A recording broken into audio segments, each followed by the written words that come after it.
Welcome back, everyone. 皆さん、おかえりなさい。今日は80日目です。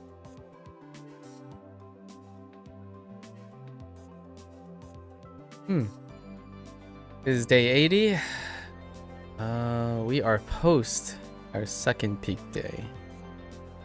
So, here we go. Let's get started. Right off the bat, got ourselves a more vigorous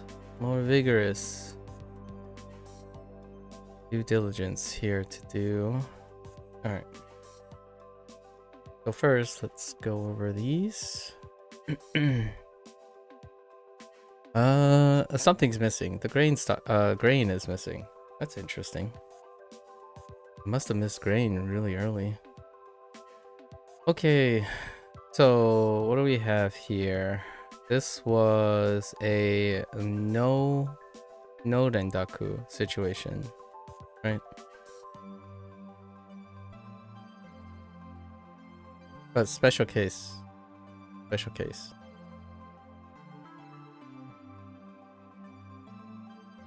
Oh, just kidding.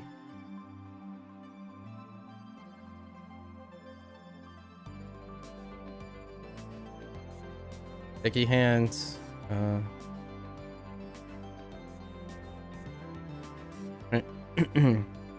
Ayakuchi. This was to do?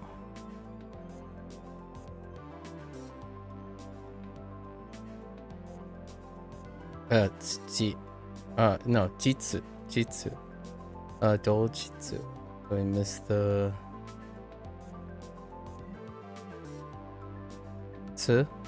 jitsu.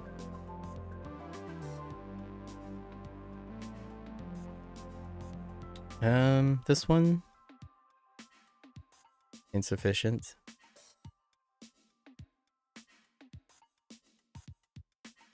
This one quickly. And we have some special ones. So another one yesterday was grain. Right?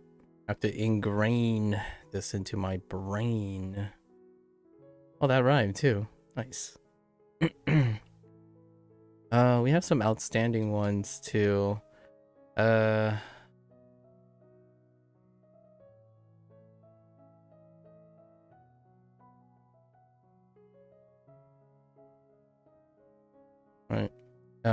Jibun.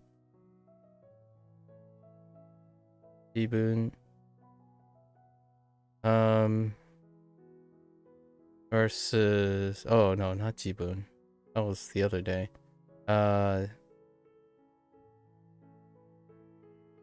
Jiritsu.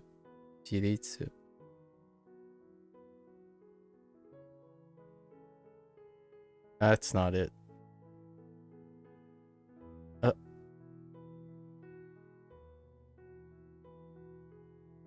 Jiritsu. This is independence. Or independent.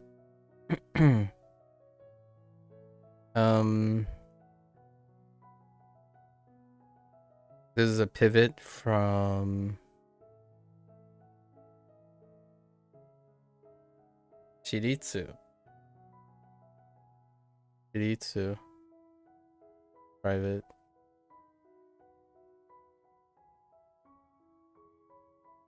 We had okay, so we covered that and that. Was there another one with Aya? No. Don't think so.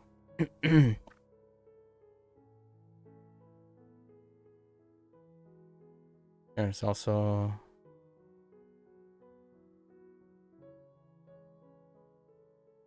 Hirogaru spread out. I think the order I want is in trans, spread out.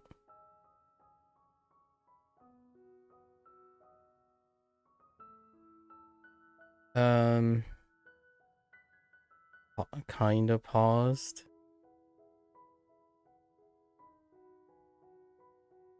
On Shujin. Shujin.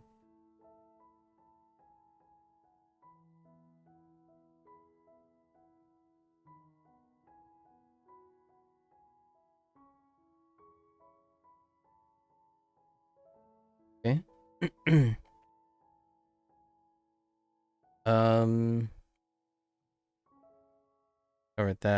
Covered that. That. There's also reminding myself. Whoops. Too many.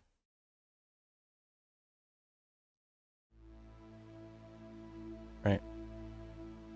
The onyomi or me at the mama radical.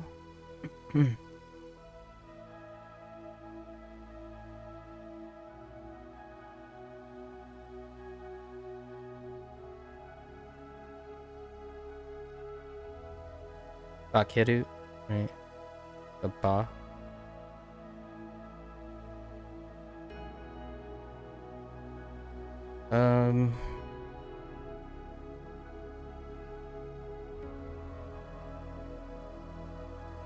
Substitution. Oops. I mean.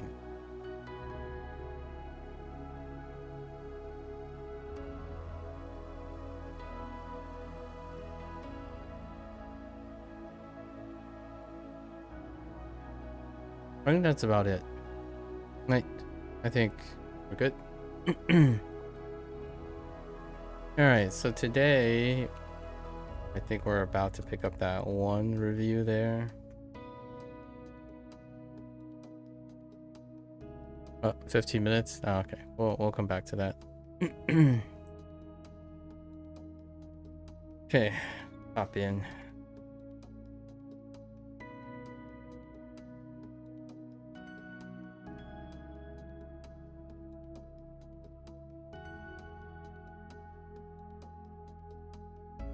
It's still Kumo. I think so.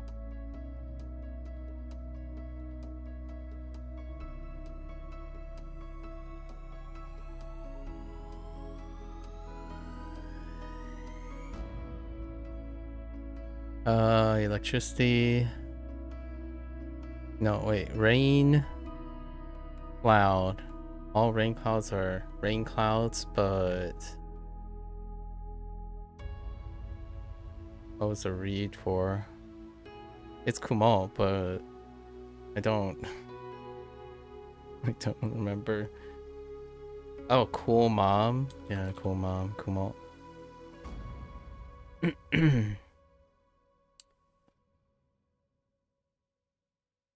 Hmm. What did they decide for meaning for this young, just produced boy?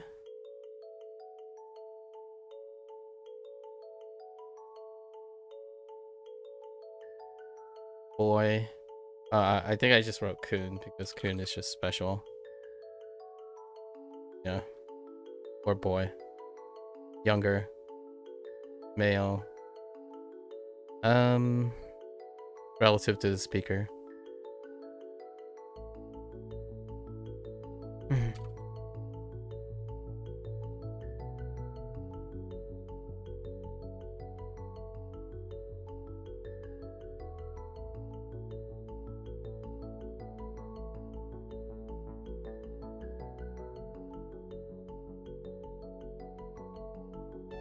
Natsu. Natsu. Asagohan. Asagohan.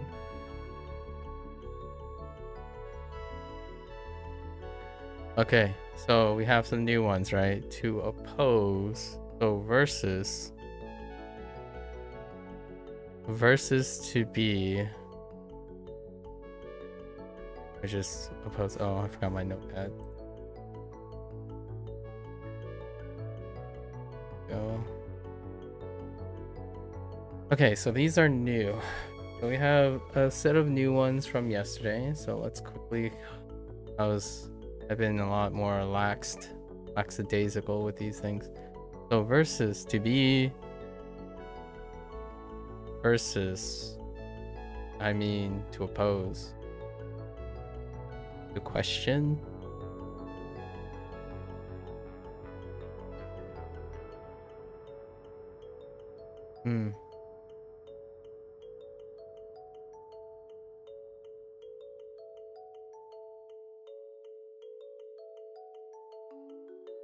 The question is, do I write these down if they're new or not?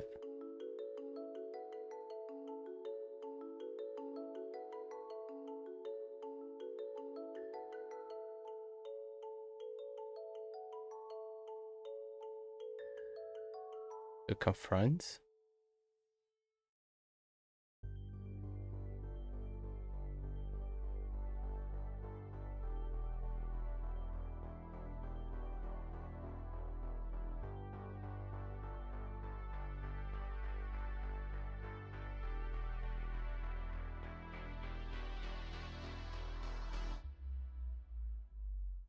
I don't think any of those. So we had opposition multiple times. Confrontation, opposition, like a noun. But I'm not sure if we had a verb to compose. I think this is the one where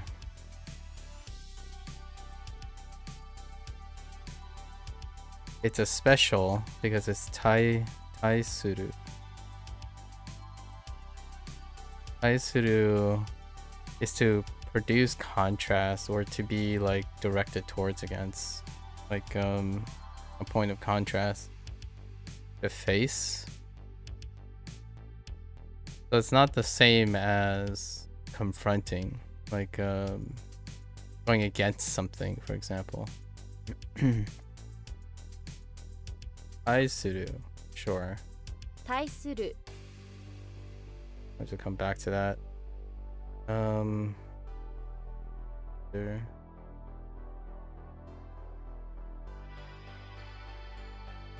Answer was tough too. And I'm still stuck with the same thought. Bamboo, like how's the bamboo shirt? You scream for an answer, but no one will answer.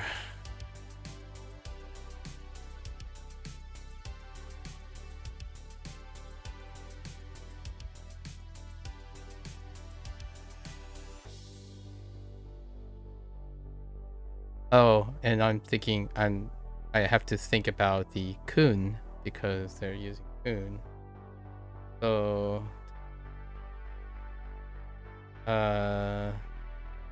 economics not good. It's toss. Asu? Atsu? Toss. What does... I'm always juggling gymnastics until this until these neorhymes become more regular. No, it's not that one. That one's to help, right? Yeah, that's to help. So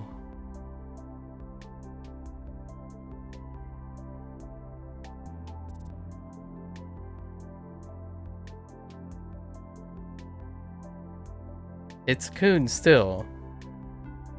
And the only way I know the read for this is because kotoe is answer. No. Kotae is answer. What the heck was koto for?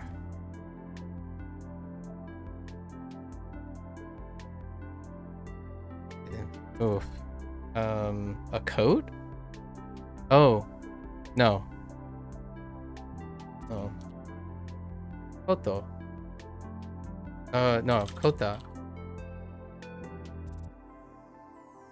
I have no idea. So kota. Oh, quarter. I said the same thing twice yesterday in a row. It's like, oh right, it's quarter. Even on the review, I wasn't at the end of the session. I wasn't able to remember quarter. So you pull out a quarter and offer it to whoever gives you an answer. Yeah, bribery. I'm trying to bribe someone to say if the bamboo suit works or not, right? If the bamboo suits you or something. What was it? Please answer me. Yeah, the bamboo shirt suits me.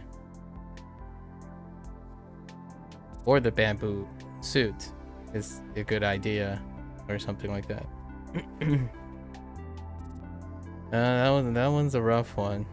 Order. Koto. A kota. Order. Kota.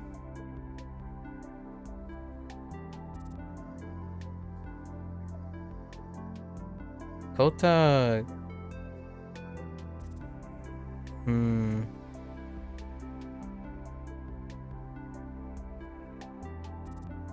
Even coat comes closer than kota.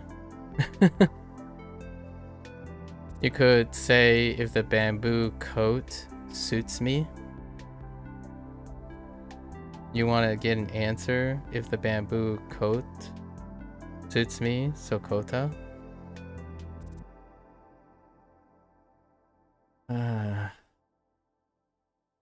I feel like almost after peak day is more negotiation than. Okay, so we have a picture. Wait. Hold up. Picture, writing, characters. Oh, this is. It spells it so. Emoji. Emoji. I'm like, what the? This is definitely to face or to direct towards and to contrast. Number studies, mathematics. Nailed it. Good.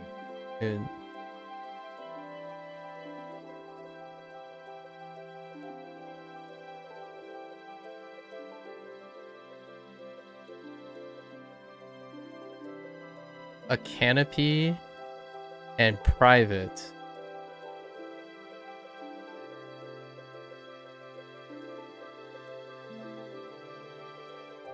Ain't no way there's another one, right? I only know Hiro, but there's probably another read, but all I can remember is Hiro.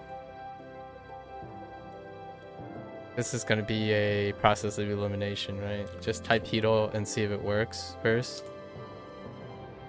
Okay, I gotta know. Coal.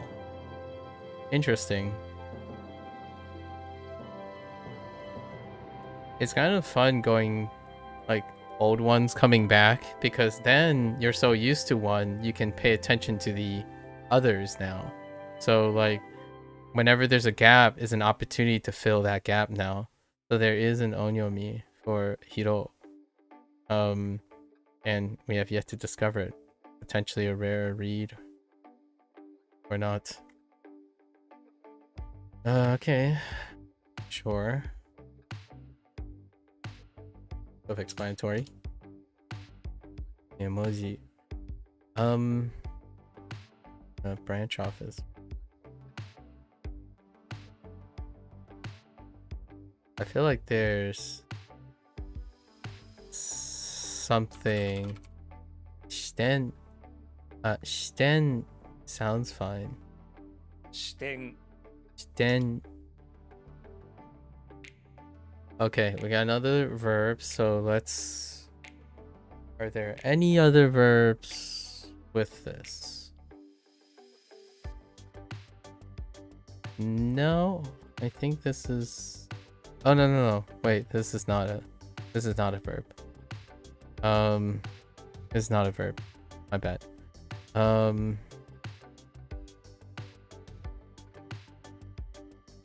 Certainly. Adverb. or not verb, but like a yeah. Hold up. Okay, I'm looking for a kun. Right, start with a kun. Pretty sure this isn't. Not sure if this isn't. Sure this isn't. It is.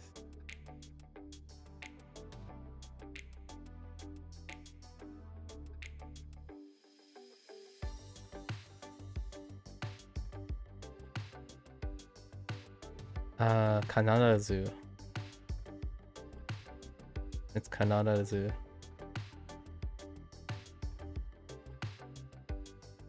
And Kanarazu is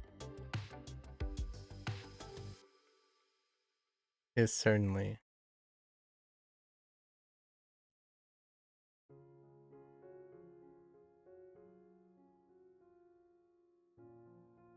I should write this one.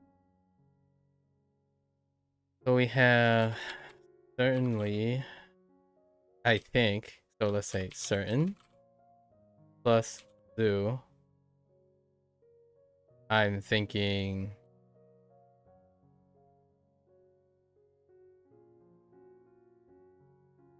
precisely. Oh.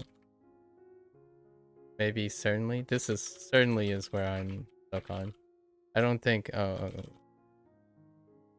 Wait. Pretty sure this is Kanarazu. I have no idea why it's Kanada. Stuck on certainly.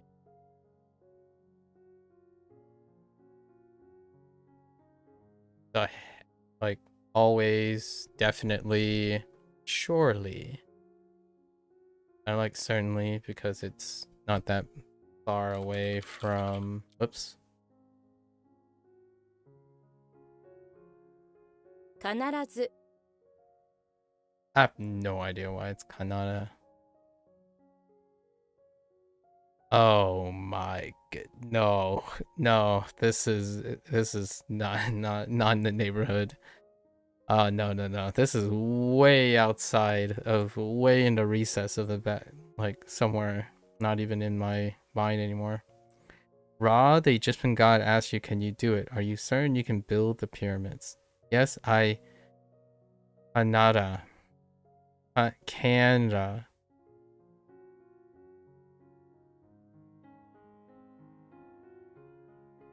I think this is we're gonna file this under rote memory. we're gonna file this under rote memory. Okay. Sure. Breakfast. That's exactly how I pronounce breakfast. Or spell breakfast. Breakfast. It's all about that breakfast.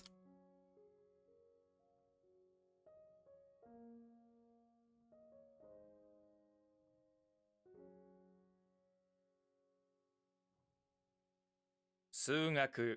Ungaku.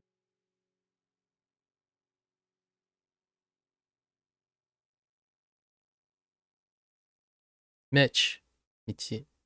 道 Michi. Ooh, I kind of like this one. Joe the farmhand.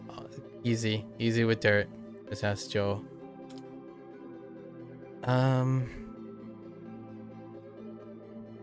Sharpen. Right, sharpen the research. This is the investigation. Oh, this is like the two. We have two synonyms, right? This one, it's still research. Research is still research, but you can investigate. I don't even remember which one's which anymore. They're honestly synonyms for each other for the time being. This is the research is still research, but it's also an investigation and a study. The other one was an investigation, but an investigation is still research and study. And there's no way around it. Right? Unless we have more context. So just stick with it. And I don't think there's any special rules. Kenkyu. 研究 Kenkyu. Office.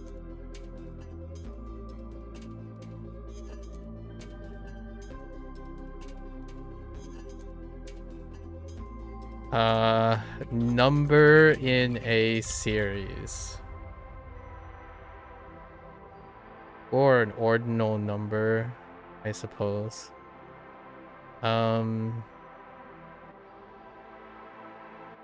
The other place. Wait. No. Hold up. Another place?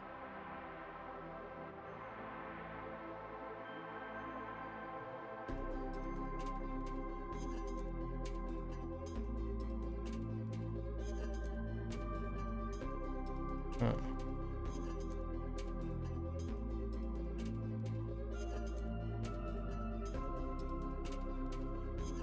We can just say another place because it goes with... So another place goes with another person, right?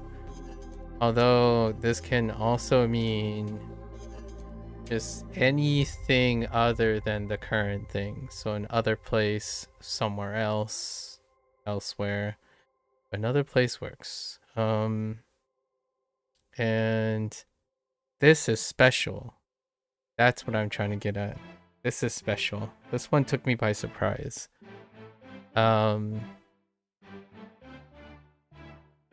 Yoso.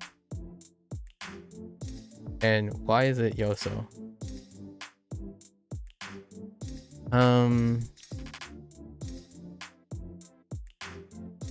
No idea why it's Yoso.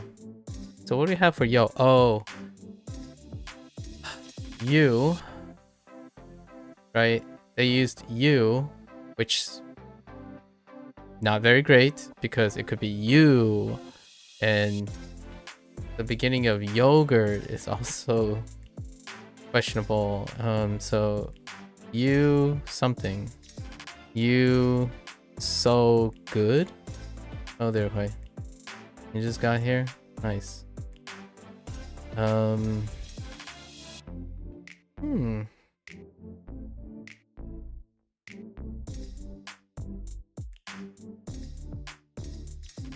So we know it's Yoso. Yoso. But Yoso, you saw. Oh my goodness. And not that saw.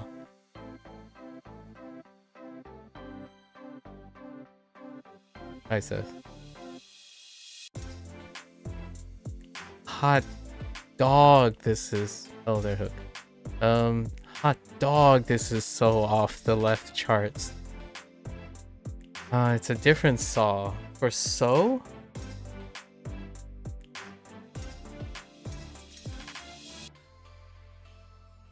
Nah, man. I think we're gonna have to chalk this up to exception rote memory. Right? Let's write this down. This one's a particular one. Oh, there, yes. Sussy. Okay, so other plus place.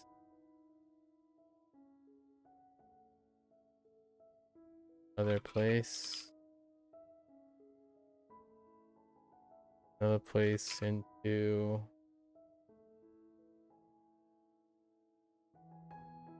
Are you my most active viewer? You gotta be. I'll let you figure that out yourself, I suppose.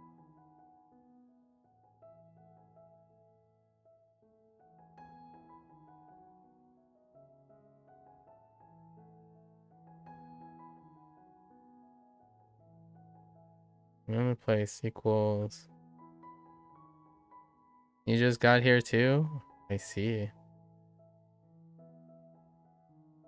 Another place equals...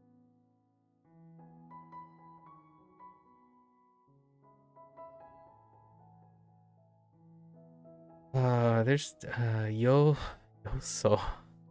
Jeez. Yeah, we're just gonna chalk it up to it's special and Yoso. Yoso. Yoso. よそ Yoso. Hmm.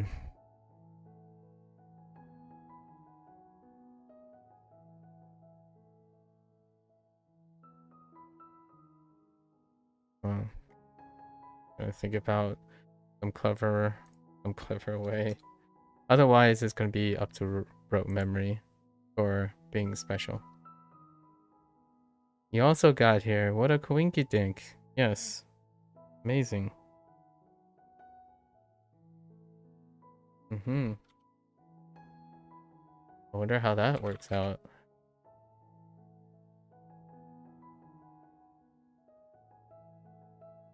Must be a 1 in 10,000 chance.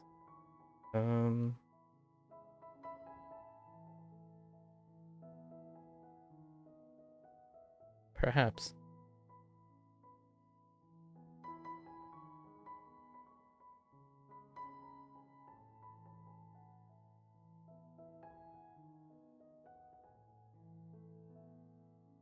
Amazing.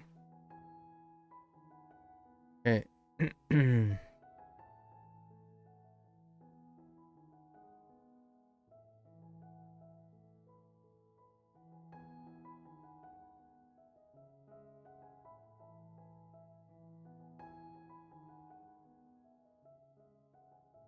Wait. I gravitated to Denchi. What is Denchi?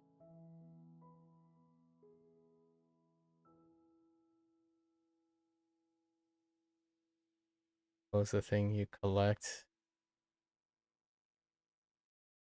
You collect all the...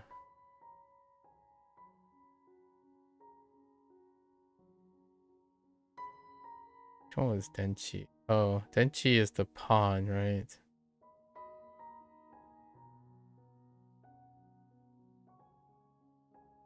I do not seem to be too amused. I'm generally not too amused.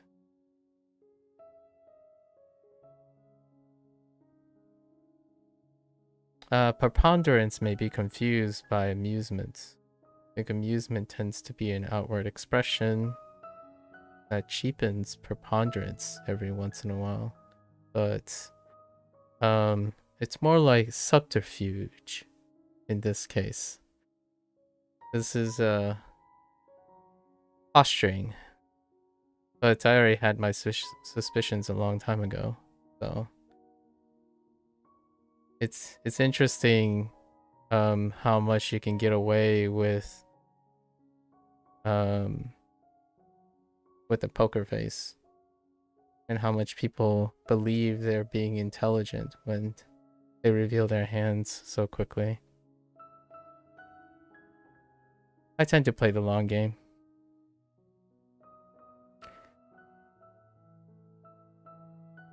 Denshi. Oh, Denshi. Electron. Good for me? Amazing. Yes, very good for me.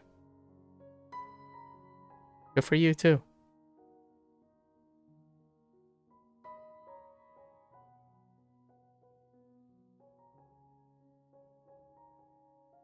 Denshi.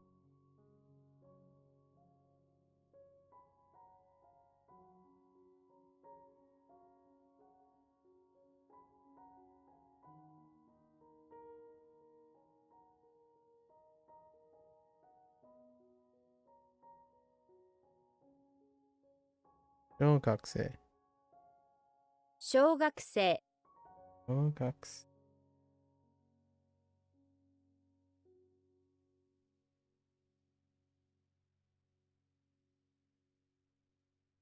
My English vocab is too high for you to comprehend.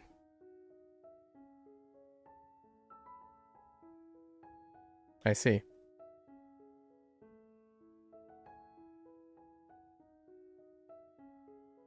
Let's see.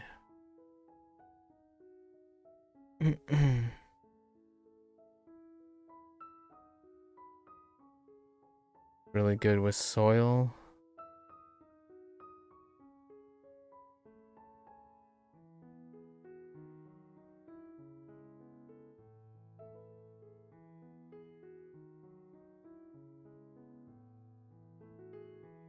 I'm sure you understand me just fine.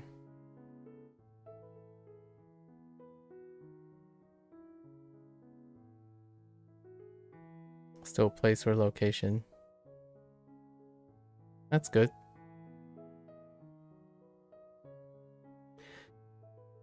As long as you guys think you understand me just fine. I think that's sufficient.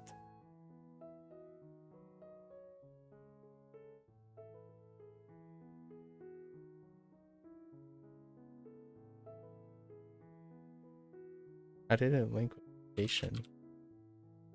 You know how it links with location? Location, place, what do we got? Dirt makes it easy to identify your location. Let's see.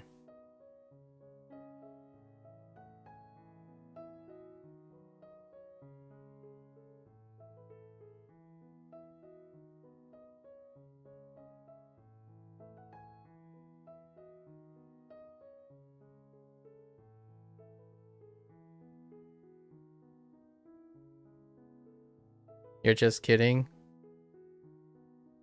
Uh-huh.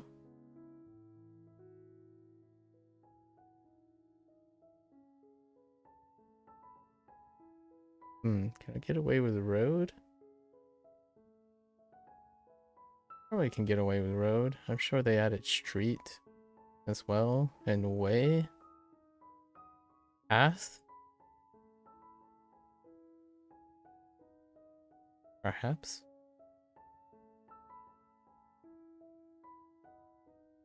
To road. Actually, let's check. Street, path, way. Okay.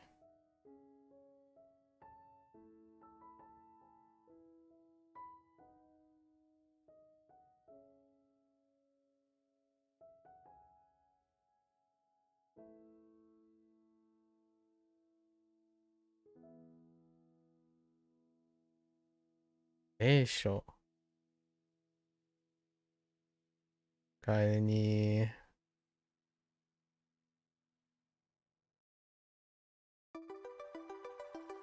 I'm not using a custom keyboard, no.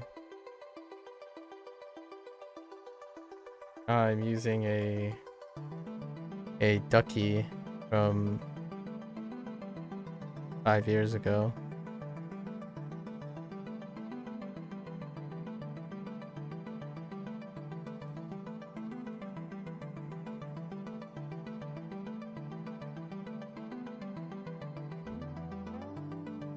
Right.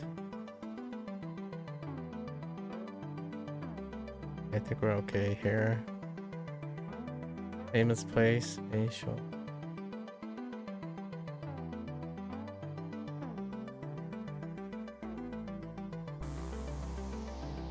Meisho. This medicine.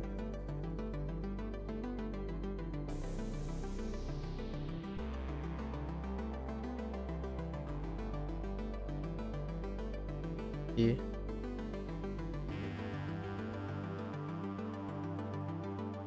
Is it 100% keyboard? No, it's not.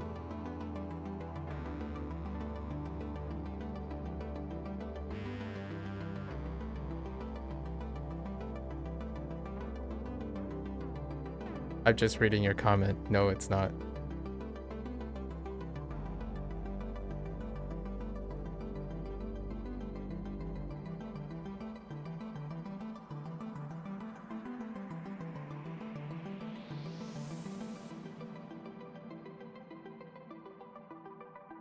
Konohen. So is it so it is or isn't it? Well, it isn't.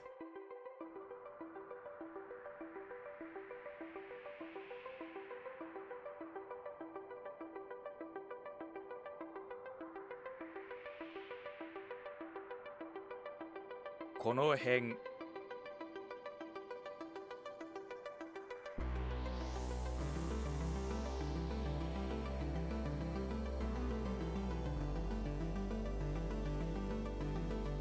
Huh.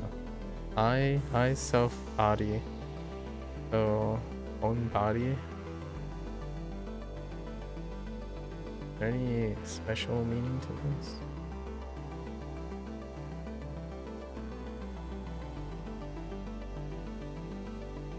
Personally?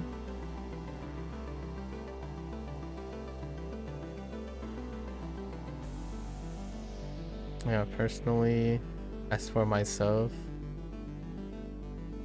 and this was watashi, watashi, jishin.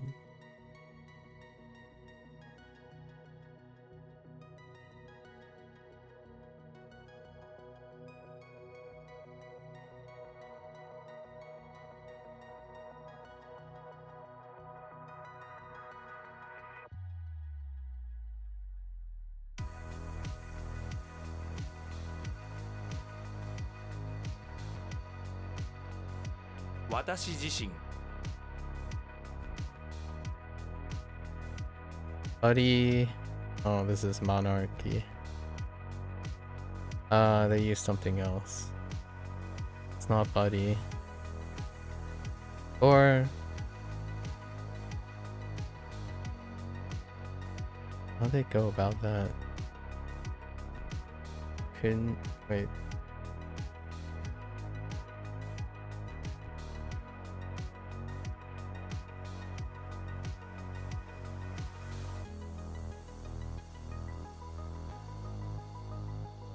This one was elaborate.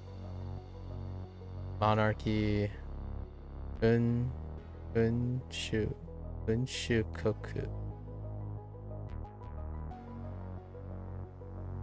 I am not happy to see you.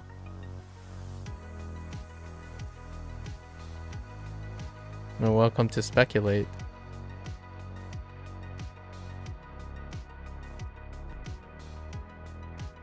I appreciate the company.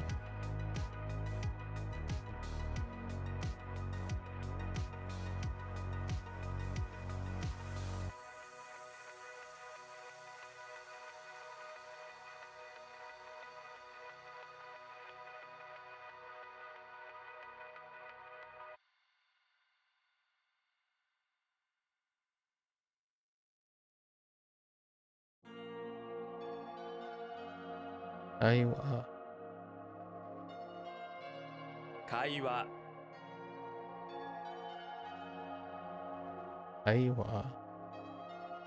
Needing to. You're very happy to see me? Thanks.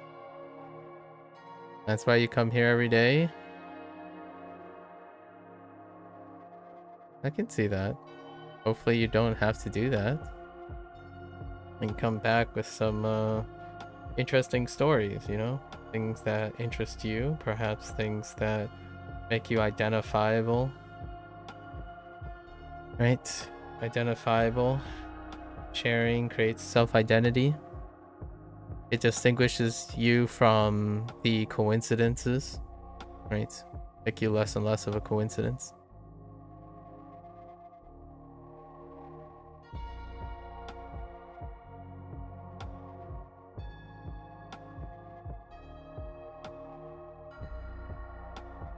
Endearment and rapport. Invaluable, you know?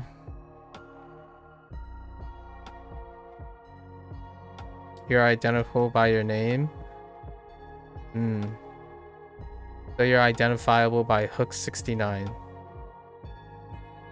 Well, that's certainly leaving. That's certainly a little bit presumptuous about my experience with names.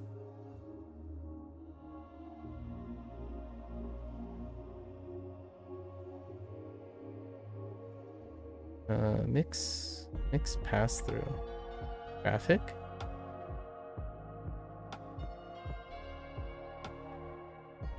Traffic. This traffic. Su.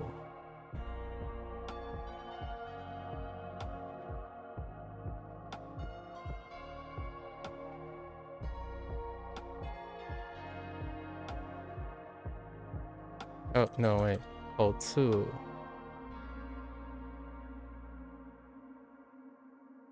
Kotsu. Otsu.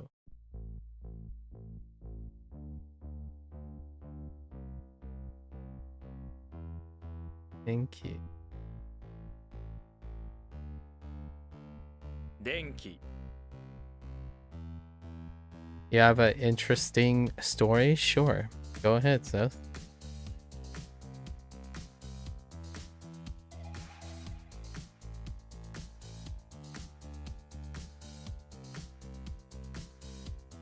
Hit me up.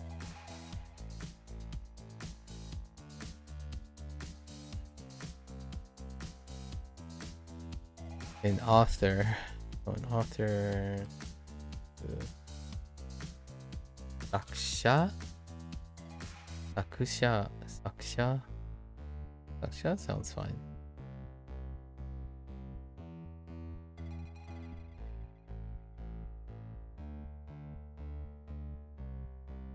You went to the zoo yesterday. Excellent. Go on. Go on. Listening. Saksha.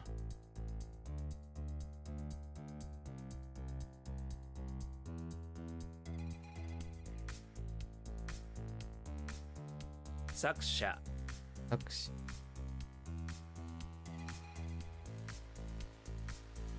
Kimi. 君 That's who. 話す。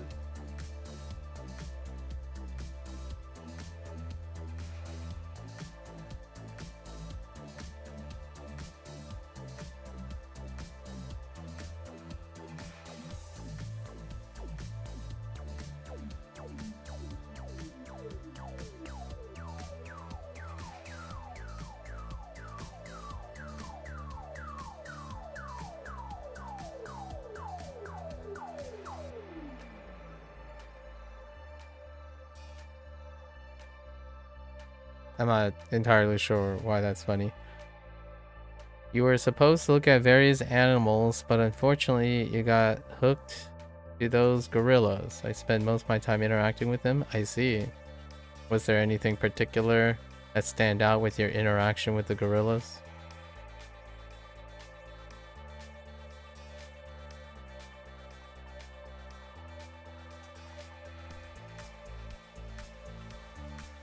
Here's an interesting thought.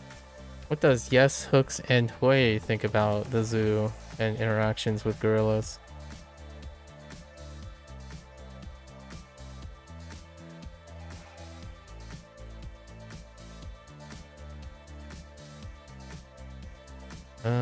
Oh, this was method, right? Method of.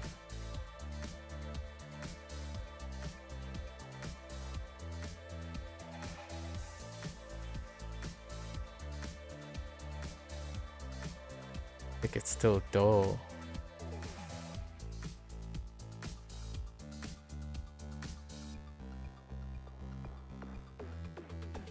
Do. What was I not supposed to confuse it with? Like a district of the town or something? You don't know? You haven't gone to the zoo in many years? Alright. That leaves 2 other people. No interest in going to the zoo. I haven't been to the zoo in a long time as well.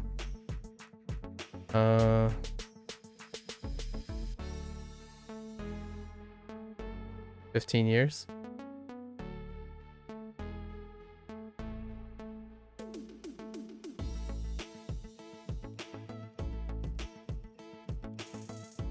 This involves the body, so... Zenshin. Zenshin. Zenshin. No special rules.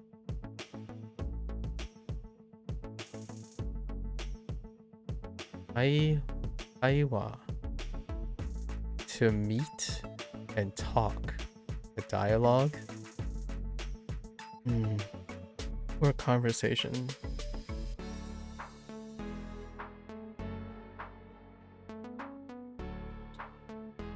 So you love zoos, So what are your fascinations? What are you in, what's your stance on gorillas and the animals in the zoo? Basically, you gave them food and you observed them living and eating. I didn't realize you can feed gorillas. For some reason, it was fascinating to you. Okay. There's some poetic irony here going on, actually.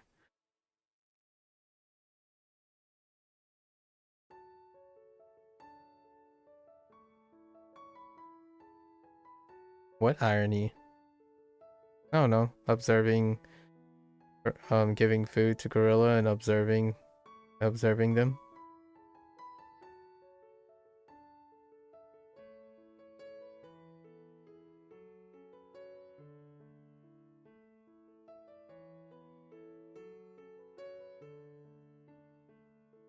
What's ironic about it? Yeah, Seth found it unexpectedly interesting. Or unfortunately. Something unexpected happened, I suppose.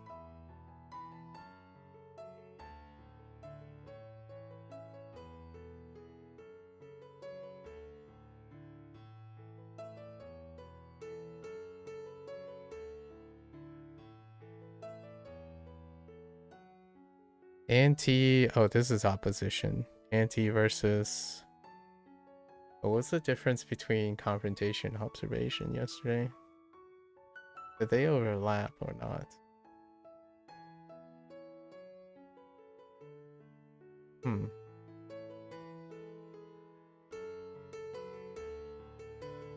Anti versus definitely opposition. I don't think we have any special rule for this. Anti. 反対 Anti.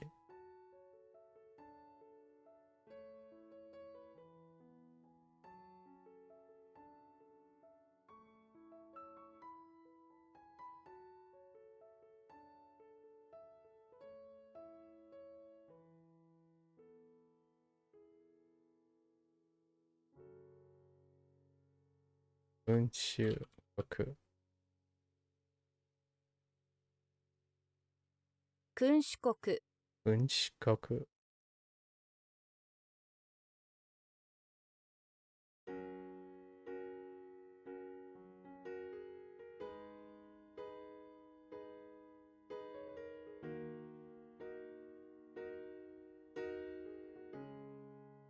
Oh, this is the toss.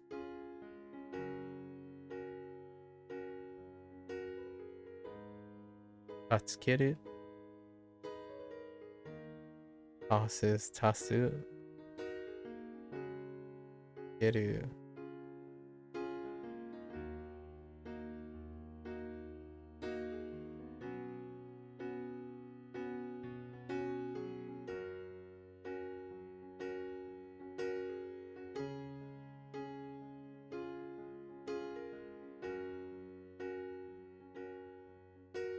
No. Okay, Taskeru. Toss is not great, but Taskeru. The help? Keru. 助ける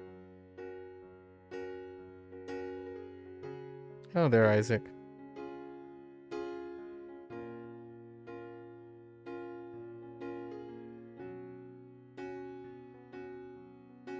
Isaac, what are your thoughts on zoos? Yeah. What are your thoughts on zoos?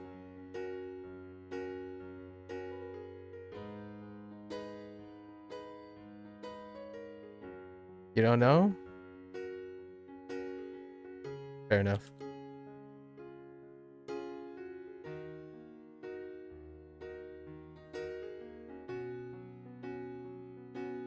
Kokoro. Kokoro, right? This is row memory territory. Well,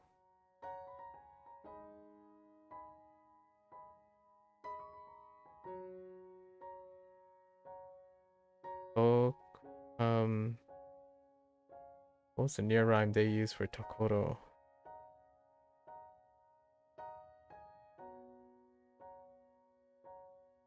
They just saw me streaming. Yeah, I stream around this time. 90, around 90 to 95% of the time. I appreciate the like. Thanks. You don't have interesting stories, yes?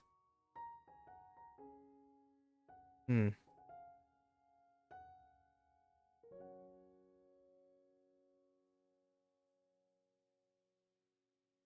ところ No idea what they used. Talk or row? Talk or row? Here's the place. Either you have to talk or row. Talk, maybe you talking your way out of the problem. If you row, you may be able to escape. Either way, this is the place for it. Talk or row. I'll probably have to chalk this up to special.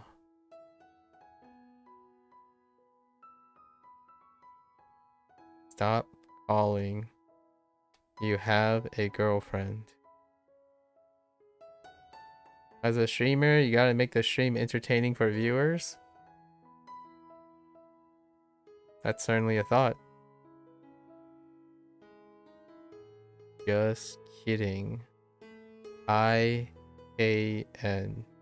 You're about to go offline. Good luck with your day. Hopefully it's an interesting one.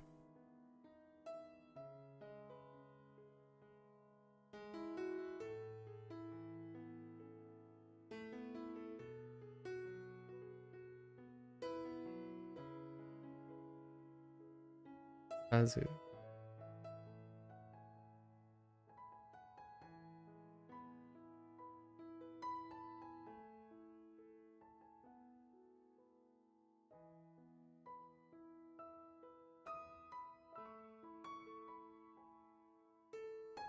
Yo, you guys an interesting story?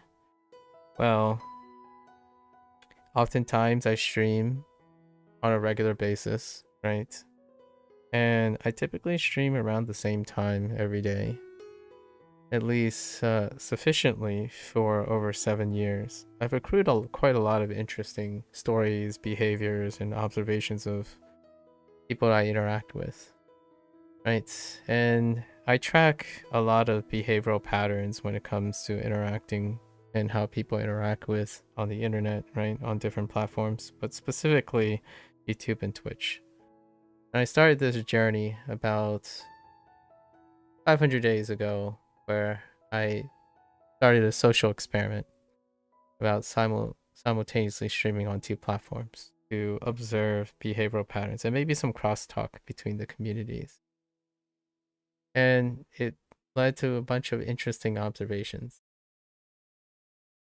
And one of them is most definitely that crosstalks between the 2 communities is the utter necessary need to project what they think is correct and important to them without forming any attempt or form of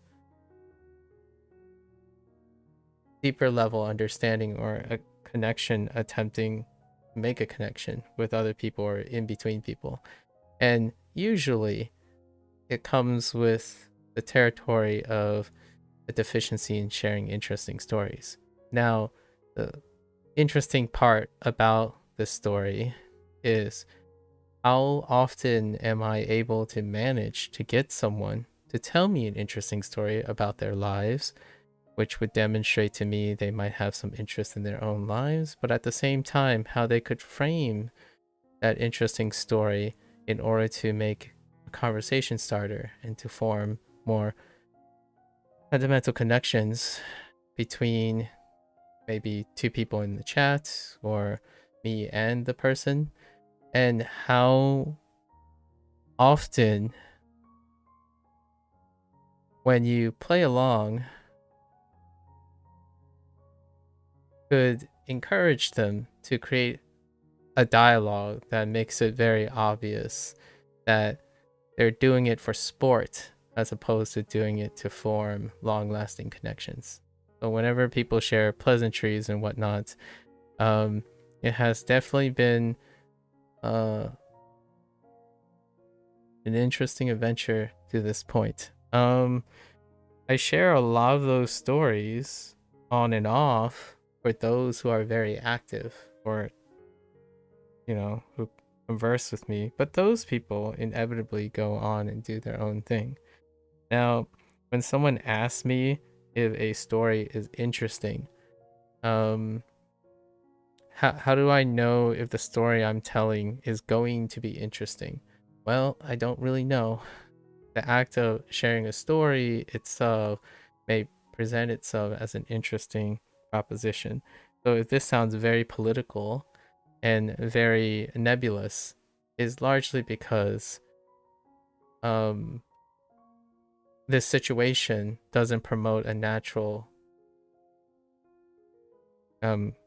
environment to share interesting stories, largely because perhaps the present company and myself do not feel like it is appropriate to share interesting stories to each other. So, pardon my political diatribe here, but that is the most interesting part about this experience right now. So if you find that interesting, let me know.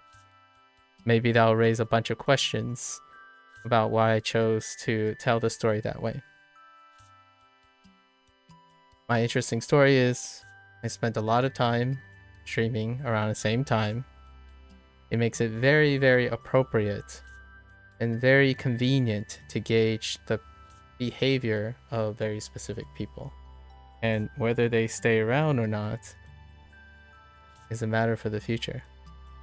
But I can tell you now, I don't think there's one of the interesting punchlines is there isn't one person that knows me for a very extended time that knows me just here.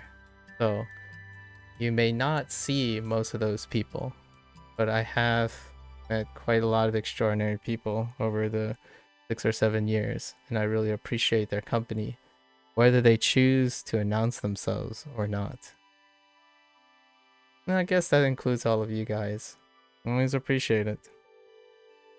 The most interesting story, if we're talking about like context and content, something topical, I suppose I read an article on the current Snow White controversy with Disney's live action recreation of Snow White. Perhaps that might interest anyone, but generally speaking, you don't have control over, like, the person saying the story don't really necessarily have control over whether it's interesting to the other person, but I find many of these things very interesting.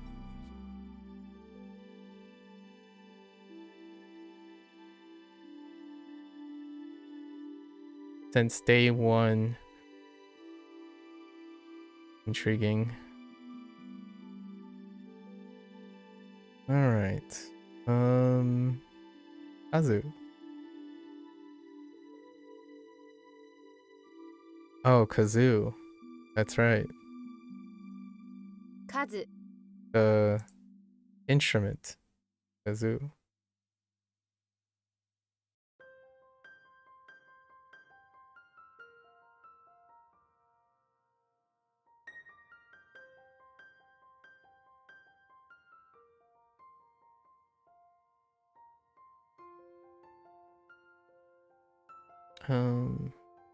Using cut.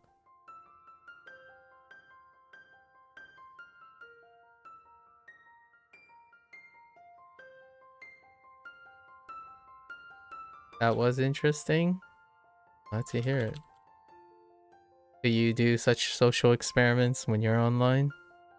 I think streaming platforms, video comments, the way people interact online is ever interesting. And I actually spend the vast majority of my time looking at that. Because when I'm not streaming, I spend most of my time talking to people.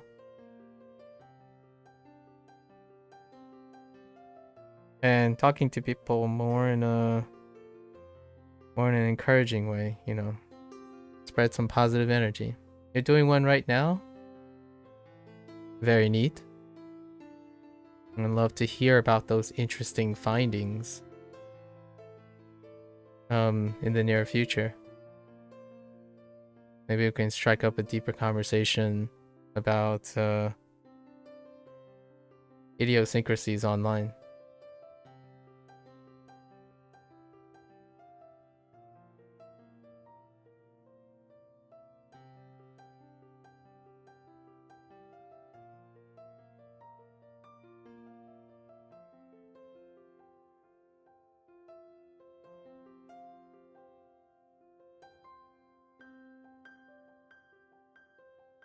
Oh, wait.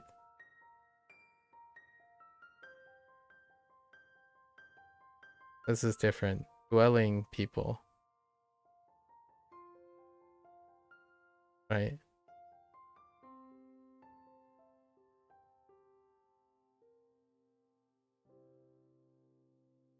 Leader. Leader master.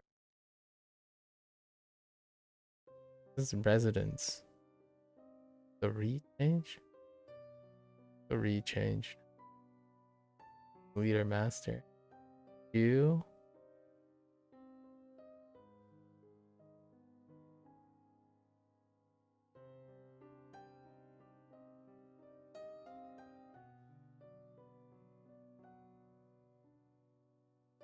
Personally, I think that story was inspired off your looking at the zoo and being fascinated with gorillas.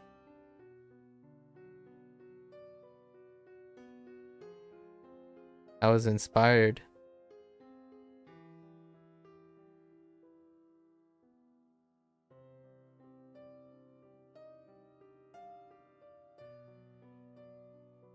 So Junin.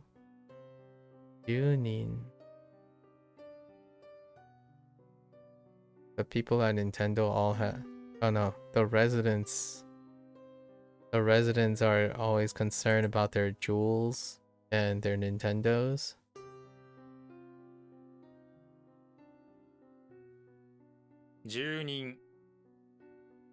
One interesting thing leads to another interesting thing. And certainly not a competition on who is more interesting or what is more interesting.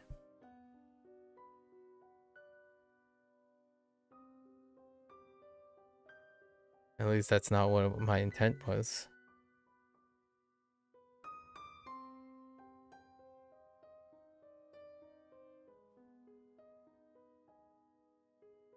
Asahi. The morning sun?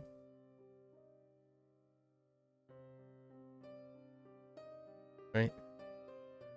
Kun, two kuns.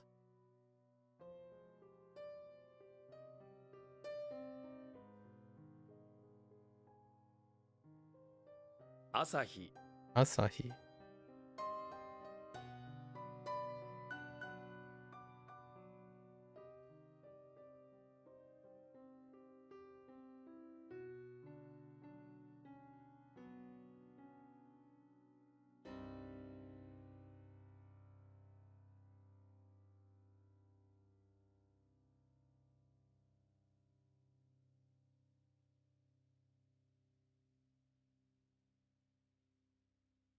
Jugakse.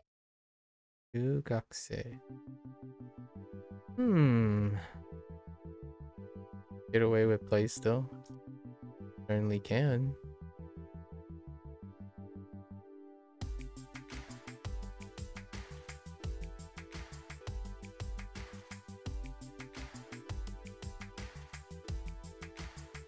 Points?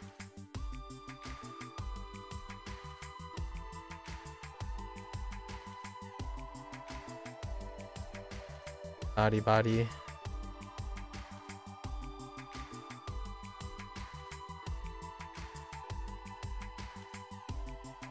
No. Shintai. Body. Body is still body, but there was a special note about that. There's a special note? Or am I thinking of Shin?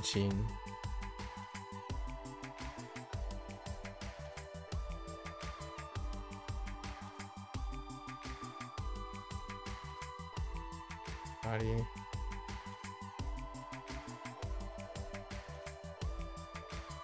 There was a special note about this. Oh, it was the Karada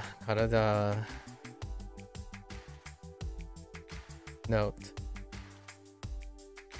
Thinking about 身体 less used. Oh no. Something about figurative versus literal. Or something like that.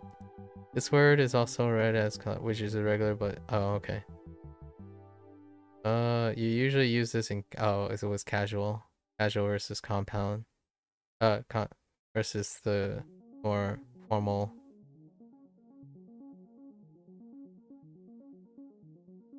Oh, hey, there's our daily bot reminding us we're also live on Twitch.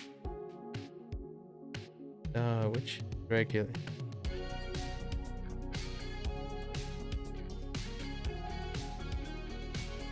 You'll usually use this reading in casual context, and then the word when the word is on its own, rather than the compound word. In formal sayings and compounds, you would stick to the regular old onyomi.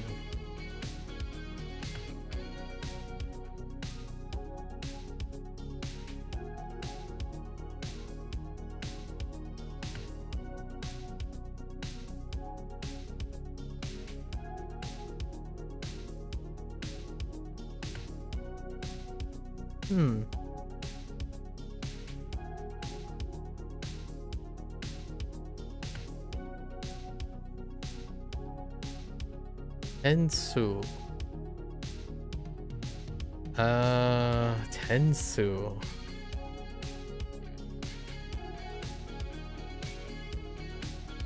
That's two onyomis, right? Tensu.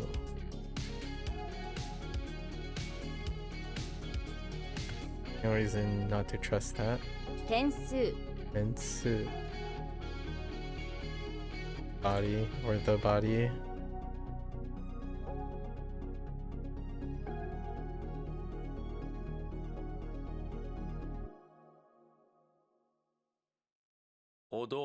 Odo.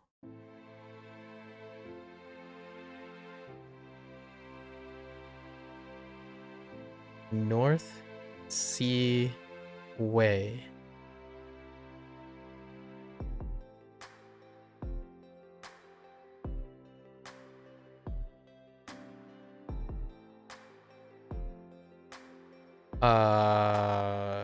North Sea Way. Storm.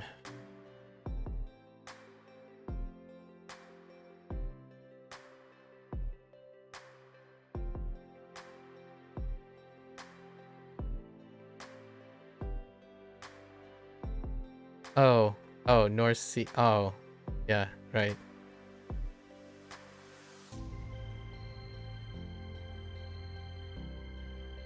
Hokkaido.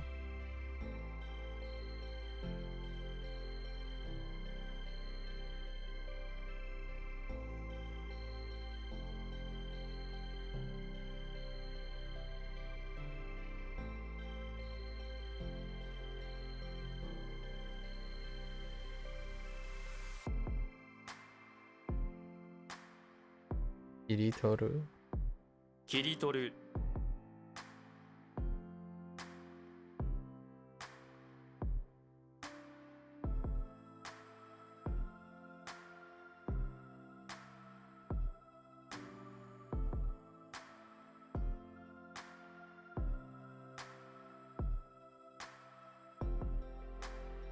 必死 Ishi.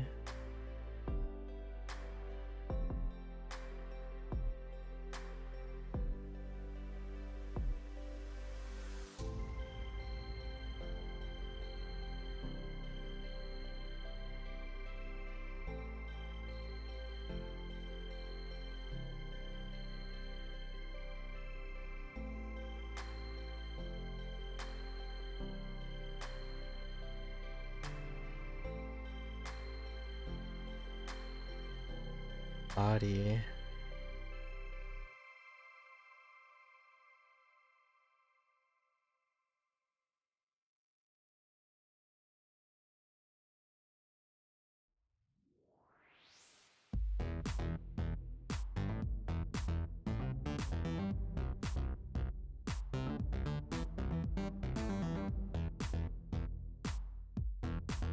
It's me.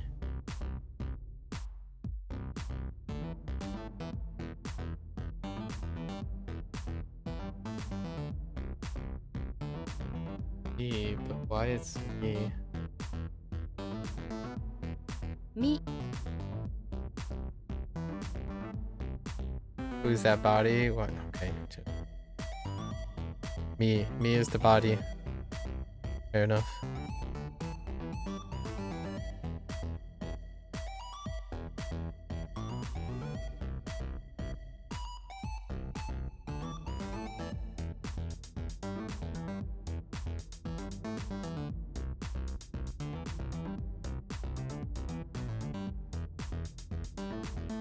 Hokkaido. Hokkaido.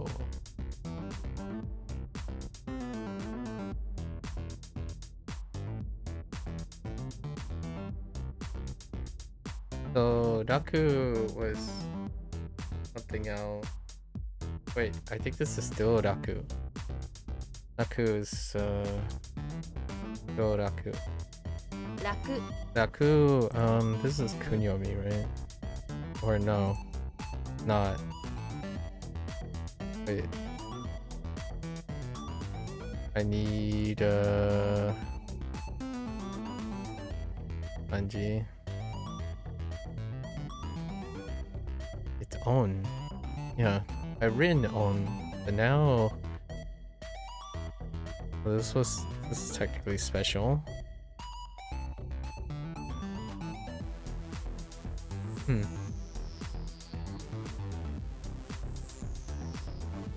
And then we have Tanoshi coming up.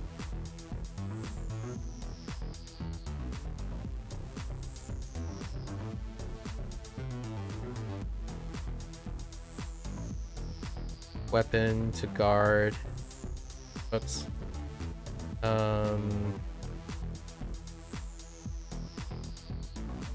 Wait, is this supposed to stand for guarding?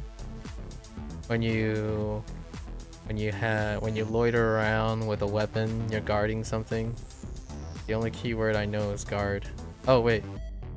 When you're guarding, you're doing a service, right?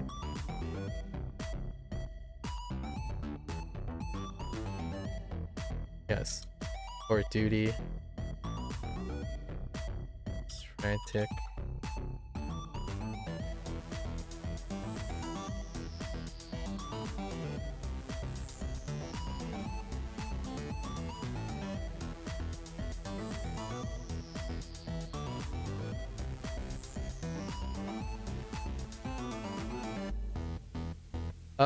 Oh, I want to say go.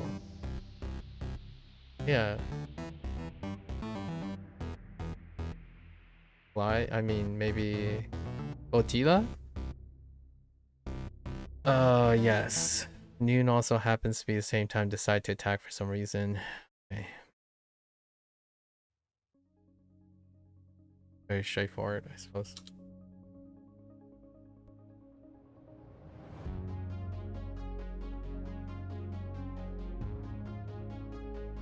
Natsuyasumi. Natsuyasumi. Same. Yaku. Because you're guarding against the yak that suddenly shows up for it. So this is to this is to support something. I guess they cut it off. They cut it off and to support. Oh wait.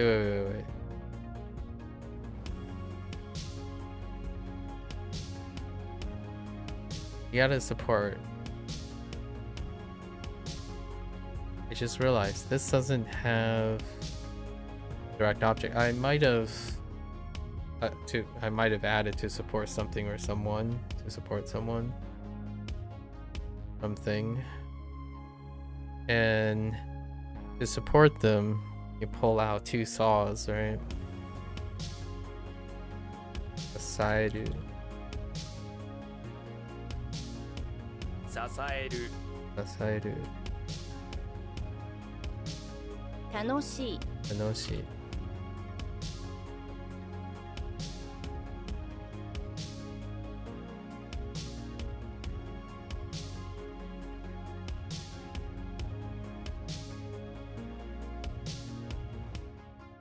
Okay. Adding the S was the bit off part.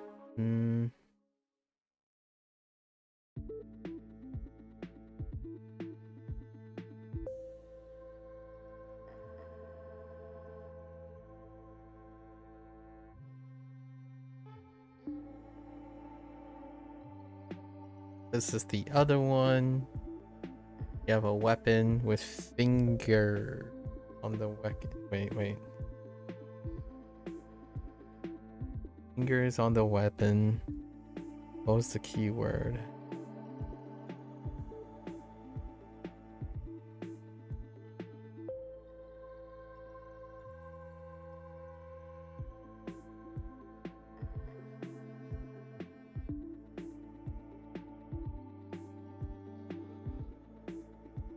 Finger weapon.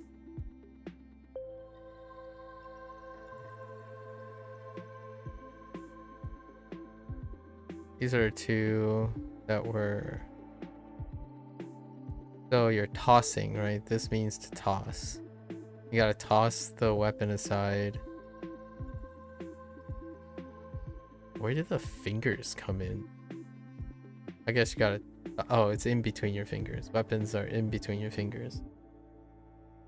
So you just toss them before you enter Tokyo. Throw! Oh my goodness. We're adding toss.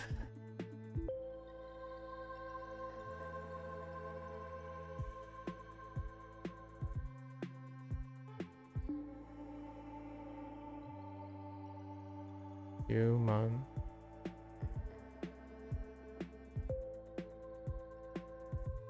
$10万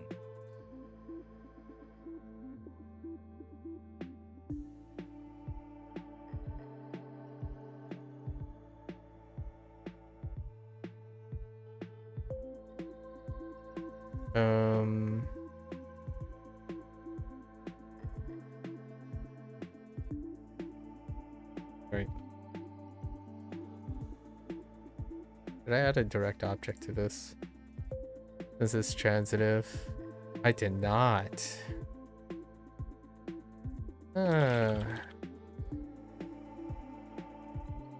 Keep it consistent.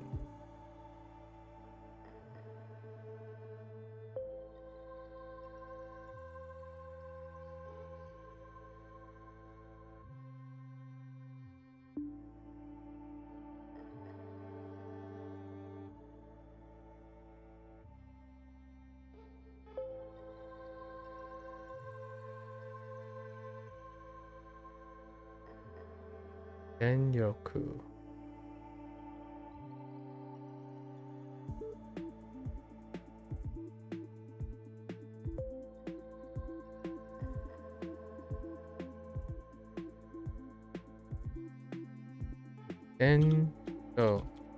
Genyoku.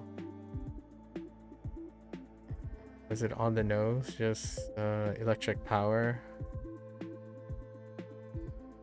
Or electricity again?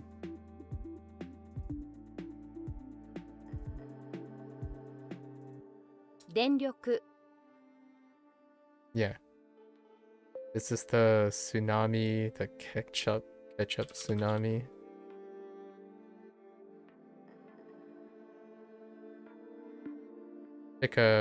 This is the other opposition. So, what was it? Anti versus Hantai. Hantai was opposition and opposite. Now we have Airitsu.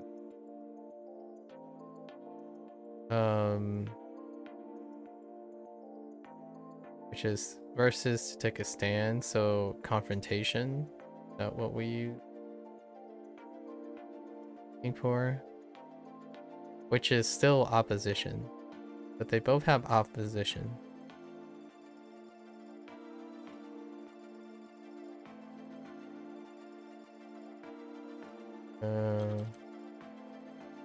Airitsu.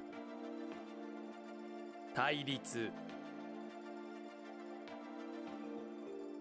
Number letters. And we're looking for a numeral here. Because it's the numbers themselves. Tsue. Tsuji. Tsuji. Oh no. Tsuji.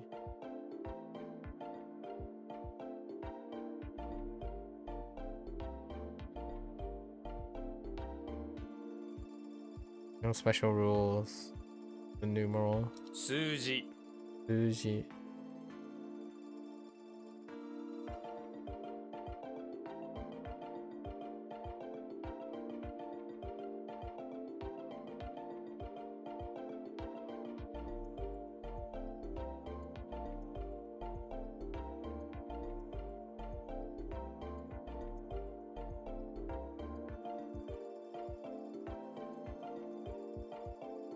Sunen. 数年 Sunen.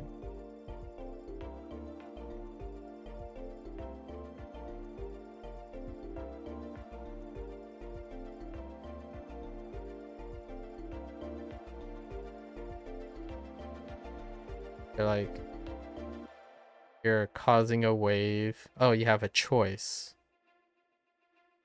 Right? You have a choice between using a hook or a tsunami against a person. Is it the choice that matters? Oh, and it was dealing with how you unalive someone. But I think it's a choice. So it's a decision. Actually, I'm not sure if choice is added. You have to decide, right? Is choice part of this? I don't think so. So I'm gonna write choose and choice.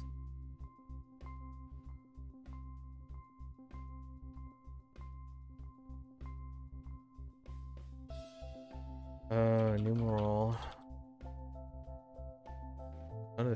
How do you spell a numeral?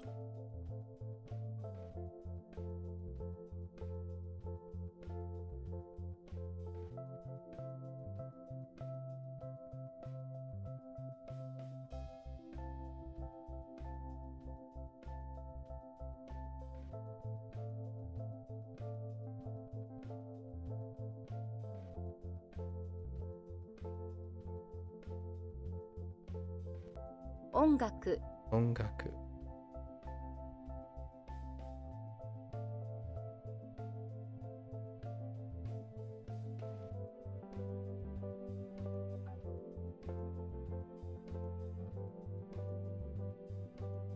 This was the bureau. Was the meaning bureau? I think the meaning was bureau.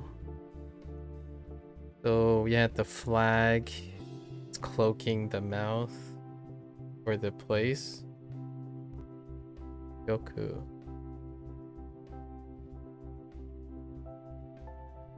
Shinshin. 心身 Ayasa. 毎朝 Yeah. 行け Shinshin.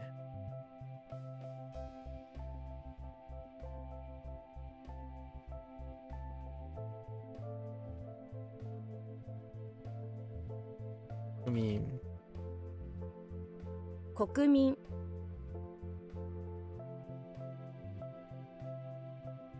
Help say. When you help to say something. What does this sound like? Again, so 条件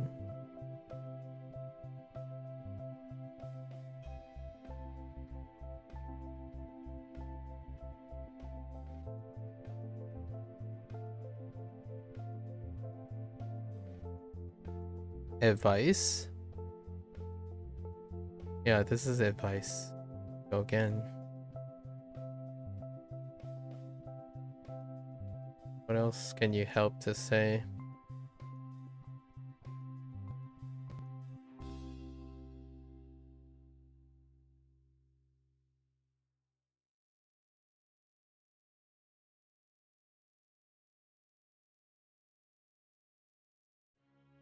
助言 Joken.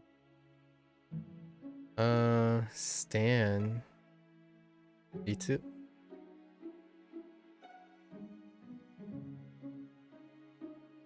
Euro.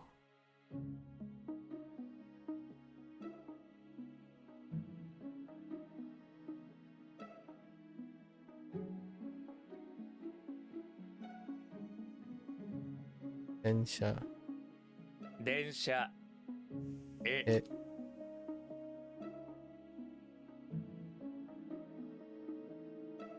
Oh wait, what? Wait, hold. Oh.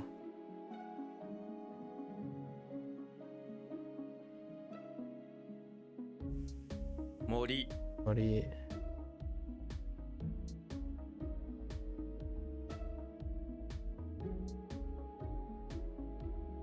Senen. That's it. 千円札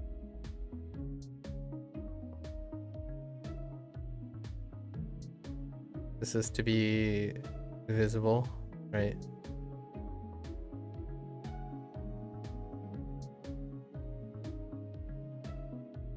Enchi. 電池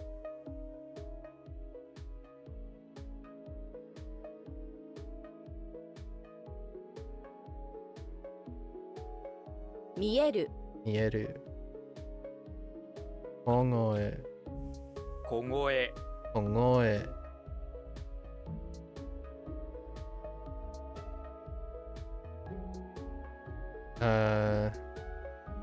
Hi. Jikai. Right, Jikai. No. Yeah, Jikai. Is there a pause? 次回 Jikai.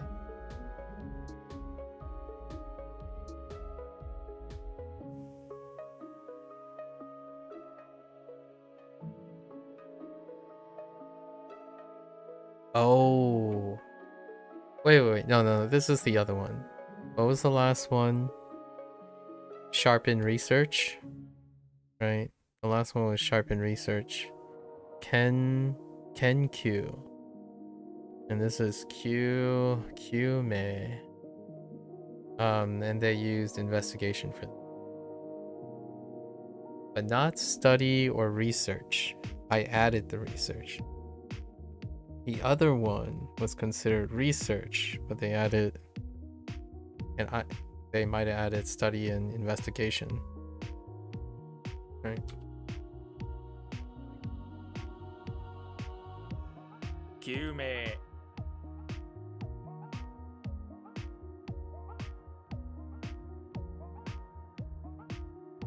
Bill. That's it. 札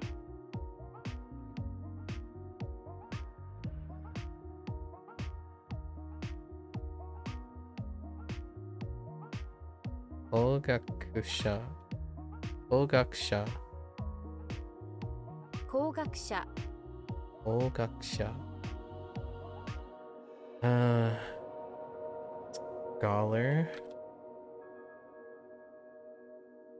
学者 Gakusha.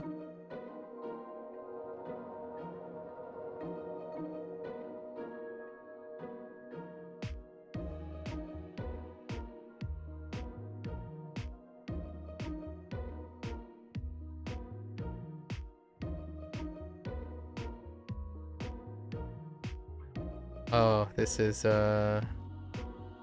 Shikoku. 四国 Nice.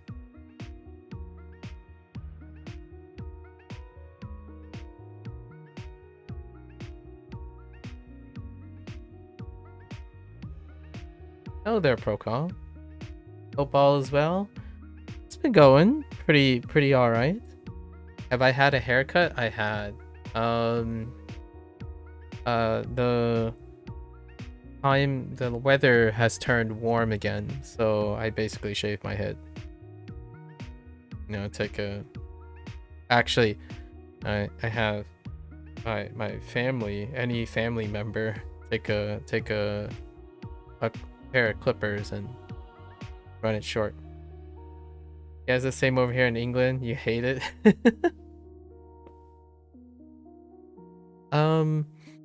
England, is it wet heat? Or over here is somewhat dry, but I always imagine England having pretty. I'm a rain kind of guy, so I'm not sure if you're a rain kind of guy, but I enjoy running in the rain and whatnot, so I don't mind getting wet. But when I think of England, I often think of that stereotype, right? That stereotype about it just constantly be raining. I don't mind that. Yeah, it's usually quite humid in the heat, which makes it worse. Okay, fair enough. Yeah, it's a bit drier over here. I think, yeah, it tends to be drier. But yeah, it's 99% of the time is a light drizzle of rain. I find that kind of pretty interesting. Yeah, it's warm here, so I shave all the hair, like, enough to create like like a, I guess 1 inch, since we're between English units. Less than an inch, like maybe a quarter or half an inch left, and then it makes running outdoors a little bit more pragmatic. And then sometime like in the summer, like 6 months from now, it'll be around where my hair was again. My hair goes through phases, so we're on the wearing cap phase. Basically, when my hair is shaved, wearing a cap is nice. Then I go through like a phase where I don't wear my cap, which is like medium length. And then when the hair starts hitting like 6 months to 7 months, I wear a cap after I wash. After I wash my hair, I wear a cap to keep my hair down for the day, and then I take it off. That's kind of the routine. I do that for a couple until a mullet starts forming in the back of my head, on the back of my neck, where it starts curling up because it keeps tapping my shoulders, and that's when it all goes away again. So roughly 2. Is the cap to regulate your temp, or because you don't like the way it looks? I like wearing a cap. These are running caps, so not really do, like, they're not cotton caps. They're like paper thin. Nah, I enjoy wearing hats. It's a sentimental reason, but long story short, it was when I graduated. When I finished my PhD, was the first time I received a cap from one of my best friends, and I wore that cap, where I made an attempt to wear that cap. I still have it somewhere there, and since then I enjoy wearing caps. Yeah, so it's more of a sentimental gesture. How about you and hats? What are you? And since I started running, most of the time, most of my caps are running caps. So they're made of, like, most of them is completely made of nylon and synthetic fibers. So, you know, if you ball them up, you can ball them up outside of the brim. Some of them have collapsible brims, but outside of that, you can crush them Does it sweat absorbent? Yeah, it's pretty much your usual running stuff. There's a band going around the outline, and it's cut slightly different so that it doesn't like, it's cut for running as opposed to indoor wearing, but I enjoy wearing them. You very rarely wear anything on your head. I see. Yeah. That's the story of the cap. I think it's about 7 years now. What purpose does a cat serve when running? Sun. that's the purpose of the cap. And reflective brim at night, or when you're running into the evening during sunset. Since you run easier to sight. Usually I'm wearing something that's slightly reflective on my body, and also I wear something reflective. My shoes are reflective, so for running. Do you have a preferred time for running? I get up and I run. When I get up, it's a different story, but I get up and then I go run. Yep. So about 30 minutes to an hour after I get up. Sit down. No, not before bed. I walk before bed. Before bed, maybe like an hour or two. Calisthenics, walk, right? Walk, then calisthenics, and then maybe some stretches. And not every single day, but most of the days, like 6 of the 7 days before bed. Yeah, running is the warm-up. I'm a warm-up person in the morning. Contrary to a lot of other people, anecdotal stories, running feels like death every single day. Like, I don't think there's a single day where I'm like, yeah, this doesn't feel like death. It feels like death every single day. Yeah, you always fall asleep much better if you do exercise before bed. You know, the conventional wisdom, right? Runner's death instead of runner's high. Yeah, so the morning run is often, I don't do long distance runs anymore, like very often. I don't make time for long distance runs, like really long distance run. Runner high doesn't kick in until like you run a very long distance. So for mine, the average distance for runner's high is like the 2 to 3 mile mark, and I'm running half a mile each morning. So it feels like death before. Usually it feels like death until you get to the point of cadence in runner high. So because we're running half a mile distance, where you tend to try to use up your energy within that. So when it gets longer and longer, you have a longer period of time to stretch out your stamina. So then in that long stretch, you might get into a runner's high. Do you know what chemicals get released that cause runner's high? I have no idea. I didn't study. Yeah, I have no deep depth into what creates that. I have had that before though. It's to the point where you're prone to injury when you consistently get into a runner's high. It's kind of like getting into the zone, and when you're in the zone and then when you stop, your body catches up with you. I remember like the half marathon, after completing, my body like shut down so hard.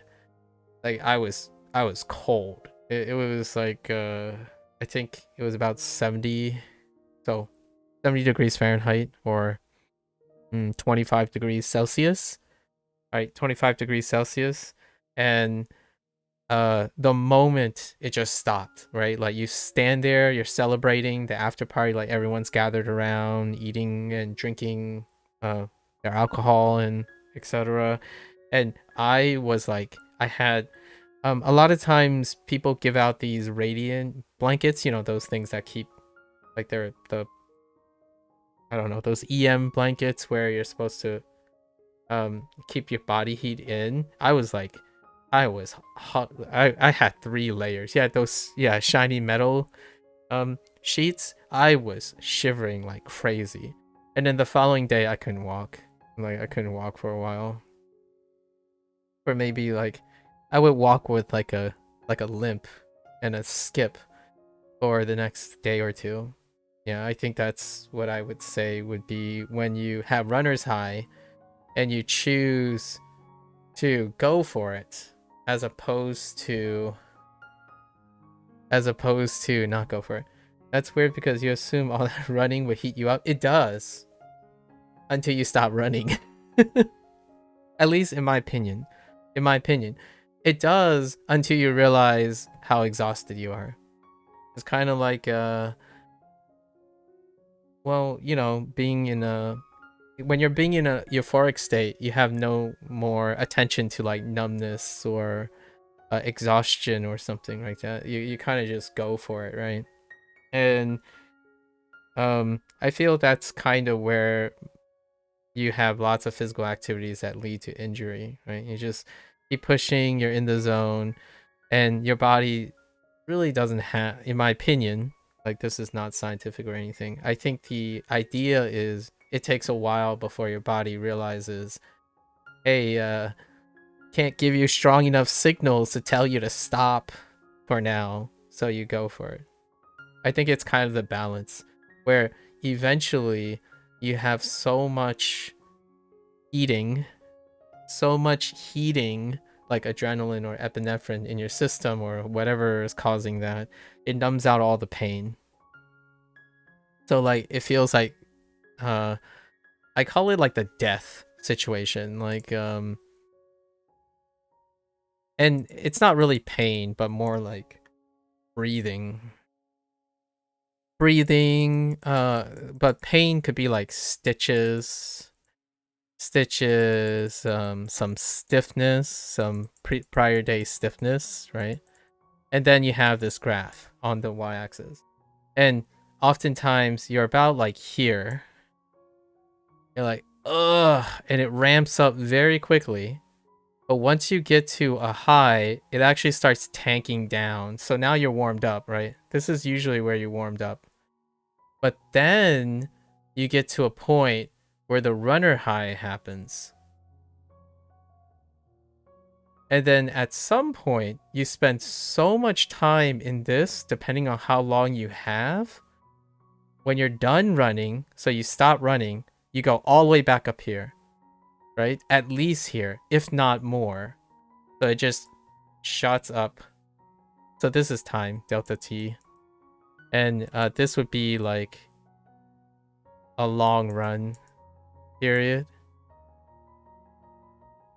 And this would be like the rest period after your recovery period.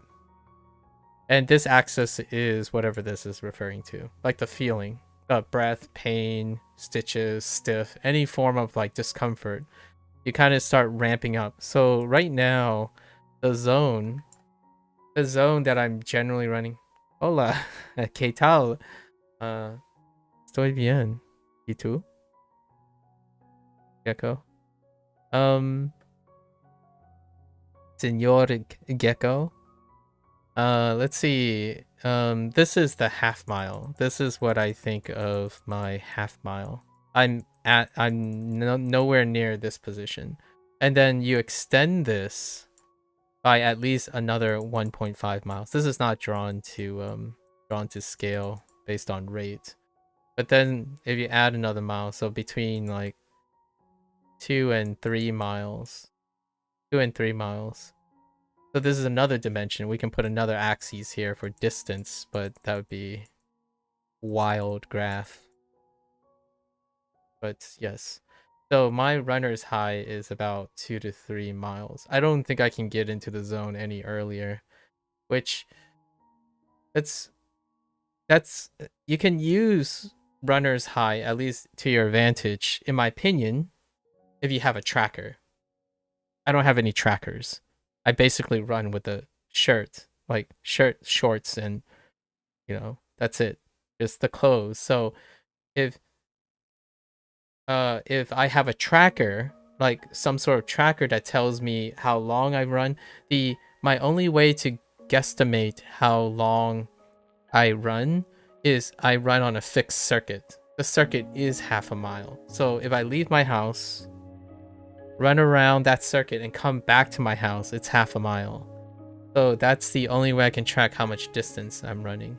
So technically, I could take advantage of runner's high, and I do that on benchmark days.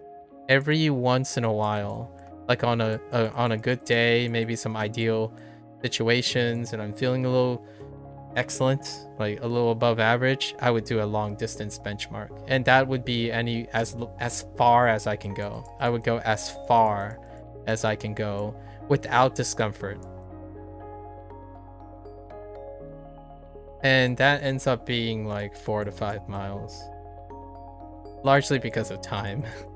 I stop around 4 to 5 miles because of time. Does that minimize the amount of thoughts you get? Running does.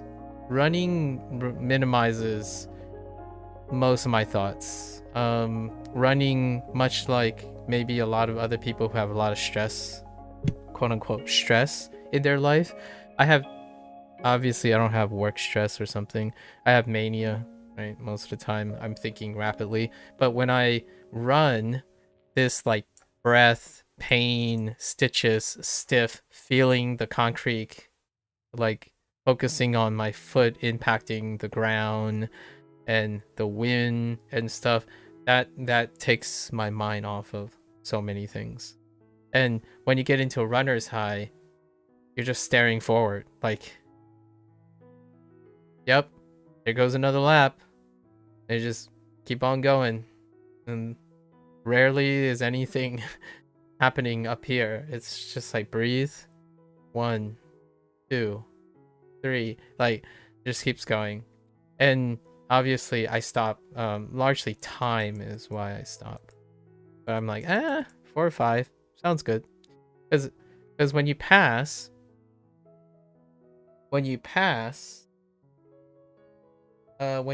a mark, you can always say, I can do one more. I can do one more. I can do one more. And whenever I stop, there's always some gas left in the tank to do one more. Now, there's a second reason why I stop. It's largely because I want to be able to run tomorrow. Like, I'm not doing this for an event. Most of the time, if I'm gonna prep for like a marathon or something, I would leave it all at the marathon, and I expect a week's recovery time. Like, I would not run the following day. So the idea is I'm also limiting myself. I think I don't have a problem running a half marathon right now. If we were to like just pick it up, let's go sign up for a half marathon, we're out the door. And the recovery period for me is quite long, and recovery periods get longer and longer as I'm getting older. So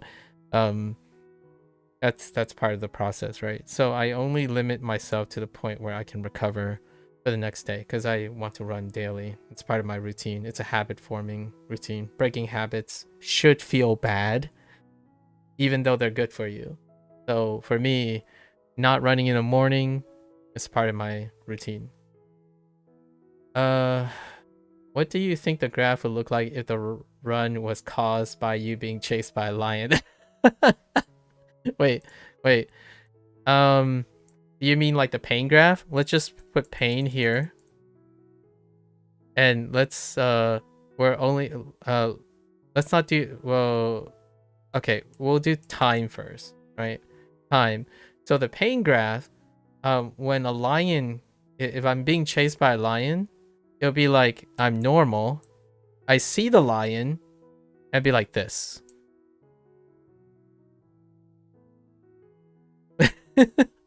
until the lion catches me. That's probably what would happen. The pain would disappear. Like you wouldn't be focusing on anything other than running. Like it would be gone. Like there's nothing processing other than running as fast as you can. So you have no, even if your legs are like you accidentally tripped over, you sprain your ankle, you have no process of any internal pain from that. But in terms of distance, right? Let's make a second one. In terms of distance, like total distance, right?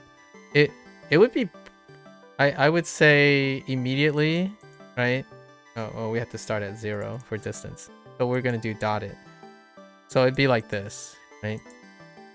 Really, really high rate. And then immediate crash. And then we get caught. It'd be like bolt. Maybe it's a slight curve. It's probably gonna slightly curve upward. So yes, we're going faster, and then I'm tired, and we're gone. So I wouldn't pace myself at all, right? It would be like whoop, like the distance would start accelerating, like total distance, right? So the rate would be parabolic until it's not, until immediately you just flat out, because you're running flat out. And then obviously for like marathon running and long distance running, it would actually be like this.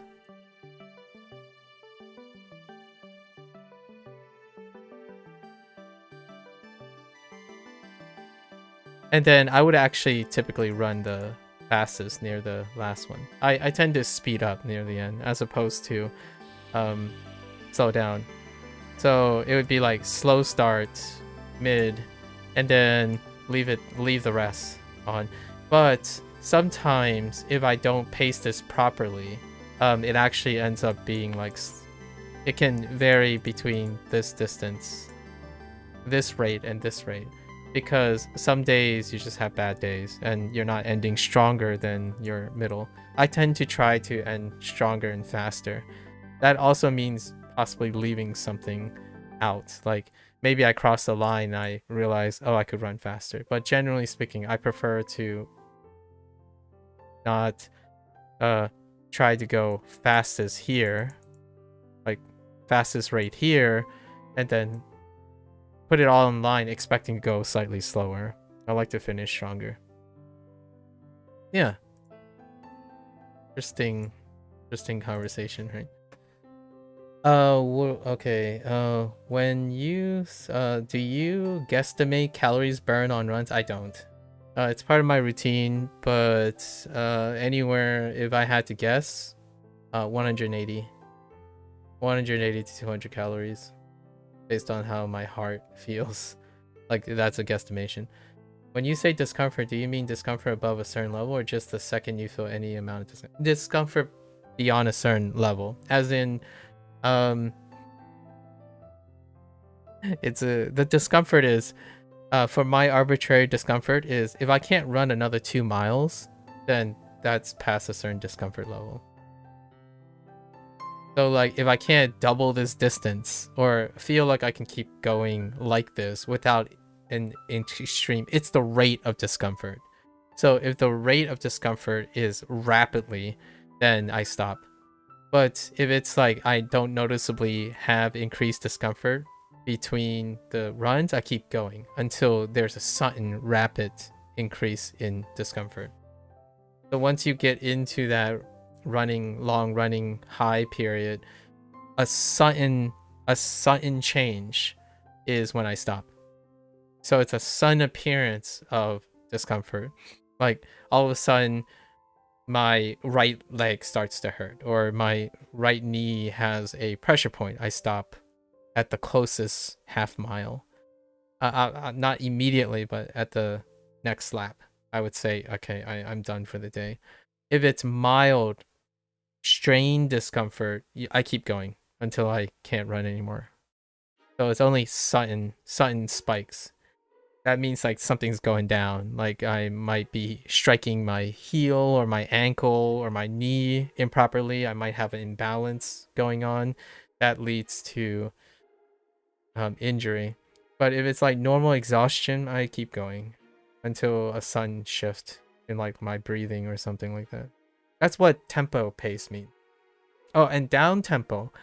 Down tempo is I breathe even better. So down tempo is when I'm just breathing through my nose, like I would have a conversation. Like a very casual conversation. Like down tempo is walking. So down, when I wrote on the Discord, right, like my Discord thing, if it's down tempo, it's conversation pace. So like I'm breathing just through my nose. Like I'm not exerted or anything. It's to get my cardio in for the day. Cadence. Can you exhale through your mouth and nose at the same time? You can. You can.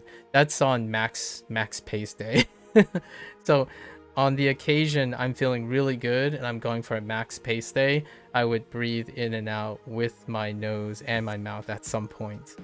And then cadence days, like the days where I want that regular long distance run, I breathe in through my mouth. I breathe in through my nose and I breathe out through my mouth, right? Like just a more volume, a little deeper breathing. But down tempo is like, oh, the store is 10 miles away. You want to go jog over there?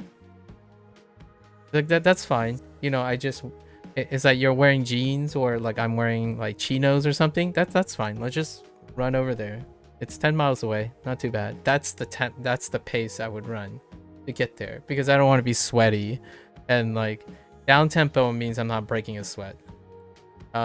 It's short enough. It's at a pace where, so it's a 5-mile pace. No, sorry, it's a 10 mile per hour pace. Not 10 mile, 1 mile per hour pace. Sorry. Wait, sorry. It's a 10 minute mile pace. 10-minute mile pace, which, what does that convert? 0.1? 0.6? I have no idea. Do I have asthma? I don't, but I have respiratory problems. I do have respiratory problems.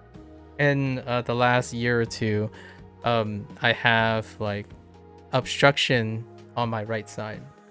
Nearly complete obstruction on my right side of my breathing. So, and I have respiratory allergies for a very long time. I'm not asthmatic though. There's no. Yeah, it's like a lining. My right. The interior of my right nose is completely obstructed by flesh curve. Not necessarily a deviated septum, but fairly close. Yeah. It's all part of growing. These things, they're biological changes. Estoy bien. Recent days. Recently, you were recently near the house. There's a new building that you saw.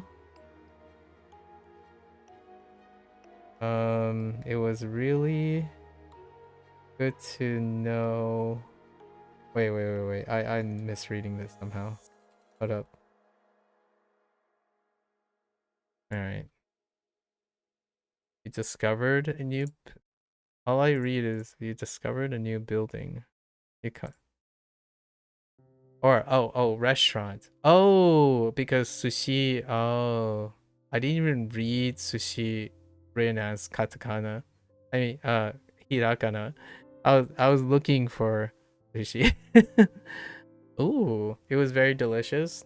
Nice. Oh, yeah, that's right. That's delicious. That's right. It's funny. Koichi is written out and sushi is written in hirakana, but I keep forgetting that's how that works. Ooh, what do you usually eat at the sushi place? What is your litmus test, Gecko? Is that caused by an event? No, It's caused by biology.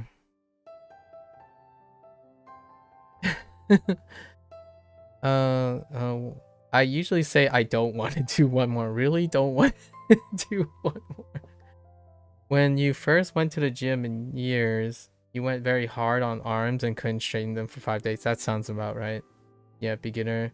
Like what I mean is reacclimating, or the honeymoon period, or a lot of people call it the beginner phase, as in like the honeymoon period. Like, oh yeah, I feel so rested, and without pacing, you get into that high, but it's not a different high. It's like the psychological dopamine hit, right?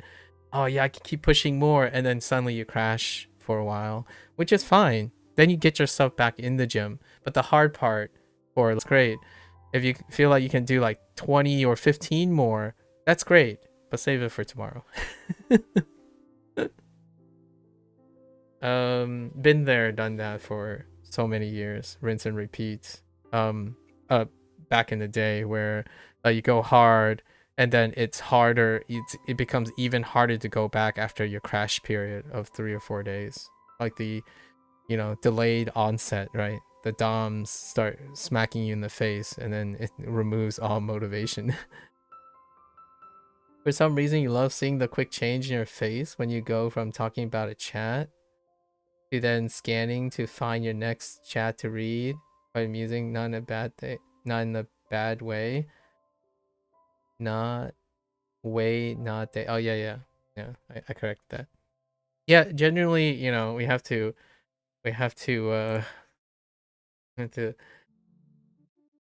keep on top. It takes a while. Yeah. Just the quick lock-in phase. I see. I have a lock-in phase, huh? I do. Back in the day, here's a short story. I don't know if you guys have a resting thinking phase, but generally speaking, it actually came up today.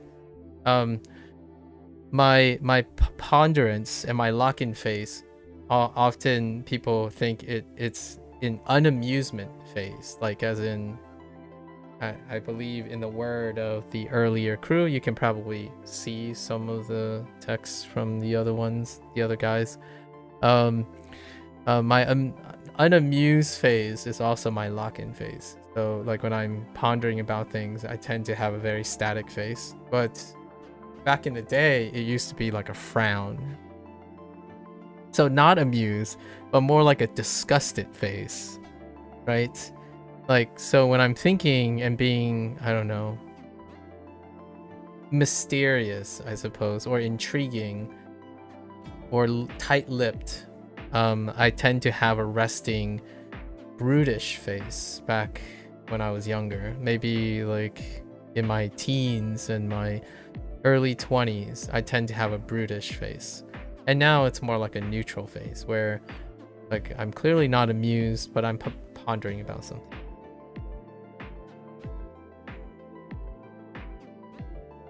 Your relaxed face usually come across as either sad or annoyed from what people have told you. Oh, you have a relaxed, sad, and annoyed face. That used to be, that's pretty much on the spot for empathy. When I was 18, like same here. When I was younger, people always thought that I'm either like very lonely or I'm annoyed or something is getting on my case, and they like quiet down when they see me like stop talking, right? And I just stare at someone or something. They're like, are you okay? And I'm like, oh yeah, that's okay. I'm just thinking, right? That's what I used to respond. I'm just thinking. But nowadays I bounce back and forth so that it doesn't stay on too long. Like I do not.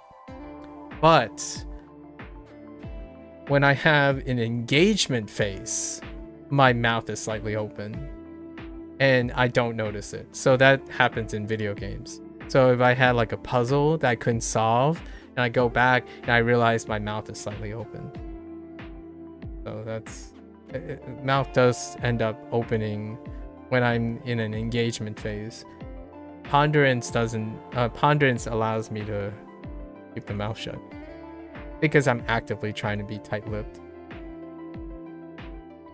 You've been sitting thinking about something interesting and often get someone come up and say, "Are you okay?" It's complete. Yeah, that's the deal.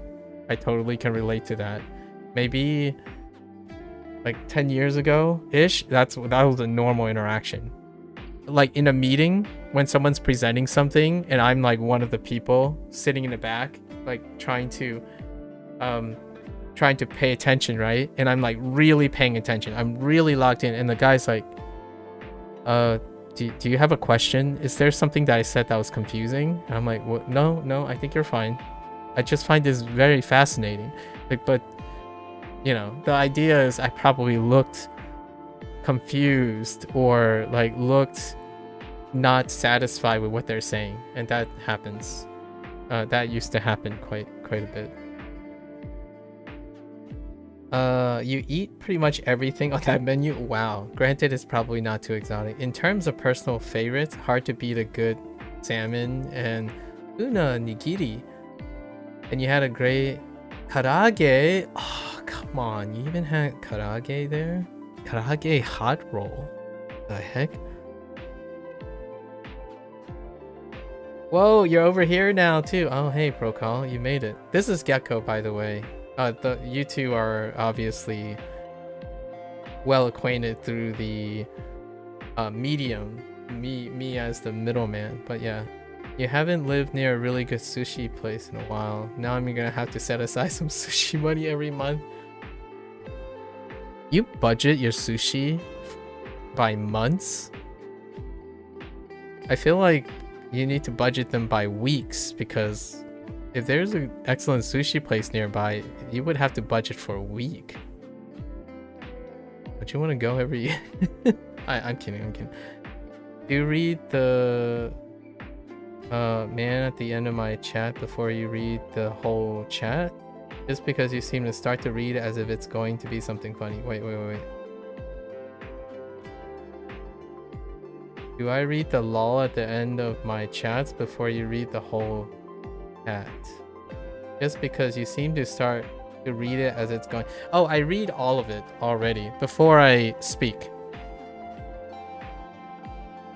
So I read the entire statement while I'm speaking. So like if I'm talking to you, I'm also reading the rest of your chats. So occasionally when I'm smiling and stuff, occasionally when I'm smiling is I'm reading your thing as I'm also talking about whatever I have in my head at the moment. So occasionally there might be a disjointed, like, why am I smiling about something depressing? That can happen sometimes. And occasionally I will break my line of thought or jump over something because reading is faster. I don't know if you feel this way. I don't know if everyone feels this way, and I'm not sure if it's true or not, but reading is definitely a lot faster than speaking.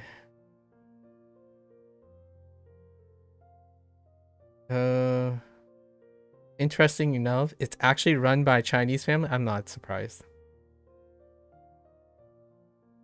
You wanted to see what Gecko was saying as you never went on YouTube. I see. I'm not surprised that's a Chinese family, but it only serves Japanese cuisine as genuine as we get in the West, I think.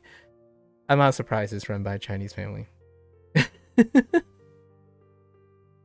Have you met the Koreans yet that runs pho shops, or the Chinese that run like I don't know. I find it very humorous. But yeah. So you really exist. You're not Maku's imaginary friend. You forgot. You were going to ask to say something. Did you do many group projects at university? I generally do.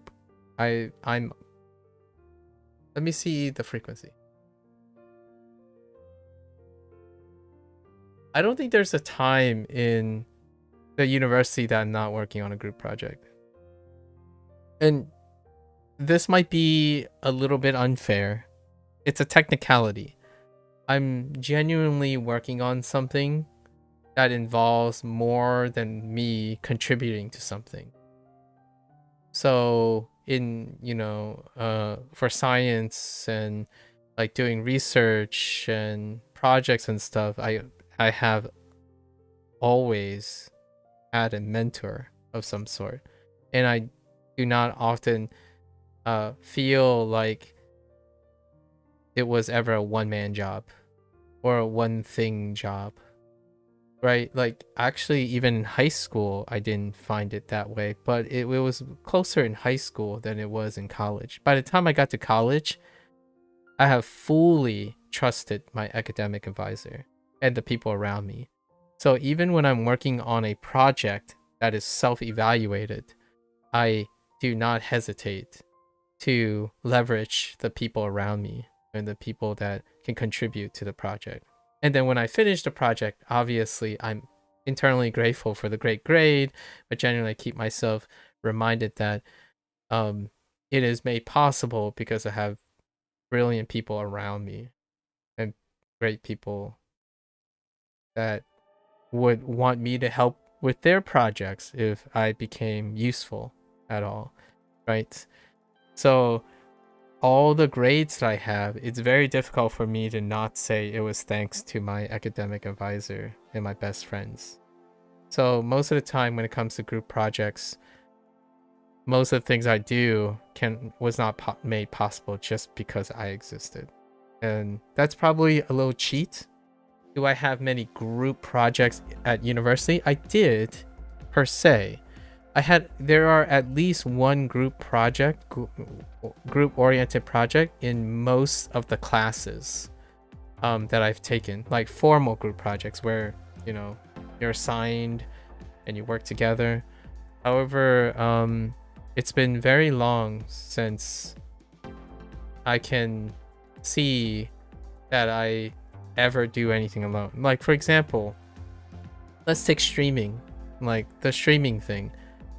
Someone, when people are saying like, oh, I'm happy, like earlier there were conversations like, I'm happy you're here, or are you happy I'm here?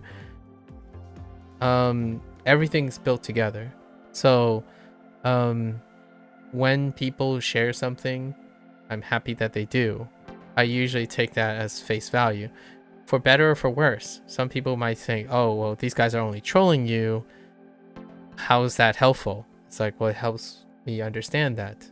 We could turn that, perhaps that trolling can turn it into endearment, and endearment can lead to other things.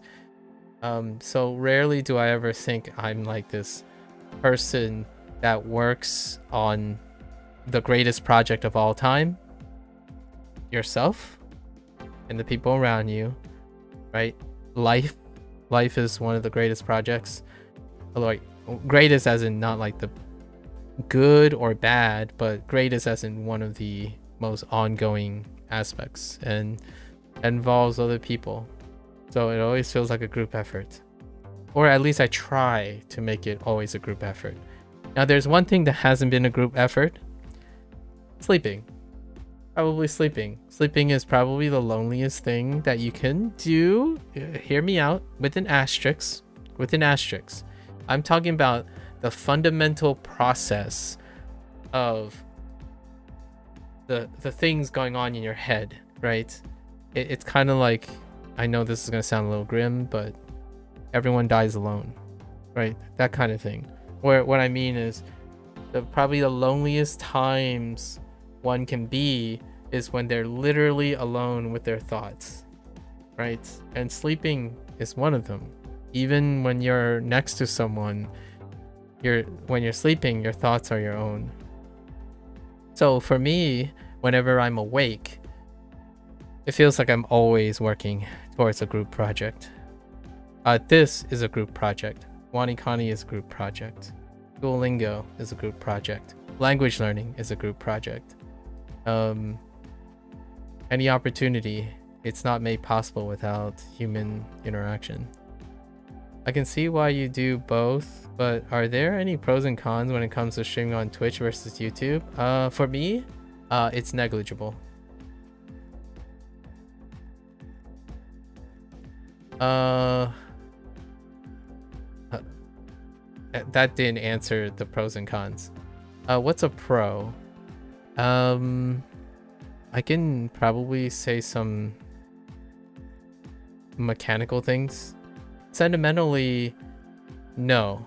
The Pro is 2 different platforms, 2 different communities. The communities have different dynamics, and they offer me an opportunity for social experiments, which coincidentally, Gecko, I disclosed that to other people who were here earlier or here every once in a while, and I haven't revealed any of those things yet, but I'll reveal them at a later time with a large enough sample size. But the Pro is having... oh, you're saying Twitch versus YouTube. I think it's Pro for both sides. Twitch has a specific type of idiosyncrasy, and YouTube has a specific type of idiosyncrasy, and that's a Pro for both sides. They are also the cons for both sides. Because if you're someone looking for consistency, they are not consistent with one another. But that's kind of what makes them interesting. So for me, the Pro is that they're different. Twitch and YouTube is different. And that's fantastic. That increases my dexterity over time if I use both. That is the main social experiment here.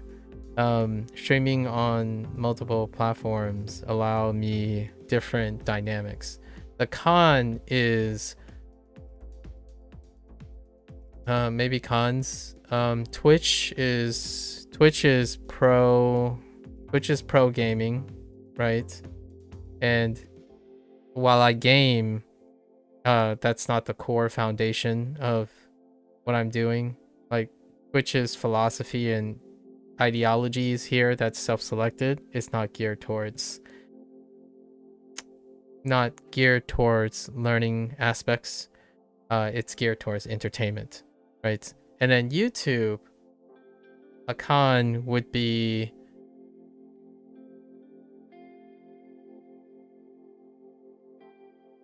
a short format video content would be the con for me. This is a personal thing, but curated,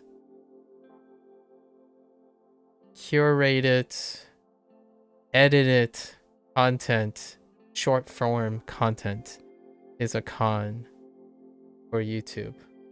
Largely because it goes against the things that I needed to be to demonstrate something. It's a non-negotiable bottom line. So if short form curated, heavily produced content is the staple of YouTube, then I have a very difficult time playing ball with that.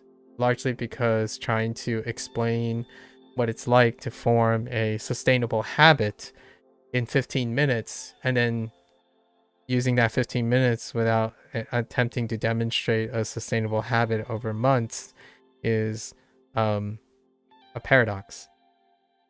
One cannot appreciate anything that, in my opinion, is very difficult for someone who is seeking advice on doing a task sustainably for over a year in a 15-minute video to form the necessary experience.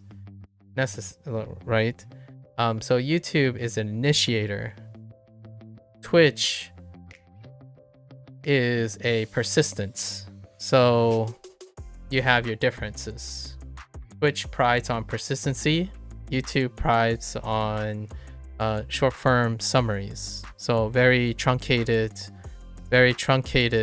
and compressed timeline, which is geared towards expansive and extended timelines. However, neither of them offers the vehicle and or you could say if you slam Twitch and YouTube, if I take a little from column A and a little from column B and slam it together, it would explain why I'm streaming on both of the platforms. Right? So that's kind of the deal, right? I think the long story short, when someone says, why do I stream on both? It's because I like a little from column A you know, like a little from column B. And what's terrible about that is there aren't favoritism, so I don't gear towards one of them. So whatever I do that's appropriate for column A is not very appropriate for column B. And whatever I do for column B is not appropriate for column A. And I like it. I like it that way. Largely because then I don't ever get stuck in my complacency. And that's probably one of the shortest ways of explaining why I stream on both platforms. Before, why not earlier? Some people might ask, why not earlier? Why now? Technical limitations and lifestyle time constraints were one of the main reasons. Like, why didn't I start streaming when Justin TV was around? Like, I was in graduate school already. I actually followed and charted like a YouTube start to cover science topics when I was still in, like, around the time I graduated college. I was thinking about doing that, which would put me back when YouTube right around pre-Vine period, before Vine was around. And then for Justin TV, which was Twitch TV before the change, Justin TV, I wanted to stream Atlantica online, I think. Yeah, you know, we make opportunities. So I basically missed the founders effect. Life would have been interesting. It would have been very, very different. I might not have graduated. I might not have defended my thesis. wouldn't have pursued science and talk about a lot of the things that form the basis of my streaming content now if I chose to chase the YouTube and the Justin TV dream, right? I did want to, though, for some time. I wanted to live stream. Actually, I wanted to change that. It wasn't going to be a gaming thing. I wanted to make a science game. So I was gonna work on a science game when when Twitch was starting up. And for YouTube content, I was just gonna talk about science lessons, like things to get you through college, because I was already doing that. I was already doing that before, so might as well do it then. It solved a lot. It killed the proverbial multiple birds. Like, I needed to practice public speaking, seminars. I already have to rehearse these things, so I might as well record them and post them on YouTube. But at the time, no gear. Equipment was still quite expensive, and I was paying my college tuitions, right? And then I had to do research and all that, so it was impractical to be able to add, regardless of how it was fairly inaccessible at the time. Yeah. Let's see. Okay, interesting. You just started a group project and you missed the first group lesson, which I think has upset someone in your group. Okay. Because I put in the group chat that I booked a room for a study meeting, and she replied, "Aw, thanks. Truly inspiring to the dribblers of our society." Which has been repeating in your head a lot. I don't know why it's gotten to you so much. Dribblers. Surely taking it at face value wouldn't help you. Surely taking it online, I usually don't ever see a sentence at face value. And you can kind of think about it as being paranoid. Some people on the surface may see it as paranoia, or incredibly invested. So incredibly invested tends to get a blowback of like dude, don't take it so seriously. Don't take it like, don't joke or anything and stuff.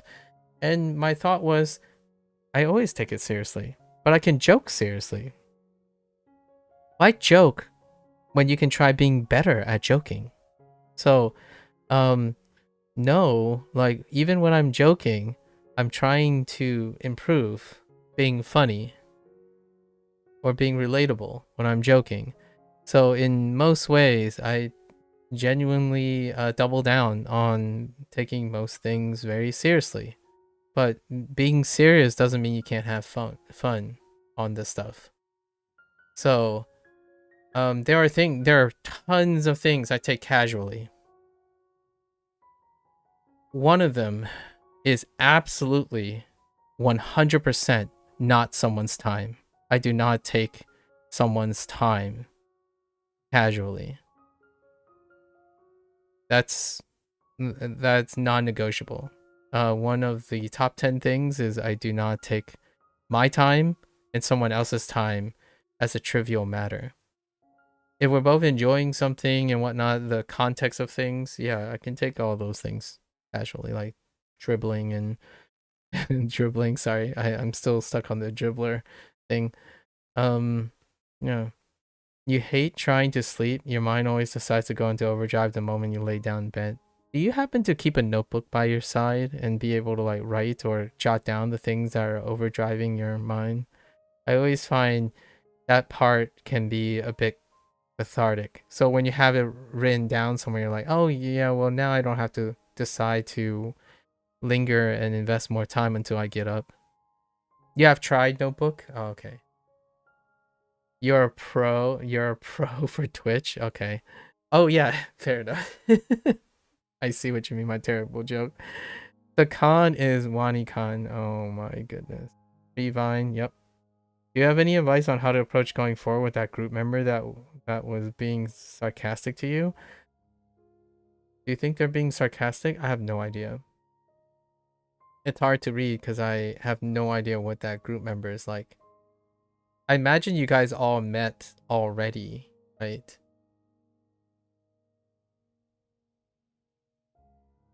Is dribbler a British choice?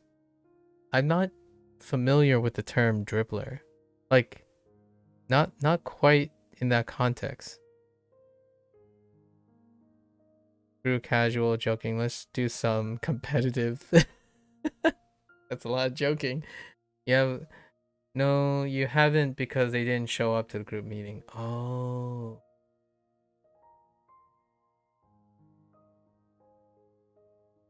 Interesting. You have a Twitch account too, but you almost never on Twitch. I guess I'm just more used to YouTube as I spend quite a time watching content, not live here. Yeah. Yeah. Me too, Gecko. Me too. During the first couple years of Twitch, I actually spent almost exclusively my time with the word processor and looking at different channels and patterns and stuff. And over the years, things have changed, but also things have fossilized. The early days of Twitch, especially during the brand switching and the acquisition switching and the direction switching, whenever there's a leadership switch and a reorganization, I was heavy on the notepad. Like, I wanted to be part of the R&D, the direction. I participated as much as I can in surveys and whatnot. I was really engrossed. However, now Twitch has fossilized. So has YouTube. YouTube and Twitch have, well, YouTube fossilized quite a bit already, and that's because of efficiency, right? Efficiency-based business practices and algorithm-based normalization of behavior made it so that businesses can fossilize their direction very easily, and they can also echo chamber their business direction. So when AI is a fad, everyone can hop on immediately on AI or and so on, because groupthink is incredible now, like incredibly efficient, since all normalization and all feedback is normalized based on feedback, positive feedback. So when AI is good, if you say AI is good enough, it feeds back on itself. So it's very efficient now. So it doesn't, in my opinion, take as much time to do background research and looking at the trends. So both Twitch and YouTube are, in my opinion, very mutually fossilized in their direction. There aren't pot stirrers, for example. It's very difficult to stir the pot anymore when it comes to how to, I don't know, understand the algorithm or whatnot. I certainly am not someone who spends hundreds of hours. Hats off to those experts or people who think they're experts, that they got the meta down, the whole meta down. Whether I got the meta down or not, I think that I'm fairly well equipped to understand how business practices work and how fairly rudimentary ways of capturing people's attentions work. That's as humble as I can be about it. At the same time, it's not intellectually interesting to me enough to pursue that. So how do you feel about the fact that nowadays many kids' dream is to become a YouTuber or a streamer? It's disheartening because they want to be a large category of people, as opposed to understanding the nuance of what kind of streamer or YouTuber they want to be. That's like, for example, that's a kid before the internet telling me they want to be creative in life. You can't dream, like, what is a dream to be creative? What is that? It's disheartening because the kids dream of something so nebulous. And early on, when you dream of something so nebulous, I like to hope that there are a lot of people who aren't giving them one size fits all models, but that's not the way the internet works most of the time. It's very prescription based.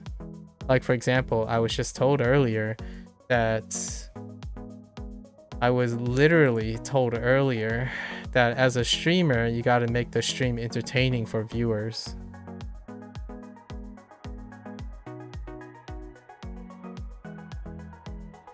So what does that look like? As a kid, I like to think eventually they will develop the awareness and the experience to understand what does entertaining as a streamer look like, or what they want it to look like, as opposed to dreaming of a category that is undefined. And also, they are exposed to a lot of stimuli that allows them to determine it by themselves.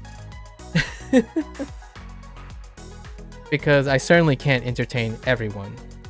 So making a categorization and a generality like that makes it sound so simple, right? Oh yeah, it's very simple when you step back far enough. And then you lose all the nuances. It's a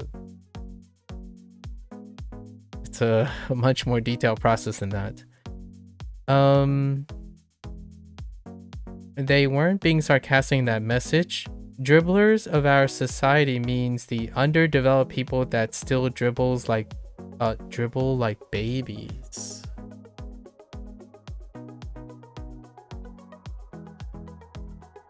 Dribble.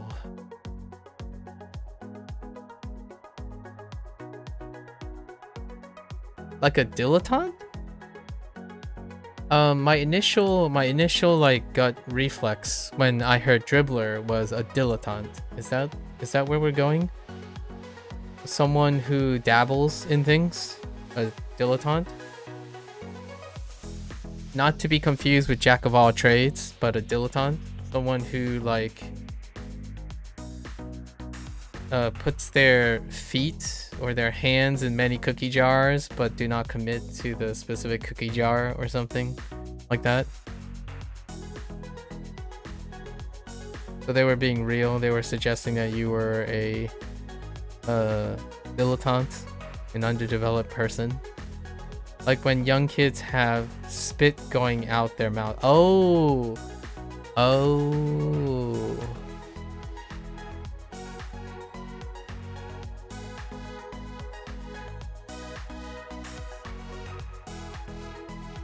Dribbling, I see. So that person is just calling you an immature person. Underdeveloped person. I see. Interesting. That's a tough one. How many members are in your group? Honestly, to approach it, 6. I double down on the other 5.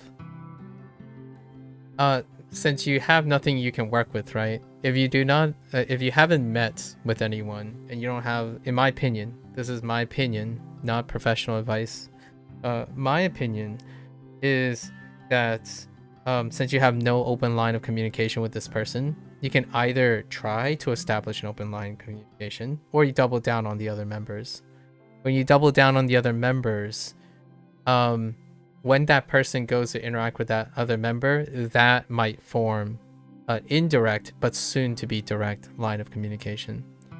I think forcing a direct line of communication in an unnatural way may have lower success than, since you're in a group environment, there are more members. So being proactive, constantly being proactive with the group's thing contributes to a product that the other person may benefit from, whether directly or indirectly. So showing that you are demonstrating that you're not a dribbler is double downing on the project. I think it has a higher level of success than, or tends to have a higher level of success than catering to the weakest link. Now, there is something to be said that the project is sometimes only as strong as your weakest link. However, there's opportunities when you bolster the foundation of the rest of the group. Oftentimes, that's kind of like your usual walk the walk instead of talk the talk. So rather than trying to, already it seems like that person is passive aggressive, right? It, like loosely on the surface. Well, then if you choose not to be passive aggressive, then that would ultimately dispel that person's comment in the first place. So it's nice to focus on what you can do and not really what you can't do, which clearly there's no line of communication at the moment. I think opportunity presents itself when you keep yourself constructed and proactive in a group environment. Now I imagine you as Russell Crowe in Gladiator. Are you not entertained? Are you not entertained? My resting poker face would certainly suggest that I'm not here to entertain you. Yeah, you might try and just be apologetic for missing the first group lesson, as it might be that the fact that I missed it is it just really got to them and that message was an outburst of annoyance. Being apologetic is pretty I think being apologetic on their term will happen. Like you will have one is likely to have an opportunity to be apologetic when the opportunity presents itself. So refocusing and doing the thing they're annoyed about, right? Like, I mean, dispelling the thing that they're annoyed about can speak for itself. So not missing the next group lesson, right, would be apologetic. Not like explicitly apologetic, but proactively apologetic. So coming to the second group, hammering it down. Now there are some situations you have to read later. If you do not acknowledge that there was a wrongdoing, I don't know this person again, and it seems like you don't have met yet. This person might be someone of high moral grandstanding or a righteous indignation. You might have to gauge your availability on how stern they are, because an admission of apology it may be required, like some humbling yourself to admitting something's wrong might be required in addition to being proactive and being apologetic about it. In my opinion, the most apologetic thing you can do is to not miss the next group meeting. Right. Your plan was to apologize to all the group members for missing it, but not many showed up. You still, well, that's fair. That's what you can do. In the group meeting you booked, yeah. That sounds amazing. Good on you. Good on you. And you have group members now. You have people. Without knowing anything, right? I'm a little partial to the utilitarian approach most of the time. If the group is going to sink because I did something to irk someone else, well, I is sure as heck gonna try my best not to be the one that sinks the group. Right.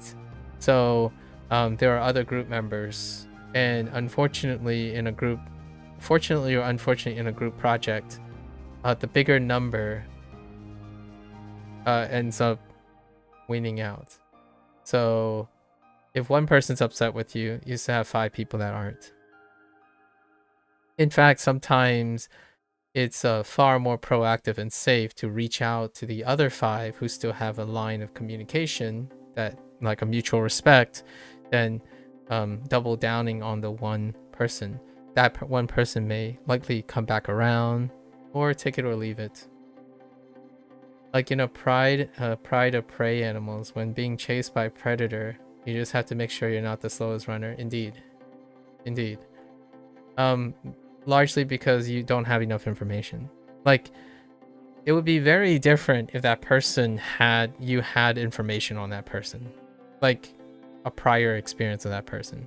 But purely in a stranger value system, a group project is far more successful when you gather as many groups to work together than catering to the single person. Now, if that single person is the leader of the group, that's a little different, right? There's kind of disproportionate weight, but since you guys haven't like all met together and know each other, like there's no like equity or exchange of weight, you rarely could predict if that person is the leader or is the GOAT leader. There is a chance when you have a group project where there's an appointed leader and that leader does not like you, then technically the whole group's communication with you might deteriorate, but it doesn't seem like that's the case. I go with where I can communicate. Concerning myself with things that I cannot control, in my opinion, in a group setting, I go with the things that I can control or I have some direct impact on, and hopefully everything else falls into place. Opportunities, obviously seizing opportunities when there's available is always keeping your eyes peeled for opportunities to reach reconciliation is fantastic. If it does not happen, pulling yourself down by that hurts the group dynamics in the long run. So it's a more of a lesser of two situations in this case. Yeah, and you think that the fact that we had no information on each other, sending a disrespectful message like that is part of why it got to me so much? Indeed. What you can glean from that type of conversation is probably the level of presumptuous behavior that person has, right? They're immediately burning bridges is it's a tightrope. It's a very tightrope, and I think maybe you and possibly Gecko, I certainly have become very accustomed to interacting with people who normalize presumptions in order to cut the grease or cut the gristle, if you will, right? Cut to the chase. You're someone and I'm someone. So therefore, if you're not doing that thing, I'm out of here. It's like, all right, fair enough. It's a shame that you view human interactions as steps in an efficient workflow as opposed to an investment, right? Let me know when you go into an interview and you expect someone else to invest in you and you talk like garbage about all your prior experiences. Right. I use the word garbage as a word because I think that is a very common word. I guess I'm gonna add dribbler to the word list. Always, never. Plenty of trigger words that would illustrate someone who's very efficient at talking, but rarely is someone, in my opinion, personally, that I would openly invest in. Because they have no investment in you either. Before they sent that mean message, they did say, if you're in our group, why haven't you showed up then? And I replied, my reasons for not attending are irrelevant. Oof, that's a little direct, as I didn't want to talk about it, but that may have fired them up more. I see.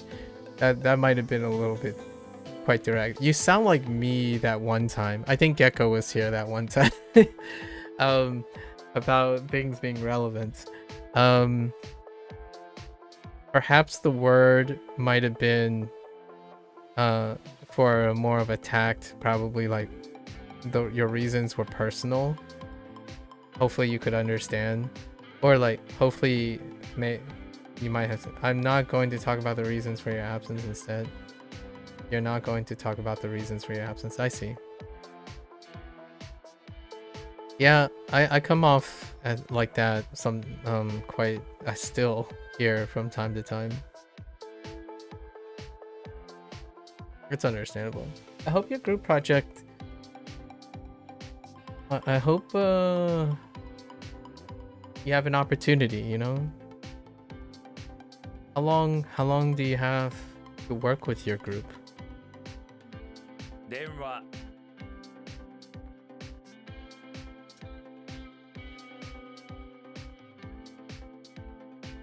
I'm working with you guys right now. Like that's how group projects work, you know? At least in my opinion. It's until the start of May. I see. That's quite some time. Opportunities. That sounds rough. Rough start.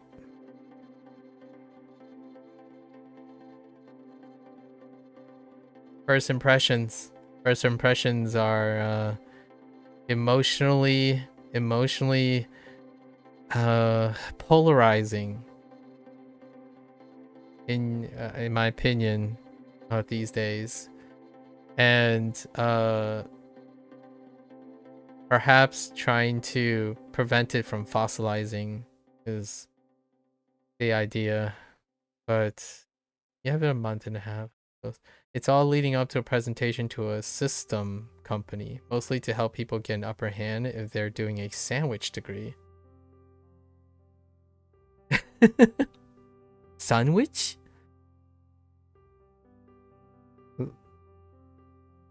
Interesting. I'm not sure what the...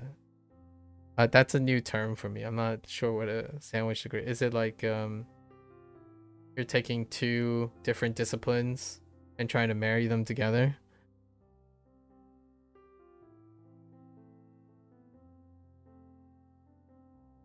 Echo, I don't see you as a Twitch viewer, honestly. Unless you... okay. There's one extenuating circumstance. The extenuating circumstance is if you watch the occasional person who breaks down historical accuracy of 4X games, or grand strategy games. I could kind of see you nerding the heck out to that, Gecko. Outside of that, I'm not entirely sure if I would ever find you in the bruh or I'm being clever banter of the Twitch communities. They're very awfully selective and they speak with innuendos nonstop. It's like portable.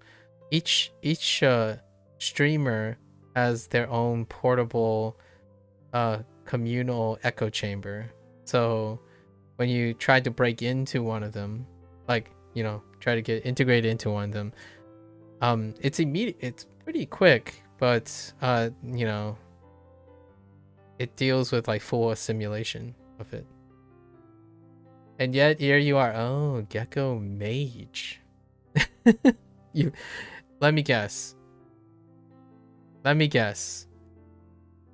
Did you have a trouble remembering your Twitch password? And then you had to retrieve your Twitch password and reset your Twitch password? Be honest. I'm kidding. You might not have, but all I can. Yeah, oh, you did. my only thought is, well, it took you a while, so yeah. Since you said you didn't use it for too long, that's very understandable. Like, I forget. Right. It's only human to forget passwords that you don't use. That was a low-hanging fruit. I basically picked a very low-hanging fruit. It was so low that it might have like grew into its own tree at this point. Oh yeah, that's true. At least you aren't using the same password for everything. That was an assumption I was making though. I was already assuming that Gecko doesn't use the same password for everything. Which, seeing that he admit he did, then that's good. I'm glad you don't at least have the same password for everything. That is definitely one thing. Jeez. Real talk. Good call. Good call. Some might even say that was a pro call. See what I did there? Nah, I'm kidding. Dad jokes abode. I think let's see. Part of the reason of a such direct reply about my absence is because you asked if people could confirm they could attend the meeting, and she said, "Who are you?" And then, "You're in our group." Then, "Are you sure you're in our group?" When they knew full well I was in there. Oh, that sounds some like, man, this is all converging on some passive aggressive behavior. And a sandwich degree is when you do a year of industrial placement between year 1 and 2 of studies. Oh, intriguing. I see. Crossover of the century. That was worse than yours. I know. I tried.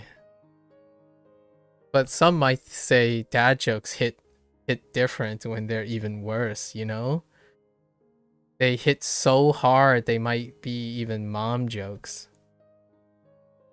Actually, I'm not even sure if there is a thing about mom jokes. Not those type of mom jokes. Different type of mom jokes.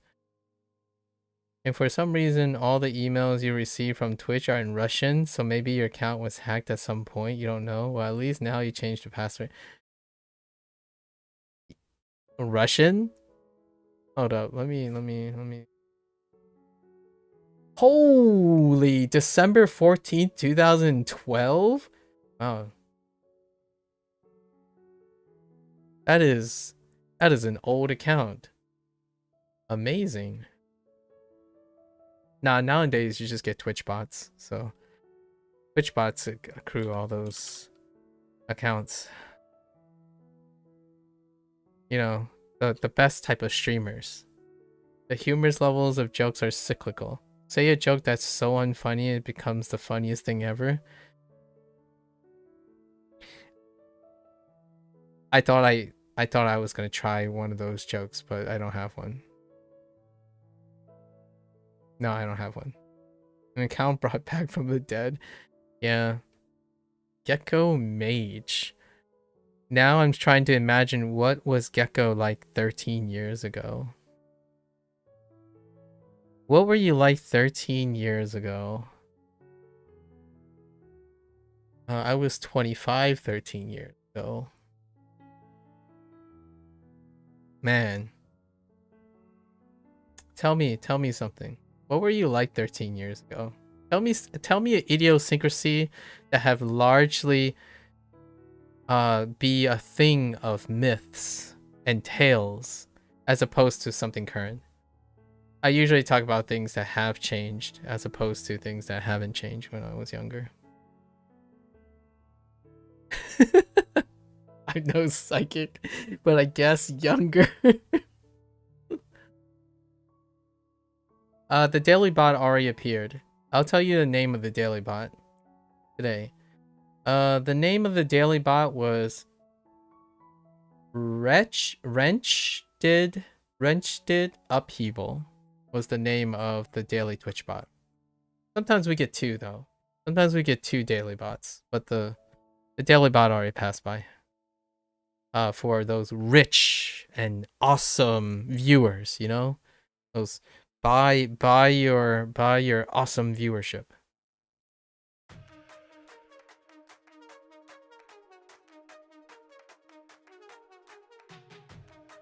When no one else is there for you, the daily bot always will be. I know, right? I honestly had 1 or 2 days where it was nice to get a reminder that the daily bot is there for me. Here's hats off to all the daily bot services.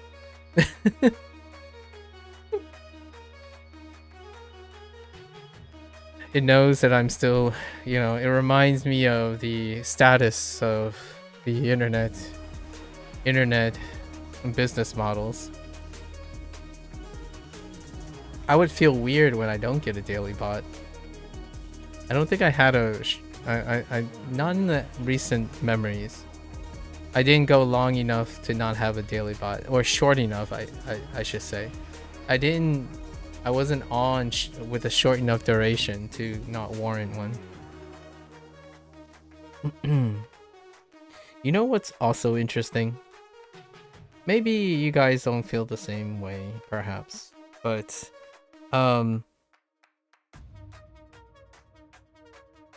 people act very different when they intend to target limited visibility.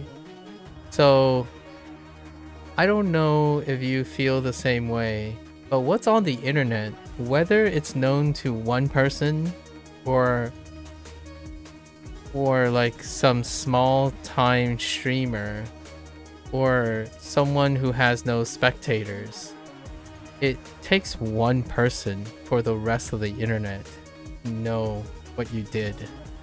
So I don't know what is it about this life that you all around the internet you see evidence of a single person starting a fire, and yet somehow when the person themselves are deciding on, you know, speaking to another person or making decisions, they decide that it's safe to be unhinged or be inappropriate or what have you, or feeling sly or trolly when you're talking to someone who only like has no one around, right? So I'm kind of beating around the bush here a little bit, but it's such a weird cognitive dissonance where you spend the entire life seeing how one can devastate each other with one act, with one person online. And yet when they go to make decisions about how they behave around other people online, they find that, oh, well, this one person can't possibly do much if I was misbehaving today. It must be okay, right? And yet it's no different. Every day you see the one person is sufficient to make things really, really bad. So, I don't know. That person's not me, but like, I'm not going to make a fuss about it. So they picked. Good job on the pick, but I think luck is not that forgiving. Or in this case, being lucky to be unlucky is not that forgiving. Let's see. 13 years ago, you were 21 in the first year of your master's degree, probably applying for school in an exchange program. You would end up at McGill University in Montreal in the fall of 2012. Gundam Style was blowing up. Oh my goodness.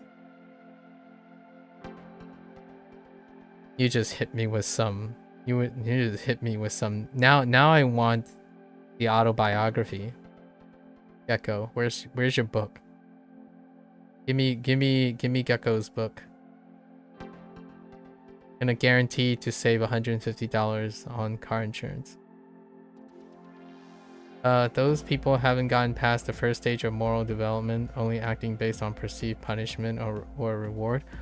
Wow. That is really well spoken. Is that one of your own? Is that an original? That's really good. Huh. That sounds like a intellectual comeback where you would get a bruh and then that's it. Where like, okay, that's a pretty good one. I like to give them the benefit of the doubt that I can maybe even entertain a troll. Wouldn't it be the greatest challenge, right? I know this is coming from what you just shared with me, that you have an impasse with another person, but that sounds like a time to whip out all your different tools. No, you learned the stages of moral development in GCSE. Oh, psychology. You can't remember who came up with those stages though. Okay. I was like, Holberg. Yeah. Holberg. Yeah. I see. Hey, if you want to practice... Wait, is this group project psychology? That would be incredibly awkward.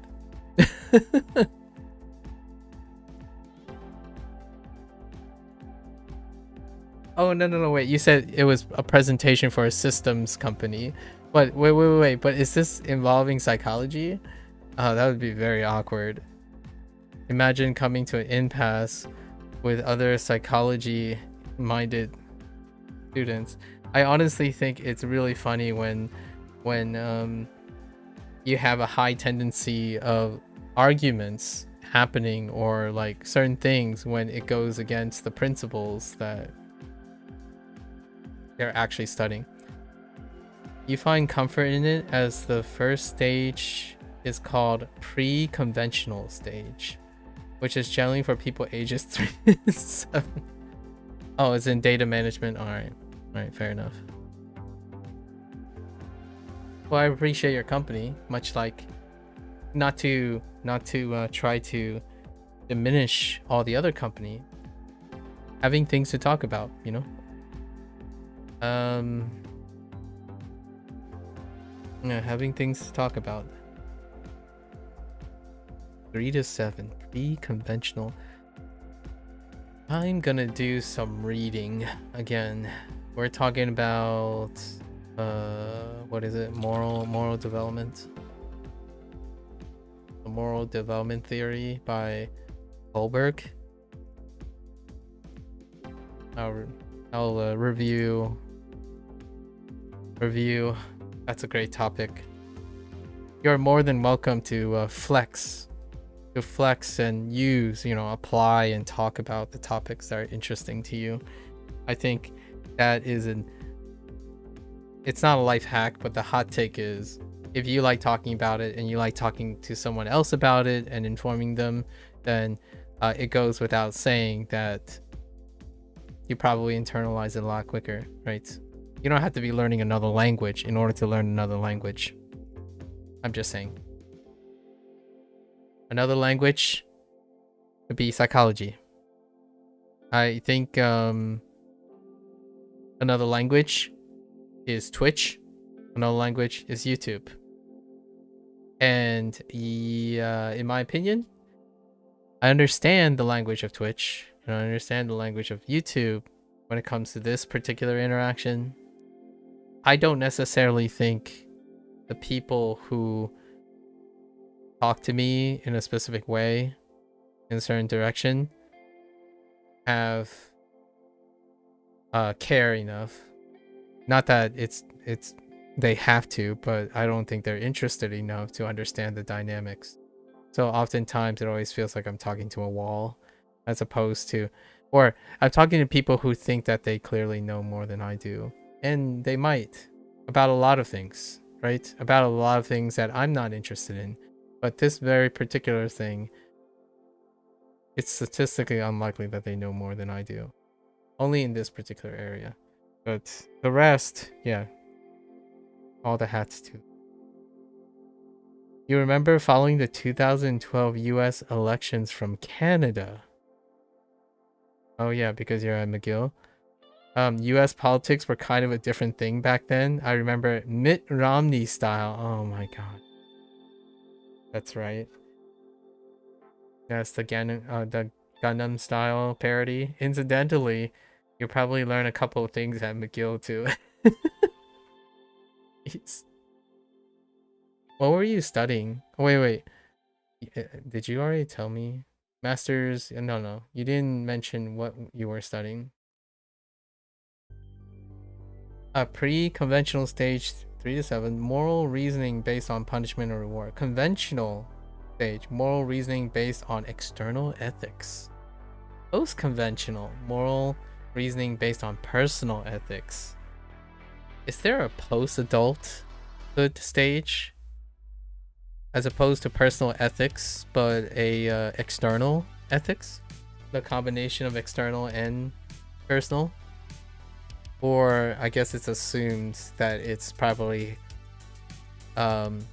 cumulative, right? You retain your moral reasonings based on punishment and reward, as well as external ethics and personal ethics when you reach adulthood, as opposed to switching over. Because I would say not in the Colbert stage, there's only 6 stages. The 3 stage each have 2 substages. Oh, so they are mutually exclusive of each other, as opposed to, oh no wait, they are displacement. They're substitutions. Huh. As opposed to cumulative. So the interpersonal stage is early on, it seems.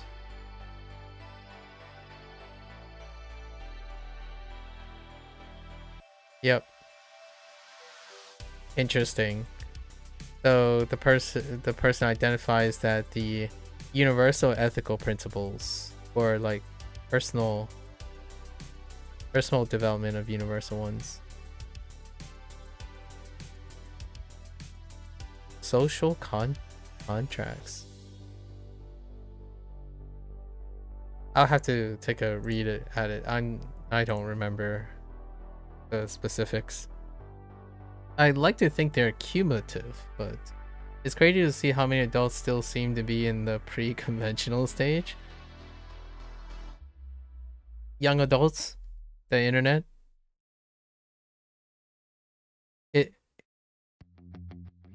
It's surprisingly ubiquitous, largely because of how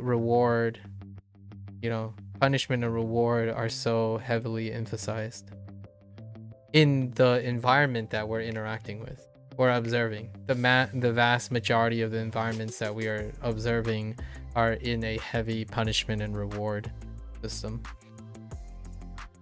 Right. If you generate a video, it gets a lot of likes. Keep on doing it. Alright. If a lot of people agree with you, clearly it's true.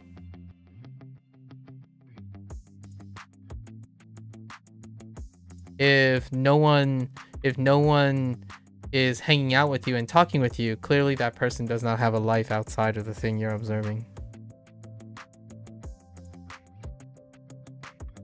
You've heard a scary amount of people saying they would do things if laws allow for it because then it's legal, so it's fine. Yeah. Yep. I think the other thing is the bottom line theory, like the bottom line thing. Well, nothing says I can't do it, so therefore I can.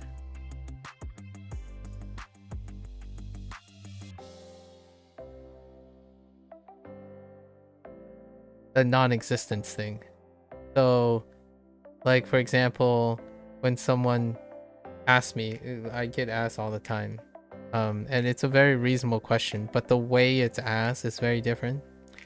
Like, it can range from, I think Gecko sometimes asks, or I think you might have asked too, when someone says, hey, doesn't it get tiring or do your motivations ever wane when you're talking to no one?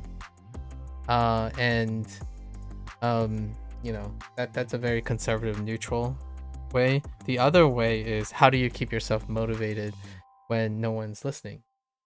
That's another one. Or you can have the pre-conventional stage and say, yo, dude, you know no one's watching and no one cares because your viewer count is 0.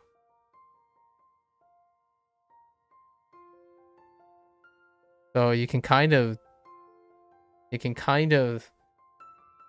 there's a spectrum there, right? There's a spectrum between how that's interpreted.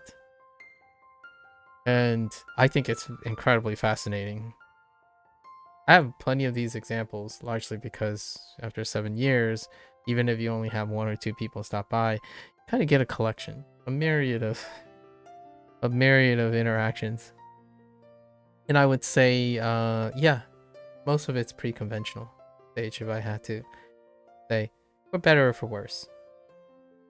I think pre-conventional stage is also very vulnerable to manipulation, and I believe it is the responsibility, this is a little bit of a hot take, I believe it is the responsibility of those who are morally developed to encourage those who can be easily manipulated, which in pre-conventional stages, according to what I read here, briefly, cursorily, they can be easily manipulated and influenced.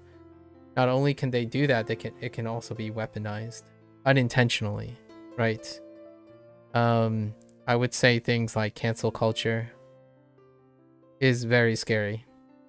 It can be both a boon or devastating, right? Having a generation filled with very well-developed post-conventional moral development allows for checks and balances, as opposed to a incredible vulnerability, for better or for worse, for moral manipulation. Seeing that it looks like Colbert believes that autonomy, right, agency of one's own ethical principles and stuff is the final development, and that's kind of one of the things that make an adult an adult. Like, for example, your self-worth, right, how to treat someone, often it's constantly checked against one's own moral principles, as opposed to being completely or dominated over someone else's moral ethics. Like, for example, what is normal and how you treat someone. How do you talk to a streamer, for example, or how you talk to someone in general. Some universal moral codes, I suppose. The 2 scariest examples you've heard of that is when talking about age of consent and when talking about belief in spiritualism. Yeah, I can see that. To be fair, I think the whole acting based on reward and punishment isn't black and white, as I imagine most people would have some second thoughts about doing something immoral when they think they're not being perceived or think there would be no punishment for it. I just got deja vu about my messages on Too Scared. I may have talked about something similar with you already. I think so. Possibly. We talk a lot about this type of things, huh, Proko? I would say that's why your example about, to be fair, you think acting based on reward and punishment also isn't black and white for even those people, is that's what I mean by I'm surprised that it isn't all of the above. So like, it's not like when you're pre-conventional, right? Say the stages, right? They don't displace each other. They're cumulative, in my opinion. Personally, I don't really understand the details, of course, but my thought is when you become an adult, you still leverage all the things you've done before. Like, for example, it's not like as an adult who has post-conventional moral development, forgot how to integrate or leverage all that they learned as an adult to negotiate with things based on reward and punishments and other external ethics, right? You actually do that even more so often. So you're able to transformatively, but I kind of understand what the stages mean. Like in order to get to that unstage, you probably have to do all of the above anyways, implicitly. So sometimes I think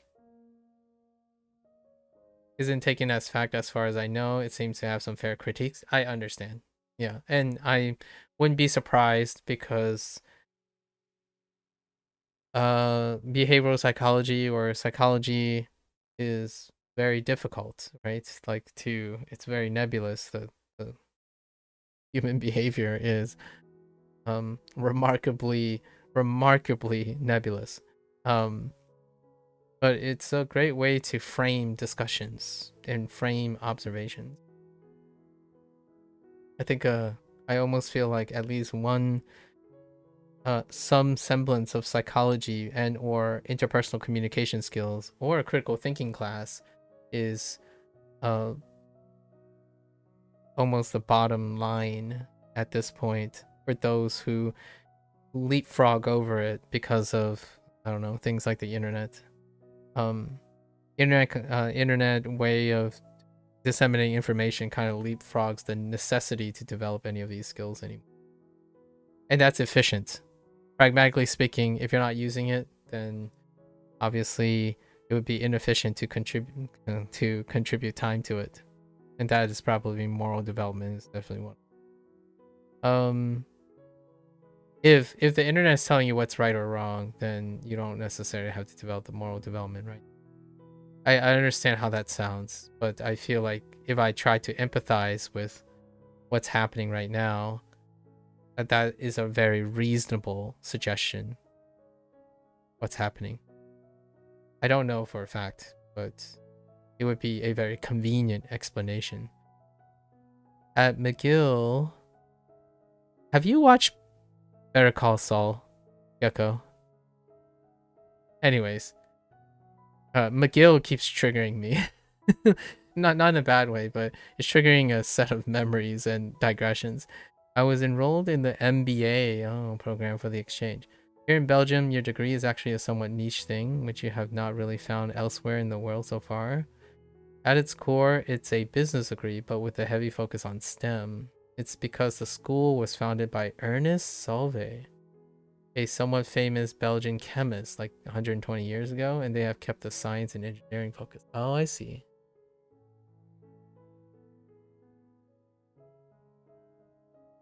Have you heard of the prison tower design? It's right in the middle. Yes, I have. In fact, Procall, the prison tower design was mentioned, but explained, not mentioned like by theory, but mentioned in Like a Dragon 8. I kid you not. You can't make that up. In Like a Dragon 8. There was one scene, a prison tower design. It's right in the middle of the circle of a cell where tinted glasses. It was devised as a way to keep prisoners in check as they would believe they will always be watched. Yeah. It was literally in Like a Dragon 8. Yep. It was dealing about keeping Yakuza in check. Actually, it was brought up another time, but the most recent one is Like a Dragon 8. It was described in principle, but not named in principle. I have watched Better Call Saul and I see the reference. Okay. It's called Panopticon. It was devised by an 18th century English philosopher. Oh, really? From the Solvay conference? I don't know the details at all.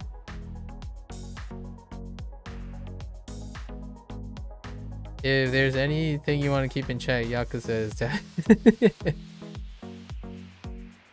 The smartest photo ever taken, if you know of it. Oh, wait. I know that one, though.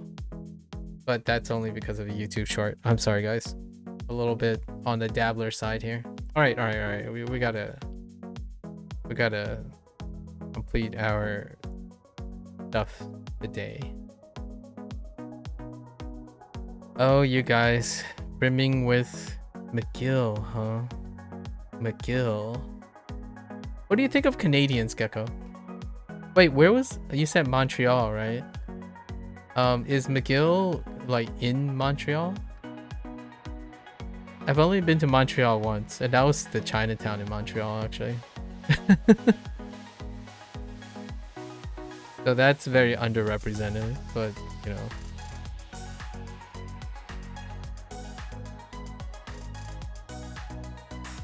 Sumu.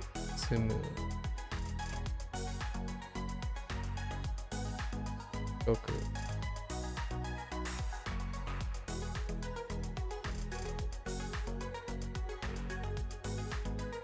Suido? This is water supply, right? But is this Suido or Miji or Mizudo?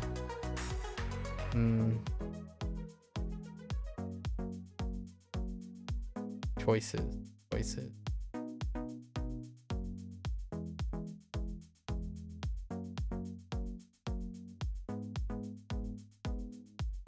I have a very I want to be the streamer. I want to be the viewer this time, guys. I have a viewer question. So let's do a role reversal. I don't usually get a chance to ask these questions wholeheartedly. What do you think is the smartest thing you can say to a stranger as an icebreaker? Hear me out here. I don't ask questions like this in the form, like in this example, but I kind of want to entertain the idea of being that guy. So what is the smartest thing you can say to a stranger? Yes, as an icebreaker to a complete stranger. What are your pickup lines? And I added the smartest thing largely because I'm already like grimacing inside. Like what do you mean smartest thing? Like what qualifies? But just hear me out.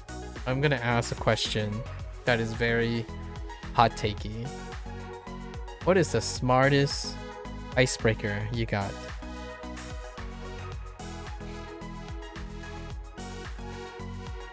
Are you looking for an icebreaker that would be applicable in any situation?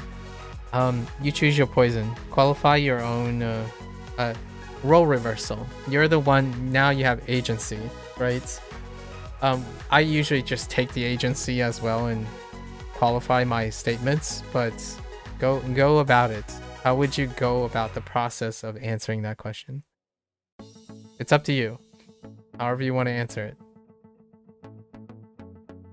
I'm trying to like simulate the opposite effect, and I feel like Gecko and you would probably do a lot of similar things that I would do right off the bat.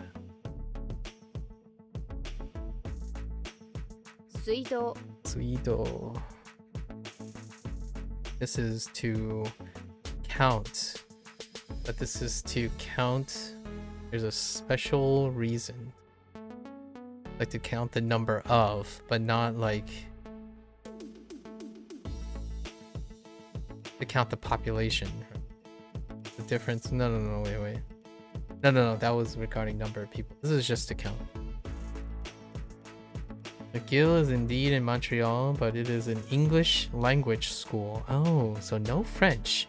You love Canada, but to be fair, I left right before the winter got too bad. And let me tell you, in recent weeks, there have been a real move towards closer to Canada. Oh, yeah. Yeah, European relations. We feel connected by common sense of geopolitical rejection and betrayal. You see what I mean? Yeah, I understand. Yeah. Hear me out. I will empathize with you, Gecko. Oh no, maybe not as much. So in a reverse sense, sort of, the whole like timing thing, when we studied abroad at New Zealand, it was great and not so great, because while the climate was a thing, boy howdy is sunburn a thing. But in the reverse direction. No, but I don't think we left when it was not great for like messing around, like outdoors and stuff. So that kind of checks out a little. It's kind of funny. I was not doing my master's. However, I was around the same age as you were in that period. Around 21. At university, for you, it would be, did you hear about recent well-known events that occurred in university?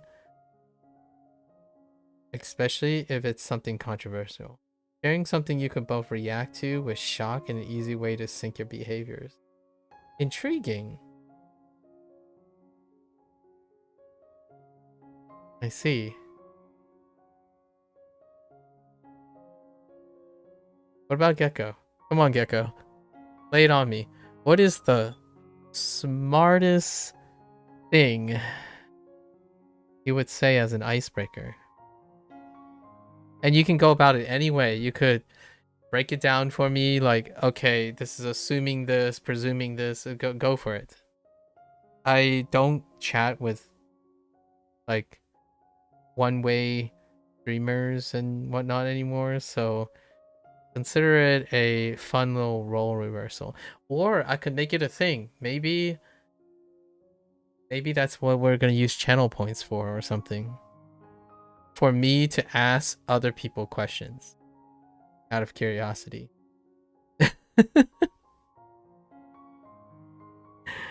I don't typically ask questions like this though. It's for fun.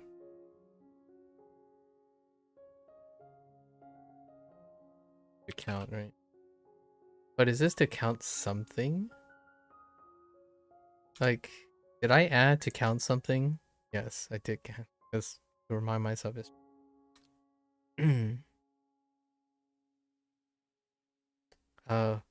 both people.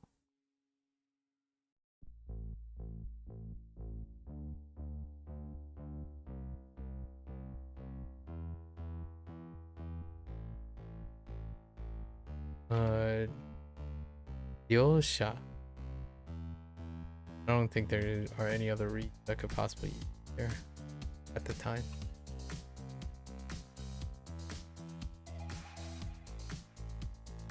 Oh, what time is it? I have to keep track. 9? Okay.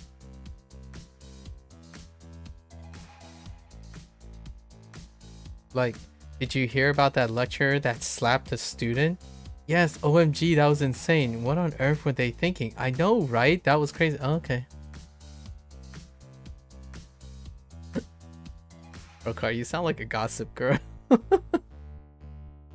I would totally be down with that, yeah. You want to swap back after Gecko's answer to see what your answer would be? Oh, okay.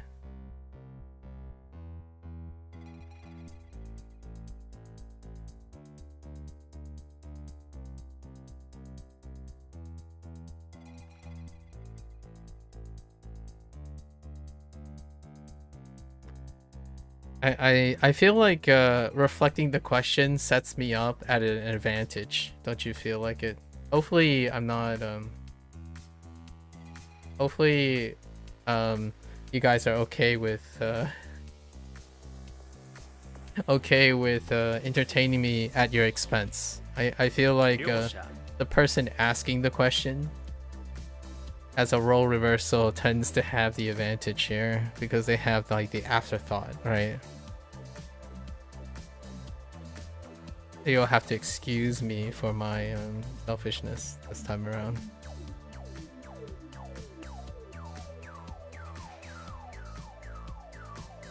This was kazoeru.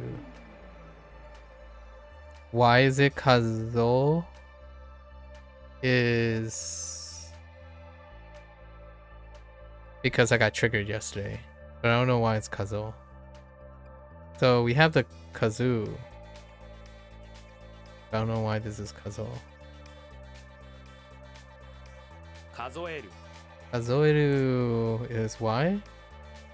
Cause of your counting. You begin to count. Oh yeah, you don't know why you can't stop counting.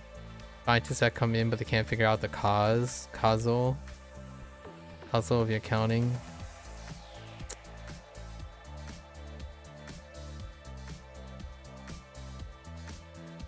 You know you ended up phrasing like that how a poorly acted high school scene that's information though.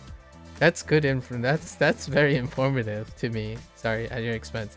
And now you can just think, dang, that's a good answer. Then say, yeah, that's exactly the answer I was gonna give as well. It's true. It really is.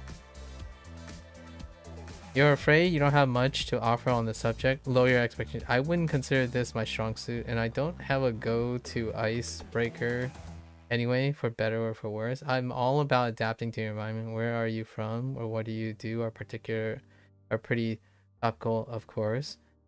What did you think of X, where X is relevant to the context? Maybe you guys can teach me things instead. Oh, intriguing. So you'd start with a contextual question. Sounds excellent. Icebreaker. Yeah, there's so much context, right? I should have paid some more specificity, but hear me out. The social experiment that I'm trying to illustrate here as a role reversal is imagine spending 90% of your time being asked those type of questions, and then my response is largely what it sounds like what Gecko said, only I still give an answer. So then I take the agency of the question and I qualify the question in order to answer a reasonable give a reasonable response, right? And that's what I have cultivated over the years. You have once said, "Where's your hair from?" when you meant to ask, "Where did you get it cut?" As surprising as this may seem, it was not a good icebreaker.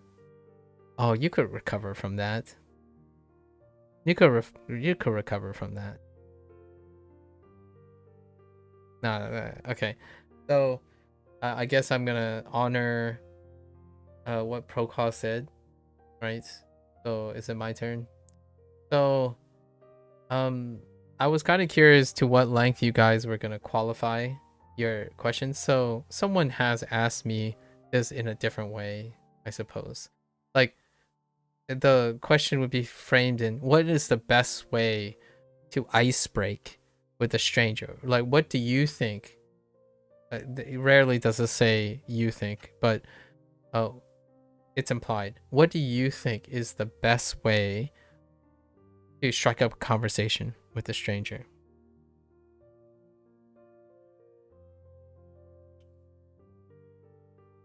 And this is gonna sound so underwhelming, but I asked him about something that I can see.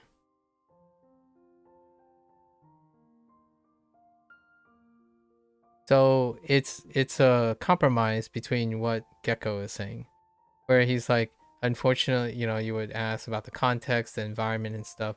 Like, yeah, I would ask the person, what's that over there? No, I probably start with a compliment. It's like, hey, I don't know. Let's just imagine a bar thing, right? Like, hey, that's a lovely shirt you're wearing. What are you having to drink? I'm looking to order a drink right now. Do you have anything in mind? That's it. Like, I it's after roping through all of the other things, like all the other possibilities, and yeah, it's not that exciting, right? Adapting to your environment. One thing that a person would likely have is their existence. So I would pick something that they choose to do, and one of the things that they choose to do is to be there at that specific time doing that specific activity and choose to wear that clothing and look the way they look at the specific time that they are at that location. So I would use that. That's good. Gets them thinking about what to recommend you and why it might push them to guess something about you and recommend a drink based on. Yes. Yeah. Some of those factors are all in it. Yep, exactly. You choose to say something that you notice about them and also have them be involved with you. So then there would be a natural give and take. It can be anything. Like, so the nice thing about this type of line of mindset is that it gives you somewhat of a focus, and then it gives the other person somewhat of a focus, but it's highly individualized. So you can have opportunities.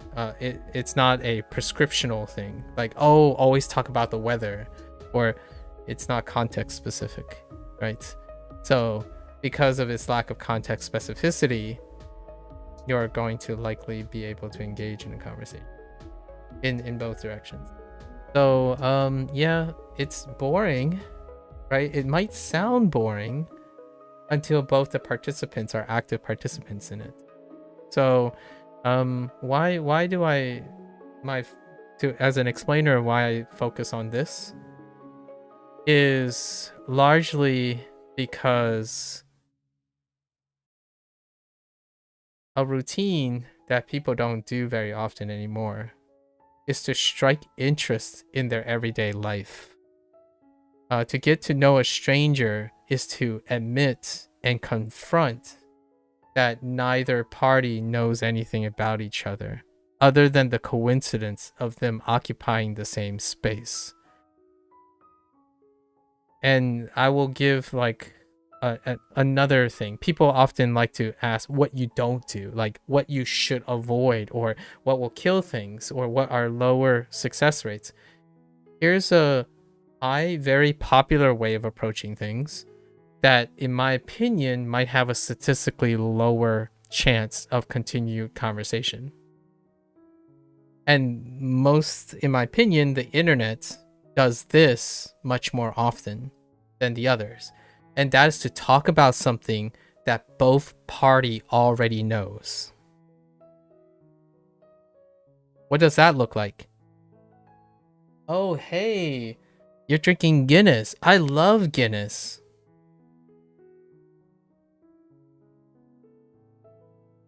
Like, yeah, I love Guinness too. And a part of that is also sharing gossip about the same gossip, right? And that's a normal thing. I'm not saying it's not successful, like it doesn't work and whatnot, but we're talking about approaches that get two people involved. And oftentimes the normalized thing on internet is to use the commonality aspect, the self-selection aspect that works online kind of well, and maybe not so well offline because there's less pre-selection, right? The odds of going into a bar and having the same interest is very presumptuous. Outside of literally going to a bar, it's far more disinteresting when you talk about something that one party thinks they know better, or both parties think they know really well, and then be disinterested at each other on this in the curiosity. As a contrast, I'm talking about do not supplant this with another. You have to read the room, right? However, when you're comparing the success rate of being active, curiosity is exceptional, and it's most definitely absent most of the time in internet conversations, largely because it's uncomfortable to be in a position of not knowing what's going on, right? But for myself, I'm ever curious in the position of being unknowing. Please tell me about yourself. It could sound a little weird nowadays. It's like, how do you say, sorry, may I, can you excuse me for a moment? You are super interesting. Can you tell me about that shirt you're wearing? How many different ways can you say that? And then explain why you're interested in that shirt in the form of a question. That far exceeds acknowledging that, oh yeah, they probably like this thing, and I like this thing. It's like, that's great, but a conversation can end there awkwardly right away. It can terminate the conversation. Like, oh yeah, they're great. Oh no, where do we go from here? We both established that we both like Overwatch and Fortnite and play Minecraft all day. I guess I don't need to talk about Minecraft since we both know everything about Minecraft.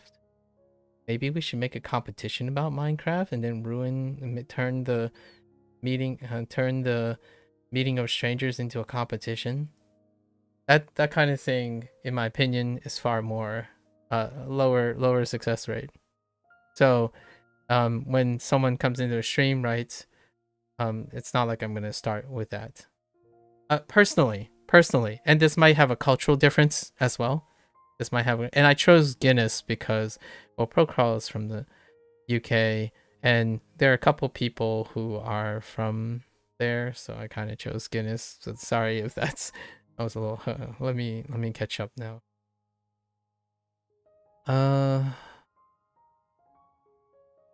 Bringing up a big news story is a good way to ensure they have an opinion to share, but risky depending on how both your opinions align. Yeah. Can be. It's very aggressive. I think it's a very aggressive way of going about it. But when you nail it though. So it's going big or go home. When you start with something big and dramatic, it's, you reap the rewards when you take the gamble. Understand that you also take the punishment if it fails. So like, if you're a person who's very, very strong at repeated aggressive approaches, then know that among all the failures, there are exceptional wins, right? When someone lands on the same opinion on a big aggressive news story, then you got a winner, but you probably have to do it far more often. So when I'm talking about something that has a lower success rate and a higher success rate, that doesn't mean they're not successful. You're preparing yourself to be aware that they are less successful, they're riskier. But heck, when was the last time you heard the romantic situation where someone laid it all on the line and had a partnership for life, right? So you choose your own poison or your approach here. My idea behind this like fun role reversal is to add something else to consider, right? If we look at some anecdotal evidence, how did we break ice, Maku? I think we jumped right into the deep end, delving into something you were doing on stream contents, and that was it. Then with further interaction, I fine-tune your way of interacting with you, and maybe the other way around as well. And only later did we really learn a bit more about each other's. Yes. However, it did start with a question. But I don't remember what that question was. And then we postured in order to fine-tune our interactions. I postured how strongly I can push back on on error correction. Pretty sure it's error correction. And then we delved into like politics. Lots of background. I asked my characteristic questions about someone's background. And then you openly shared, which I reciprocated in the long run. I do think your question on its own isn't great as it's too vague, and there will never be a big best answer for all situations. Strangers meeting will always be in a specific scenario. Yeah, because I was playing the role of a generalized question. Again, the whole idea was that these are the types of nature of questions that I get asked. They are not the type of questions I would typically ask. It's not only too vague, it is incredibly reductive in terms of its thinking, that you'll have to think in order to answer the question. So what I mean by that is the question is asking for a very specific answer, but the question is so vague that it is likely to give some of the most vague answers. So from the person who's asking the question, they are also less likely to get clarity or information from it. Unless the focus was, from my perspective, you're looking at the process of how someone answers that question, not the answer itself. So when I asked the vague question, I was more curious about the process in which you guys answer the question, not what the answer was or could be. I understand you phrased it like that to see how specific. Oh, yeah. Yep, exactly. I don't know how it is in America, but over here, if the icebreaker is about Guinness, you'll likely have one of the parties thinking they know better. Yeah, probably. Probably. You're part Irish, but you don't like Guinness. I feel the shade. Do I celebrate St. Patrick's Day? No, but I'm always wearing green.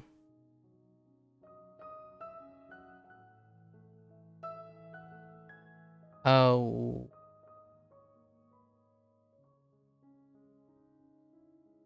To be fair, you love Guinness, but it's not your favorite. Murphy's is my favorite stout, but almost impossible to find outside of Ireland. Right, Belgium. My uncle approached your aunt and talked about the Catholic Church, which was risky as it was 1980s, and they were 13 and have been together ever since. There you go. Anecdotal evidence for high risk, high reward attempts. Isn't it romantic? Right? You have couples that seemingly, come together with low risk conversations, and you have couples for life with high risk conversations. So there aren't right and wrongs. There are less successful and more successful things, but it's up to the person to use those, leverage those, right? In my opinion, the whole process of this is to understand that I had to come to terms with answering hyperbolic questions at the expense of knowing that there are risks. So I wouldn't get upset or be annoyed if it plays out the way it typically does. At least that's how I was going about it. All right, it's getting very late. Thanks for hanging out, Gecko. McGill, Master, Canada.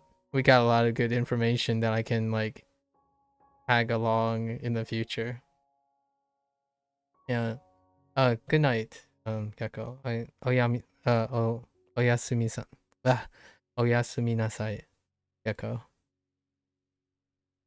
Hasta luego. I don't know if you're still here, but how do you wait till... Gecko actually kind of does, but I don't... usually you can just watch the VOD, right? Yeah. Take care. Take care, Gecko. Okay, yeah. All right. This is not scalable. You know this is not scalable. One day we're gonna have shorthand. Hear me out. Except for Gecko. Gecko's gotta go. The wonderful thing about getting to know someone, right, over time, is that at some point, the one person doesn't speak for themselves because all is already explained with so minimal effort, right? Like, my best friends and I, we know each other well enough that so many things are implicit now. And we're not talking about implicit in the sense that they always agree with me. It's more, how well do I know my friend? If he were here now, he would say these following things. And you wouldn't have to say that anymore. At some point, you need to tell me to STFU and let you get on with your site. Nah, today's a short day. We're good. I can juggle the two. I wouldn't be here otherwise. In fact, it was quite refreshing. Quite refreshing. Now we gotta, you know what we could do? We could totally watch some like psychology latent shows. I tend to watch a lot of movies and shows that have a philosophical bent to it. We could do like have you seen, like right now I'm trying to read a book and actually start watching Orb, because Orb just ended last week. It was one of the first shows Gecko ever mentioned to me. First anime ever mentioned. So, and I was gonna wait till Orb concludes its season. So we're gonna start watching that soon. That's how I remember people's details. I try, at least I feel like it's the least path of resistance. How do you get more vicariously invested in another person? You try to do the things that they say, right? Yeah, I enjoy doing. You'd enjoy doing that. Would be interesting to see our opinions on them. I would too. Yeah, we are very different people, and that makes for fantastic things. I'm gonna probably shoot myself in the foot here. It's overrated to have common interest. It's underrated to have core foundational mutualism. So what do I mean by that? I just strung together a bunch of jargon diarrhea, but I think core foundational values make for great conversation people to talk to each other. But having extremely common interest, like contextual interest, that kind of makes for less interesting discussions, right? Because we don't have differing opinions or something. However, it is like a blend of the two, and I feel this is a great opportunity to have differing opinions while also consistently being conversational. And in fact, I actually truly believe the more you actually do this, the more it seems like you don't even have to process how to talk to other people in a lot of situations. Granted, it's been a while since someone has came up to me and called me something that is objectifiable, other than your your garden variety insults, I suppose. Garden variety insults.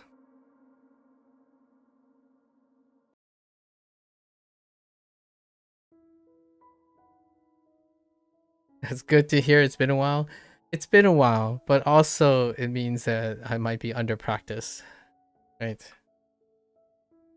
I might be under practice.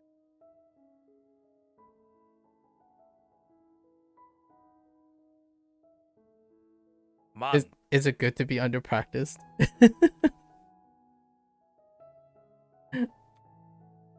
asa, What was the last altercation? It's kind of boring. Okay. This is taking things for granted. I'm sorry. What When was the last time someone called me an idiot? Or straight up, oh.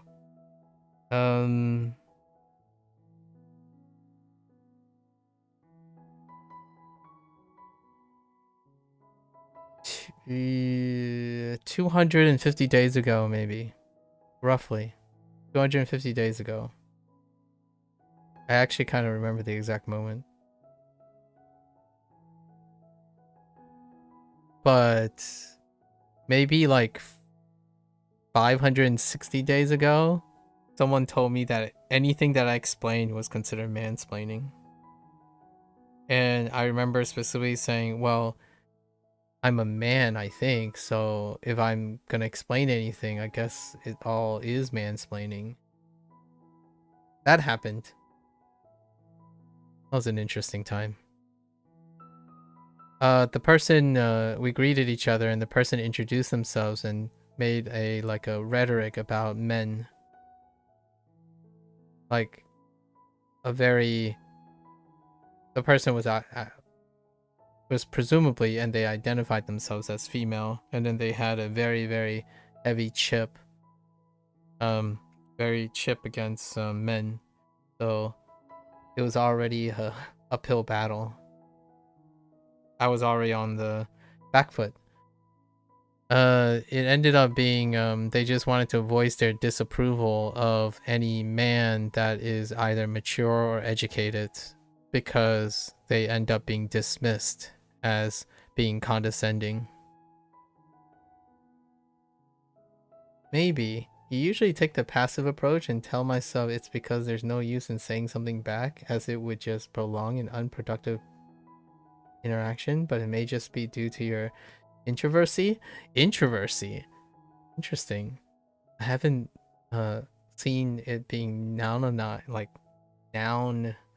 version of that in that way. I understand that. I have no idea if that word exists. But I totally understand. It's a really pragmatic way. Now, there's a different, obviously I don't, let's make this clear. All of these anecdotes that I have is because I made myself available for this, right? You're not going around making yourself an open target of this occurrence. So you're not, because you're introversy, possibly even, you're not placing yourself in a situation in which you encounter these things. So thankfully, that is a lack of cognitive dissonance. So that's cognitive, what is the opposite of cognitive dissonance? That's cognitive resonance. So you understand that you're doing that. And for me, I don't have any cognitive dissonance about it either. Otherwise, I wouldn't be streaming, right? So all those anecdotes that I talked about is like, well, yeah, I mean, what do you think the streamer is going to do when you make a comment about mansplaining? The streamer is going to try to explain their opinions about mansplaining. So you end up setting yourself up for explanation made by a man, because you chose to make a comment to a male streamer. Actually, at one point, I wanted to ask that person, do they think I'm male or female? I mean, genuinely, I was very interested, but they were already gone by then.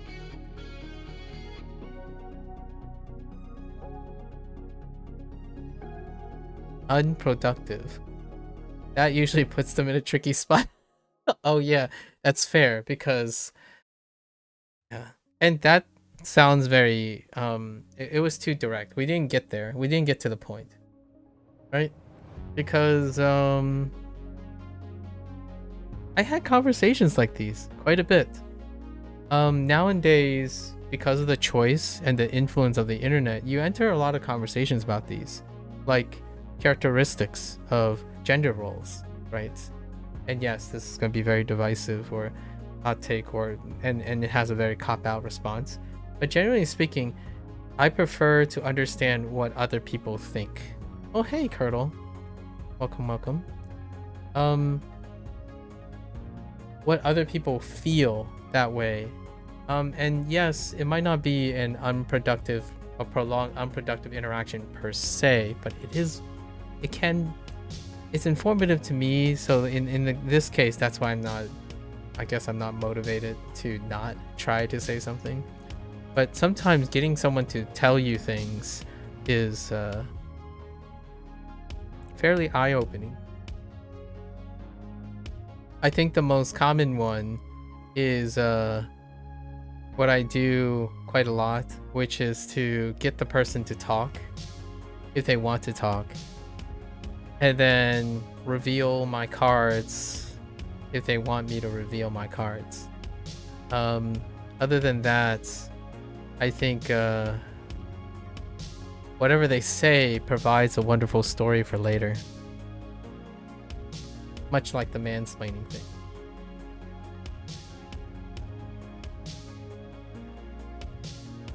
I genuinely wanted to know. That's a missed opportunity for the record. I really wanted to know if they thought I was a man or a woman. Because in no way in that context did they actually suggested that I was they considered me a man or a woman. Because it would help. It would help why they had such a grievance. They weren't specifically angry at me, so I wasn't sure why. I find when someone has an automatic assumption based on something like race or gender is a near unbreakable wall that only has use in understanding them, but not going to make it in a productive progress. Interesting. Like, are you talking about like getting them to know you in a productive progress sort of situation, or getting them to listen to your perspective that may differ from theirs? Is that the productive progress we're talking about? I tend to operate, or attempt first to operate, in the system that they work in. So if they have an unbreakable wall, I want them to welcome me into their unbreakable wall first. I tend to try to ask questions in which they already know the answers to, in order to see if I have a way in. No need to break the wall if you can get the person to open it. I know the metaphor kind of just breaks apart because a wall may not be accessible, but rather than try to break the wall, I try to open it. Yeah, in them understanding perspective, potentially changing their unfair assumption. It's hard to know if it's unfair if you don't know what their assumptions are. Well, in the case that I had, right? I wasn't sure what the assumptions were, right? Most of it was in their presumptions on my part about their assumptions. So we were both conjecturing. We were posturing each other's knowledge of each other until the answers are actually spoken and exchanged. It's very difficult to know. Maku, I like how good of a conversationalist you are. Well, I appreciate it. I try. I would love to talk to more excellent conversationalists. It makes for it's a win-win situation, I feel, for the most part. I think that's kind of one of the essences of how podcasts became so enthralling over time. Until maybe some of the more popular podcasts have become a little bit more formulaic or structured, but I think that's kind of one of those things that made podcasts very attractive, an attractive format. You have two seasoned people who are commonly in situations of conversation, exchanging talks. In fact, here's one. I will plug this, okay? Here's my plug. I don't usually talk about a lot of people who are safe bet, quote unquote safe bet, but there's a not sponsored, and I'm not affiliated with this person, but I absolutely love him. Like, love him as a parasocial reason, like academically and intellectually. So he started a new series with Complexly, in cooperation with Complexly, which is one of his companies, like one of his like initiatives that he started, and it's called Ask Hank Anything. So if you're ever enjoying the random conversationalists and people who have actually different abilities, because I'm not good at lots of things, but Hank, he's good at a lot of things. However, he also has access to a lot of different people. So in this series, the whole premise of the series is to get to know other people by answering questions and then asking questions back, which is the whole premise of the social experiment, where you're like in the middle of it, Turtle. Although Gecko had to go because he has to sleep and he works. He's in Belgium, and Procall, it's late for Procall too. So most of the time, it's a lot early in the day. Say them having a vile assumption like you must eat dog because you're Asian. That has already happened. I was trying to get at, say if they had that assumption, trying to get them to stop having that racist assumption. Yes, I won't be here too much longer. Yeah, I hope you're not losing a lot of sleep because, you know, you still have projects and stuff. But that has already happened. So I don't really necessarily need... This is an anecdotal example. I asked the person, do you think I'm different?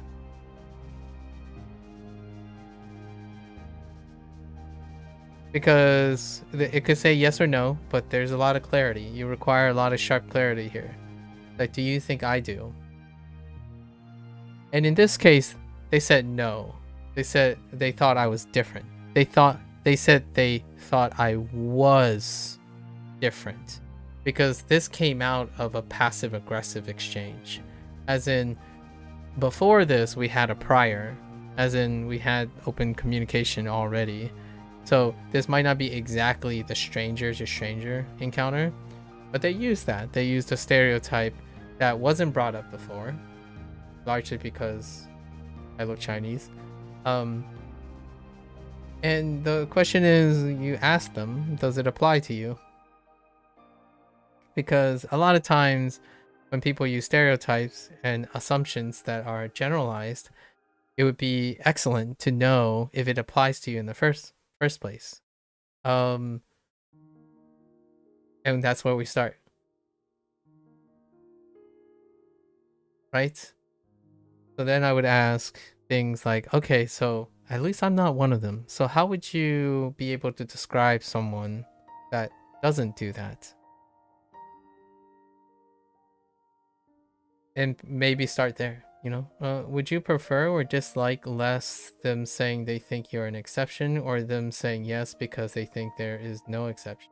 Really neither. It's what comes after, a lot of times.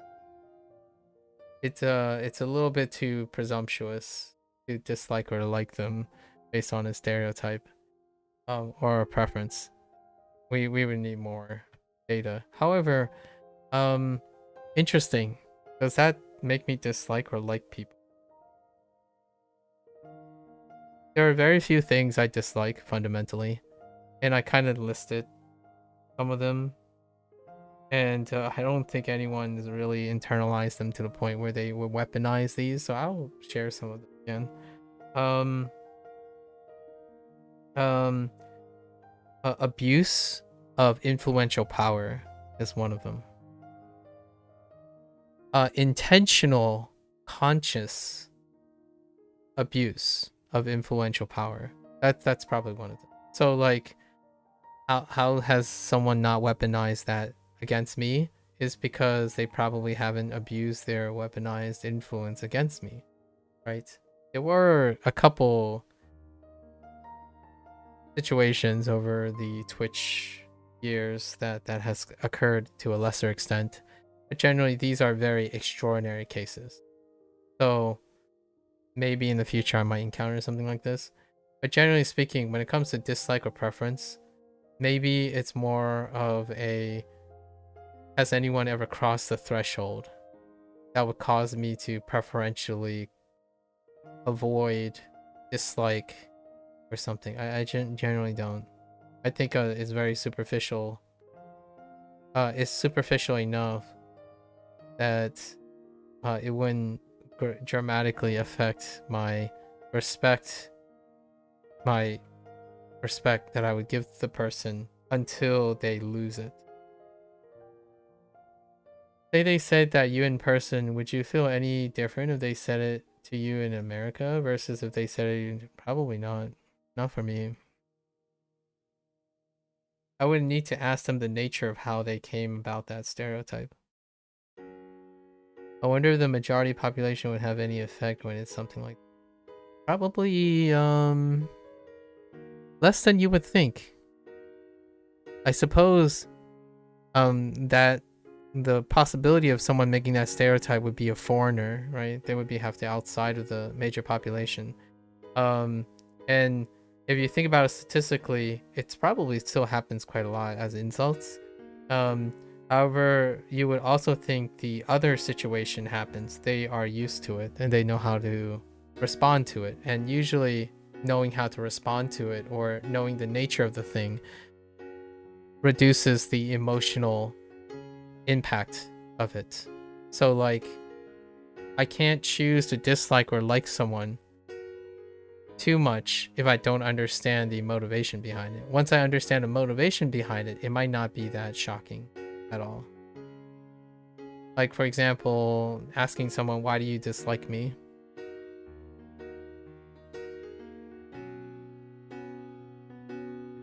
If they can explain it, it's like, well, it could have been devastating.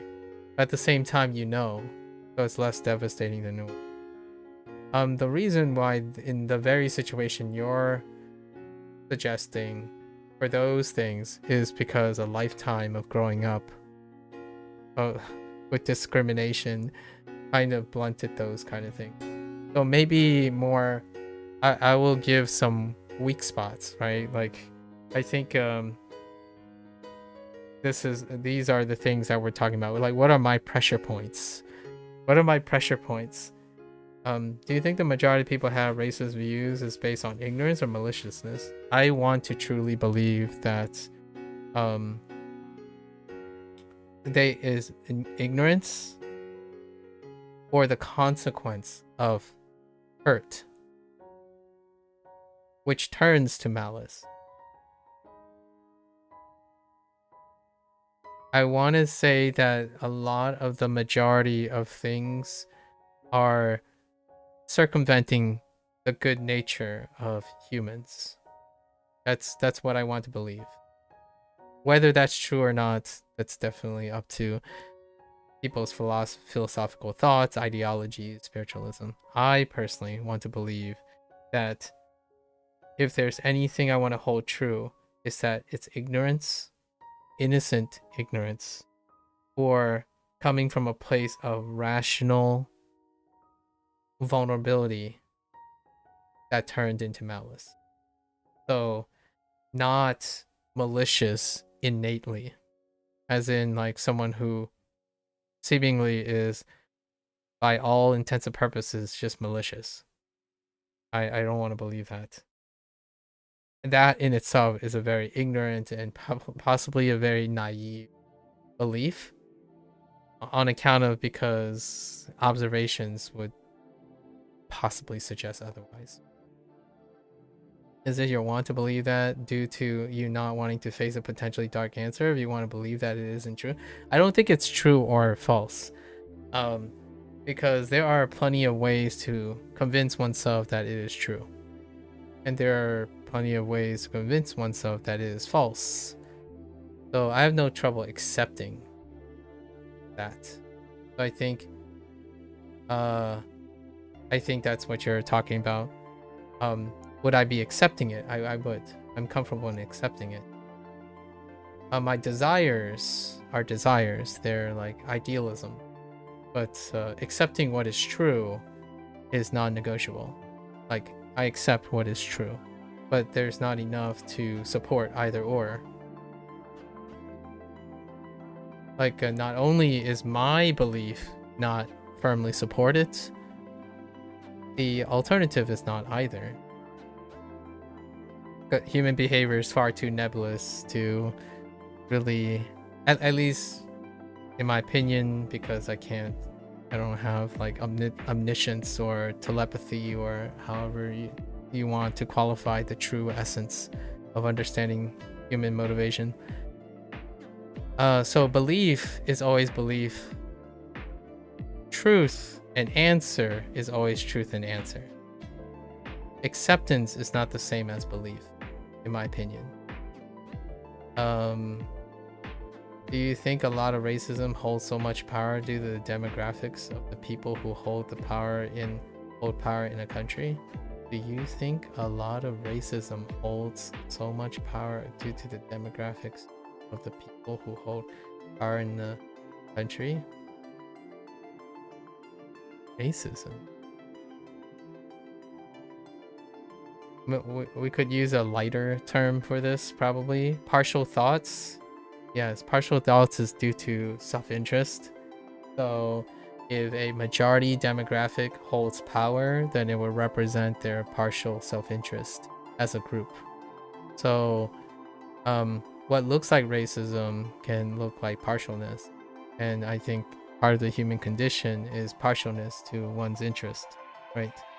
Whether it's an individual or collectively as a group. So more yes than no. More yes than no. And if this leads down the line of fault or culpability or negligence, yes and no as well.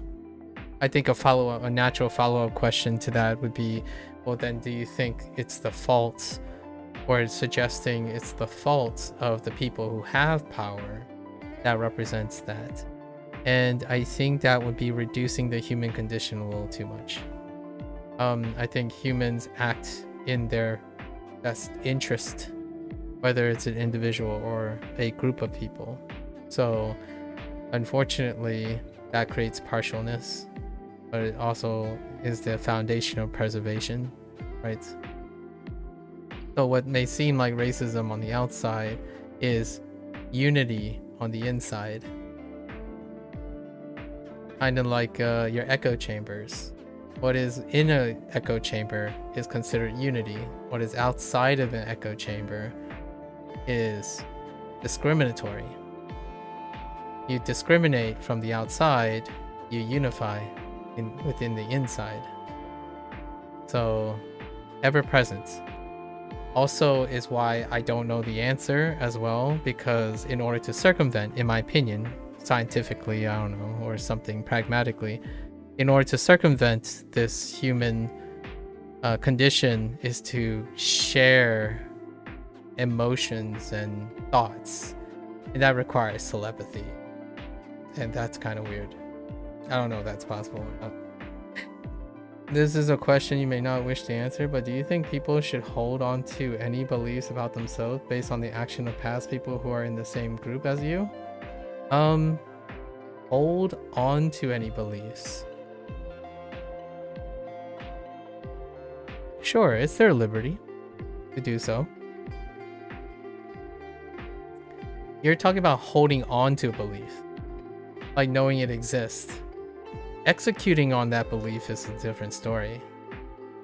In fact, I actually think forgetting certain beliefs that exist removes it's the very nature of being partial.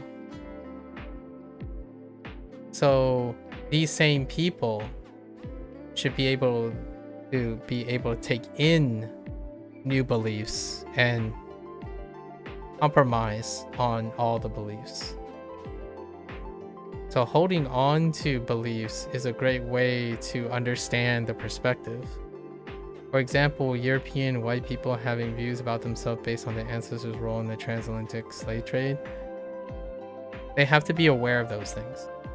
But you're talking about before and after, like selectively. If they have the ability to hold on to a belief and learn a belief, we're also assuming that they are able to take on new beliefs and hold those beliefs too, right? Unless you're saying the root of the question, which is, do you think is alright for people to refuse to take in new beliefs or consider new beliefs? I think there are two different questions here, but I think the one you're really like, you're saying a question that I might not wish to answer. I think the one you're talking about is it all right to ignore other people's beliefs as opposed to the other way around? Because you're required to hold on to your beliefs in order to develop moral code and ethics and philosophy, right? Like, you need to hold on to beliefs. I create universal moral ethics and code in order to have the capacity to hold on beliefs. But I think maybe it's more of ignoring that others' beliefs exist. Do you think they should feel guilt for it? Isn't that a belief system? I'm not entirely sure. Should they feel guilt for it? I think it's a human condition to feel guilt at some sense of the way, even within a belief system. Unless are you suggesting that humans don't feel guilt?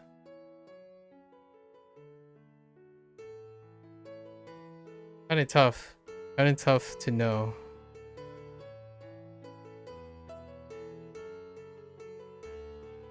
Like,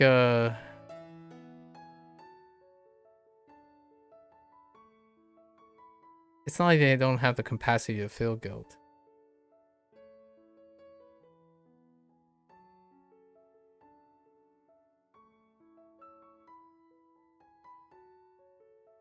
I wouldn't know though. It's out of my time, out of my space, right? Like, the crux of holding on to a belief. It's very difficult to hold on to a belief, for me personally, if one can't actually hold on to it. Beliefs are very strong and powerful because they're reinforced by a sense of morality, right? And you're talking about guilt and whatnot.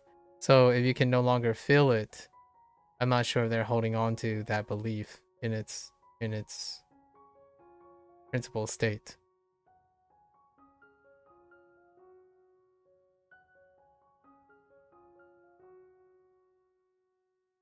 It's weird because it goes hand in hand with like ignorance and whatnot. You personally feel terrible for the people that the English have wronged in the past, but you don't feel any personal guilt for those things that have been done. That's exactly the point. Yeah. That sounds like a very rational thing. You understand the concept, but you can't feel the personal guilt because you weren't part of it. Right? I think that's the acknowledgement of the human condition. I understand that there are many people who are motivated differently and try to circumvent and bridge this situation in different ways. I look forward in this situation as opposed to looking backwards. Largely because establishing a sense of guilt where there can't be established, like acknowledging or accepting that I cannot empathize with something I cannot witness, is enough attention I give to things like that. That's probably my rationale for it. Now here's a whole meta thing that you're talking about, right? Do you feel guilt for not feeling personal guilt? Like, that's understandable. I feel guilty when people leave thinking that I dislike them, but it's outside of my control. As always, as much as I like to carry on chatting on, it's getting late, so you're gonna log off tonight. Yeah, no worries. No worries. This is what we're here for, right? I think one thing is it's probably getting the very punchline that you're probably getting at, I feel, from an individual standpoint, is how much time do you invest in feeling guilty of not feeling, being told how you should feel, right?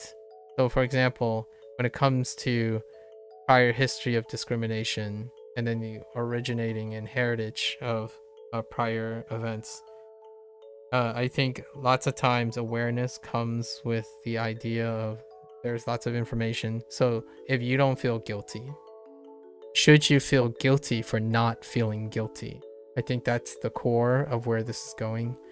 And that can keep people staying up for a very long time.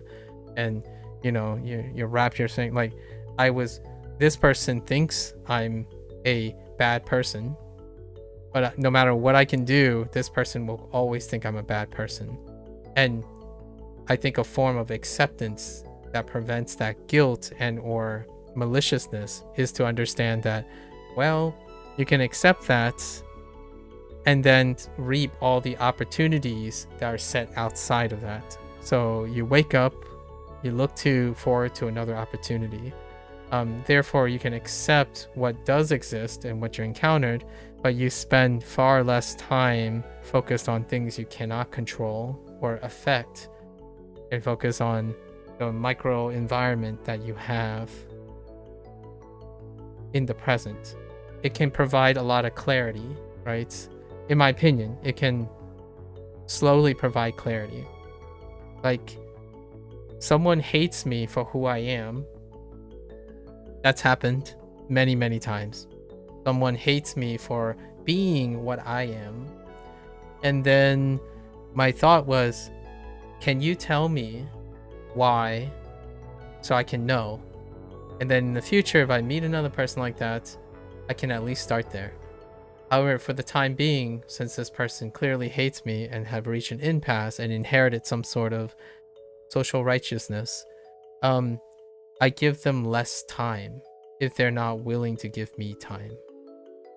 So then the clarity is that I no longer focus on spending a lot of my human resources on constantly crossing lines with things that I have very little control over, right?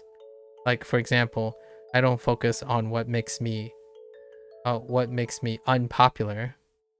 I focus on what I enjoy as a consequence of potentially it can become popular. So possibilities are far more weighted in occupying my time than non-possibilities or highly improbable situations. So if you're asking yourself, do you feel guilty because you don't feel guilty knowing all these things? Well, how do you perhaps, instead of thinking about that, can you feel guilty in a positive way about something else? Like, yeah, I'm guilty today for making someone else feel better.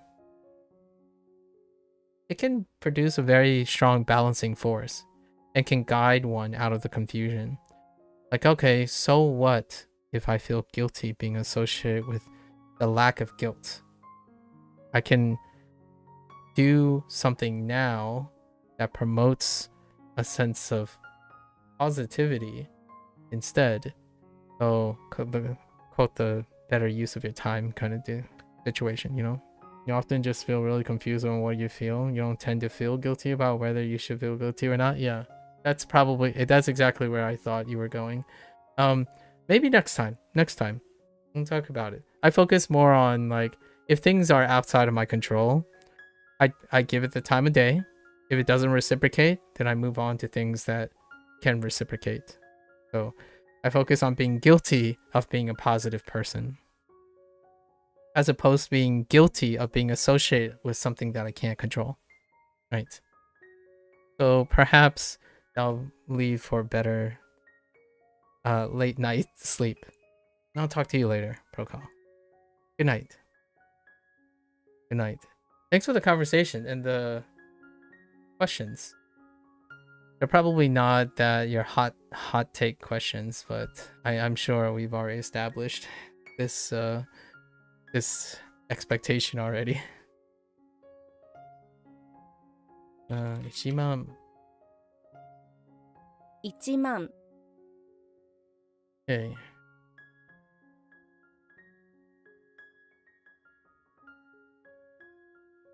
4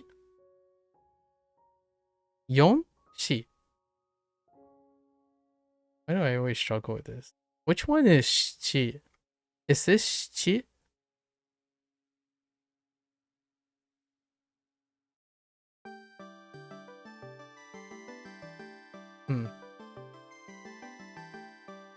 I swear this is like a 50-50 for me. So the chi, I think the chi is left for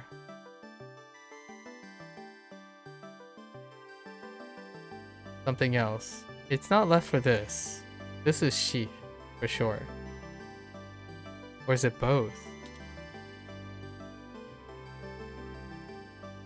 Wait, what is the chi for?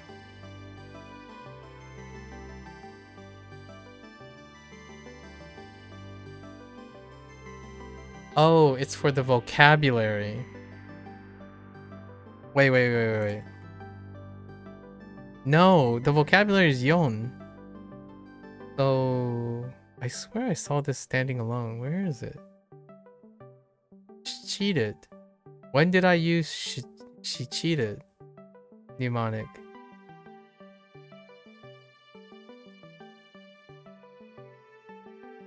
What am I thinking of?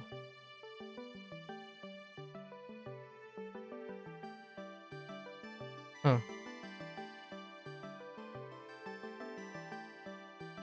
Glad to see you just converse with people, just giving advice or your 2 cents. You like it?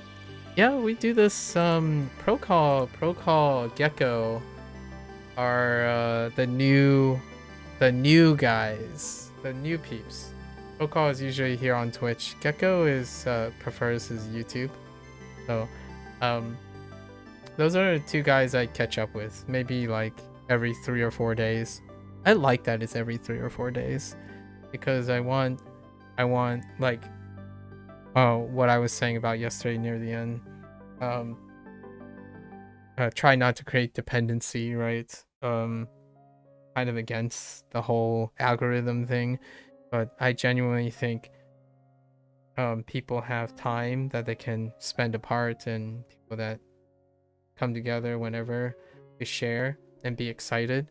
So I'll give you an example anecdotally. Me and my best friends, I think spending like years apart takes like 30 minutes to catch up.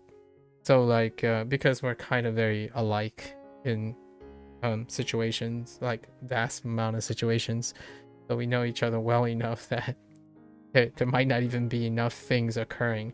But nowadays there's so much time apart that it doesn't take an it doesn't only take an evening to get engrossed into each other's thing. So sometimes it's nice to converse when conversation comes up with interest. So oftentimes I tell people it'd be fantastic if when you go like for a month or something, come back with a story, right? Come back with something very interesting. It's not to say that other people can come up with something interesting every day. Like I come up with a story in my pocket. I actually used it today. Every single day I get on stream, I have a pocket story that I worked on for all 3 segments. And depending on who comes on, depending on what other, I have some pocket stories here and there. I sometimes recycle stuff because a new stranger came on or something, and I've already practiced a lot of these pocket stories. You could kind of call them icebreakers. Today I gave them I asked a hypothetical situation about icebreakers because I think as a streamer, you spend a lot of time working on icebreakers.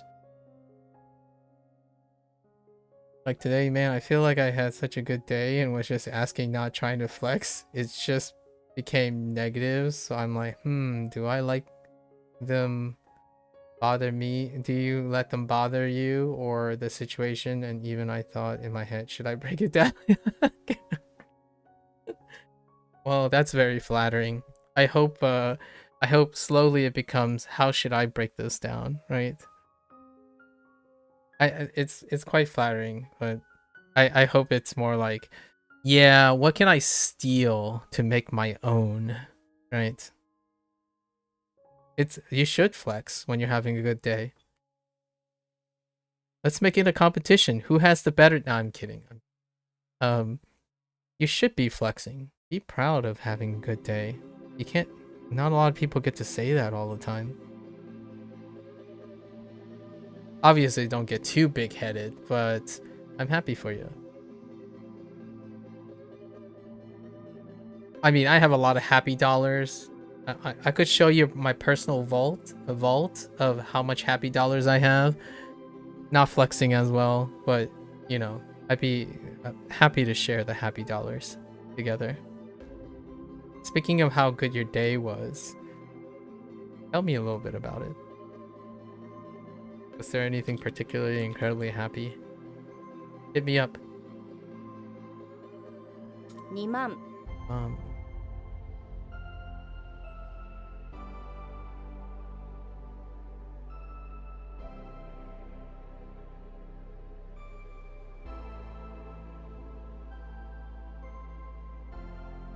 If you're having a really good day, there's no reason, in my opinion, there's no reason to make that day even better. Be greedy. Be greedy. Sometimes I feel like when someone has a good day, they're like, oh yeah, this is good enough. I should feel guilty for having good days. Like, but man, life throws you so many like salient bad days that there's no reason to not be greedy about having good days, especially when you're you know, working through things. Like you went to a CrossFit Taylor Swift thing today. Oh, so you're a Swifter. I'm kidding. Well, maybe. And basically you met this girl and she was like, are you going to the Spring Invitational? A girl. Look at you. I'm like, I'm new, so you don't know. I just want to go because it's fun. And she's like, you want to be my partner? And I'm like, oh, nice. And I told my ex that originally went to CrossFit. And I don't know, now we're arguing, annoyed, and stuff at each other. I can tell I'm watching her dog. So at the same time, I'm like, it's not that deep at the end of the day. I don't want us both to succeed.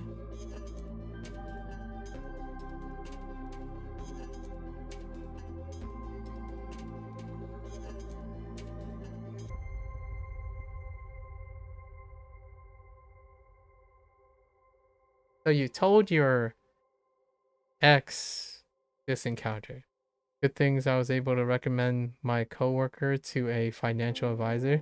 They did 2 workouts today at 5 a.m. and today at 6:30, the Taylor Swift thing. You were able to recommend you to. That's awesome. I hope they get the finance advice that they need. Financial advice, man. Yikes, that's a deep rabbit hole. Individuals getting people on top of finances, especially if you're chilling in the United States. Oof. If we were talking about moral maturity, finances is a whole big rabbit hole. Did 2 workouts today, dang, at 5 a.m. Oh yeah, that's the time you said you were heading to CrossFit. Then today, the Taylor Swift thing. The girl is married and stuff, but we're like opposites, like she's bigger and stronger. I'm skinnier and faster? With a question mark. Are you sure about that? I get the little skinnier thing, but are you sure about the fast run? I'm kidding. So you can't have a platonic a platonic, I said platonic, a platonic relationship with workout peeps. Yeah, she asked you to be partner first for it, but I told her I wasn't sure, so I told her that's on me and I wasn't sure if I wanted to do it, but I just wanted to do it for fun and you want to do it for like competitive, so yeah. Oh, okay.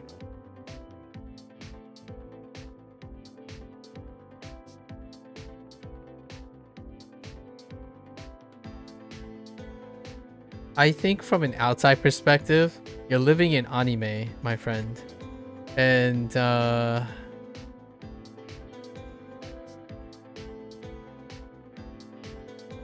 that's a tough situation. Oh, there's Sub-Zero. What up? What up, Sub-Zero? Wait, is it the weekend for you? No, it's Friday. Anime. Yeah, you're doing the juggling, like the decision making jostle and stuff. It's so difficult because there's so much missing information that I could ask, but a platonic relationship sounds like a gym thing, but I feel two people have different gym days, gym relationship environments. And I feel like if I had to go about it, setting boundaries is probably what I guess a person would start with, like ground rules, right? Setting ground rules. But that's very communication forward. So this is from an outside perspective with no emotional baggage. I can say ground rules and found boundaries, but that's because I'm free of emotional tether to the situation. However, generally speaking, I think you probably hear this a bit often, like, if you don't think it's a big deal, how do you express that in a way that is understandable that led to the ambivalence in the first place to the concerned party? Early weekend. Oh, you have an early weekend. I see. Wait, why do you have an early weekend, Sub-Zero?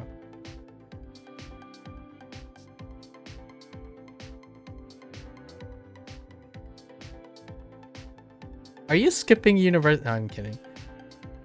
Wait, how did the project go? Everyone has projects, I tell you. I'm kind of jealous. I don't have a project. Procall just told me about his project. It's a group project, by the way, Sub-Zero. Procall was talking about having a poor first impression in a group project. Oh, you guys. Conflict resolution. Makes me want to kind of just go back to school and start lecturing again.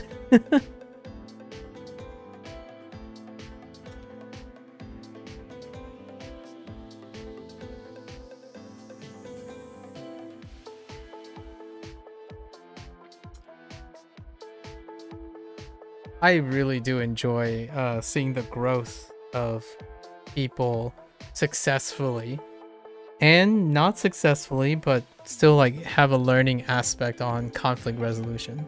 People come out of conflict resolution so different, and it's not always like super sunshine and rainbows, obviously, but they have such a capacity to change people.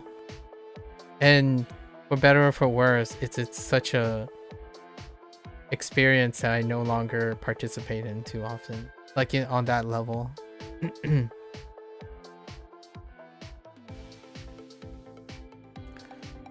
Technically a lecture tomorrow, but it's less relevant and you need a break. Oh, okay. Elevator project is done. Excellent.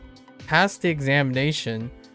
Passed the examination was successful because it had so many bugs the night before. Oh, okay. But you stayed up all night and pulled through. Nice, nice. I'm like, one day I'm like, dude, I want to see, like,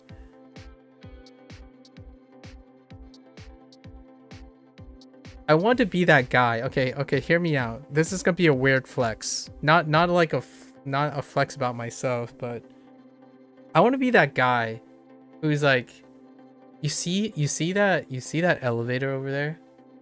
I know a guy who made that a part of that. And that's all I wanted to say. Like one day I kind of just want to have enough influence where I am in touch with someone where I would like walk around. It's like, you see that thing there? I know a guy who made that literal thing right there. Weird flex, you know? That's the weird indirect flex. I don't have that because I don't have any like people who do pragmatic things. Like what I mean is things that you would encounter every day, right? Like it could be anything. Like it's a YouTuber, in my opinion, like influencers, you know, content creators, they have this thing. Like, hey, you know the guy that does the flips on those stairs at these very stairs, and he like recorded himself doing flips for 30 days. I know that guy. That would be really cool one day. Cause hey, yeah, that guy, dude. Do you want to meet him? And not even like extraordinary things, just anything. Like, hey, I know a guy who likes to juggle Rubik's cubes and solve them while juggling them. This was an actual clip, like an actual clip of someone solving Rubik's cubes while they're juggling them. Like, I don't have that yet. I have people. I'm not saying it's boring. I love talking about what my friends do, like what my best friends do for a living. However, it's very niche. It's very specific. So it doesn't come up in a conversation too often. Like, hey, I have a guy who professionally evaluates crystal structures of proteins. Actually, I'm not even sure if he's still a crystallographer, but he's a crystallographer. I'm like, yeah, that's kind of a hard spin.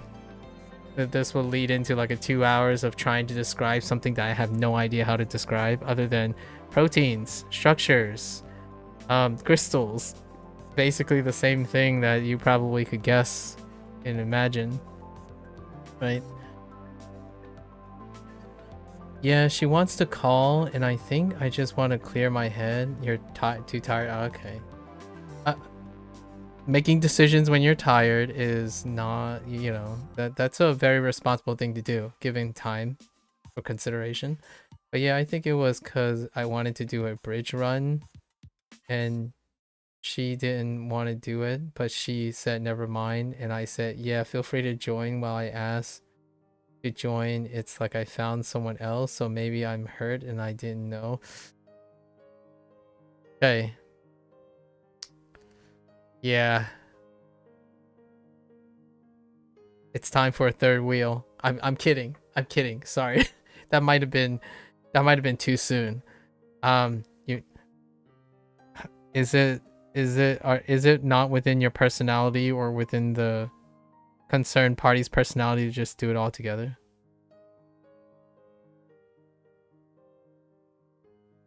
Like for me, hear me out. I'm weird. Like I would third wheel it. And sure enough, it can blow up in my face, but I sure as heck would not regret trying. So that's probably me. So if you want an unbiased, untethered response, I would try to get all three of them into the same thing and negotiate it. And take the consequences. Right? Take the consequences. Or the emergent interactions, but would probably be double downing and overtime and whatnot. I'm not suggesting that this is what you should do. I'm kind of curious what type of personalities you're working with here.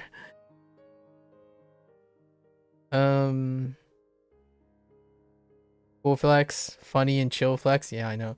I feel like that's probably common if you know civil engineers or architects. I know, right? Like, yeah, my homeboy designed that bridge right there. And you know what? And then here the secret sauce to those like weird flexes. You get your homeboy to tell you a specific detail that only that homeboy knows. And you're like, you want to hear it? Like right there, you see that very thing right there. That's where he made a boo-boo, and then he was able to solve the problem. Choice. I collect stories for that very nature. Like today, I still do it, but it's not like a weird flex like an architect or some construction. I use other people's anecdotes, right? Like for this very conversation we're having, will be anecdotes for future things. Like my conversation with Procall and Gecko will serve as anecdotes of conversations for the future, right? When someone yells at me and complains and yells at me again for never finishing my studies because I spent like 4 hours digressing, that's an anecdote for next time. I'm still flexing, sort of, but I'm using them. They're anecdotes.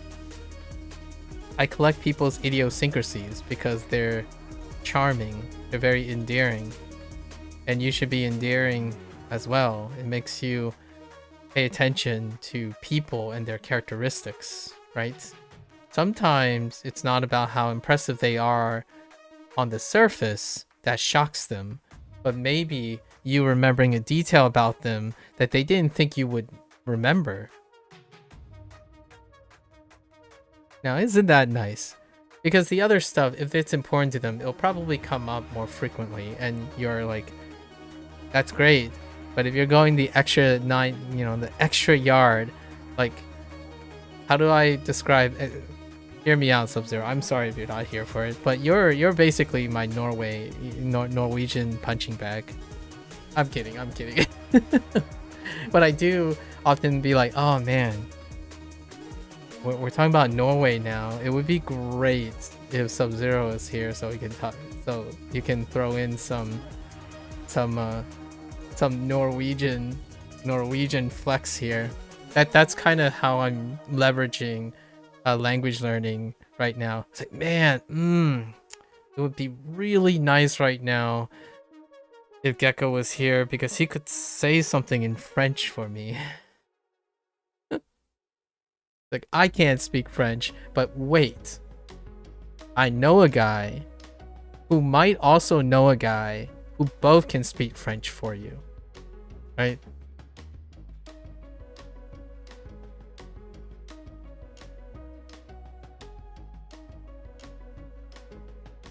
One day, we'll cover all our bases. And one day, you'll get back to language learning, Sub-Zero. One day. Sorry, low-hanging fruit. Gotta do it. This is the number of people, right? Not the population. And then...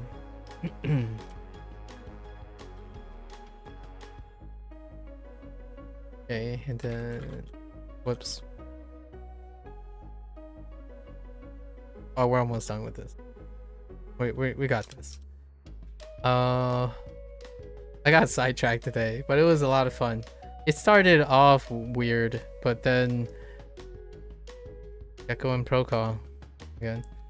Maka, last day of sleeping early, you streaming tomorrow? Yeah. Every single day, except for the days I announced that I'm gonna be away.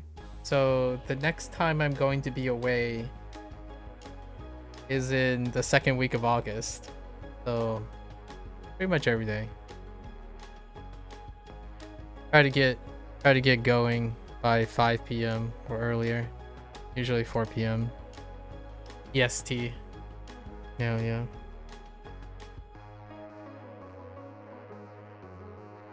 Thanks. Who knows? You might catch me in a random conversation again. Okay. If you're ever curious what happened, almost all of these are deposited. The last over 2 years of stuff is deposited on YouTube, so you can always catch the long-winded things. Like if you're looking through a video and suddenly a video becomes like 12 hours instead of 2 hours in a routine, then it's probably something in there. And not like dying and stuff, and not like dying. Oh, right. Literally blowing up. Okay, yeah. Gotcha. I think you just reverse dad joked me all of a sudden. Can't wait to see you blow up, as in like viewers and stuff not like dying. Well, I'll try not to blow up. As in not like stuff like dying. I'll try not to blow up anytime soon. Nin.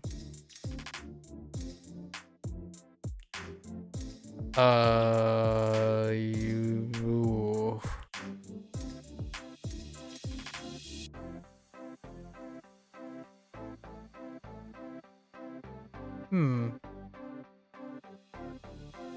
I think this is fine, right? There's a Nendaku. Ninzu. Ninzu. Ninzu. 人数 Ninzu.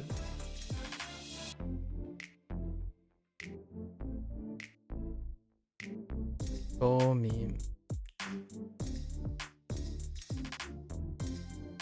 町民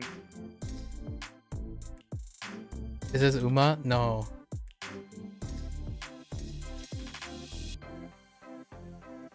Wait.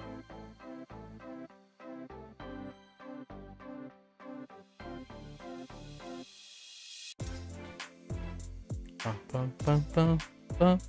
Which one is this? Everglow by Patrick. Oh, it's Patrick. I really like this track.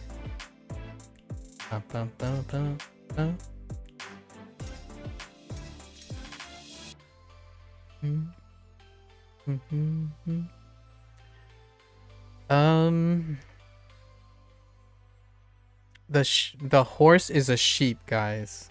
Okay? The horse is a sheep. Remember, if there's anything you need to know about Japanese, is that the horse is a sheep.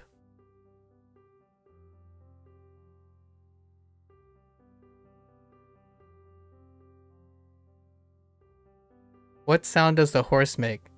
Ba.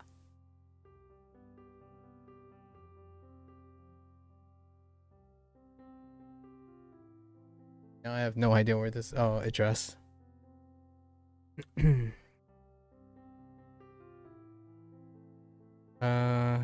Yusho. 住所 Yusho. Oh, I have 10 exercises from taking my time. Moji. Ah! Oh, that's literature. Whoops.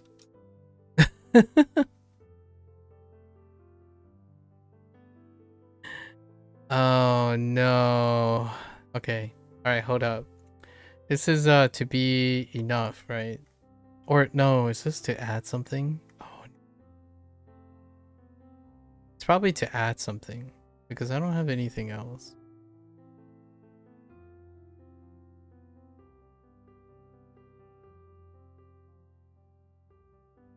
Yeah, I don't have to add. Oh, but I do have to be sufficient. But to be sufficient, to be enough.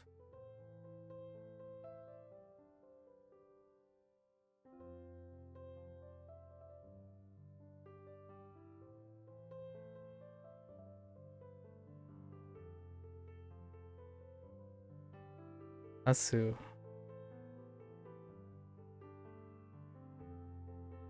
Definitely Tasu. I guess I can write this. Let's see. Sufficient or enough?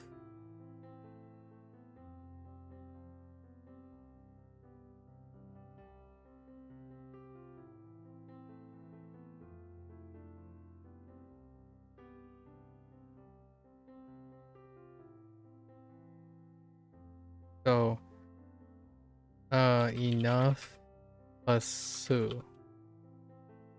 And it's probably ta, so tasu.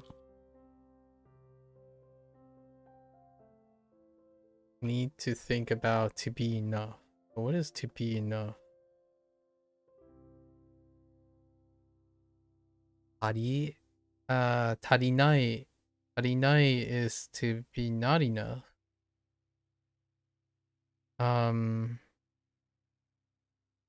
Tareru?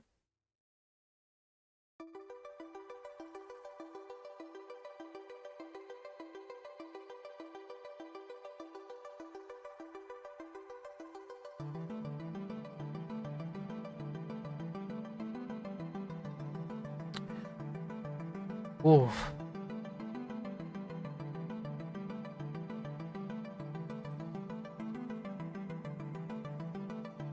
This has got to be to add. I don't. What is it to add something?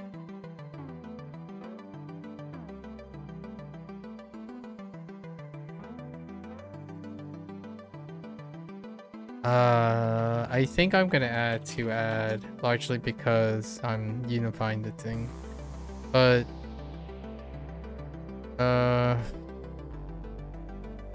there's to add something to be enough. Tariru. Oh, it's just tariru. Okay, so tariru is what I was thinking of, and then because of tarinai, which is not enough. Okay, fine. 大丈夫です。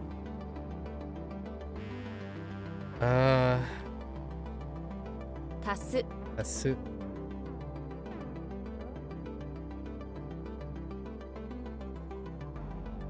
移る。移る。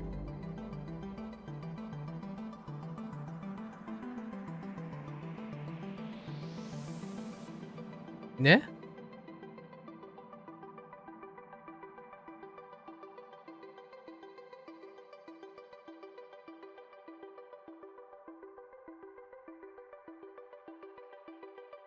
Some part of me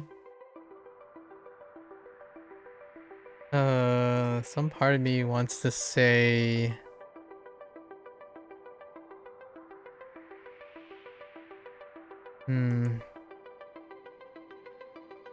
all right, let's write this down too.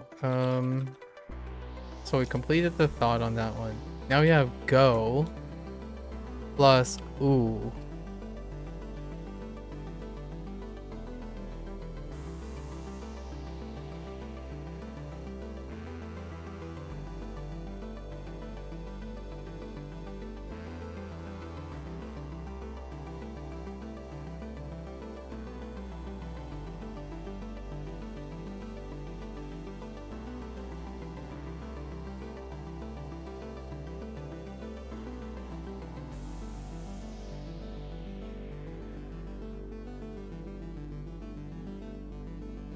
Oh, why is this?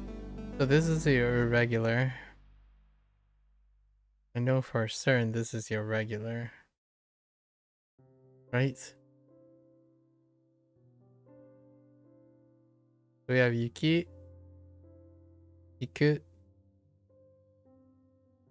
Iku.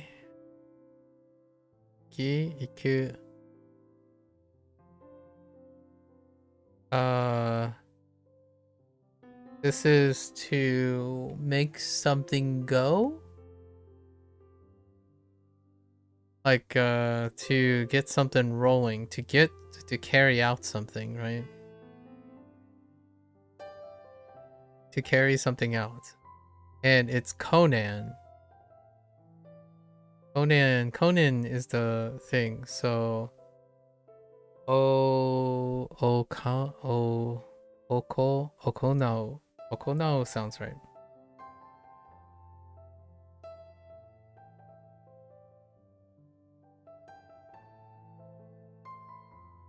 Oh no, is this to be photographed or to copy?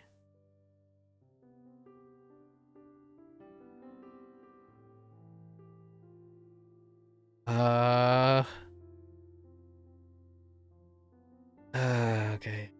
To carry out Okono. And then we have write, or no, we have copy plus do. So I need to know, this might be to be photographed. Maybe because do is for rude, right? You're being rude. So you're unzi, you're the beatbox, you're the rude beatboxer. Then what was the, what is to copy? It's just something. Utsutsu. Utsutsu might be it. Yeah, this one's definitely to be photographed. Oh yeah, because you're copying it for Sue, right? You're copying it for Sue. Yeah, this is to be photographed.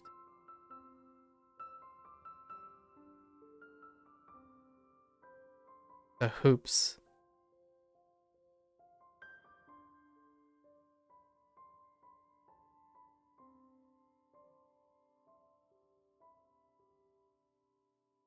Ishikoro. 石ころ Oops. I 近い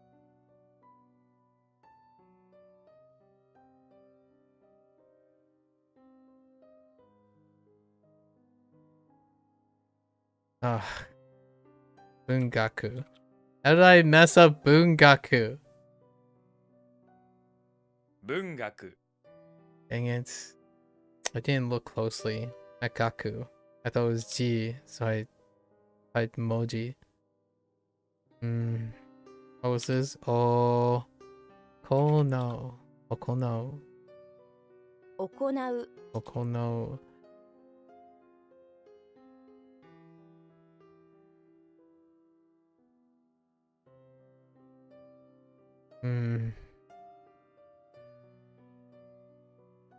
Wait, what the heck is Marugoto?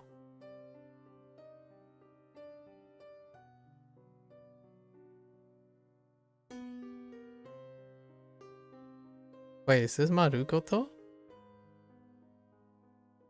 9 drops. So that's just circle.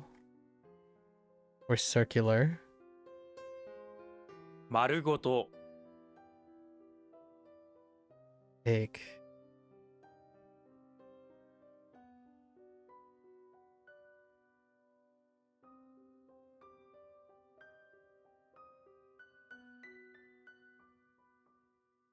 Kongetsu Getsu. Oh, wait. Is this like entirety? Oh no. Marugoto.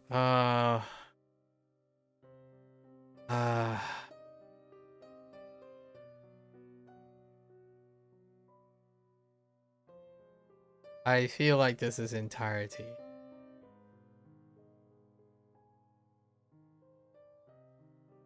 Can't just be circular.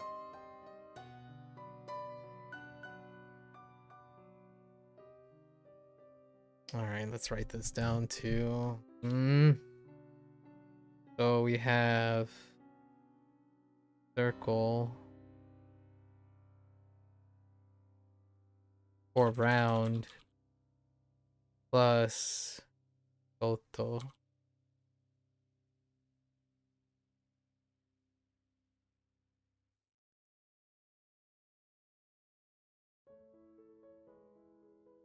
I'm hanging on entirety or wholly. Wholly and entirety could end up being zen, right? Maybe the root is zen.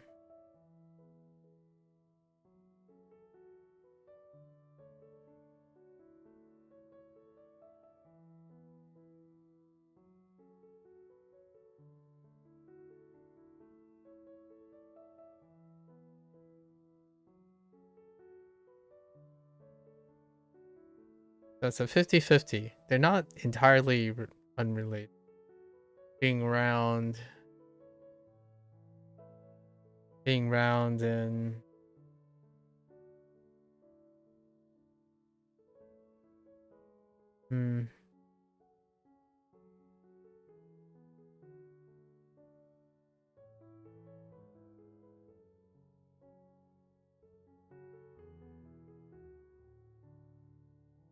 only.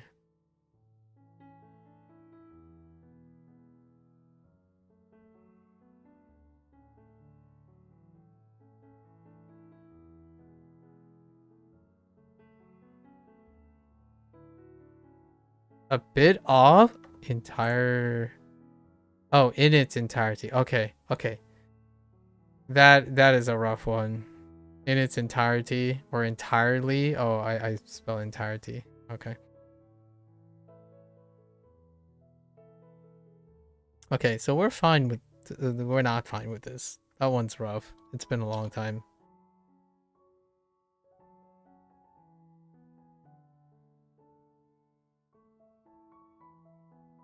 Oh, this one kind of hurt. It's red. All right. Oh, how did I screw this up? Oh, toll. Oh, right. Toss. I added toss. Throw, and toss. That's a synonym issue. Heck you, synonym issue. All right. Guess I can drop 2 more. All right, we got a review. Let's review. Time is it 11? Oh man, I got 1 more review. It's fine. So let's go over some weak stuff. There's quite a few weak things. All right. Over harmonics. Hook, snake, cloud, weapon, compare, net, and sickle, horse, easy, suit, cage, cape. Let's go over these 1-word things. Eagle,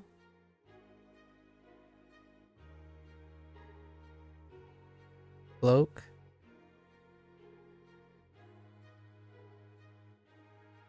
yak,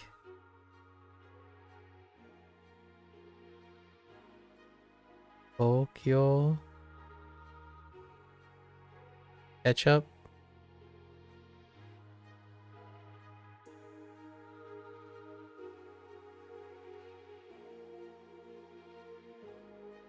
ba,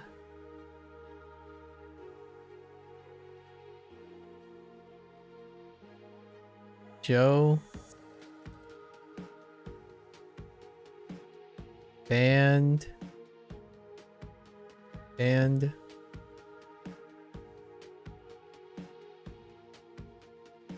answer. Oh.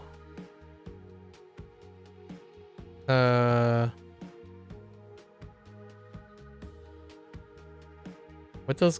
Oh man.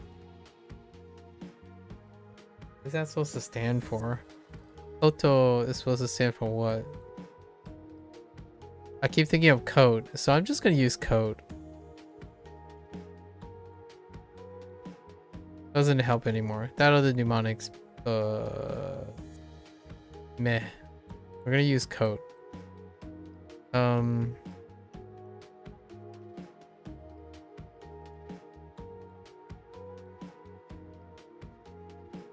car.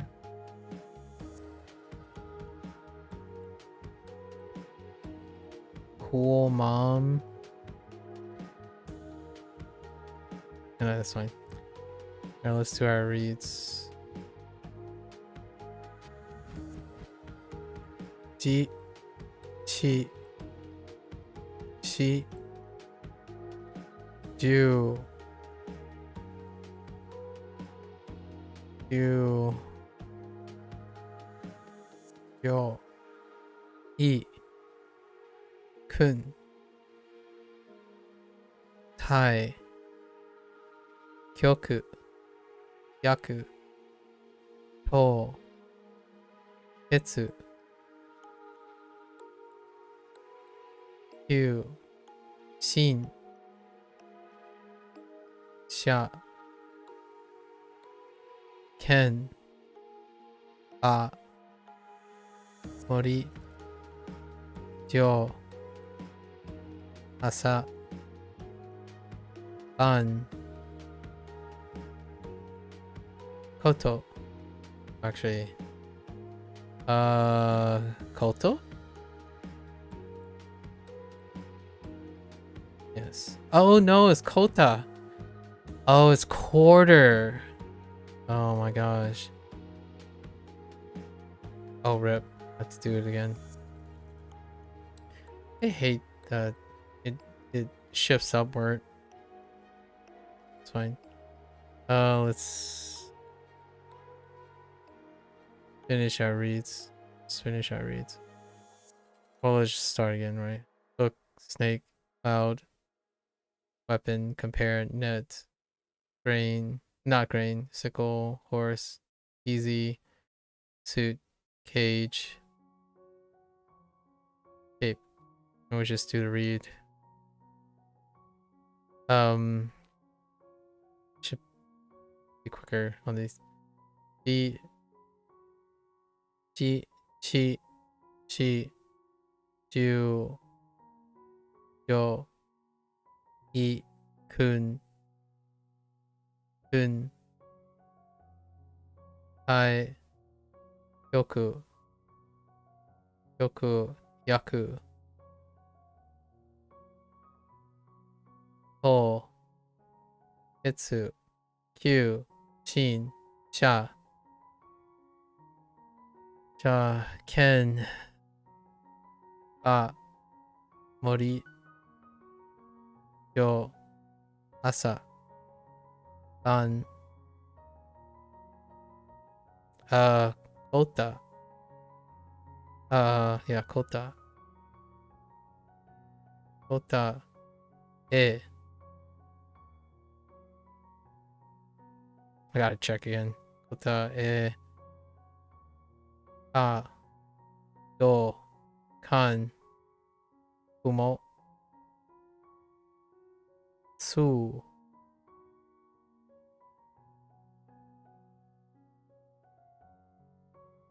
yaku, wa, den, sho, han. Alright. Screwed me up. Yeah, kota. Alright. So let's go over stuff. Okay. Are those two written somewhere? No, I'm kind of upset that I missed both of these. Okay. So we missed this guy, right? This guy.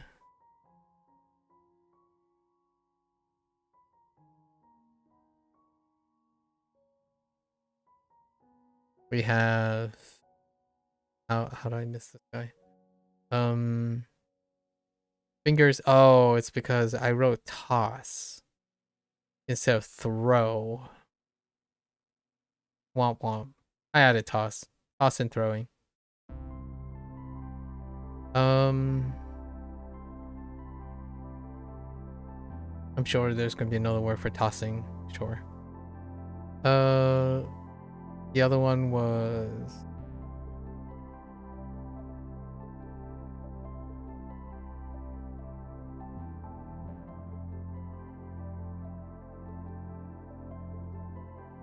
right? Literature.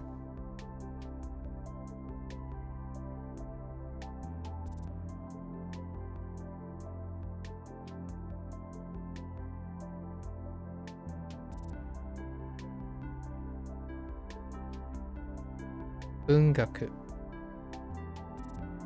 Direct reflex.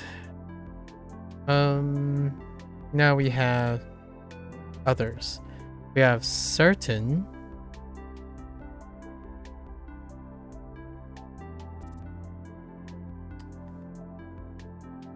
I honestly have no idea what the shock order is for the Japanese one. I'm gonna say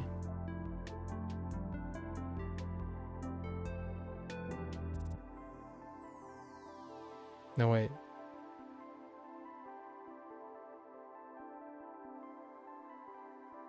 Yeah. Maybe like this. Certain plus... Oh wait, is there an extra dot at the top? Might actually just be this.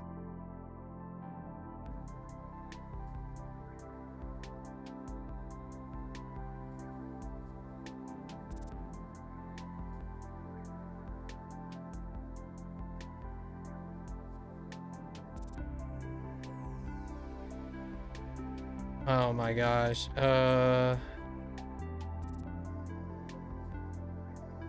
There's so many synonyms. Oh no. There's a dot. There's a dot. What am I doing? Yeah, so my guess is it's probably this. This. There's a little bit of flexibility there. It was certain plus zoo.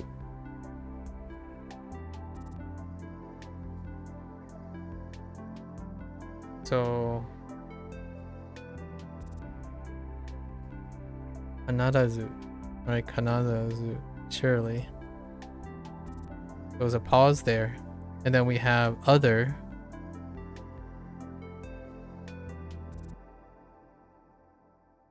Awful. Other. What do we have? Other place. Oh, which place? Oh, they're using the other font actually.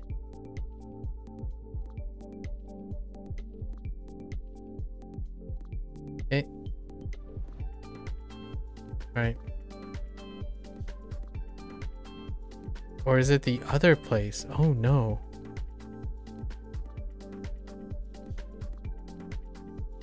Oh no, that's not it.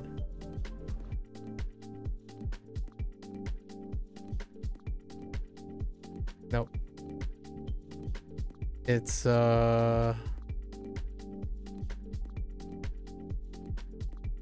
heck.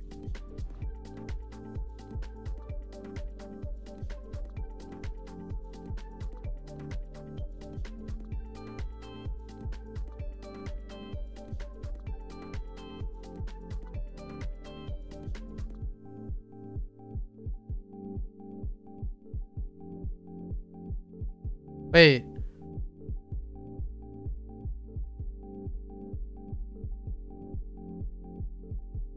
I only wrote it in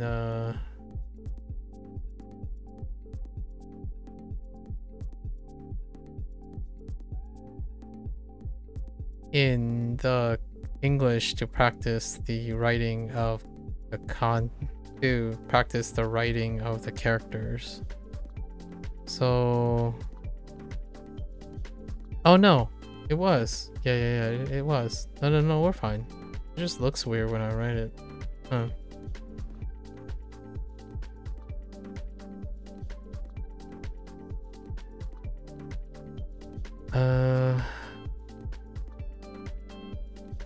So this is just brute force at this point. The context was supposed to be you saw. So it's a place you saw, which somehow gives you yo.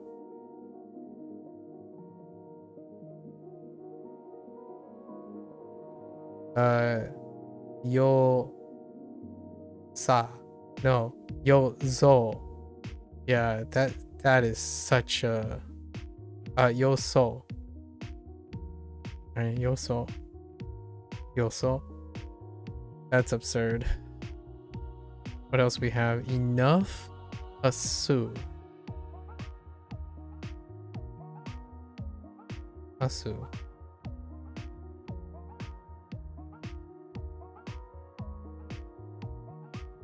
Am I drawing a blank on tasu? We'll come back to it.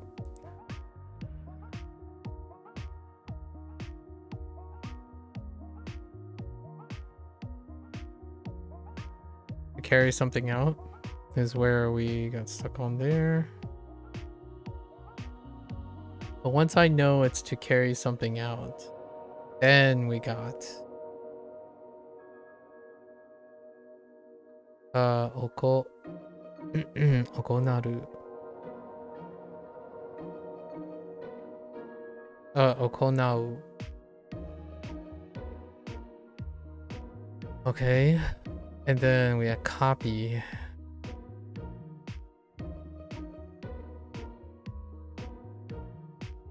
Copy plus do. So we had the...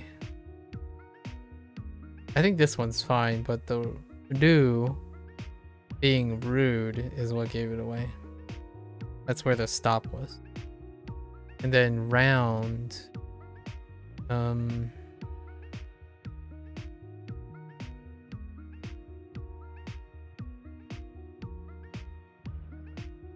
This one is more of a brute force in its entirety. So how am I stuck on enough on tasu?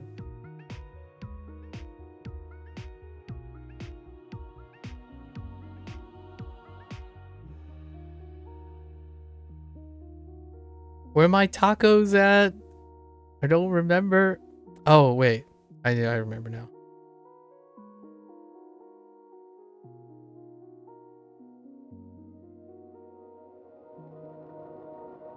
All right, tasu.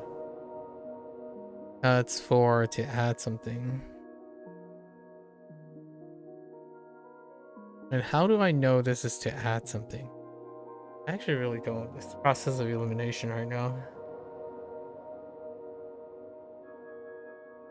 I'll just have to be. We gotta move on. Way behind schedule. We had a bunch of fun discussions today. I mean, the beginning was lots of posturing, right? Lots of posturing. Typical posturing. It is what it is. And then for the time being. And then of course Gecko Pro Call. Some very deep questions. Some reminiscing. Quite like it.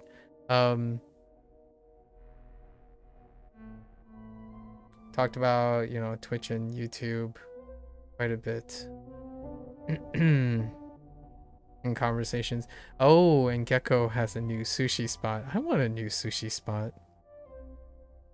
What the heck, man? And then the conversation about how kids want to be YouTubers or streamers. Again, it's a bit disconcerting because it's so nebulous. Like the details are not nuanced enough when you want to categorically be something, right? Especially that.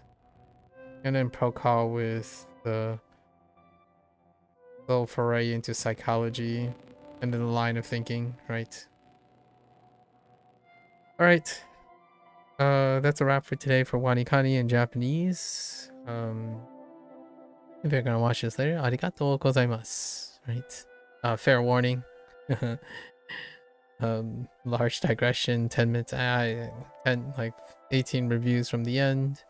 Oh, I should do this one review. Let's quickly.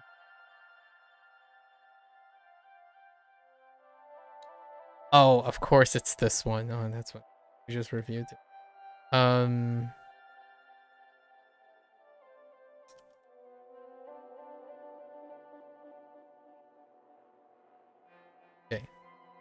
Now we're fine. Right. Wait. How the heck is it this page? That's so weird. How did that work? Okay. Anyways. I'm gonna get up, take a quick bathroom break, and I'll be back for HanziHero. Thank you, thank you.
Alright, welcome back everyone. 欢迎大家回来。今天是第43天。It is day 73. Have I ever tried edamame pasta? What is this? What is this neo Americana Norwegian nonsense? How dare you blaspheme? No, I'm just kidding. I don't think so. Sounds delightful though. Did you just? Are you telling me you have access to edamame pasta? Sounds expensive. You better not. We're in slippery. We're on thin ice. We're saying edamame pasta here. Sub-Zero. That's like saying cauliflower pasta. We gotta be careful here. It is.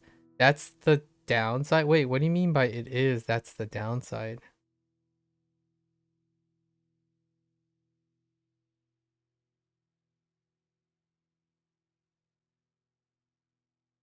Wait, is the edamame pasta not good? Oh, the downside being expensive, right? Yeah, it sounds really expensive. Yeah, because edamame is like pound for pound. That's really tough. Yeah, the macros must be nice. Dude, pop in edamame. Okay, that sounded like some substance or something. But edamame is great. It keeps well too. Like, do you ever get frozen edamame? Frozen edamame is great. You just chuck them in the freezer, pull them out. They work. They store very well.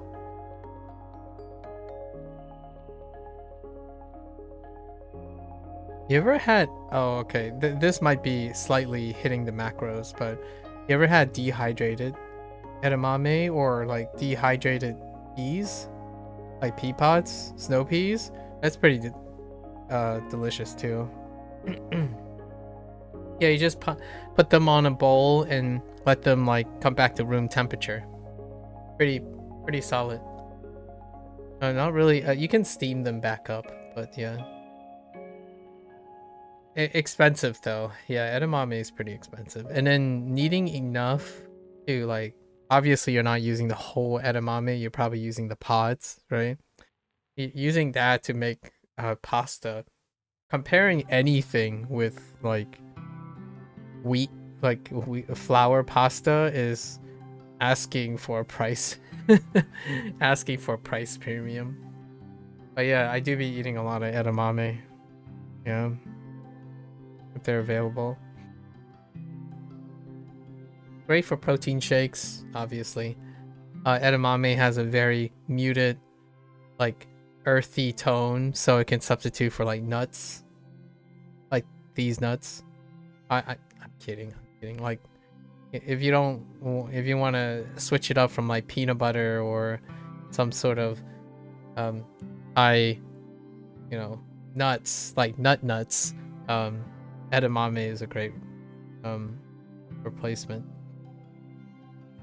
You also bought 2 other types as well, black beans and 1 soybean one. I think one thing that people talk about sometimes, like influencers and whatnot, raise some fear about is, I think, let me make sure before I say this.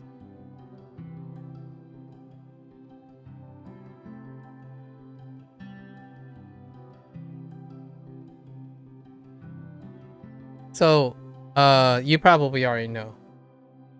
Soy proteins, yeah. You probably already know. Like, if you are someone who's very sensitive to hormonal imbalance, like you have some already, because that does happen. That happens a lot more. It's a lot more common than you would think. Maybe on the same level of celiac, right? Because you're familiar, Sub-Zero, you already shared about celiac. Sometimes large ingestion of soy proteins can like make things a little weird. So I don't want to like go in. I don't want to be a fearmonger. So I really like soy protein. Like, I eat a lot of tofu, so that's probably one of those things. It comes across a lot of times, but I'm a tofu champ. I buy tofu a lot as a protein substitute, as a meat substitute, in case I don't want to mess with that. Actually, tofu I know this is gonna sound blasphemous too. I substitute blocks of cheese with tofu. Like if you want to create like paneer, for example, you know, like in Indian cooking, when you use paneer cheese, if I'm not gonna try to avoid being gassy and stuff, I substitute tofu for paneer, or vice versa sometimes. But tofu is like firm tofu, or baked 5-spice tofu. That's like a snacking thing, but it's kind of expensive to prep. 5-spice baked tofu. Sub-Zero. You've coincidentally checked your hormones a few years back. Actually, came back okay at least. Okay. Yeah, it can kind of like destabilize some things. I think I'm not entirely sure about this. This isn't medical advice or dietitian advice, but I think there are signs of irregularity that is fairly harmless that can be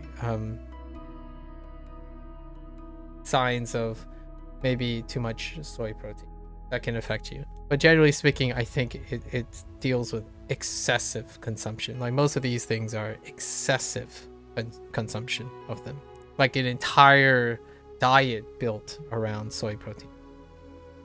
But yeah, you really like soy protein soup, but majority of your sources are from whey and meat though, so it should be okay. Yeah. And we're talking about someone who like exclusively consumes soy proteins. I really enjoy protein. For sure, tofu is like massive source of soy protein for me. Yep. And we're on the same page. Vegan bodybuilders, perhaps. Yeah, probably vegan bodybuilders. That's a exceptional group for that type of thing. What did I do yesterday? Oh yeah, I flipped the table yesterday. Basically threw my threw my pen across the room. I'm kidding. Figuratively, in my head I did. All right, so Hoang, is this really from yesterday? All right, they want good looking. I wrote nice looking. We're not gonna talk about it. I think some of this is from from the other day.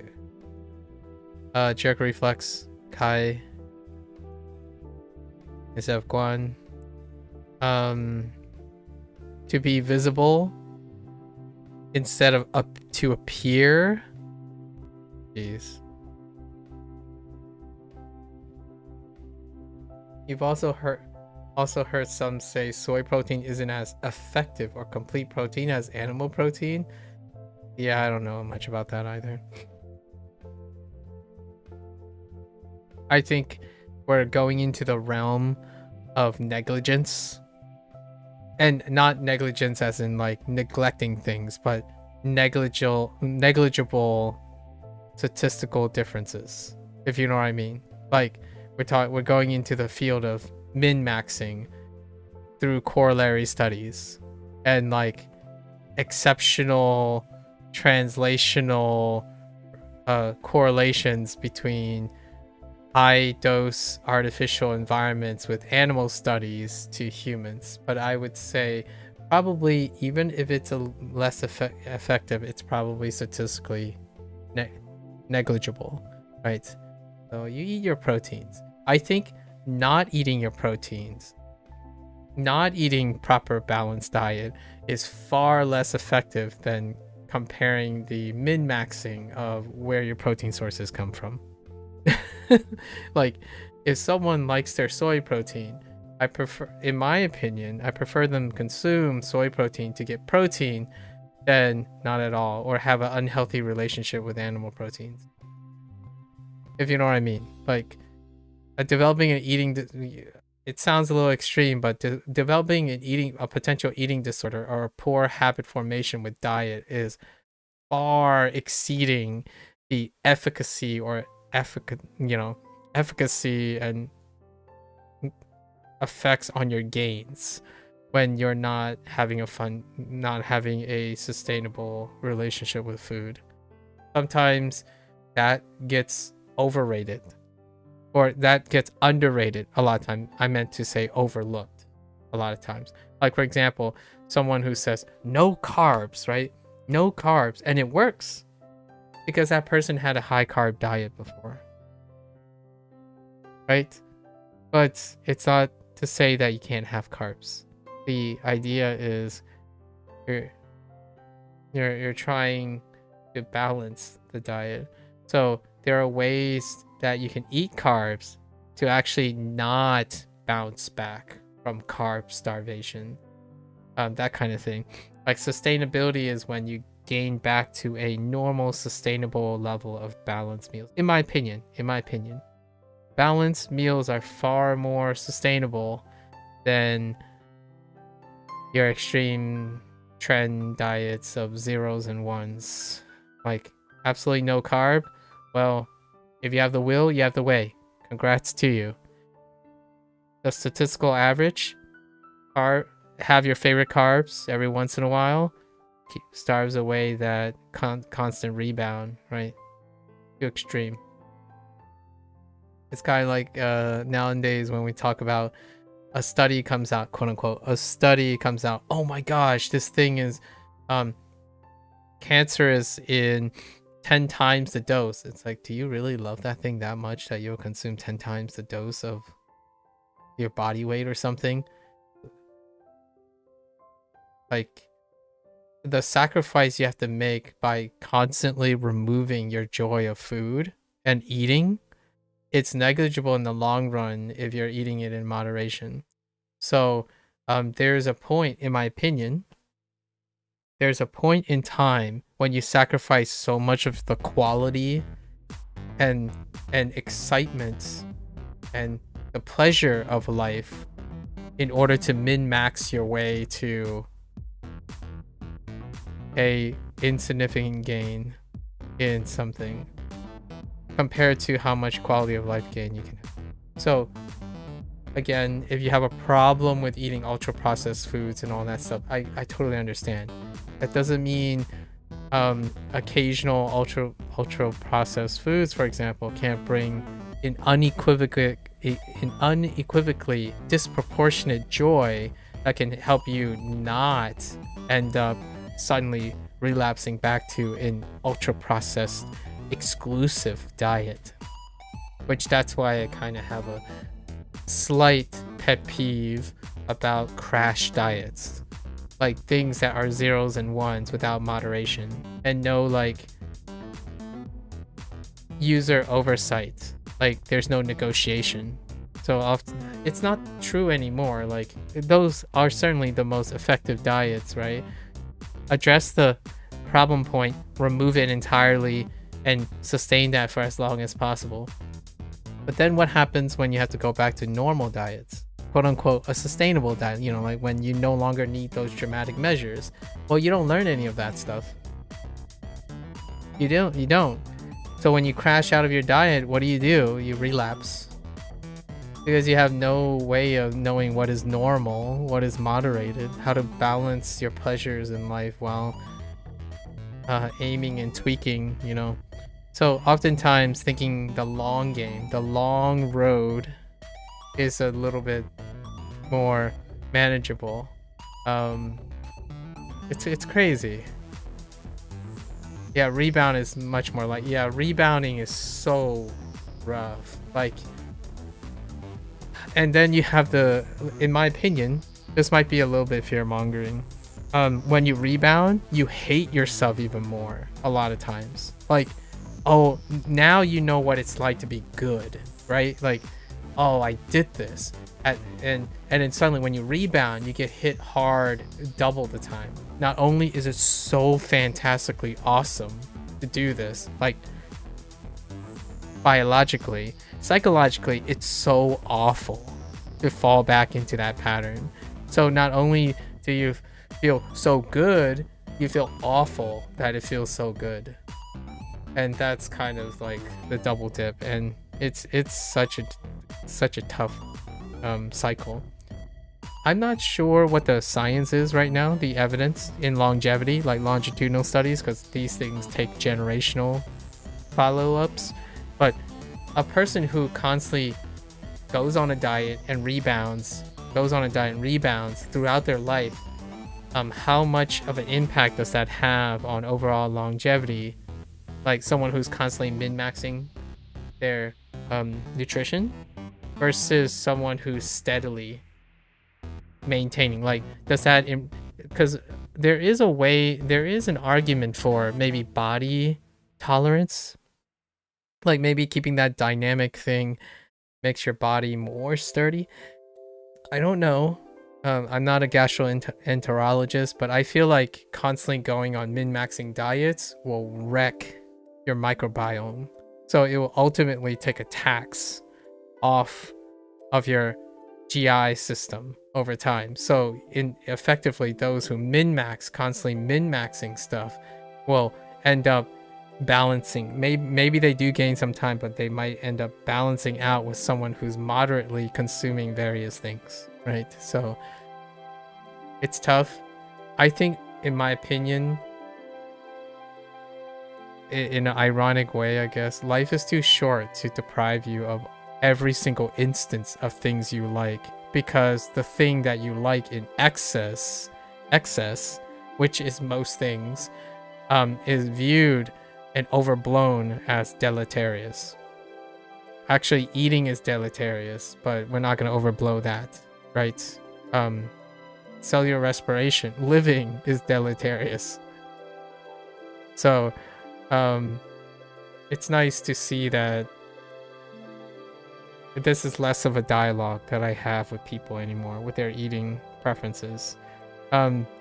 Before the internet, like a little bit before the internet, but also like out the early days of the internet, those were like maybe in the middle, where information was easily manipulated and pooled to single influential sources. That got wild. Things got so wild. Like someone genuinely in science, like colleagues who, like, I still remember a colleague who told me they were on a juice cleanse. I'm like, we're biologists, right? I mean, certainly we're not dietitians or medical professionals, but I mean, you could get psychological benefits from thinking you're doing something that violates our understanding of homeostasis, the homeostatic systems in our body, but that does happen. It was so prevailing that I hear colleagues who spend money on like 3 times the pricing of some magical juice cleanse regimen. I mean, if you want to do a juice cleanse, you might as well just drink water the entire time, but and then supplement with whatever your nutrients is. But man, even paying for a juice cleanse, it's so weird. This has happened before. Maybe like it's not that long ago. Maybe like 9 or 10 years ago. Maybe a decade ago. Misinformation is wild. It's very wild. It's not. I don't think it's like that as much nowadays because of pushback and whatnot. But you get both sides. In my mind, I know I should take the long road when dieting, but it's also harder to keep yourself motivated if you're only gonna lose 2 pounds a month. Yeah, that's fair. Yeah, it's tough. It's kind of like learning a language, right? Sub-Zero. It's tough when you can't resist wanting to shell out that $300 for the crash course to become fluent in 1 month for Japanese language learning, as opposed to I don't know, learning 100 words every 3 months by heart or something. Or forming basic paragraph sentences for the first 2 or 3 years of your target language learning and being happy with it. Remember all the questionable fitness apparel ads like 15 years ago? Dude. Do you remember have you seen the Hawaiian chair commercial? I actually saw that when it was on the channel, like on TV. I saw the Hawaiian chair thing, or these are hot takes. Not sure if these products still exist. I'm sorry. We're gonna mention it lightly. I can see where they're going. However, with more information comes more things. The bow? This thing? What was it called? A flex bow? A flex bow.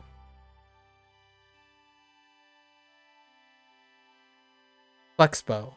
Or oh my gosh. Okay. I'm gonna try to draw. What was it? It's kind of like this. The shake. The shake weight thing. The shake dumbbell thing. The one where you make this motion.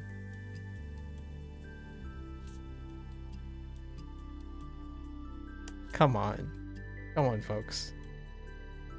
If that wasn't an inspiration for that, I'm not sure. It's like there's a mobile part, but you hold the handle and you move back and forth, so the thing like takes left and right. So you do them in a routine, but the routine itself is already a hit routine. Like a lot of it, the motion of the body, like the compound movements you're making, is the calisthenic part. So with or without those fancy shaking machines, you could be carrying books if you wanted. It's the extra weight that's creating the thing. But whole routines involving sitting down and shaking this thing is it's not that long ago, huh? It really wasn't that long ago. It's out crazy. And then after that came the nutrition thing, right? The nutrition explosion. Multi-billion-dollar industry. Multi-billion-dollar industry. Enjoy life.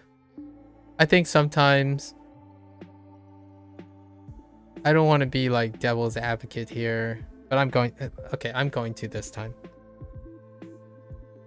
I would give up. Like for me, if keeping my weight slightly less ideal in order to enjoy the foods that I can have every once in a while, like a treat, right? Like slamming that Mountain Dew, the once in a blue moon I go out to eat socially, I take it. It's crazy. I mean, obviously I've asked a bunch of people and talked to a bunch of people nowadays, especially younger, like Gen Zs. Oh, they would give up those things in a heartbeat. And I'm like, okay. I mean, I guess you don't form attachments to them if you never had experienced them. They genuinely not curious about any of those things. So that's perfectly acceptable, right? But that Mountain Dew though. But whenever I go out, like I only go out, I'm only guaranteed to eat outside like once a year. So when I go out and I walk into, I don't know, a CVS, I'm gonna grab a bottle of muscle milk. I know that's not how that's like a core power, like those pre-made shakes that taste like chocolate milk. Like for me, it might as well be chocolate milk, but they don't. They use like a sugar substitute, so they're even zero sugar. But most of the time, like they taste like. I can see why people drink these. But every once in a while, like, oh yeah, I'm out. I'm splurging on things that are considered alternatives for other people's diets. You know what I mean? Like, instead of throwing back an energy drink, I'm like having a cup of tea in a year. like oh yeah, I finally. Ooh, or like that's a bubble tea place. I gotta stop. We gotta get a bubble tea. It's like, heck, I might even consume bubble tea. I don't know. That's one of the things. Like, oh no, but did you hear that so and so does this? You shouldn't drink these things. Like, all right. Slowly sipping. I know what you mean. Don't worry, it's just this one. It's just this one. Just give me this one. I think at the peak of the 10-year, like maybe a decade ago, the peak of nutrition, you go into a place, right? And the person's like, oh man, we can't go here because my diet, my crash diet says I can't do this. And my thought was like, all right, do you mind if I get something? And then you get, and then they would get something else, right? And that's cool. But then they would spend so long talking about the things they miss. I'm like, okay, are you sure there's no way to negotiate this? You remember seeing an ad of those things you could have around the, oh yeah, the electric, the stimulators. Yeah, the contracting stimulators. I thought so too. I thought, oh, that's kind of neat. That kind of makes sense. Yeah, the ab conductors, where they just send electrical signals to cause your abdomen to contract. You know what's funny about that? The abs thing? The dialogue is very different with abs now. It's largely, if you go to work out in most disciplines, you will have enough ab activity to not have to work your core.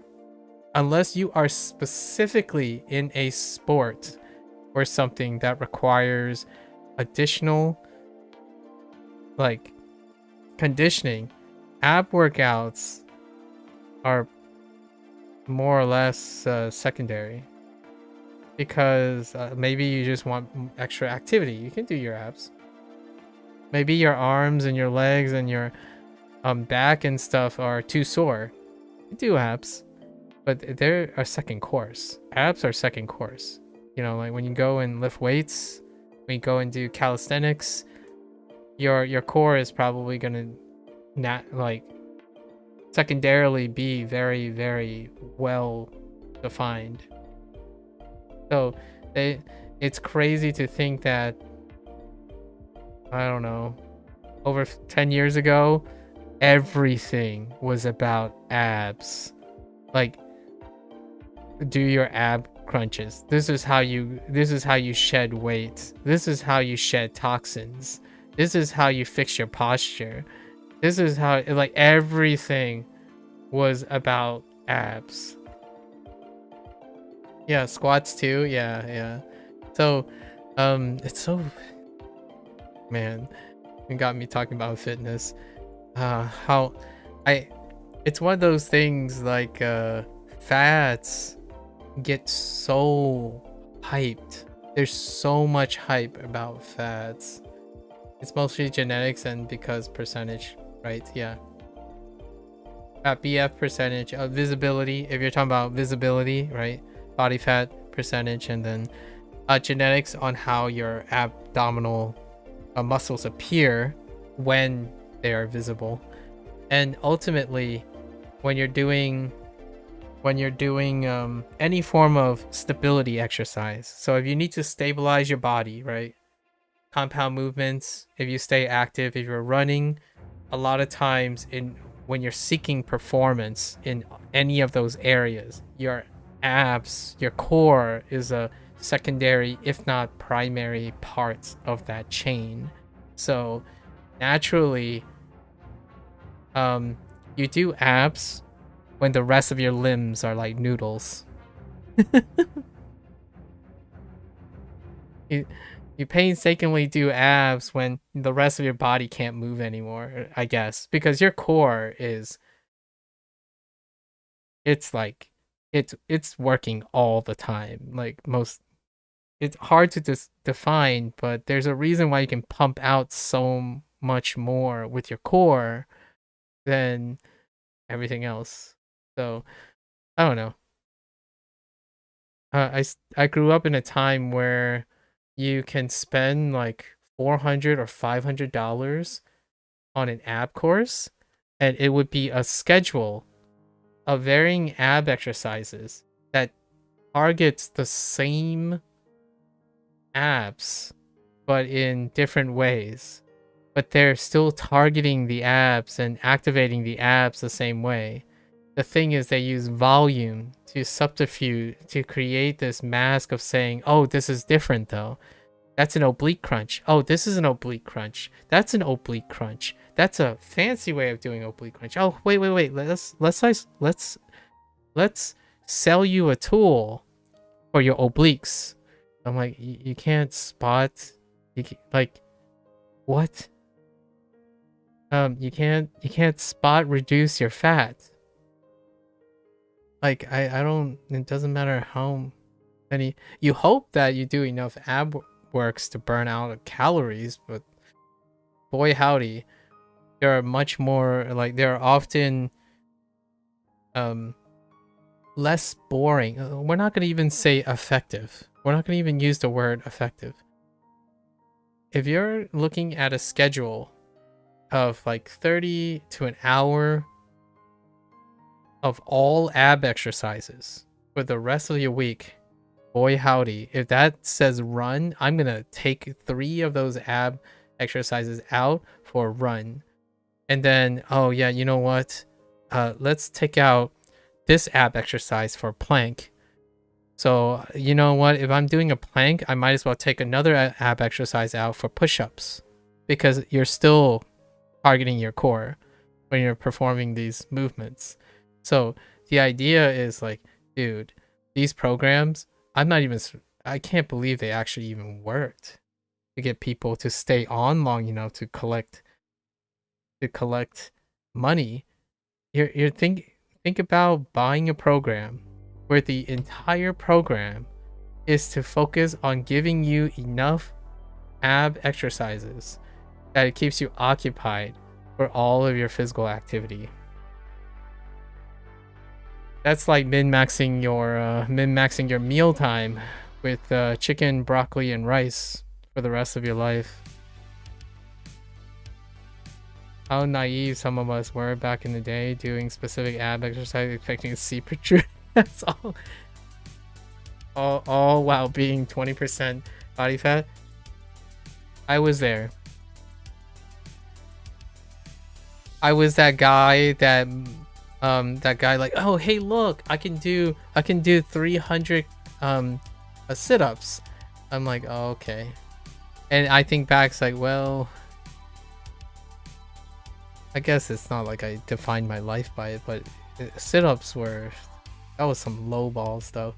And then, you know, cue the growing up. Then eventually that led to planks, right? Then I did planks, and then planks led me to do push-ups, and then push-ups led me to do dips, and then now I'm doing like lever dips or lever dips, and like L-sit tricep pushes, and other ways to, like, oh, you still have to squeeze and activate your abs, but you're also doing other things, right? And I'm not talking about efficacy at all. I'm talking about fun, sustainability, variety. It's already tough enough to try to do the same thing for the rest of your life. I mean, running is like that.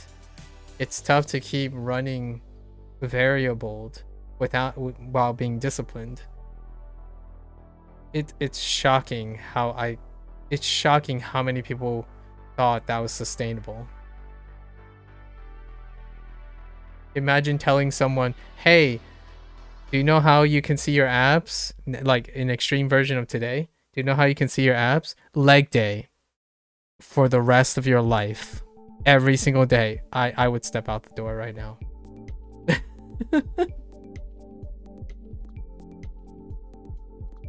Like, whoa. Are you telling me I have to work? No. Nah, that's not happening. That sounds like I'm gonna tear my hair out, or whatever is left of it after doing like your 100th day of leg day consecutively. You need rest. Mental fatigue is very real too. Not only is your body being accustomed to your things, your mental fatigue is gonna go straight through the roof. Self-esteem, hits a wall, burnout, slaps you in the face every night. Like, there's so much of a mental component that you starve out for such a program. Me, if someone told me Stairmaster. At least you can vary the Stairmaster velocity and like stuff. You know what I mean? Like, you still get variety in Stairmaster. You can change the things. The programs we're talking about are people who do like, okay, you're gonna do 30 crunches today, and then you're gonna do 40 push-ups, and then tomorrow you get to do another 30 crunches and 40 sit-ups. Oh yeah, and then you're gonna go back and add another 30 crunches. Oh, the next day, the following day, you're gonna do 3 sets of 30 crunches and 40 sit-ups. I said, what's the difference between crunches and sit-ups? Yeah. Good question. I have no idea. the one punch workout. It takes a lot of dedication. I totally get it though.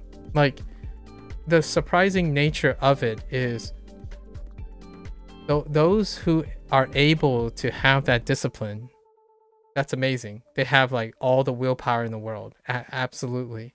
But what I was thinking of is how successful they are. That's like, it's how do they make money?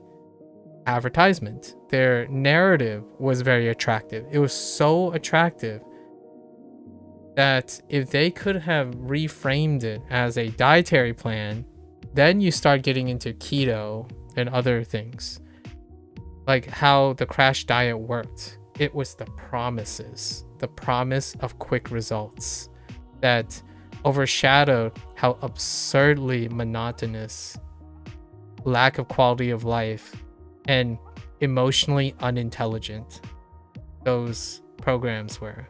It did not take into account any of the variabilities of how sustainable it was mentally for those people. And in my opinion, that is incredibly negligent, because those people are those adults now today that struggle day in and day out, in my opinion, right? A lot of them may very well be the adults today who continue to struggle in and out, thinking that workouts is the bane of their life.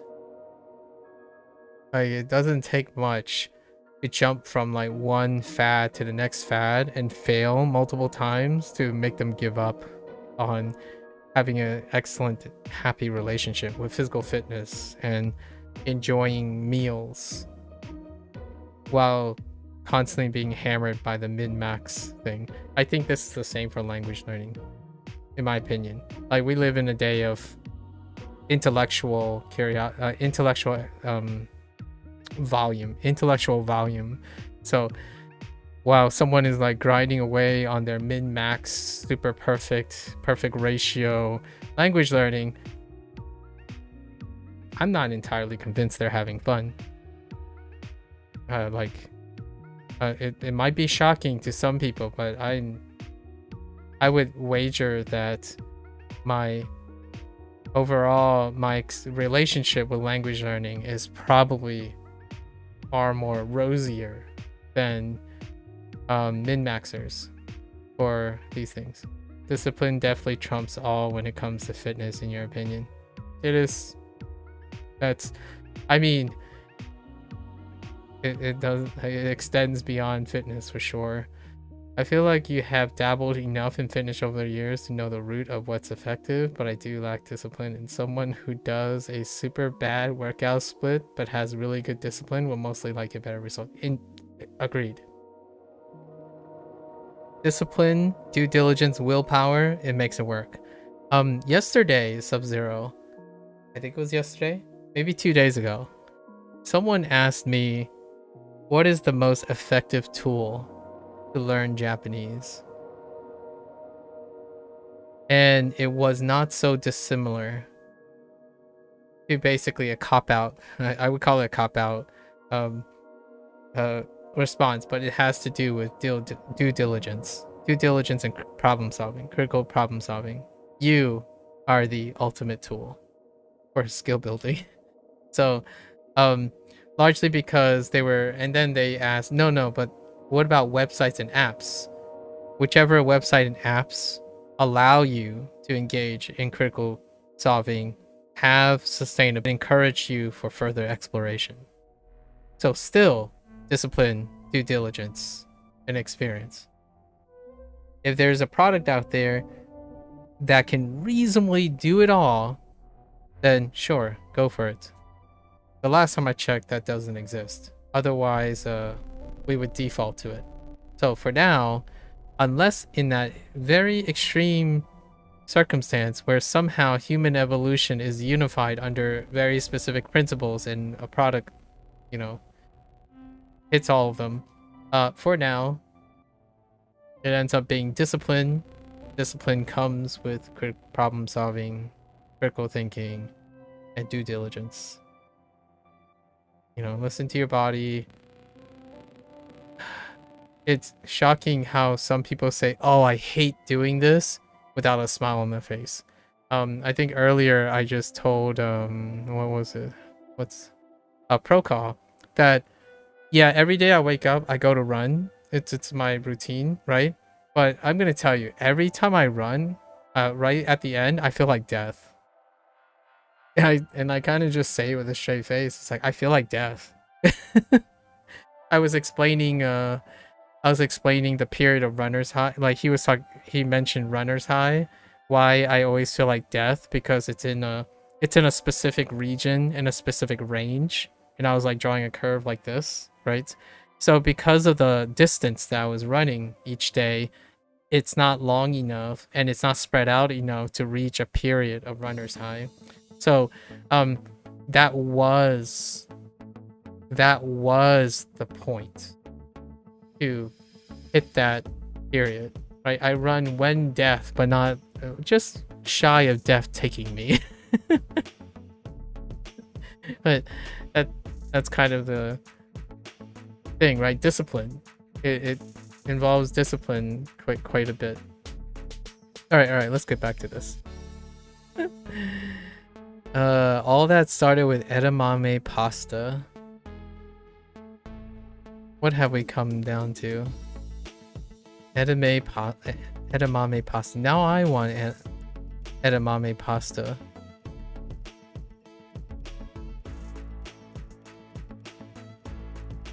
Where's my pasta?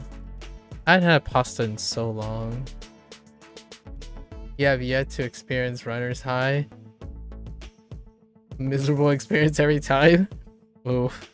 Yeah, runner's high, it can come down to a system. I've largely gotten down what my distance is when runner's high happens. But you really got to narrow down your cadence, like your cadence and your like breathing.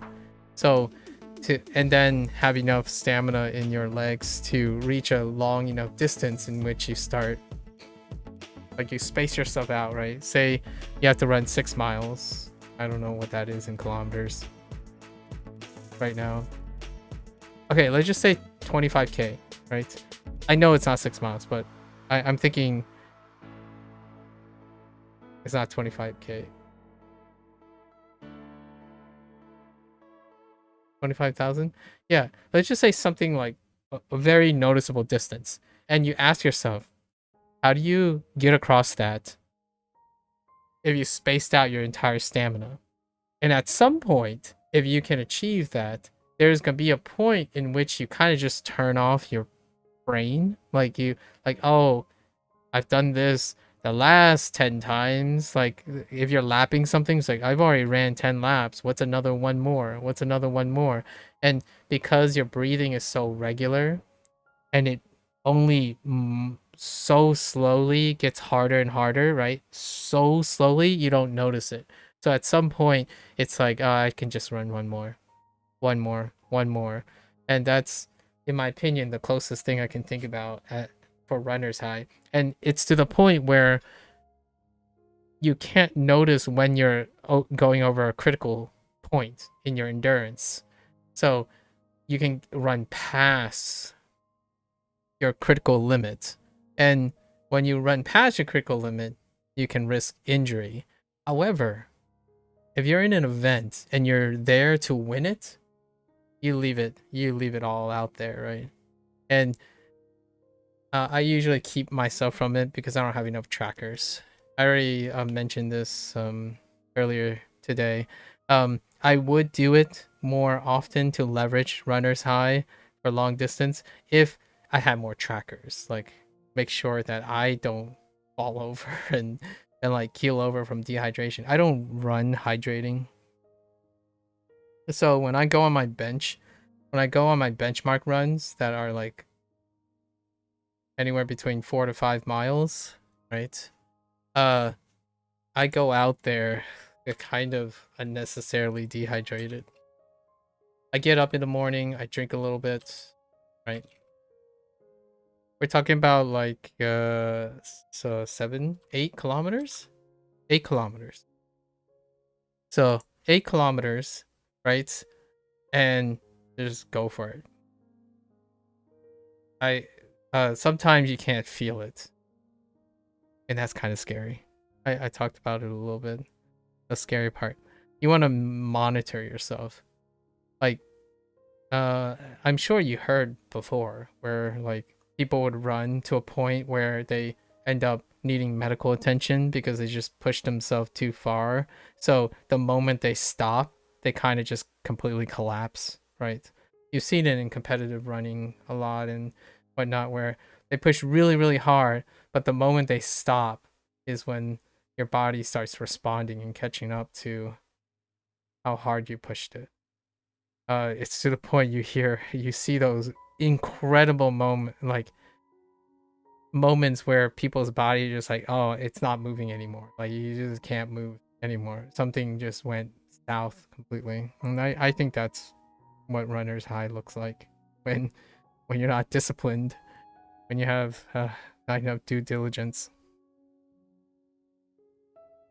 But also, when you're going for the win, obviously there's a moment you choose. This is the moment. Let's just go. Definitely saw cases of that in running exams in school. Oof. Were there vomit? Was there vomit? I've seen a couple vomits. There are people pushed so hard that like they start dry heaving after the run. I've done that once. It was dry heaving. There wasn't anything to throw up. I hadn't eaten yet. I remember you know those like stadiums? You have stadiums like or like tracks, like outdoor tracks, right? And then there are bleachers, like you know those like seat things on the side. And oftentimes people would like run up them and then run back down them and then continue running and then run up them, run down them.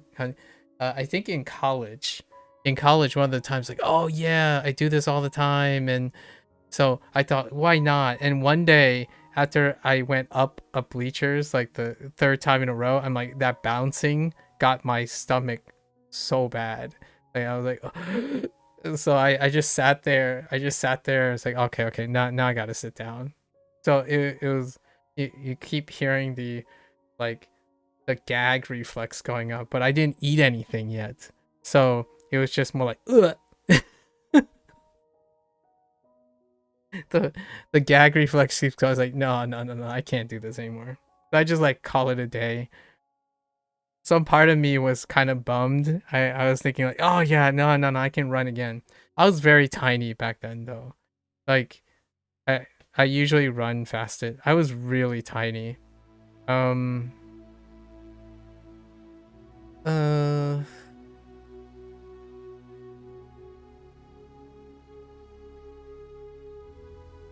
What is kg? Yeah, I was under 49 kilograms back then. Under 49, shy of 49 kilos. Same height and stuff. Like We're talking about adults. So yeah. It's very runner look. Yeah, 49 kilos in college. Shy of 110 pounds.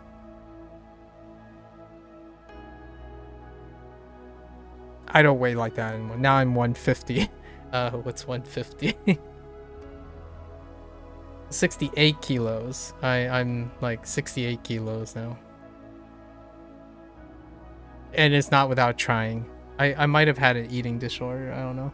Like a behavioral thing. Not like an actual biological reflex, but I had a problem relationship with eating.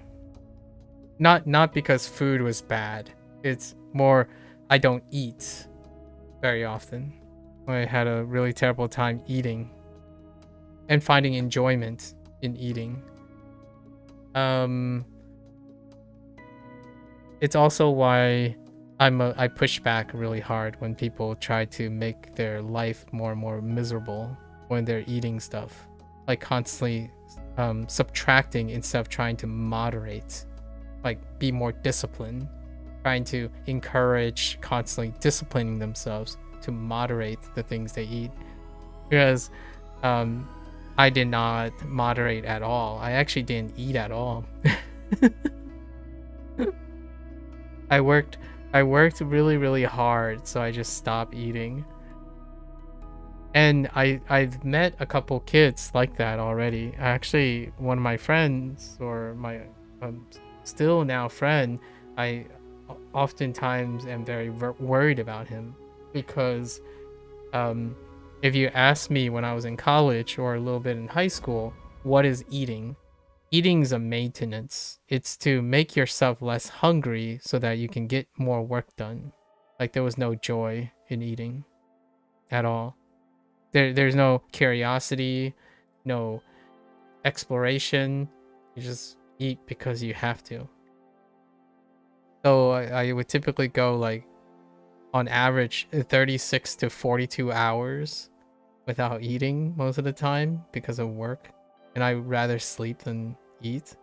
That's kind of my lifestyle back then. Ever since high school, you've been stable at 75. Oh, dang! Are you taller than me? But right now you're at 83, so you're cutting back a bit. Okay, you're taller than me, right?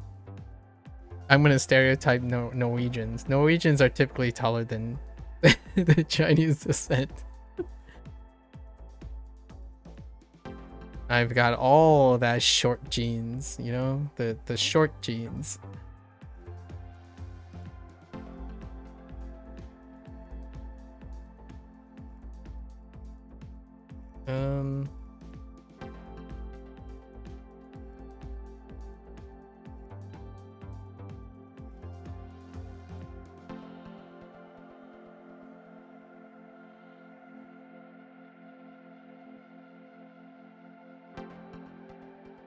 $181? Ah, yeah. That sounds about right. I'm 170. About 170, like around 170. So yeah, that makes up for the weight difference. For sure. Alright. Let me get in one. Oh no, one.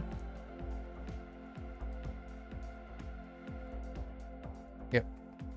What was this? Oh, we have so many fun topics today. What is this? G. No. D. No, it's G. This is G. Oh, I'm sensing a pattern here. No. How did I get Xiao wrong? Oh, because of this. What was this? Oh, because of how much? I wrote how much instead of how many. And then this is several.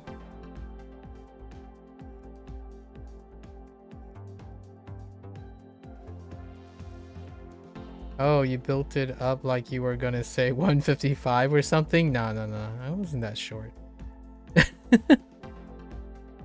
170 is around your family member's height. I somehow turn out taller being the youngest. Yeah, my mother might be 155 or something. I think my sister is about 155 or something. My father is maybe 160 or something like that. When I was talking about the shortness gene, I was just talking about the average Asian male.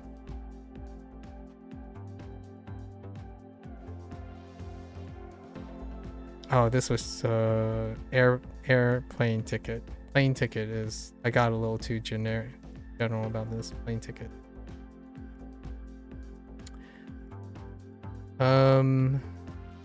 Big power, energetic. Energetic is often a problem here. Energetic. How long? Got a little too fancy with this one too. Messed up tone, right? This is a tone 1/4 tone swap.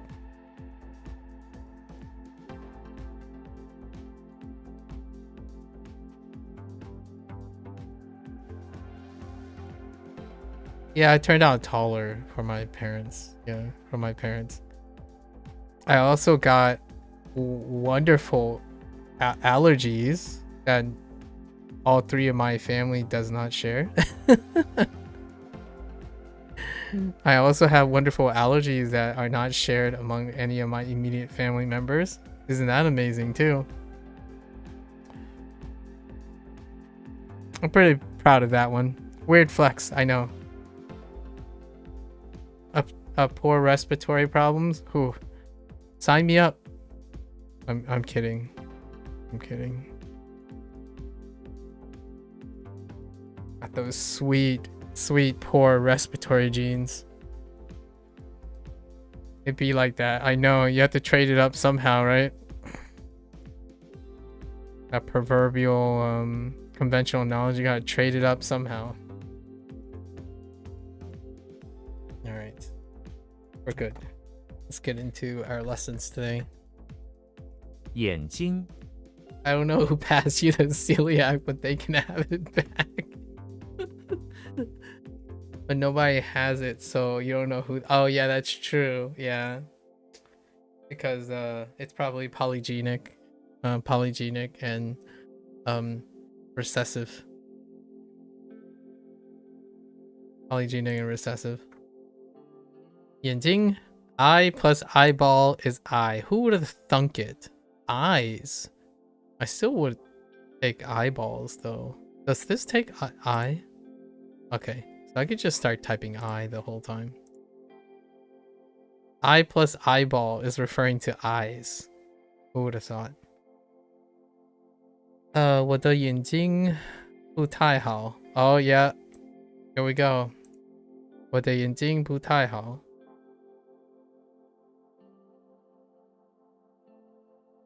Which fitness watch do you use, by the way? Because I've been considering buying one. I don't have a fitness watch, but and I can't inform on fitness one. I take my old phone. I take my old Pixel, my Pixel 3. I start the timer as I'm running. That's it. I put it in my pocket. I wear joggers, so they're zipped. And if I'm wearing shorts, I wear a belt band. You know, one of those like belt loops. Like they're like this, and you like slip it on, and then there's little things you slide into it, and it's just stacked onto your body. And that's it. Just like an old phone. Hit the stopwatch and go.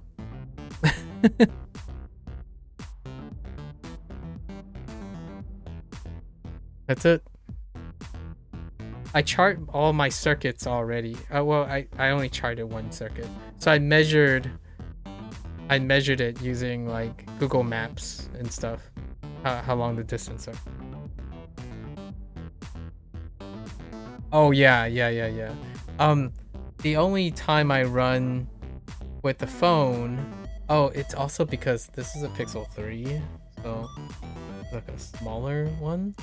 But the joggers, you know, we wear joggers. We wear tight joggers, and it's like right slap next to your thigh. But when I'm wearing shorts, obviously don't put a phone in your shorts. It's gonna fly out.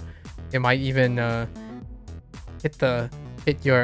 make a, you know, a nut tap every once in a while. They're too loose. But yeah, I wear a band to keep everything tight onto me. And other than that, yeah.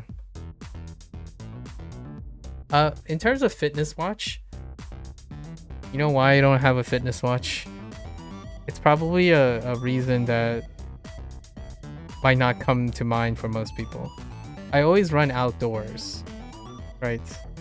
Like, I don't skip a day outdoors.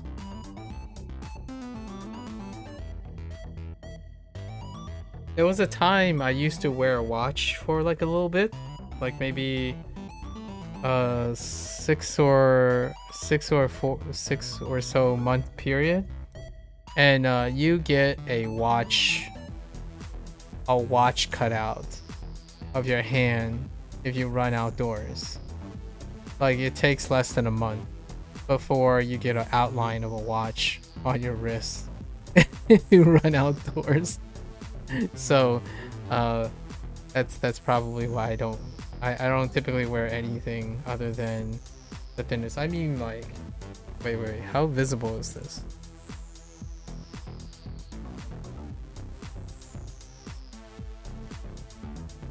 Oh no, it's not that visible because of the light. But I'm like, past a certain line on my skin, like, you can tell where my shirt is. True, but I mean, it goes away though. But listen, we're not talking about if it's gonna conveniently go away when you suddenly like walk around and it's like, oh hey, you must wear a smartwatch. It's right there. And you get like massive differences. So it's up to you, obviously. You could always wear your fitness watch if you want.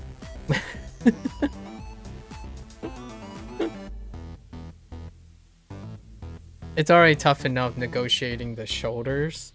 My shoulder is like 10 shades lighter than my forearms. But now just imagine you get a print when wearing your regular watch. Oh, okay. Yeah, but now think about it, Sub-Zero. Now go and run outside every day for maybe a month or two. I promise. Plenty of wonderful shade. Oh no, not really. I can't make that promise because there's a chance your skin profile, right? Your keratin is different than mine. If I stay indoors for 3 months, then the shade would go away.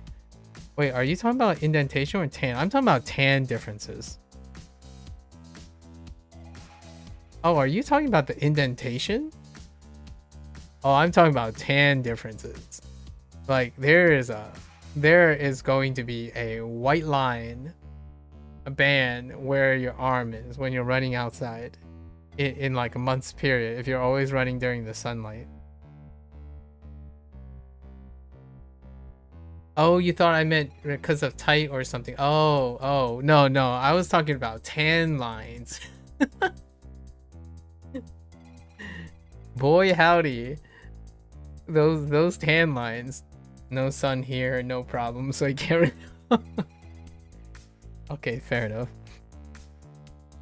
I think Apple still makes the stuff. I don't know. Do Apple sell Apple Watches where you are? I think Apple still has your go-to stuff, I think any fitness tracker is fairly okay.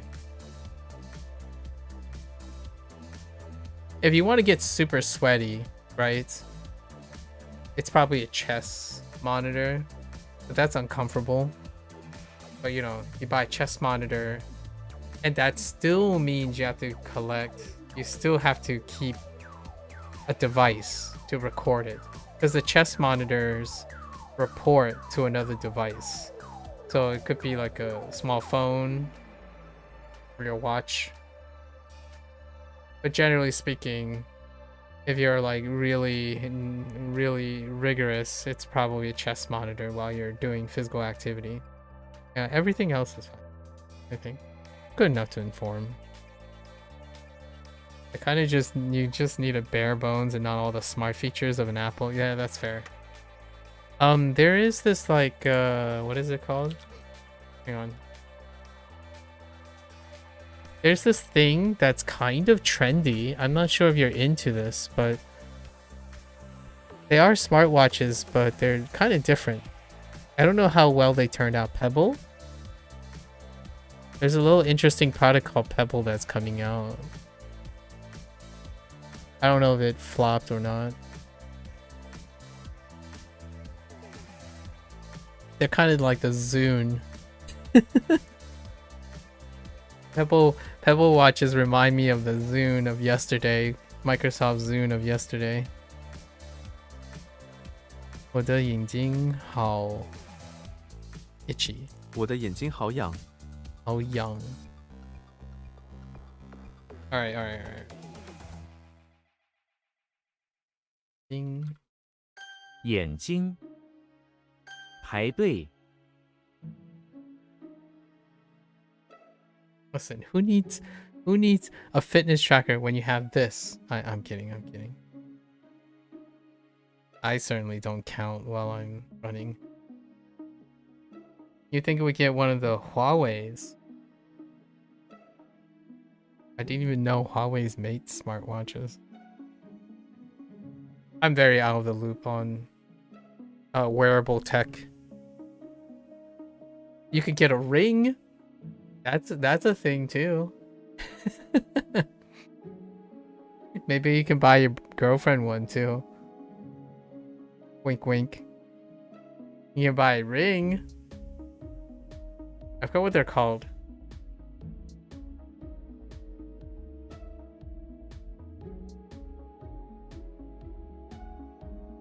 Even more minimalistic and low in feature. Oh yeah, like Aura ring. Yeah, I think that's the one. There's also I'm pretty sure Samsung makes one too. The Galaxy ring. Yeah. The last thing I heard was Samsung's rings. It is less intrusive, right? It's even less intrusive. And if you're looking for like bare bones features, I guess you're technically paying. Oh no, but they can charge a premium for its design.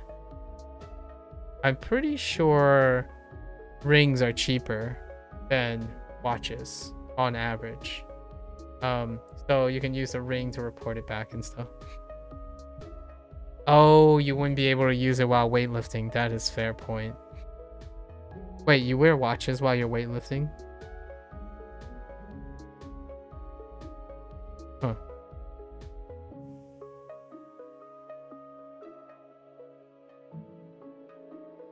Although, I guess you would more likely be able to lift weights with a watch than with a ring. I do calisthenics, so no jewelry, no accessories, because the last thing I want is, ooh, all I can imagine is a watch like grabbing onto something. Ooh, that sounds delightfully horrid. You can have like the watch like run up your wrist or run down your wrist.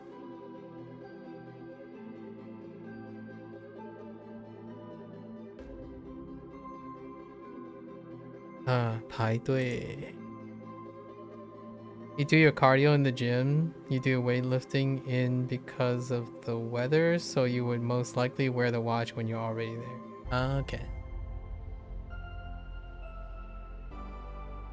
I think the neat thing about wearable tech is it creates an incentive to get your return on investment in buying the tech in the first place. You know, like the whole buyer's, I forgot what it's called, but the buyer's value.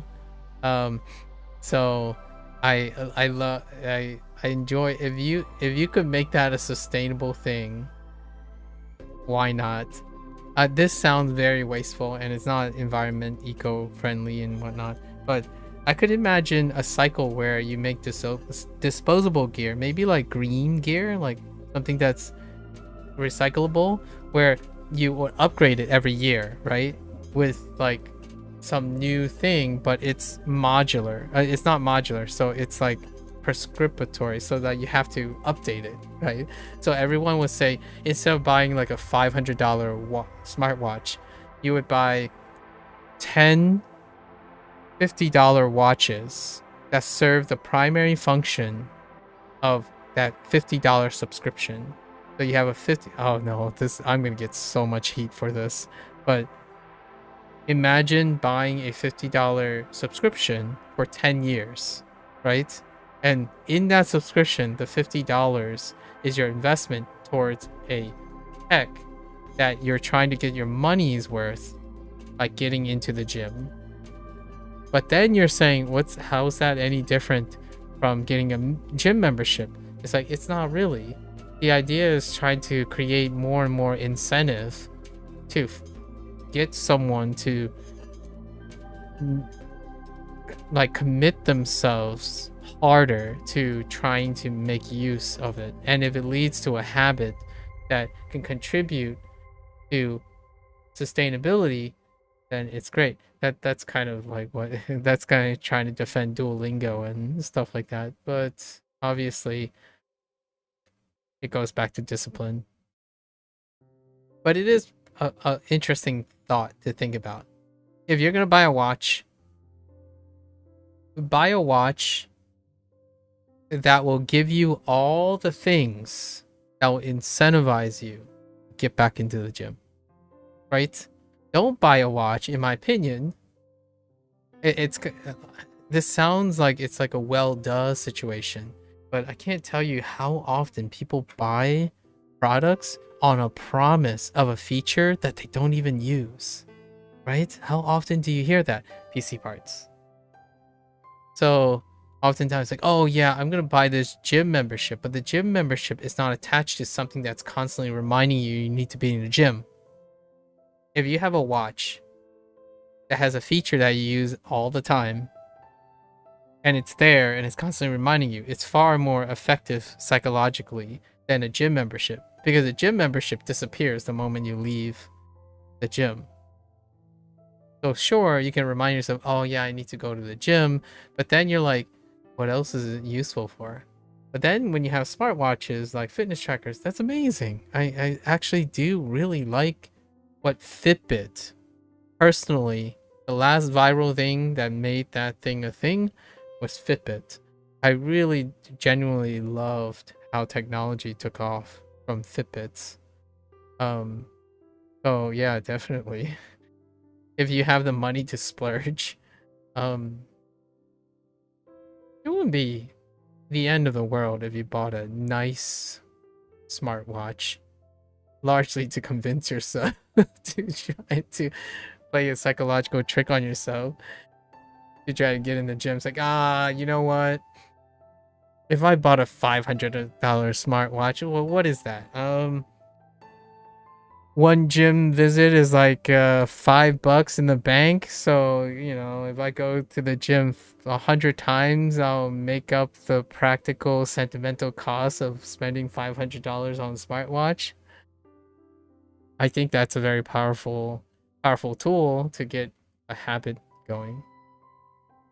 Usually I would use people. Okay, I know how that sounded. We're not talking about like abusing people, but oftentimes the strongest element is to have someone you care about also accompanying you to the gym.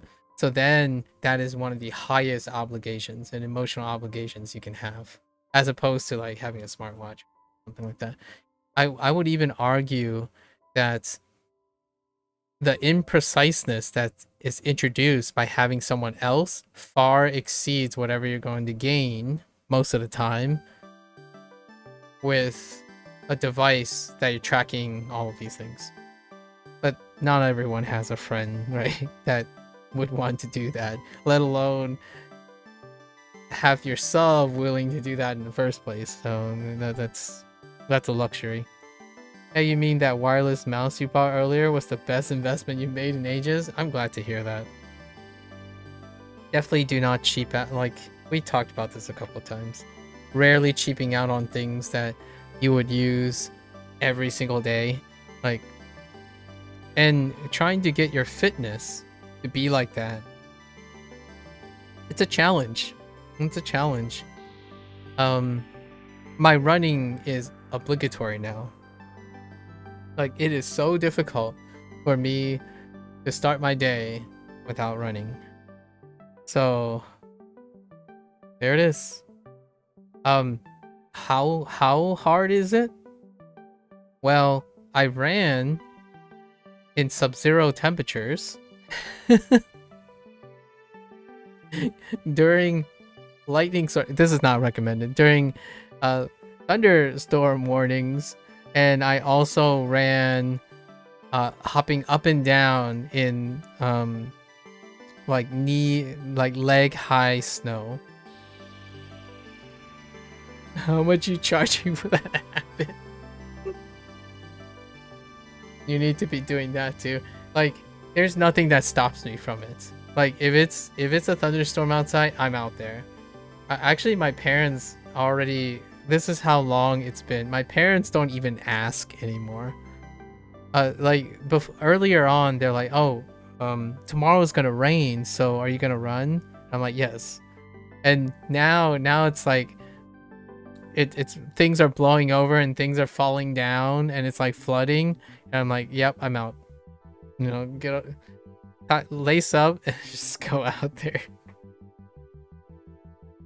I think there was a time where I was wearing my hat, and the whole time I was running, I was like this.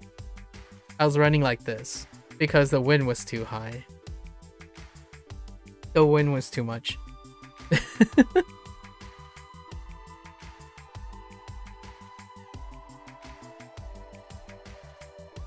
It gets above 100 here. So what's 100? It gets above like 39 degrees here. Maybe sometimes occasionally it would hit like 40, 41. It's like, yeah. I don't know if you feel this way yourself, but I gotta admit, you're one of the most dedicated people you know. Really? Are you sure? There's gotta be more. What about your parents? It's flattering. Well, I appreciate it. With running and language learning every day, the consistency is crazy. There's gotta be people you know that are consistent. What about jobs? Think about how consistent you are with school. You're already doing it. At least I think that's consistent. You go to class every day, or you go to class when you have to go to class.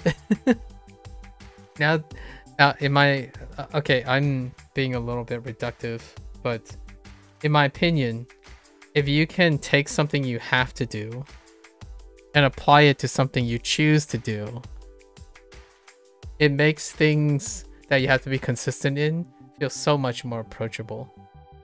Right? I choose to do this, and I can consistently do this. So almost all of that is juggling things that I have to do. So, you know, go back 7 or 8 years, I had to do a lot of things, and it took a lot of discipline and whatnot to be able to juggle all those things I have to do. But now I get to choose to do whatever. It's like night and day. Like, there's no competition to having to do something. Like, no competition to having to juggle 5 to 6 classes and, I don't know, a side project, a research project every single day, versus choosing to do something and staying consistent in conversation and creating stories, creative work. I this is taking something that might not be hard, might be difficult to empathize with, but if your head, like your mind, is always on overdrive, when you finally get to choose something and dedicate that excess energy from the high functioning part to something, it liberates so much of it liberates a lot of stress that maybe not a lot of people, maybe not I just read not a lot of people might see it as a positive thing. I think someone asked me this by coincidence. Someone asked me this 2 days ago. They asked me like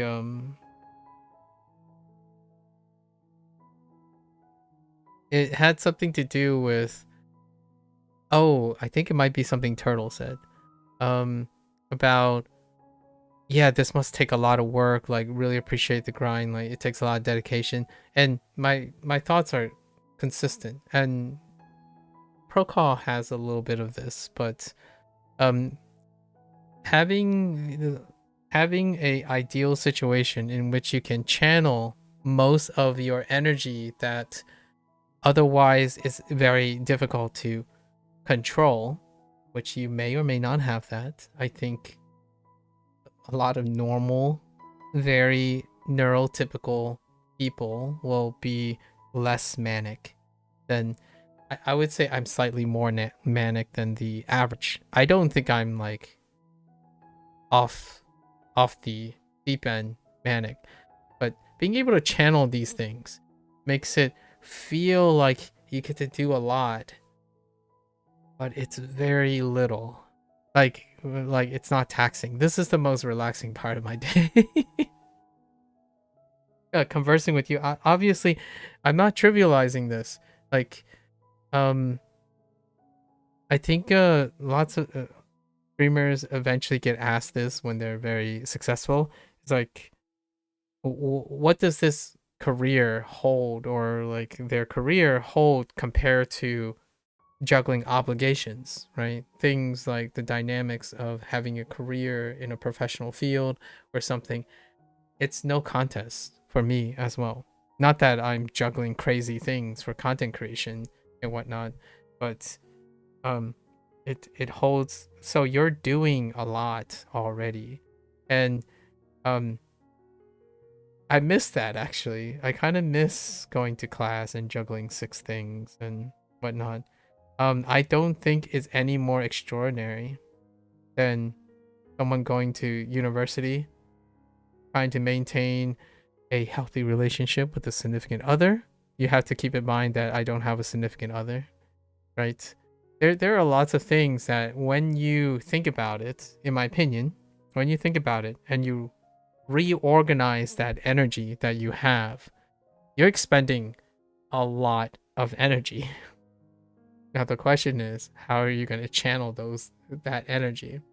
Because I am really going to say, like, it's hard to convince me otherwise. Most people have this amount of energy. It comes back down to, have you experienced enough and have the discipline to redistribute that energy to do those things? I think if we had a competition on who stays active, like alert mentally, we probably score the same, very similar, right? I mean, you would have to get 10 years older magically, and then we would. I don't think my sustainable attention and consistency is any more remarkable than a student who is juggling university classes and even juggling other things like emotional intelligent things at the same time. At least in my opinion. Jobs in school does not count in the same way because you're technically obligated in a way. With what you're saying, you got to break down that mental barrier of, oh, nah, I don't feel like it today. Yeah.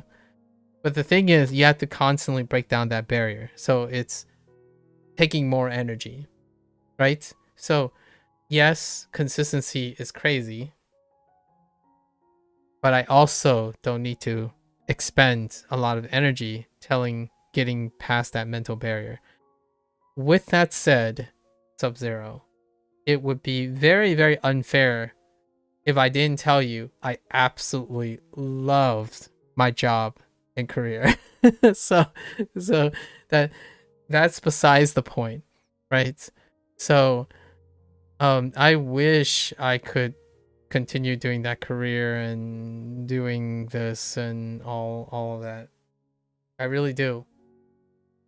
But I think my body would give out before any of this would happen. I really liked going to school and juggling a job. I like being useful. I don't even think I liked my job and career because I was doing things to be cool or good at it. I like being useful. That's probably the thing I miss most about all of it. I like making other people's ideas come true. I'm not sure I was ever more of an ideal person myself, but I absolutely love being part of someone else's bigger plan. And if there's anything I can say to make someone realize their potential, that is it. Like, there's nothing that gives me more joy than seeing people succeed. Yeah, at its core, I agree that the workload may be the same, but it just requires a stronger willpower to dedicate time to learning and fitness when you're not boxed in by applications towards it. You can admit that you did not do much when you took a gap year after high school. All right, fair enough. Fair enough. What did I do in my gap year? I took a gap year between college and graduate school. Oh yeah, I did 2 years of research. Those were probably even more overdrive than before. I think I stayed in the lab for an average of 13 hours a day. And then there was like a 2.5-hour bus ride commute between where I lived and my place of work. So I read books during that. That's when I finally got back to reading books. So I read entire books on the way there, on the way back. You just have so many things you can do. There's so little things you can do. Right now, I do Duolingo while walking. So whenever I have to get to stretch and have to walk around, I walk around while doing Duolingo. Habits. On the contrary, did you enjoy the first period of time right after you left the workforce? Was it refreshing or have you missed it from the start? After I left, I missed it from the start. I wish it was different. Like there's some wishful thinking. I wish I didn't have to make money. Or like I wish I didn't have to focus on making money and like competing and taking money and like this is gonna be, it's not like I'm not forced to do so, but I don't like competing. I really don't. I really dislike it. In the career that I was going to, it's incredibly competitive, not for a reason that everyone is doing their best and there's equal opportunity. It's incredibly competitive because resources are very limited. That's what I don't like about it. And if I don't have to, then I won't. Again, the whole obligation thing. But this is more of a...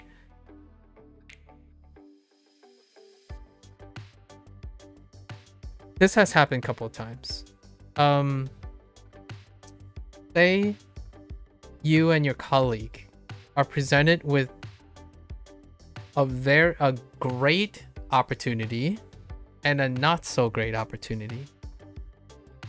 Which one would you pick, right? It's happened multiple times in my life. I would initiate by picking the less great opportunity by asserting that I can make it into an opportunity that's worth having, as opposed to going and taking the greater opportunity largely because I'm in competition with someone. When that phrase, that nice guys finish last, oh, I own that phrase. I absolutely owned that phrase when I was professional. Nice guys always finish last. But it's not a bad thing or a good thing. It's a choice. Like, when people talk about, in my opinion, when people talk about nice guys finish last, they're talking about people who want to finish first. From the perspective of someone who wants to finish first, but still be nice. I was the guy who finished last, and it was because it was my choice. It makes me feel better knowing that I can make something work that was less desirable than something that is more desirable and will work by default. So many choices I've made across my life. What's the lesser of two, pragmatically speaking, so I can accept that they were the lesser of two. But the challenge I wanted was that I don't have to compete with anyone. I take that Charlie Brown Christmas and I make it the centerpiece. Yeah, Charlie Brown Christmas tree. Yeah, I'm that guy. And it sucks, and it doesn't work. It doesn't work in a competitive world. It doesn't work for content creation. It doesn't work for clout chasing. It doesn't work for making money. It's horrendous. It's horrendous for being competitive because I'm non-competitive. I tend to focus on most characteristics that are non-competitive. What do I, some of the things I focus on are all individual based. As in, if you say you feel bad about yourself, my solution is stop comparing yourself to other people. Right? Or I try very hard to find ways. The psychological stuff that is not in excess is me. The stuff that is in excess is the world we live in right now. Hyper competitiveness, hyper objectivity, those are the worlds we live in now. So by sheer coincidence, every once in a while, someone finds me refreshing until they can become competitive again. That's it. So you don't need to be dependent on someone who is not competitive. You just need to get out of your rut or chill with someone who's not competitive, non-competitive, long enough to be competitive again. And then you don't see them again until maybe they enter another episode. So what does that look like in a young person? I'm relatively young, reaching this stage. Usually people in their 60s plus would probably have this kind of mentality. I was a lot earlier, I suppose. I've always been a pushover. not pushover in the sense that I would lose in the end. I'll still win. But I wouldn't be competing with the person. I'd be competing in my own arena. Right? Like, that person doesn't know what it's like to make that project work. Because they didn't want that project in the first place. Right? No one wants to know how to make Duolingo work if they don't have to. So that kind of pretty much explains a lot of the things I'm aware of. I tend to choose my life to pick up things that it might seem like a hipster thing, but hipsters still trend to here and there. It's more like it's kind of fun to do. Life would be less interesting if it's constantly paved for me. Maybe one day that'll be a celebration. In a really weird parallel universe, I could have seen myself being an artist, but I was raised a doctor because my parents believed in pragmatism. So when I'm living under my parents' household, I was an incredibly pragmatic, objective person. And that objective person drove me to great heights until I discovered individuality. And that's maybe a consequence of growing up in the United States or something. But now I sound like this sappy butterfly painting, like positive go-getter. I was nowhere near this before. I was a cutthroat person when I was a kid. Like, if you suck, you suck. Like, I think I shared that one story once. I'm not sure if I shared it with you. I still remember this to this day. It's so hard for me to forget things.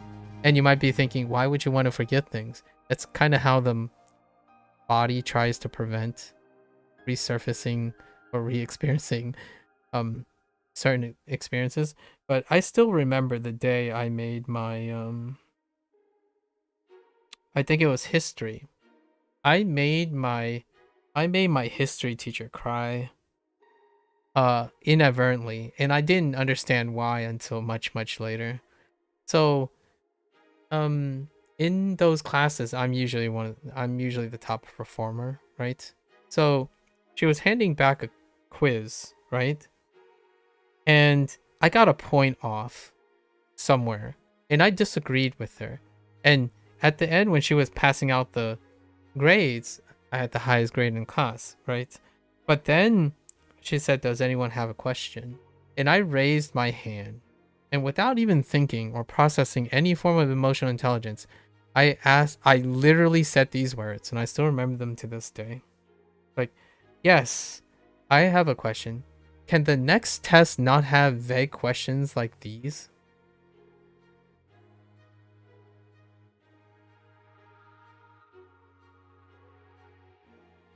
And she like paused for a moment.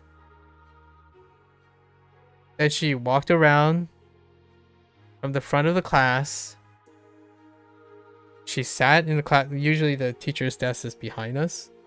And she cried.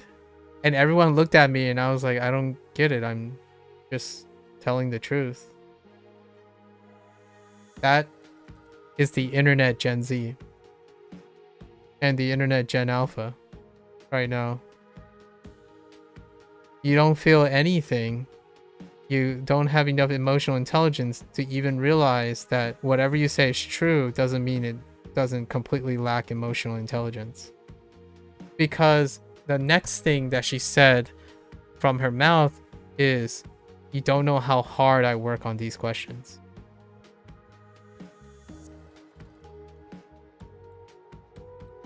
Yeah. And that still keeps it, you might be thinking, "Oh, but you were just a kid," right? It's like, well, sort of. I always said I was born 65. You know, I don't care about kid trivialities when I was a kid. I'm younger than I was when I was a kid. I behaved like a 60-year-old. Like, when I'm right, gosh darn it, right? Kind of thing. It was in 9th grade. I'm pretty sure it was 9th grade. It was either 9th grade or 10th grade. Yeah. That's how vicious objectivity gets. And when I think about it, I still remember the question. And yeah, it wasn't specific enough. But it was delivered so harshly. Like, think about it from the perspective of the teacher. Your student, who typically scores 100s across the board, lost the point, and they made a comment that literally told you that they don't appreciate you as a teacher. Your top student told you they don't appreciate your examinations. I mean, I'm a little bit softer and sappier now, and I would say, yeah, for real, like, that is absolutely uncalled for. So yeah, I still hold that memory today. It went on for like a 5 minutes. Like, the class was just paused for 5 minutes.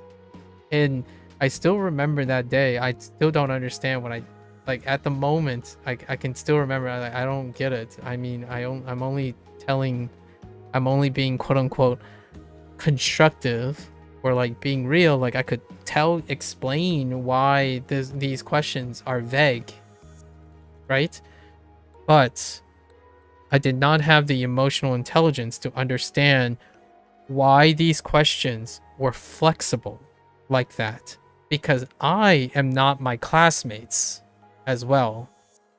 So that is why one of the underlying memories of why I do not encourage people being incredibly pedantic online. It makes them incredibly emotionally unintelligent. People are very emotionally deficient because they focus so much on being right, factual, and taking in a lot of knowledge, but do not create intimate connections with anyone because there's no incentive for flexibility, utility, or understanding, right? And that's probably the strongest example I have of times when I was incredibly emotionally unintelligent.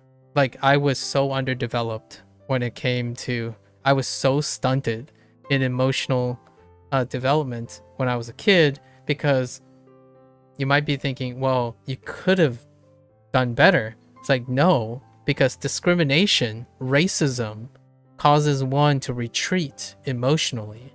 So how do you combat and tolerate discrimination and racism and bullying?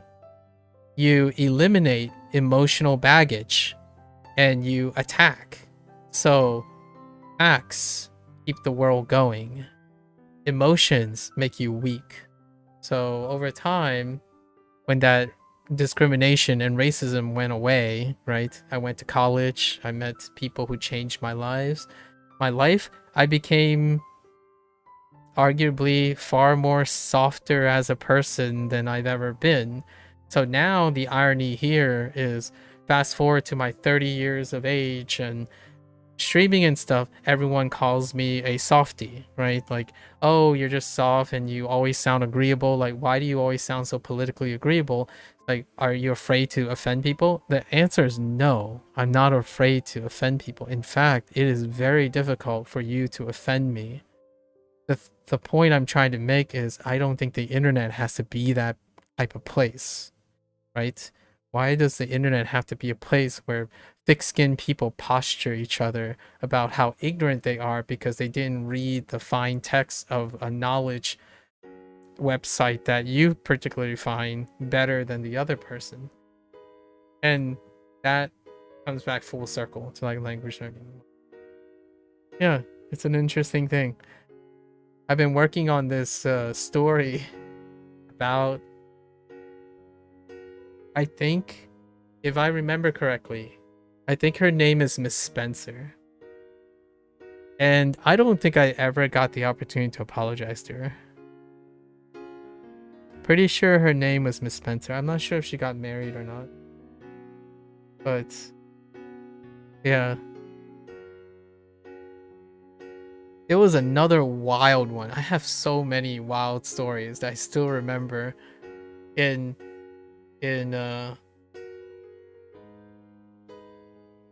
middle school and high school. I took advantage of people too. Like, what I mean is, I leveraged a lot. When you're pragmatically advantageous, you leverage a lot. So it's not wrong, quote unquote. You probably heard this before. No rule says you can't. So therefore, there's a chance you can do it. Until someone says you can't, you can most definitely leverage things to your advantage. So even though I was emotionally stunted, right? Like I didn't really catch on to things, I can appear sympathetic and I can be the point of sympathy by acting the way to get sympathy. So all the things I talk about like self-pity, affirmation, the requirement for affirmation, the constant subterfuge that people do to make themselves like appear important to some random stranger online, like pretending to be multiple people or running multiple accounts, that type of thing. I understand the the disjointed emotional motivation behind those type of techniques. And I don't do them anymore because you don't have to when you're surrounded by people who care and loving, right? It's a shame that I wasn't much of that when, I mean, I don't think it's regretful or anything. It could have been different. Obviously, it could have been different. Yeah, whatever gets the best in suit evil world we live in. What the heck? You're imagining a person starting a run near the finish line, whereas another one who started far behind. First guy wins, even though the other guy technically ran further. Yep. But did she at least fix the score though? You didn't need it. Everything round up to 100. So you only needed a 95%. To get an A. So I started doing that. But yes, I got when kids tell me these days, and they still do, they were super upset with themselves that they missed a point because they should have gotten 100. Like, oh, I lost 3 points. I should have gotten 100 because I know the correct answer now. My first question to them is, why does it make you feel awful, even though you know the right answer now? Is it going to change the perspective of your life? It may actually change the course of your life, actually. But the course of your life is depending on how you manage what happened. Why does it make you feel so awful, even though you know the right answer? Did you know the right answer at the time? Because clearly that's probably what happened. You didn't, but now you do. So how do you process that and manage that? It's definitely up to you, right? It's within your control. Being angry at something that was working as intended is a whole different story. And for me, that comment that I made to my, I think, 9th grade history teacher is that you complain about the system by evaluating its deficiencies and associate it and attack the person indirectly and passing it off as a fact check, right? Oh, it doesn't matter. I can't be a jerk if I'm true, if I'm correct, right? I'm only being kind because I'm right. That type of stuff is what objectivity does, in my opinion, to emotional intelligence. And I see myself, not that it's a desirable thing or something. I see myself a lot of times in so many comments. I definitely know what it's like to shatter someone's trust without intending to do so. And since that moment, since many moments in my early childhood, when I went to college, I told myself that I would abandon most of those things. Not abandon in the sense of I forget what it is. I would channel those things and try to use all of those things to level up my game. And I did it for the most part. Starting by the first meet and greet that I did, we went in a circle and we introduced each other, right? It was like your meet and greet. And it was the first time I ever initiated an introduction for myself. And my first introduction is, I don't know if you guys noticed, but I happen to be Asian. Because I looked around and I'm the only Asian person, right? And the rest is history, right? I started talking about anime, started talking about other things that make me incredibly identifiable, things that made me less of a cruel, unfeeling, min-maxing, pragmatic person. And also it took another like 4 or 5 years to learn how to talk without sounding like a robot who has no emotional feelings or enthusiasm, right? And here we are today. It didn't take my entire life, but it did take all the experiences in order to figure out what is the worst thing you could possibly do with words versus what are things you can do with words that aren't possibly damaging. I think I could make a baby cry by telling them how how insignificant they are even in 60 years when I was a kid. Like cue like a probably like a diatribe on existential crises at 6 years old or something. Like or something like oh hey, there's a 1% acceptance rate. It's a shame that 99 of my classmates aren't going to make it when I get in.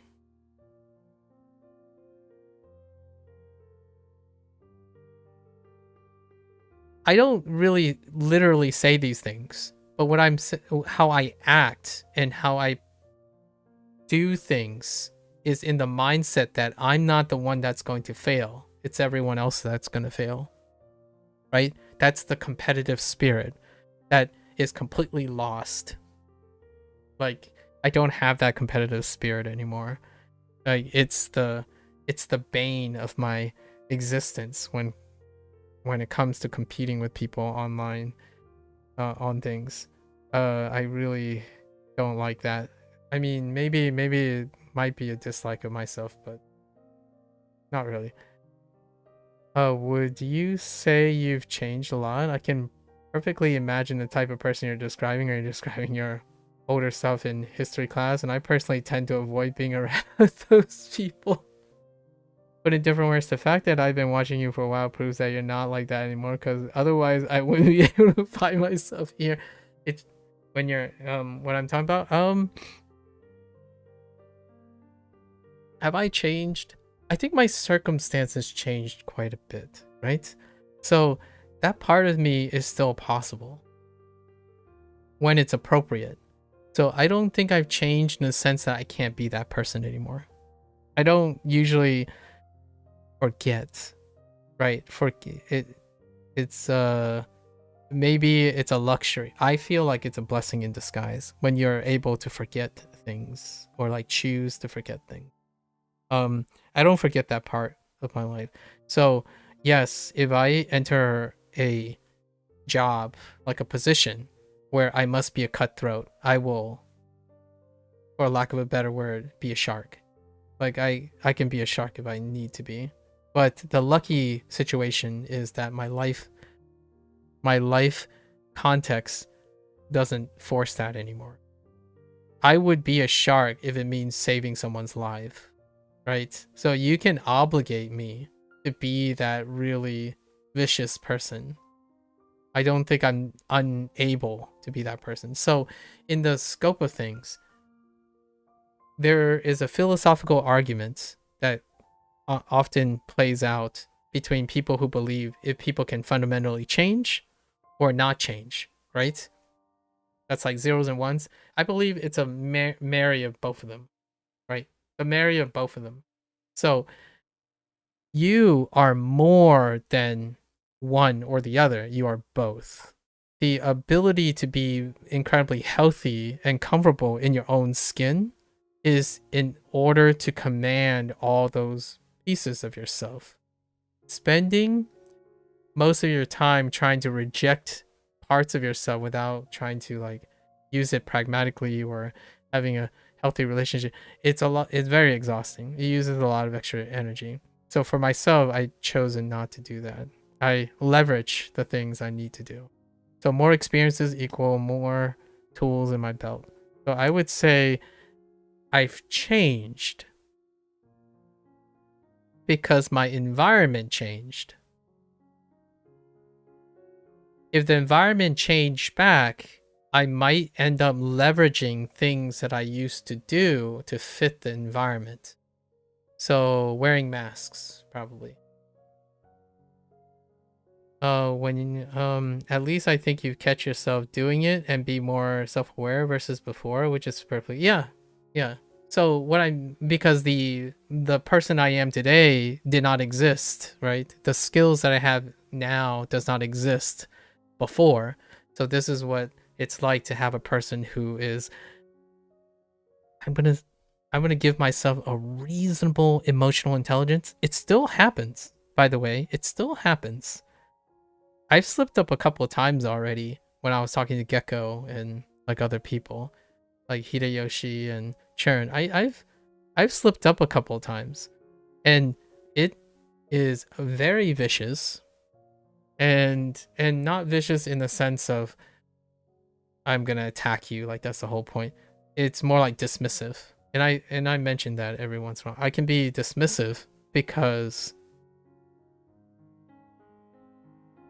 it is very difficult to portray how much when someone tells me something, and it takes a lot of discipline to prevent myself or like to regulate myself in order to be agreeable in a way that wouldn't simply sound like every other person who's telling you things on the internet. Like what is a reductive phrase that most people say? Oh, you think that's hard? Wait till you get to my level and it's hard. Like that type of thing is what creates that emotional intelligence that I really personally dislike incredibly. It's unfilling, it's leveraging, right? It's leveraging, and it's selfish. So like, oh, I have problems too. You think you have problems, I have problems too, right? And that's what it was like as a kid, because the circumstances were different. I had a lot of problems. I had a lot of problems to deal with, and it did not allow someone like me today to exist. Like, you cannot exist being soft, nice, choosing the higher road, sort of. Choosing the higher road. You choose the sharpest road, the shortest road, and the one that gives you the most leverage. So if someone tries to attack me for my integrity, I attack them back. That's how it works, right? We play by the game. Nowadays, if you keep asking me like, oh, what is the best this? What is the best that? I will give you a curveball most of the time. I would break the system, right? I would subvert the system and turn and take agency of the question, and I would bend the rules so that the rules no longer conform to the competition. Someone asked me, what's my favorite game? Oh, well, my favorite game at the time is often due to recency, because I have the most emotional attachment to the video game. So it's the most recent game I'm playing. So today, I would say it's Pirate Yakuza. But it broke the mold, as in it becomes a non-competitive process. The most recent thing is the most recent thing. There's no longer a competition in the sense of what is the best game. Like, I don't have to reach back and make it into a competition. And then when someone asks me, what is the most effective tool to learning Japanese? Yourself. You break the competition. So everyone has a self, regardless of how different they are. So if you're the most efficacious tool, which I can leverage because I understand how I work and a lot of how people usually work, then you remove the competition. So every time someone is asking deliberately to pit comparisons to each other, I offer a choice C if I have to, or even a D, right? All of the above. C, all of the above. And that probably describes like 90% of how I choose to do things.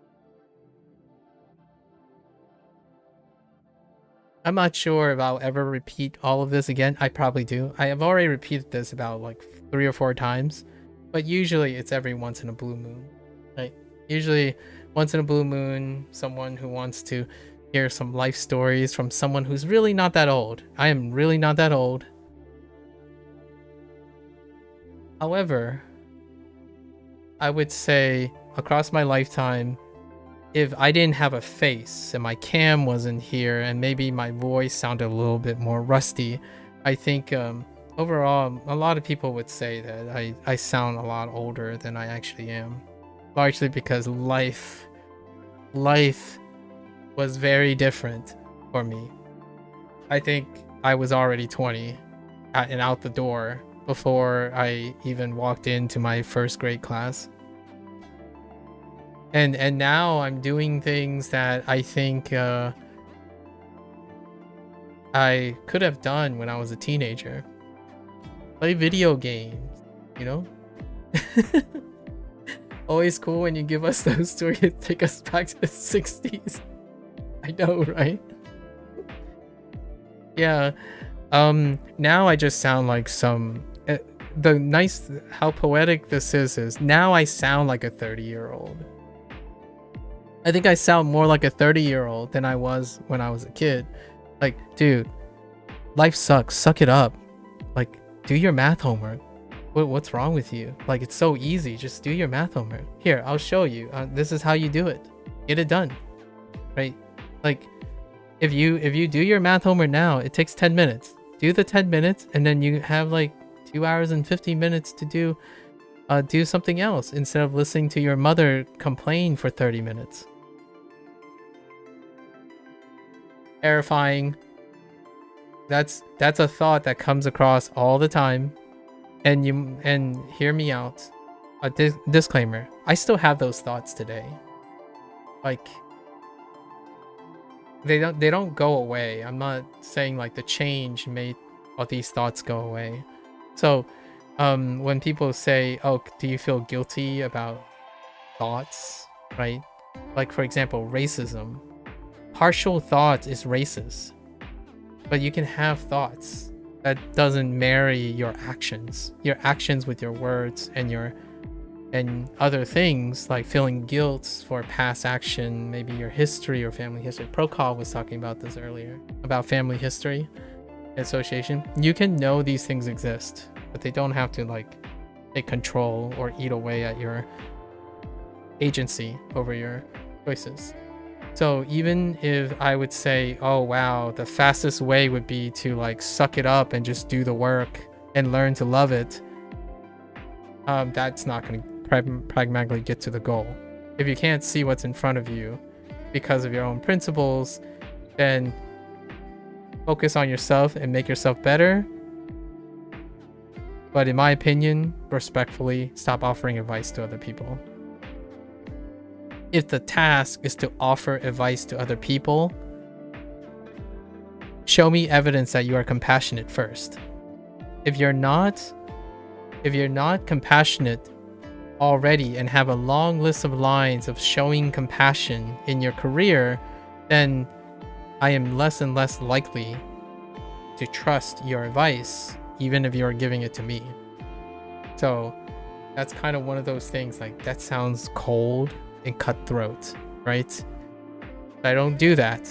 At least I try not to. I know it's an option though, right? If the person's like, oh yeah, lay it to me straight, like, tell me straight up, like, can I be this? Can I work in this career? And sometimes if I know the person well enough, I'll give it to them straight. But straight doesn't mean it's the only genuine way of caring about someone. There are ways to convey and consolidate ideas without being a cutthroat. My younger self would disagree. My younger self would most definitely say there's only one way. The truth, as fast as possible.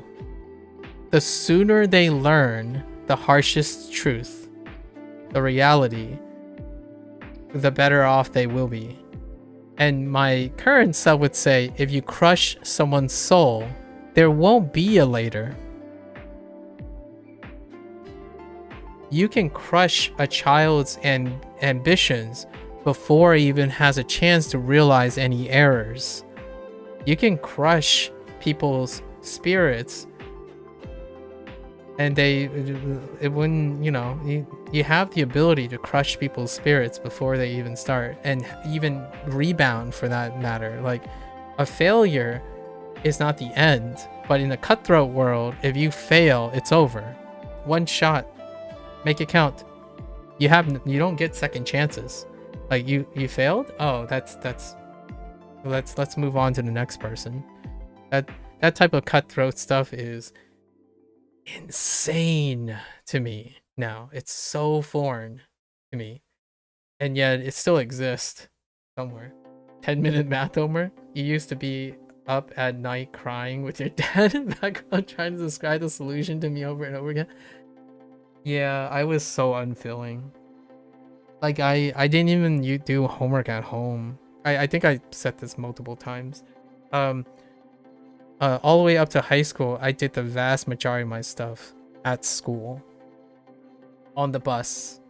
I rarely ever did homework at home. Or projects for that matter. So it basically voided me of being able to understand what it's like to work hard. I didn't work hard. That's like a joke. Like, if I told myself that I was a hard worker in high school, that's absurd. I didn't learn what hard work is until much later, when I finally got challenged, right? You start working hard when you finally meet your first obstacle in life. So if you're smooth sailing and say you're always doing the best thing and you're always doing the right thing and everything always works out to you, you don't understand, in my opinion, what hard work is. Like, honestly, the hardest thing is your first difficulty in life. And I like to hope that it isn't the first hard thing you encounter isn't something that will devastate you and absolutely derail your life. And honestly, having children that have obstacles to overcome early in life, that's great, in my opinion, because there's time. And it might not be as crazy or as serious. Like, for example, learning how to budget, depression. Honestly, in my opinion, depression looks bad in all, like, depression is just bad in general. But if you have an adult with chronic depression, it might already be, I don't want to say it's too late, but it is so, the longer that goes, the harder it's going to be. So when you see early signs in kids, allow them to explore like what they hate, you know, what they don't like, what they do like and stuff. It's a wealth of experience for early kids. Opportunities, of course, that's why it's tough to talk about kids without opportunities, right? Family without opportunities.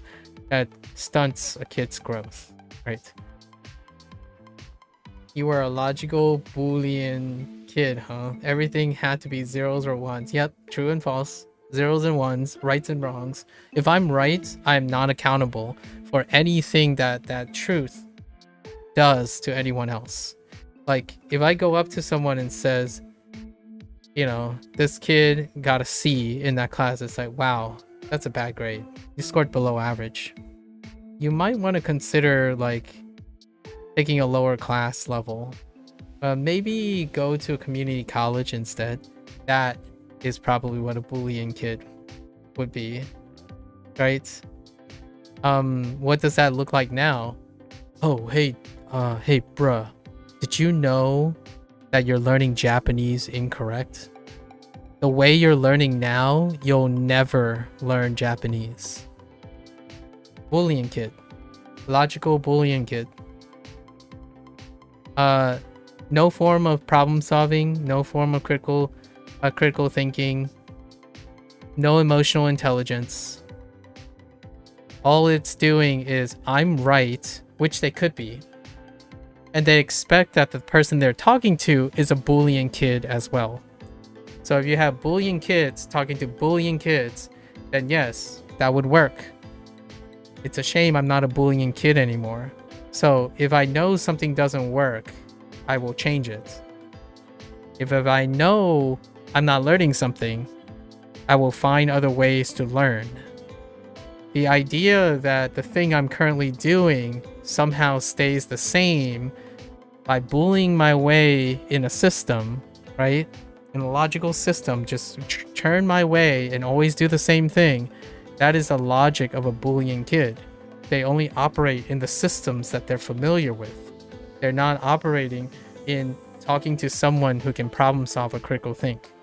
Like, if the Boolean doesn't check out, change the programming. Modify the logical circuits. You're a human. You can violate and change systems. So you solve problems, right? Tweak the system.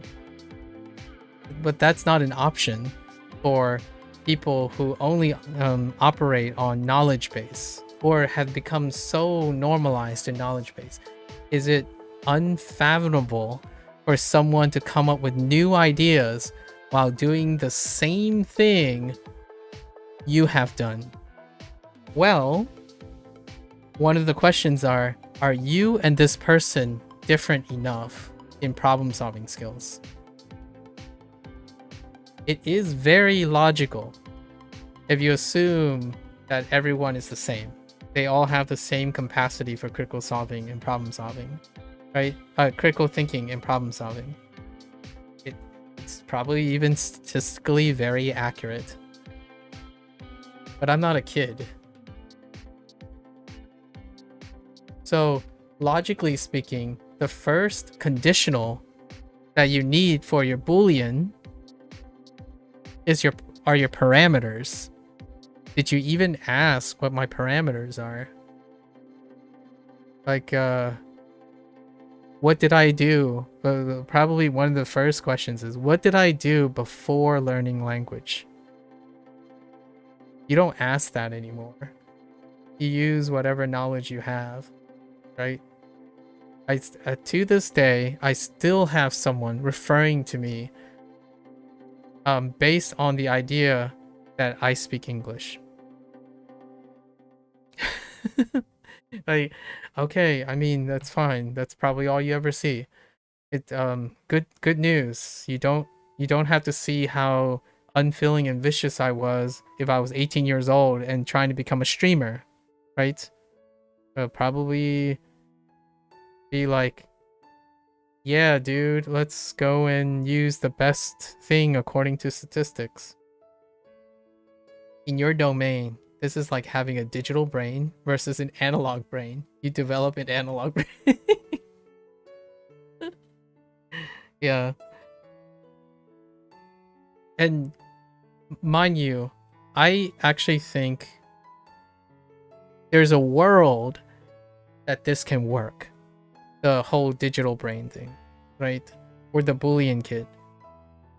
My question is more concerning, are they happy? Do they get the results that they're looking for, right?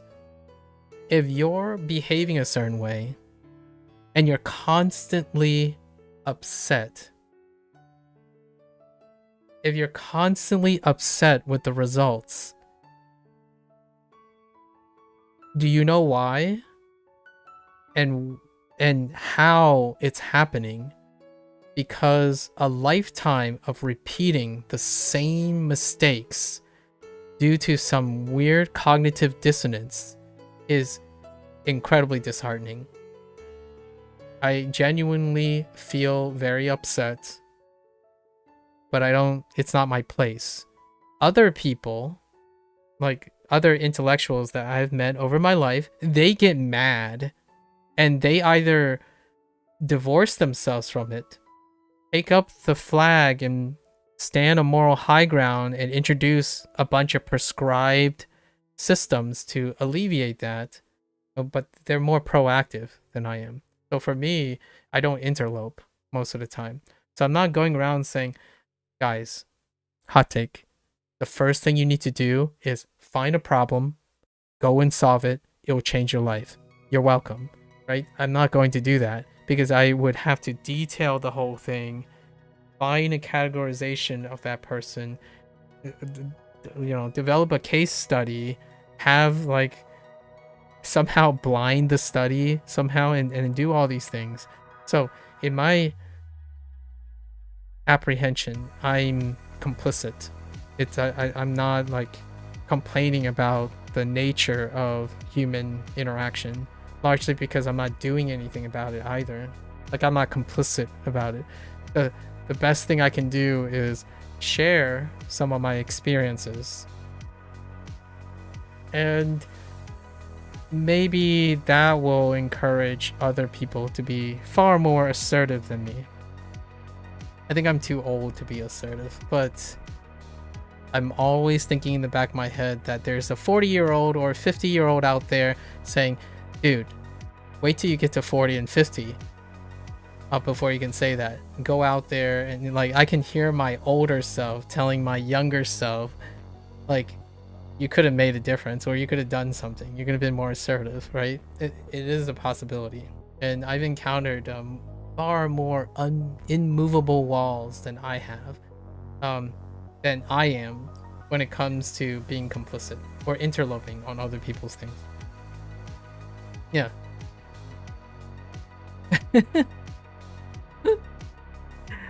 Okay. I'm not even sure if I'm gonna finish today's. I think I've pushed the limit of the ranting today.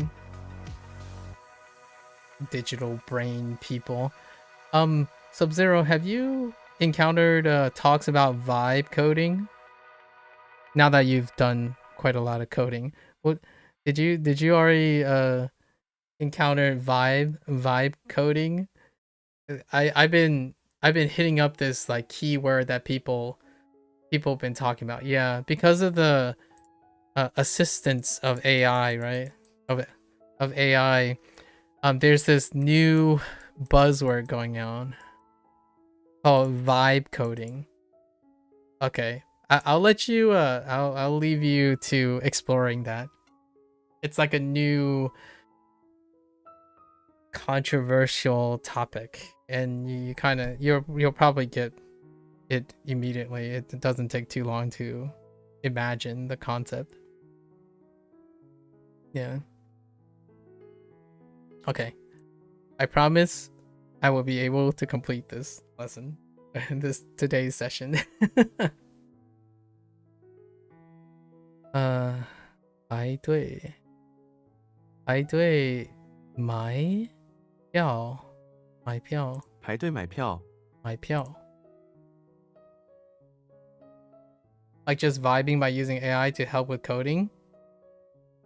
You nailed it.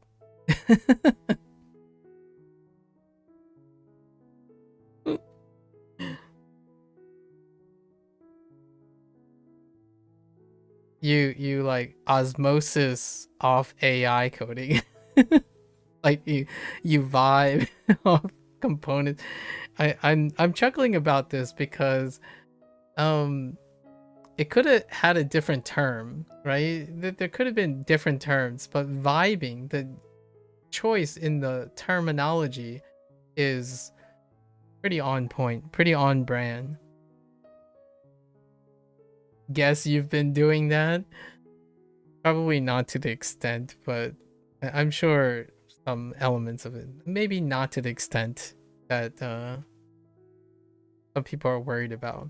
Where like they take the entire foundation, and then that forms the entire foundation of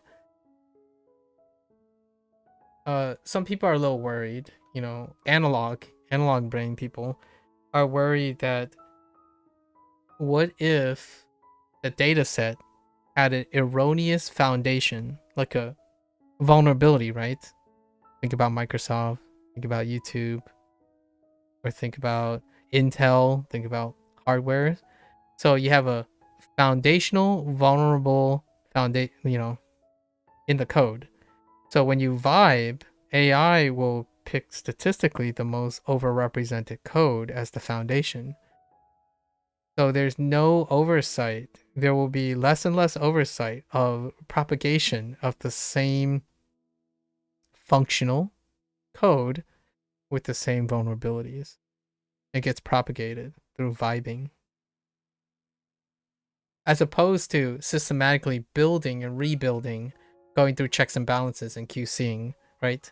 So like the next iteration of something has intentional oversight of rebuilding, and that's scary. So most of the time now there are checks and balances for that. So catalog all the existing known vulnerabilities, maybe run an AI against another AI. Maybe like I can imagine a scene where you take multiple layers of AI, right? Take one AI that's used to capture and train on data sets capturing all the existing known vulnerabilities in existing data structures, but that involves an agreement for proprietary source code for everyone, right? But you might not be guaranteed for that.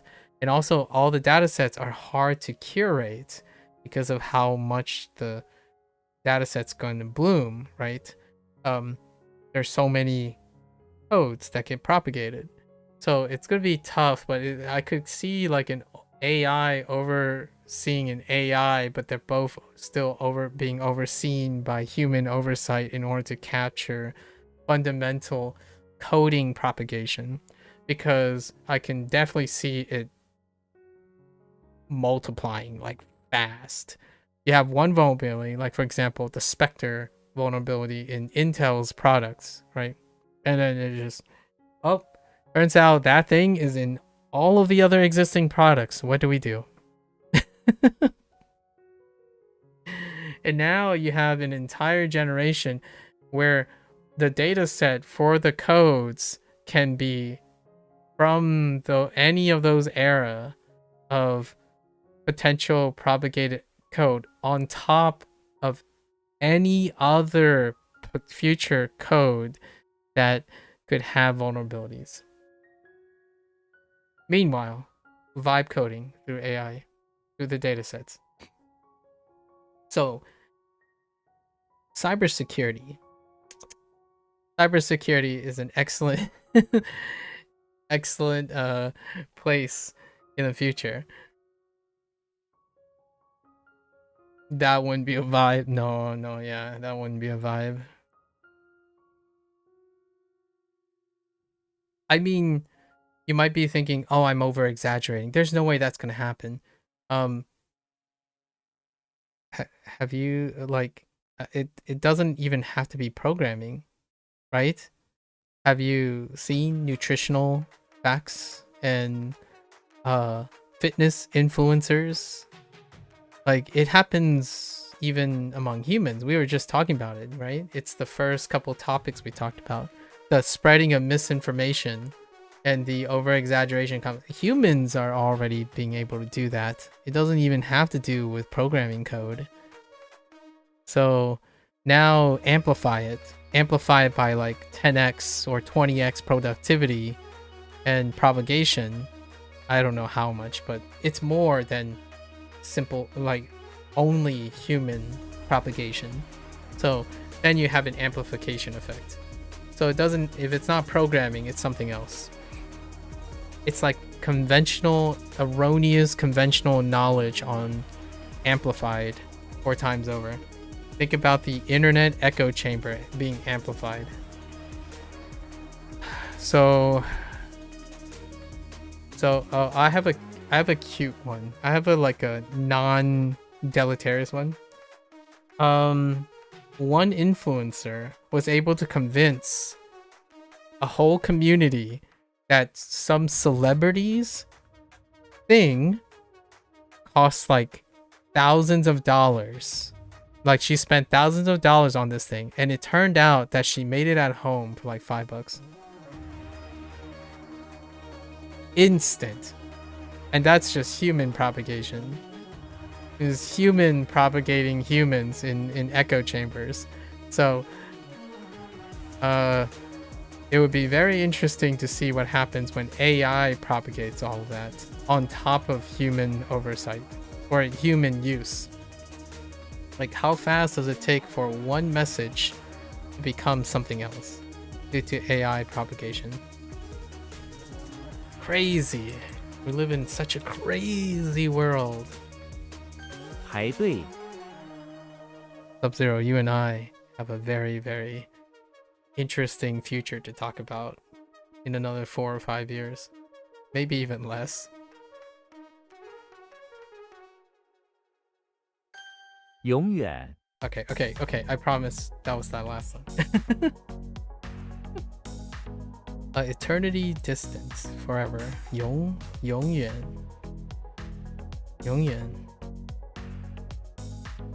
Eternal, always.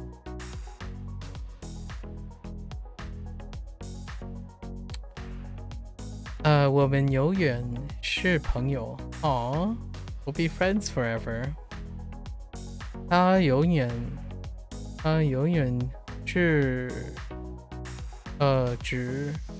只想到自己. Ooh. I even felt that when I read that before I read this. Like she's forever only thinking about herself. Funny you mentioned this because you were using an AI when coding the other day. I coded a function that I later realized was wrong, scratched it, and removed the lines from my code. Then asked AI if they had a solution for the problem I described with words. Turns out it suggests the exact function that you just removed. Yikes. I didn't know it had access to your coding history because it certainly wasn't even in the code anymore. Jeez.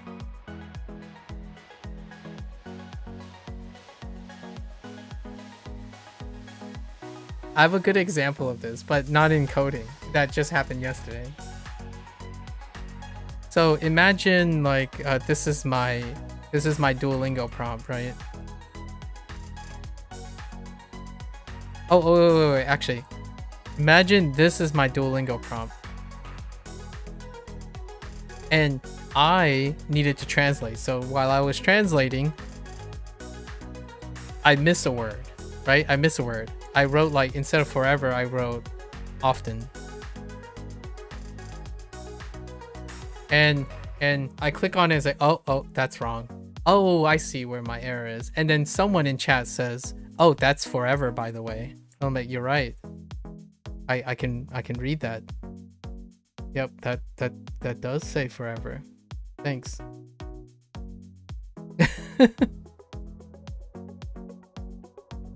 Like, you're right. I am looking for forever. Exactly. Thanks. Thank you.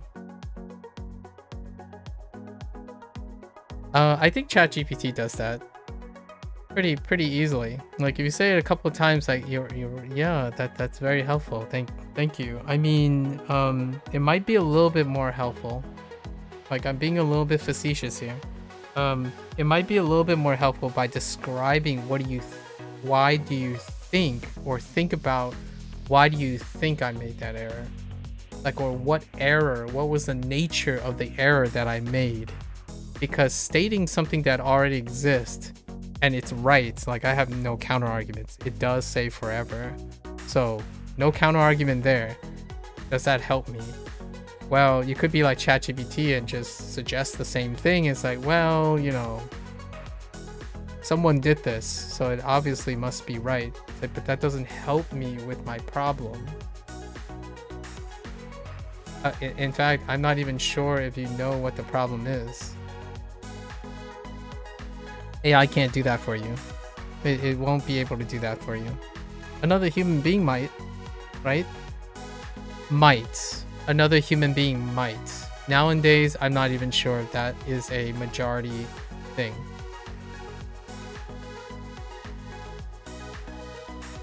What was the quote that I had earlier? The capacity for learning, right? The capacity for learning is absolutely priceless. The skills and consequences of the learning process is priceless because it's something that is very unique to humans. You can attempt to imitate it using, oh, that's kind of what they're attempting to do for machine models, right? And whatnot. But sure as heck, when you get a feedback from a machine, it's not like they're going to take into account how or in what nature you're going to make that error, but here's the right solution, or the solution that isn't working because the only thing they're confined to is the information they have. They're not allowed to, you know, they can't yet yet generate novel, emotionally intelligent suggestions.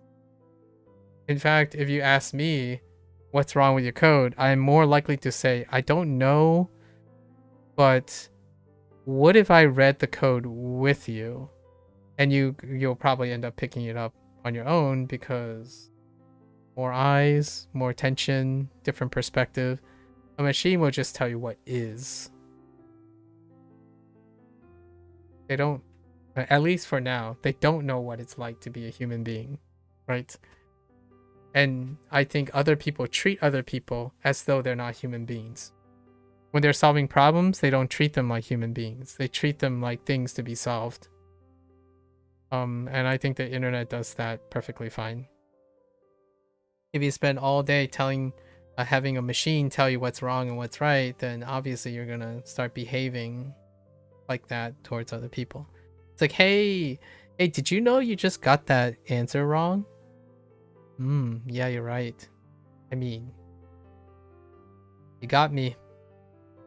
I'll try not to make that error again. Like, well, the right answer is this. It's like, thanks. I know what the right answer is now, but that knowing the right answer is probably the least helpful thing to preventing someone from making that error again. It might seem like the most logical thing. Like, the most logical thing is, if you know the right answer, obviously you're not going to make the mistake again, right? Right? Right?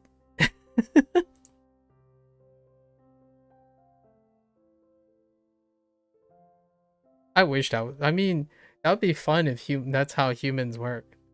I mean, 永远 sign me up. Sign me up, whoever thinks that's how a human operates, sign me up to however I can get that ability. Just like when you were talking about my habits, Sub-Zero. I would love to sign up for whatever program that says, if I know the right answer, I can't make the error again. And that the fastest, most efficient way to be consistent in a skill is to know the right thing.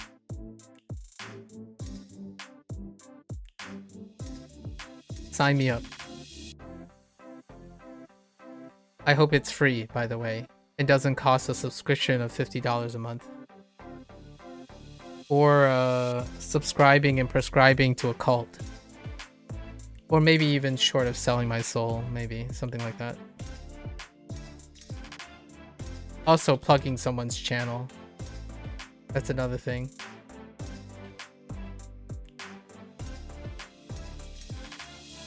欢迎 I'm getting a little sassy today. I think I might have to skip on Duolingo Spanish. Okay, I'm a little unhinged. I'm gonna wind it back a little. Hoang, yeah, I use this phrase all the time, so that's fine. Joyously greet. Hoang. Alright, we're gonna cut some corners. "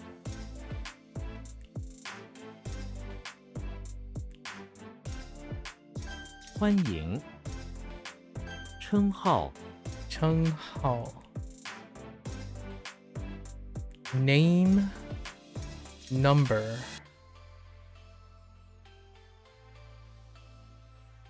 Title. Chung Hao.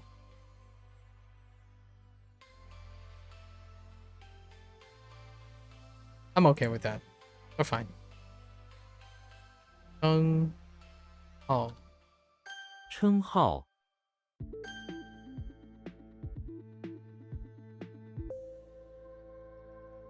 眼睛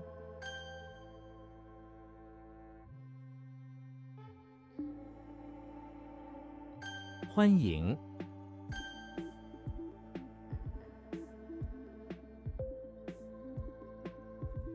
永远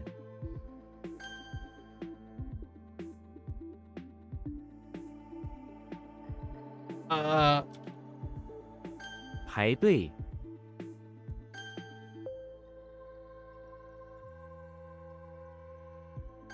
称号 Okay, today is going to be the true test of how quickly I can do things. 句子 is fine. We're good. 句子句子球队球队 No, I'm good with this. It speaks for itself. It's basically sports, but ball and team. We gotta head out. Lock in for... Yeah, take care. Sub-Zero. Good luck with the rest of your day. Good chat, good chat. Yeah, later. Bring back some stories.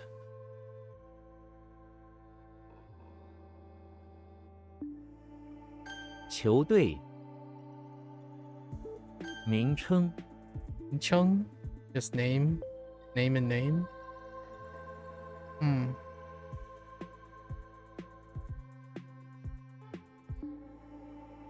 名称永不永不 Eternity? No. Alright, I'm okay with that. 永不句点 Sentence spot for period. Oh, okay. No, I'm okay with that too. A sentence spot. Period. A sentence point? Is this point too? Oh, there it is. A sentence dot or point. Alright, we're fine. 句点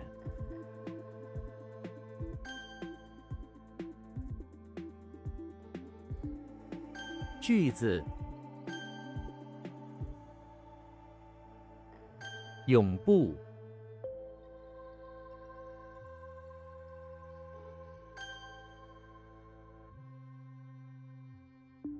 名称句点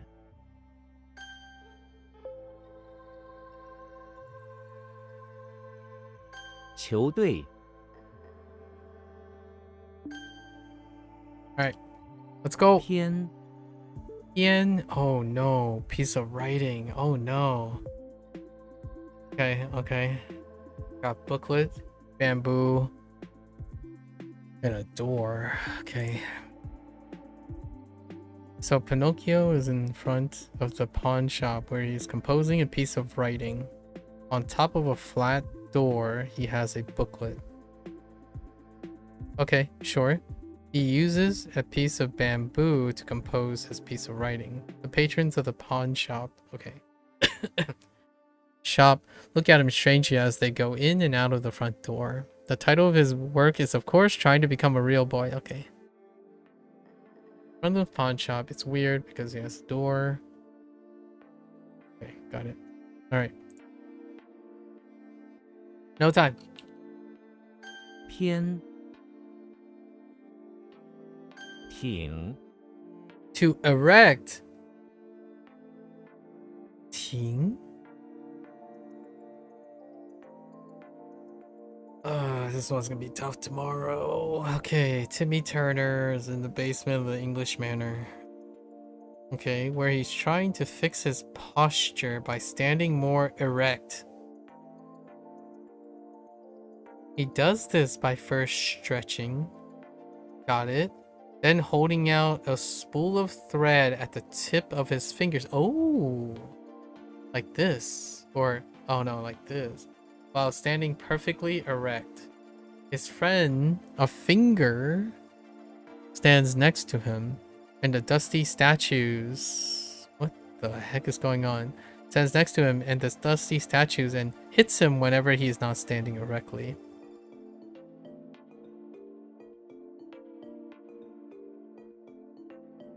I'm not sure how I feel about this one. Spool. That's supposed to be a spool? Hard to tell. Oh, okay. 挺情 Qing. Oh no. So we have one difference, right? This is a Qing. Oh my gosh. Okay. So we still have the beanstalk again. Only this time we're inside the English manor. Okay. So Kirby is inside of the English manor where there's a moon hyperdrive. Okay. Hanging from the ceiling.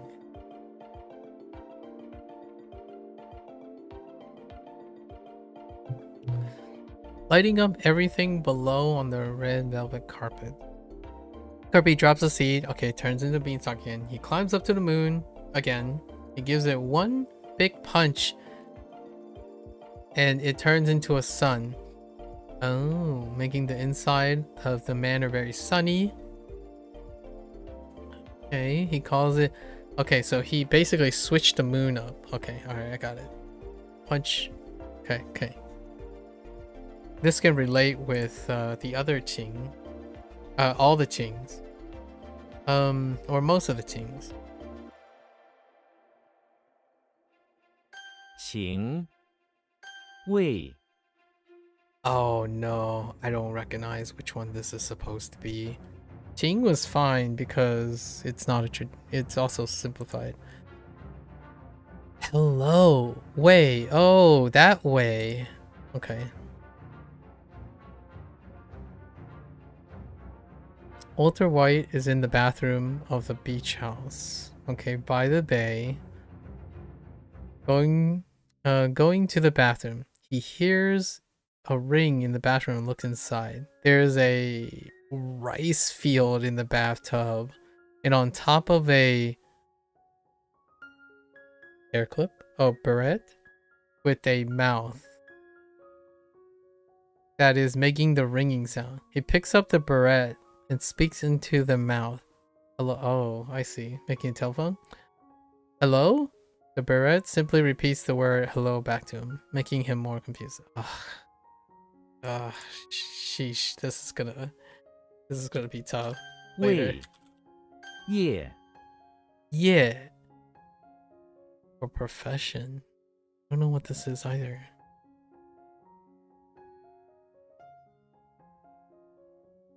Yoshi is in the bathroom of the electricity plant, where he works as a janitor. Don't I have another yeah? Oh, I do have another yeah. It's for Paige. Oh no. Okay, that is his profession. He goes around cleaning the bathroom, which has a bunch of strange things on the... Okay.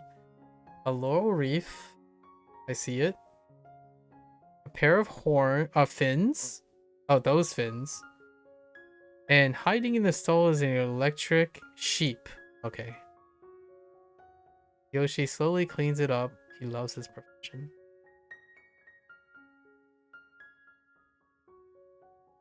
Does Yoshi dream of electric sheep? He most certainly does. In the bathroom of the electric plant. Okay. That is his profession. Alright. We're fine. We'll have to think about this tomorrow. Okay. 业 We got this. And it's gone. Someone in the front. Pinocchio.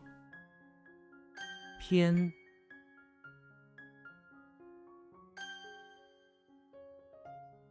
业 行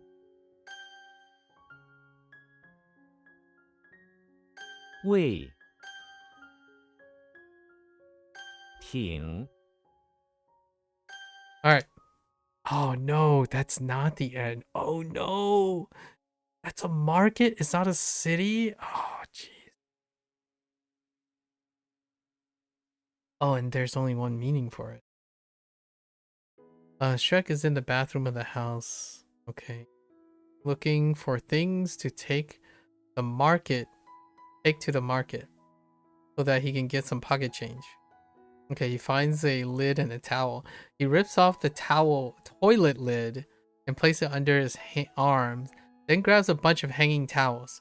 Shrek thinks this is some sort of market venture, but in reality, he is just stealing frankly worthless goods since this house isn't even hit. Oh. Nobody at the market will want them anymore.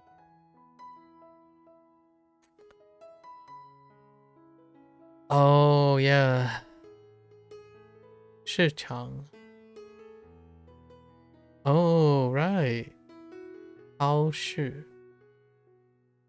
城市. How does that work? I'm gonna put city as well. Because it's city. Oh. Okay. 是 Sure. Oops. I already started. 其 Wait. Is that a hamper? Oh, yeah, that's a hamper. Oh, no. It's a single component. It's so short. Okay. Yeah. There's. There. I can kind of see it. Kirby, I'm familiar with this character though. Kirby is inside the living room of the house, dragging around their clothes hamper.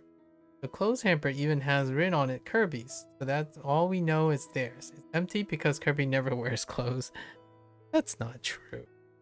Oh, I mean, he wears helmets. Helmets count as clothes. Yeah, 其他 there's. I almost want to feel like others too. But yeah, 其他 actually 其实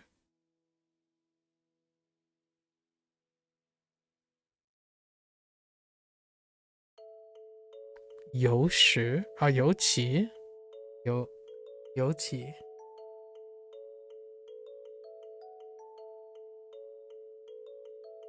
I don't know if I like theirs. Like this will say theirs, they, others. Like there's they, there's he. But it's more like other he. Like other people, other things. I want to put other just in case. Like another. That's we're gonna have to fill that out. Fine. 其海 Okay, this one's fine. Mother, we didn't get mother yet. Wow. Oh, okay, that description was uncalled for. Hit woman. Oh, the gun and the mother. Oh my gosh. Okay. Oh my goodness. Hit woman?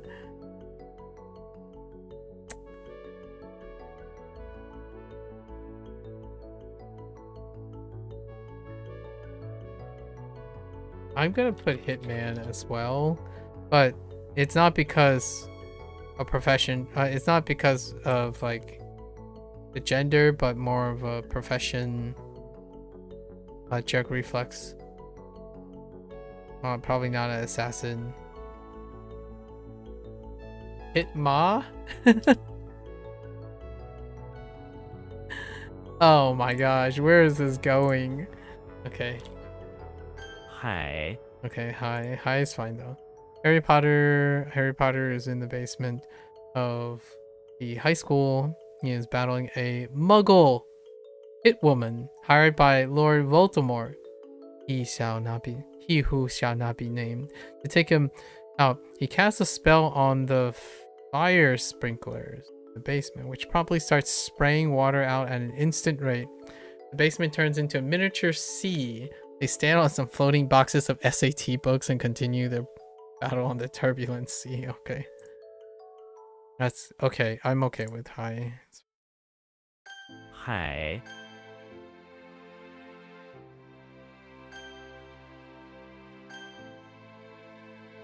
海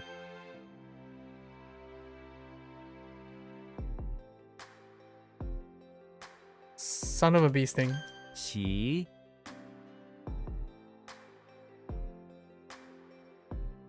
Wait.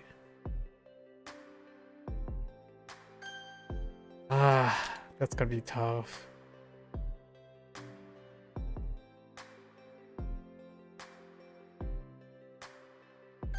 是 Okay. We gotta lock in. Oh, I need to lock in. So hard today. It's gonna be... We're just shoot it, right? Shoot, shoot, shoot. Okay.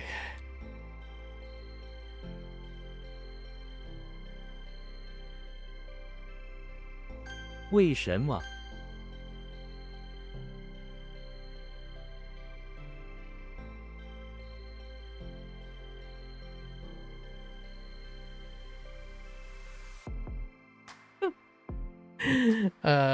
Okay.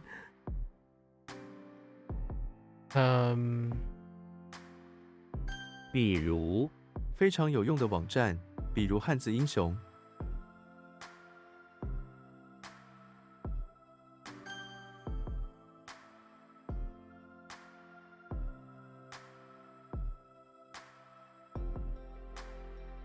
I can't move that fast. I gotta think about it. 来自你来自哪里？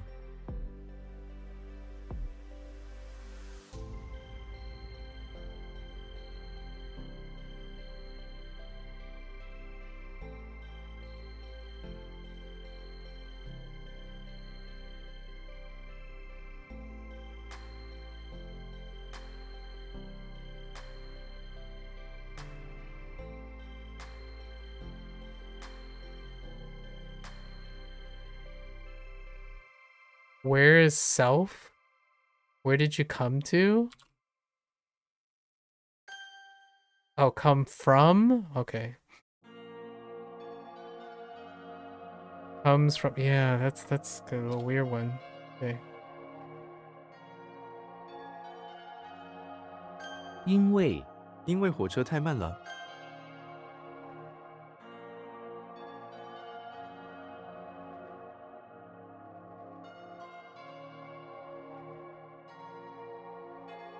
教绝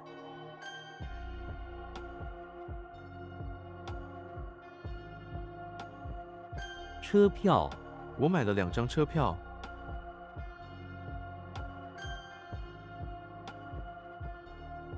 更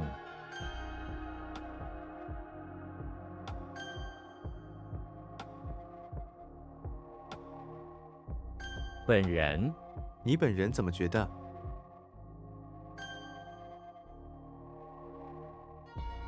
先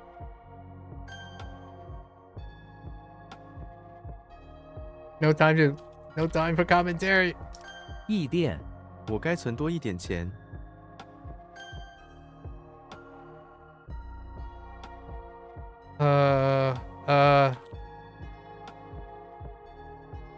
所以天太冷，所以我不去了。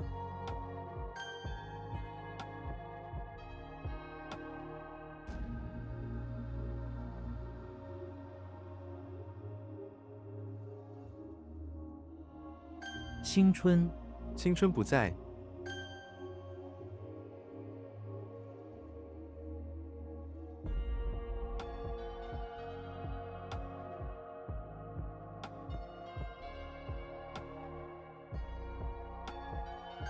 忽视不要忽视健康问题。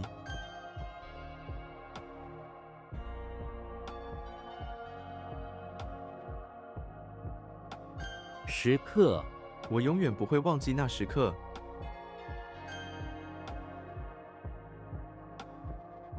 能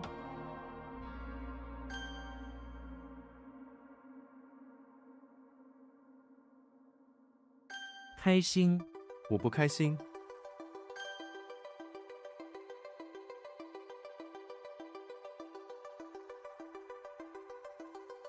18 18个学生在教室里，音乐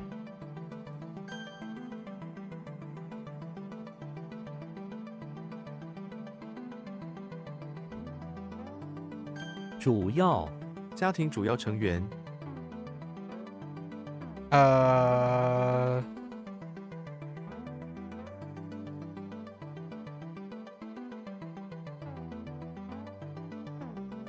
The heck?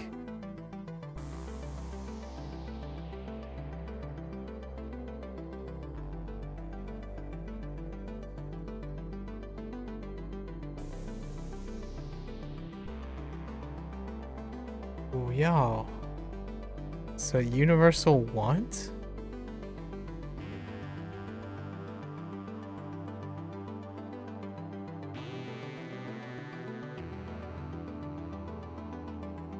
I don't know. Necessary?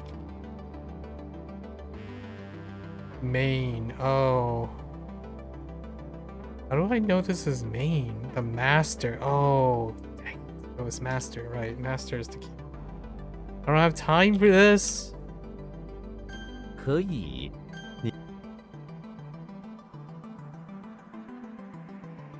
思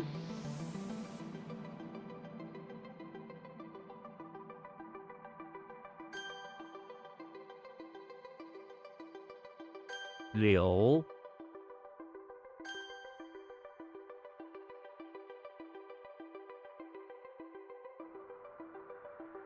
自由思想自由，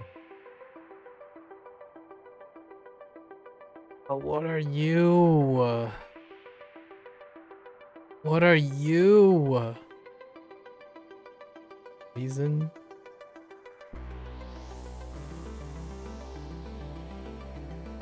Up to yourself?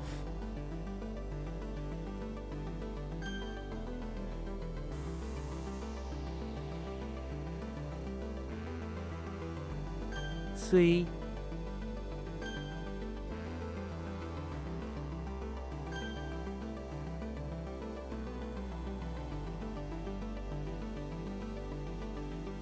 平常这种事很平常。 That was a misspelling, that's fine. 只好下雨了，我们只好回家。 Oh, I got stuck on this earlier too. Only good? The only good option, like, must?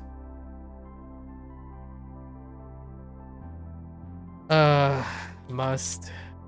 It's good enough. Have to. I'm not gonna think about this too much. 时间我们没什么时间。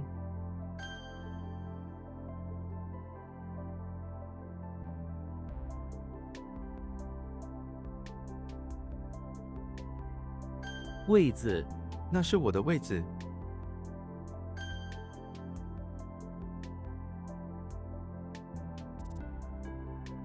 可爱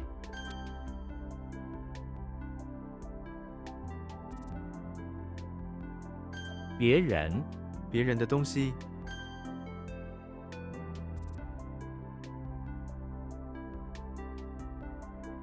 Wait. 体会深刻的体会， 深刻的体会。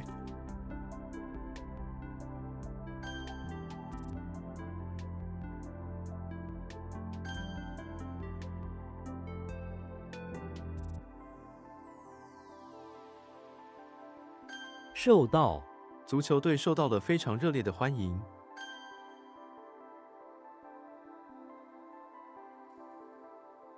吃饭我们一起吃饭吧。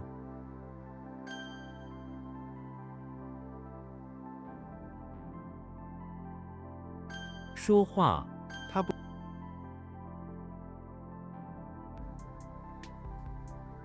碎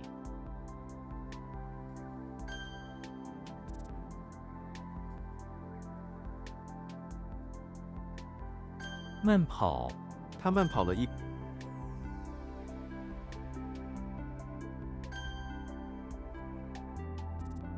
而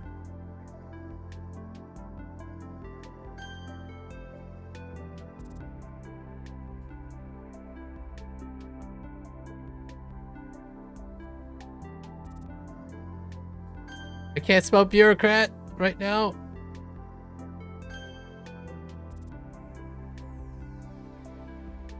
第一我的动作，动作缓慢，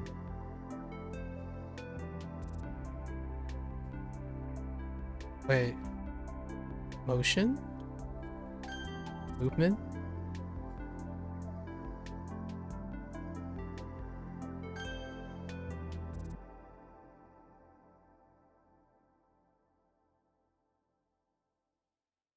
Wait, what the heck is 上下文上下文，这个词的上下文 context?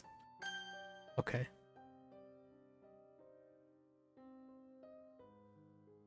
Oh, Japanese overlap. Oh no. Oh no. Wait. Bamboo. Glove. Oh. 答， Okay. 送给，谢谢你送给我这么好的礼物。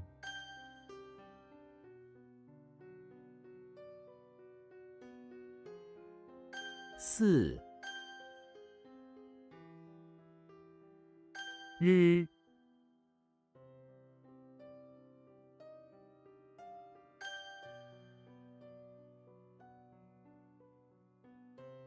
好玩，我们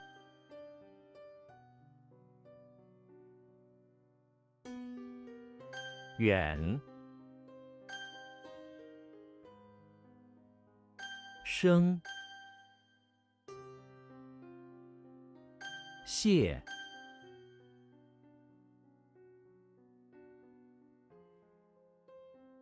以后，以后不会再发生了。骗， Ah, that's not right. Wait. Ian. Like a flat thing? A slice. Oh my gosh, a slice is a strip too. Jeez. Oh, what are you? A dream catcher, right? Yeah.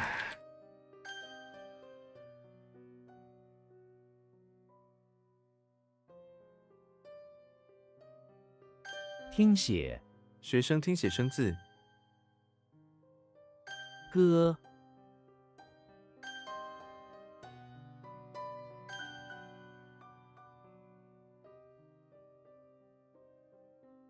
Oh no. 男子，中年男子， I got it. I think we nailed that. Mnemonic now. A modified mnemonic. Ugh, what are you?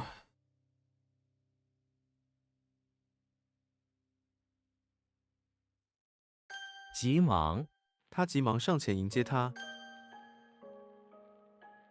山，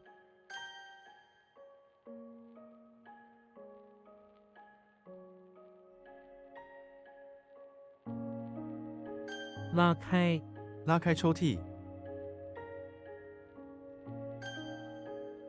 Okay, that's fine. I'll take it. 他们，他们都是老师。 Or they. Yeah, okay.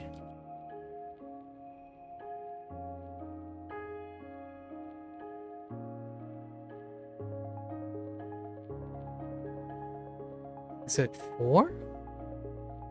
气味，气味难闻，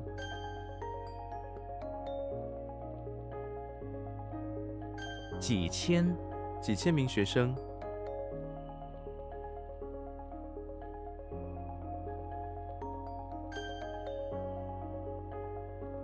人，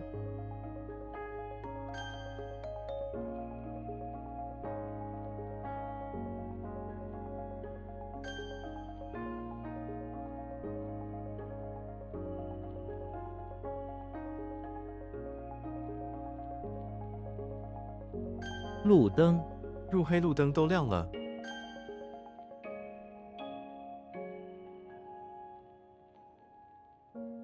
背后，我去躲在门背后。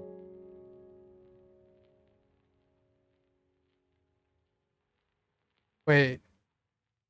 Is this supposed to be vest? back after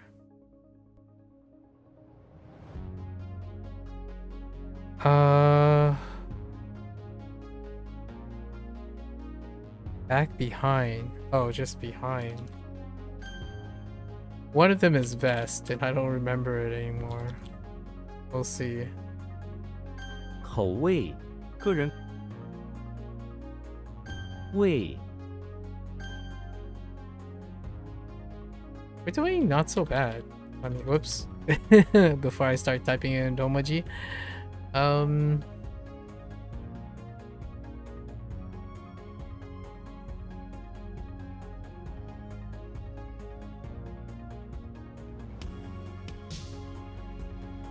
9000 $9000太贵了，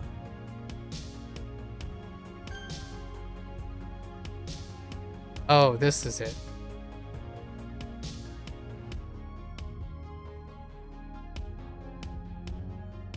背心我今天穿了一件新背心，爸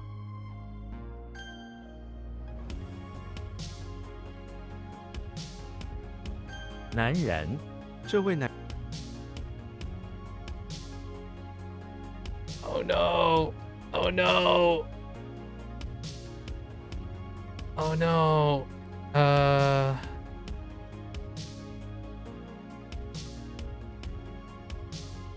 Okay, I got it. 母 Okay. 而且我爸爸不但会开车，而且会修车。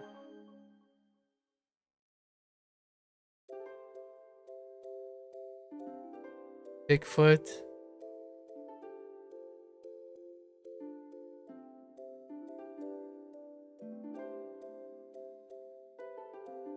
No. It's not in the basement. That's the another thing. Someone went into the bathroom, right?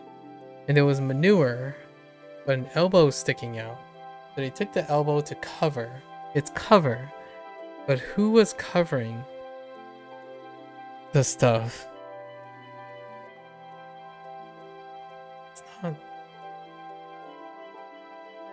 Wow, no.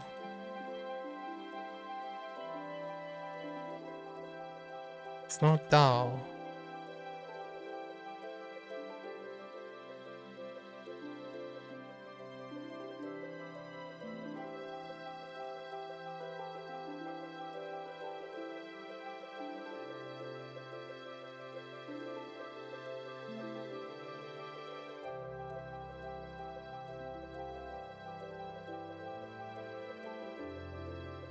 No.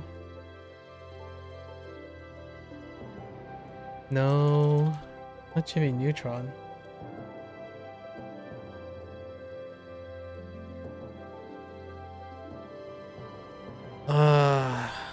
Dang it.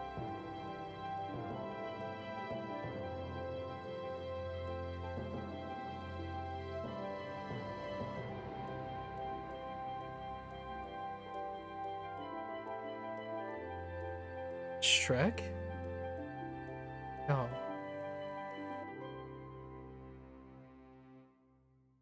How do I cover things? Hey, I genuinely do not know who's in it. Who's in the bathroom. What are my vocabularies? Yeah, I have no vocabulary words for this either. Oh. Yeah, there's an elbow sticking out, right? So you pulled a large, like a big mane, and covered the elbow.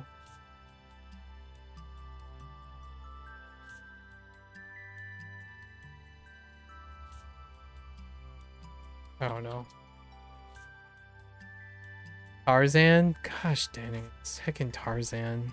There's no way I can remember a main character without any context. Tarzan didn't do anything remarkably Tarzan-y. Ugh.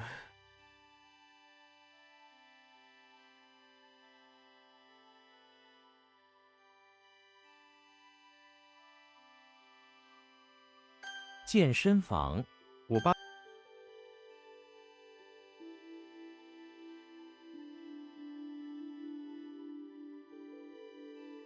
电灯、电灯把大街照得烁亮。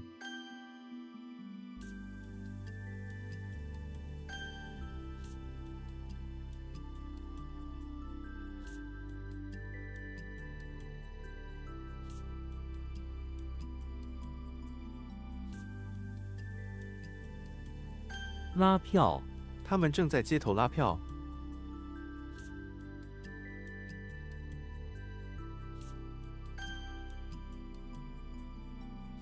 屋、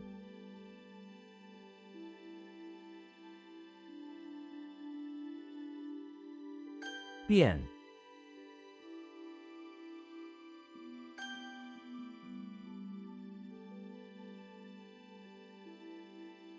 套、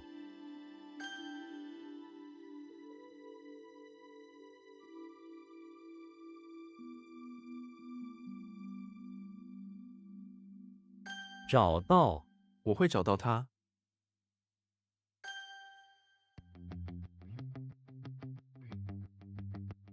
船、粪、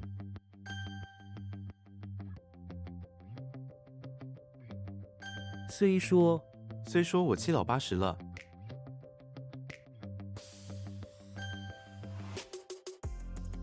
拿、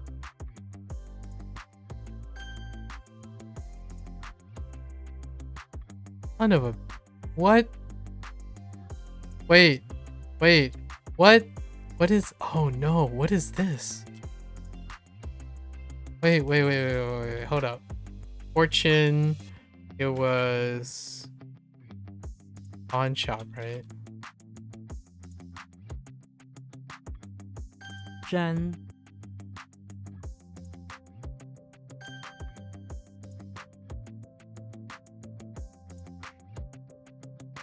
大力、他大力的讲课。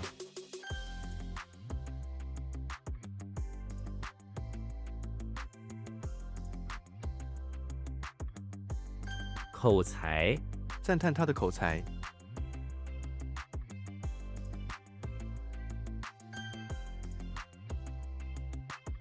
商、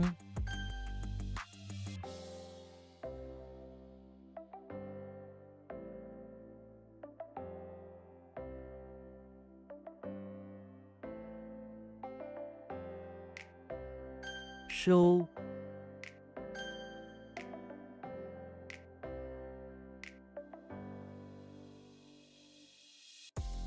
网友、我的网友很奇怪。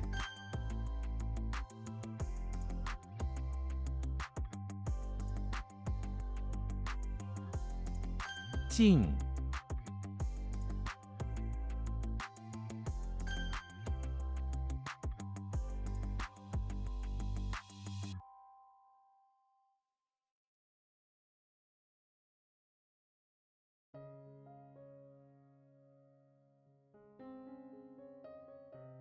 欢快、欢快的曲调。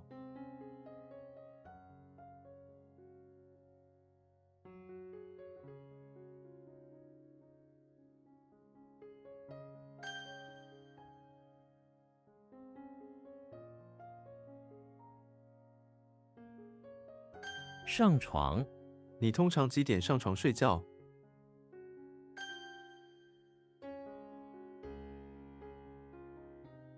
开车、你开车去工作吗？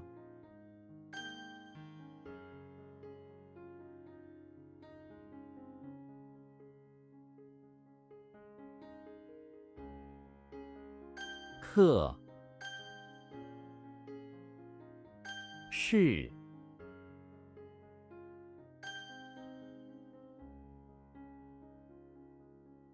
王、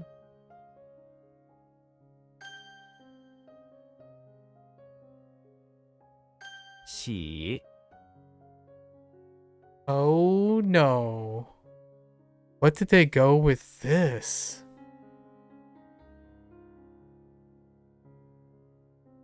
Rise? To begin, I need to rise. Well, risen.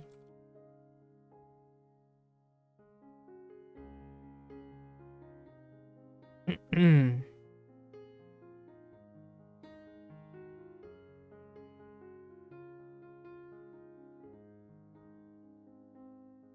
北京，北京的冬天真冷啊！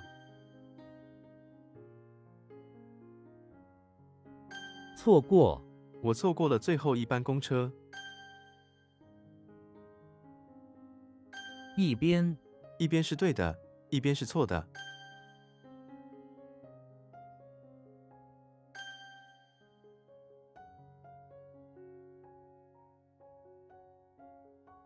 问好，他向您问好。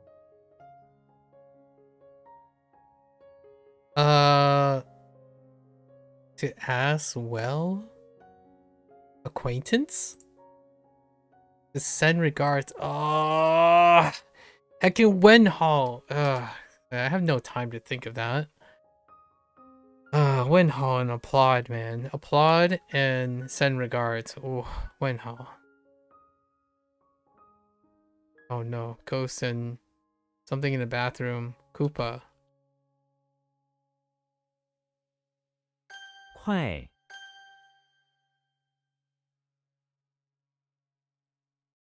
同样，他们有同样的兴趣。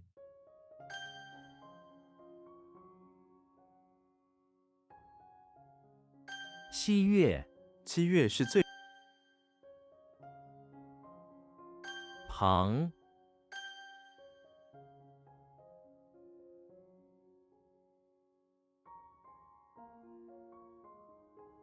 看病，他感冒了，所以去看病了。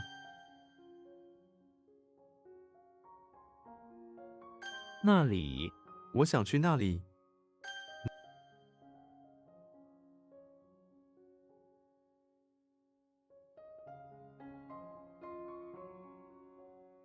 文明，我最喜欢的游戏是《文明6》。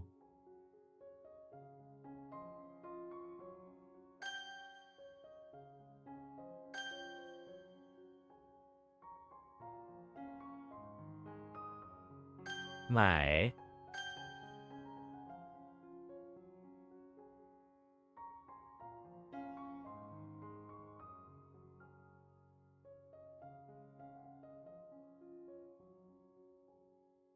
半年，我已经学了半年的中文。看来，看来要下雨了。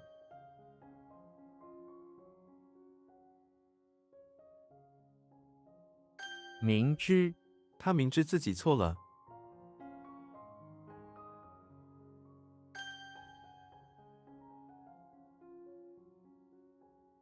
割，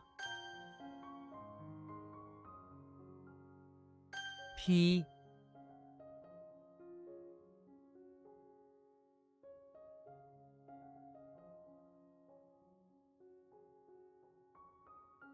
是吗？那只狗真的很可爱，是吗？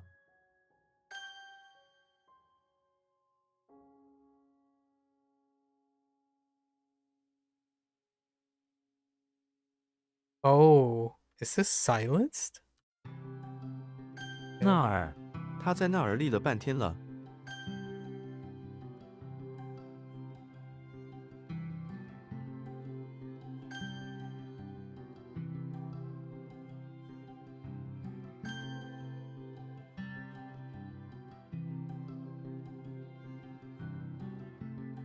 病床，我在他病床旁边。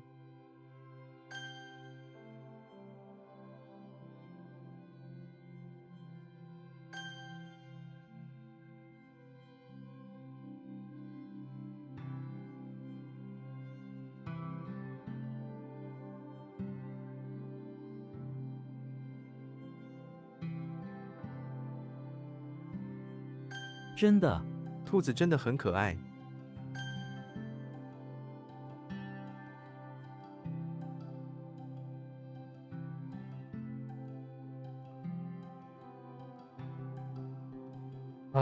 Oh, that's Le. What am I doing?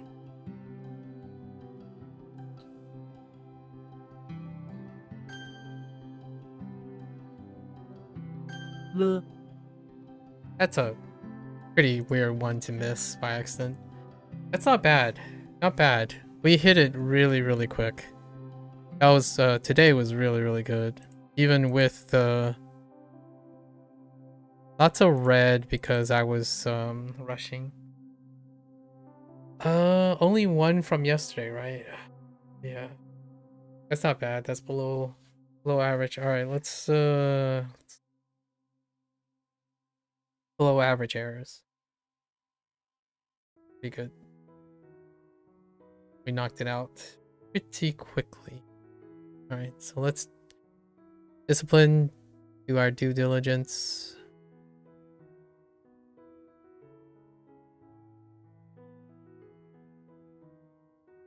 FC and mother, and apparently hit woman is not on here for whatever reason.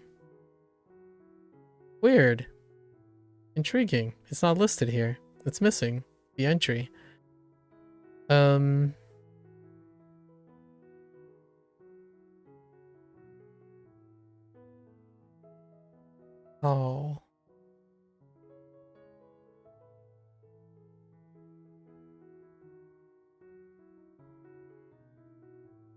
Oh, these are gonna be tough. Door outside. Pinocchio. In. Profession. Coral reef. Fins. An electric sheep.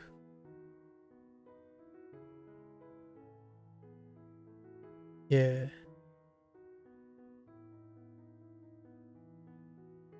Ting.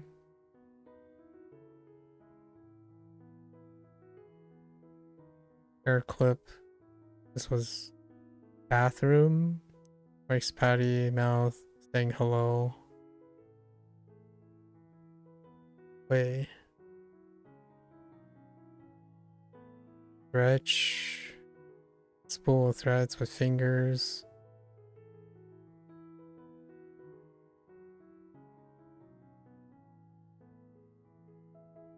Go back to that. A hamper. Kirby. Oh.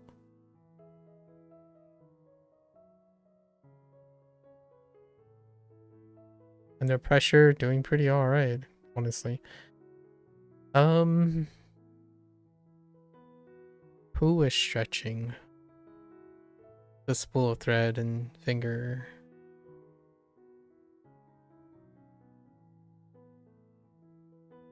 Someone was getting whacked repeatedly. Erect as well.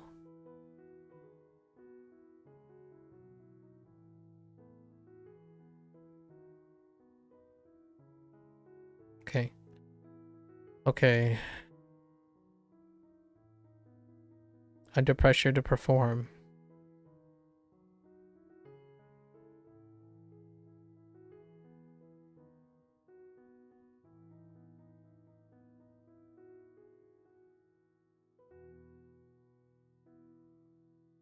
Yanjing.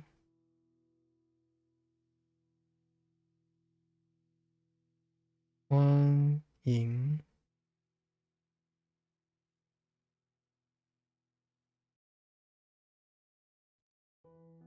Yong. Yong. 永远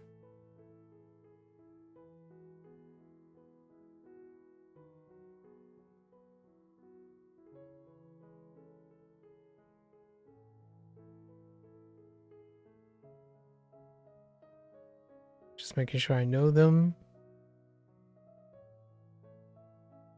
I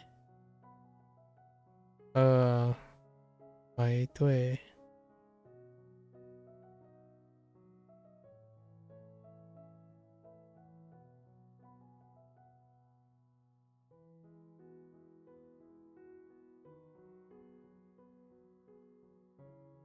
登号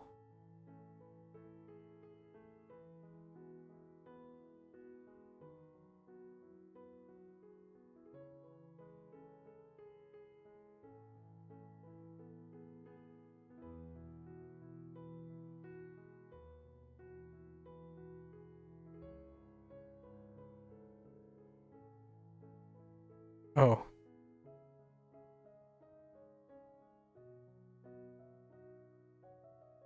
Ji zi.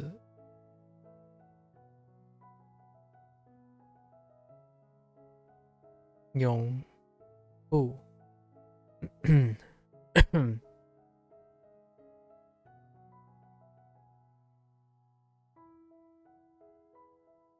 名称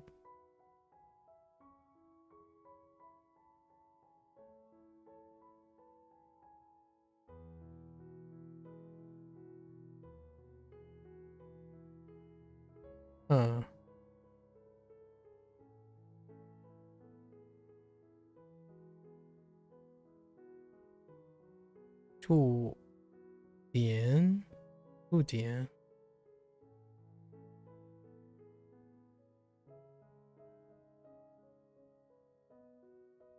What the heck is 驻点?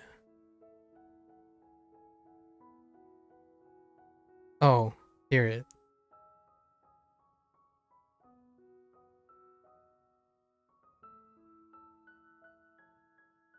Qiu Wei.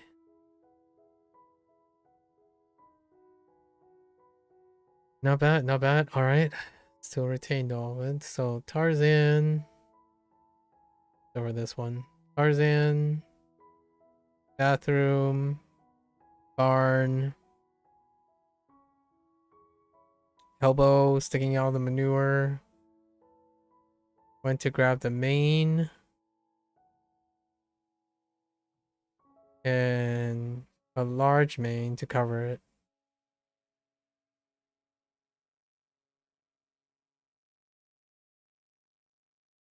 Pinocchio fronts pawn shop. Pawn shop. Door. On a flat door.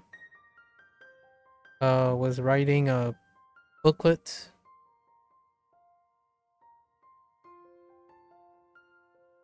Oops. Booklet with bamboo. About looking for a Geppetto, right? Or how to be a real boy, right? Writing a piece of writing. Let's see. Yoshi is back in the bathroom with the electric plant. This time, Laurel Reef. Found Laurel Reef. Some fins, and an electric sheep.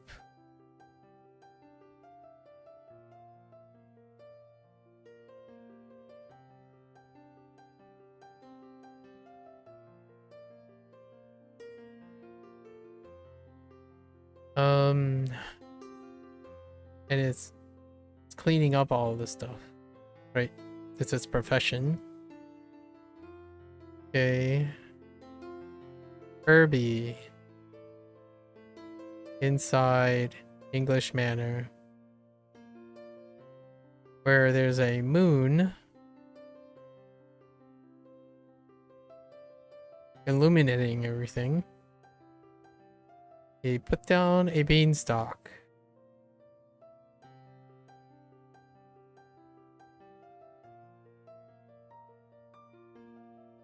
Modified beanstalk.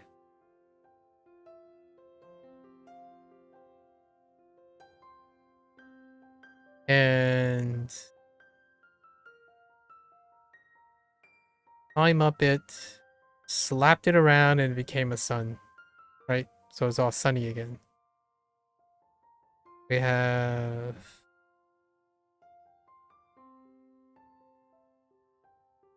Walter, bathroom, beach house by the bay. And he found in the bathtub a rice field with a barrette and mouth. And he talked into it and said hello, and it said hello back. Puzzling, yes. Okay. Timmy Turner. Timmy Turner. Basements. Basement of the English Manor.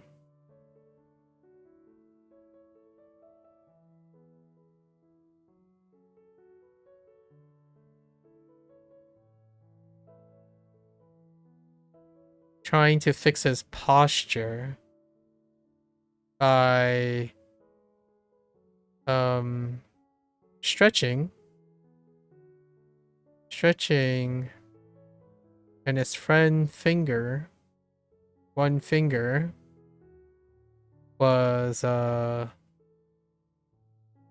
stretching and using a spool of thread, and his one finger friend slapping him every time he's not holding the posture right, staying erectly. Okay, we have Harry Potter, basement, high school. Oh wait, that's not C. Oh, this is the hit mother. Whoops. The hit woman. I'm thinking of the C. That's why. So you have the mother, that hit mother, and what is this about a spray? I don't remember at all what the Harry Potter one is. In the basement of the high school.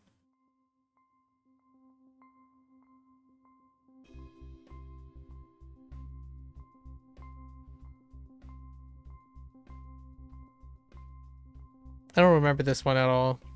It's okay. It won't be a problem. Something about a hit woman showed up and shot at something that caused instant spraying of the sprinklers. The hit woman cast something, caused the sprinklers to go off, creating a C in the basement, right? Then we have Kirby inside the house. Dragging around a hamper.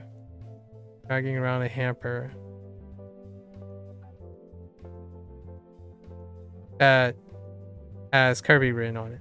So you know that it's theirs. And then we have Shrek. Bathroom.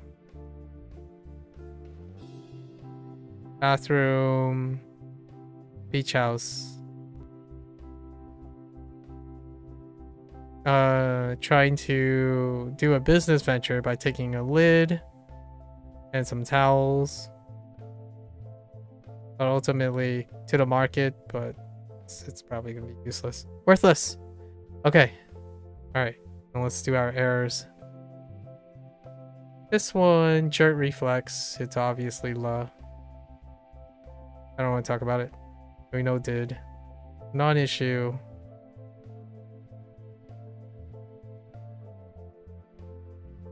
Wen Hao. To send regards. That's rote memory. It's fine. Send regards. Occasion I forget. Oh, asterisk this. T.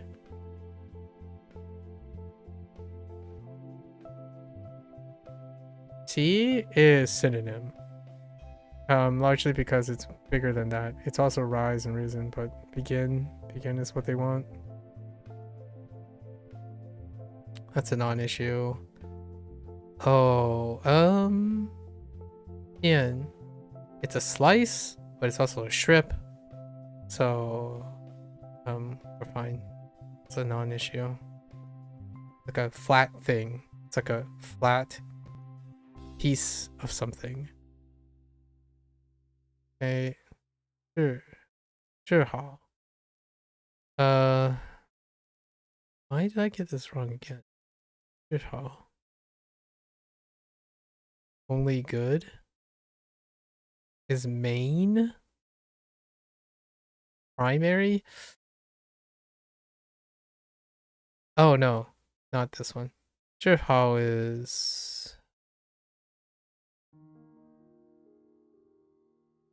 have to, but it's also must. So I think we're gonna be fine with that. This is not an issue now. I was choking under pressure on this one. There's nothing to talk about. It's just gel. Non-issue. This one, main is gonna be a little tough. I need to remember master.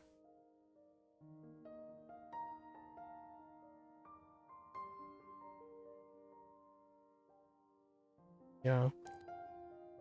In mind, it's master. I keep thinking of dwell instead. Master. So that will lead to main. Not that great.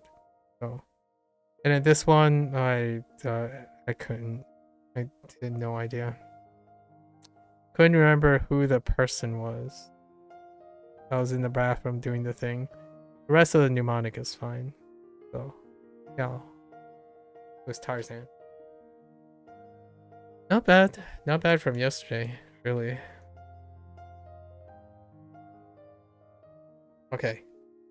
So we got a 3 a.m. It's fine. I'll be able to do this. We'll be a little quicker on the Spanish side of things. Right, that's a wrap for HanziHero. A long digression. It's something I've been working on. I don't know when I'm gonna turn those stories and those things into something. But I wanted to share that part for some time. I've talked about it several times, bits and pieces. Today I had like it's fun chatting about these things. Talked about like emotional intelligence. It's a lot of focus on emotional intelligence. Working in a group, right? Working in a group, describing changes over time, obligation, learning how to be sustainable, discipline, specifically a lot of discipline. Yeah. Life has a way of providing perspective and relatives. Lots of hot takes. Sorry about the incredible amount of hot takes. Might have ruffled a few feathers here and there. Right. Right for HanziHero and Chinese. If you're gonna watch this later, 谢谢. My voice is kind of rough as well. I'm gonna quickly go to the bathroom. Hydrate a little bit. Get another bump of energy. I'll be back for Spanish. 下次见 for those who are only interested in Chinese. Thank you, thank you.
All right.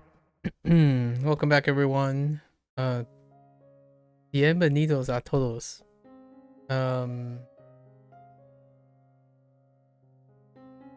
Hoy es el día. Uh-oh. 16. What's day 16? Hold up.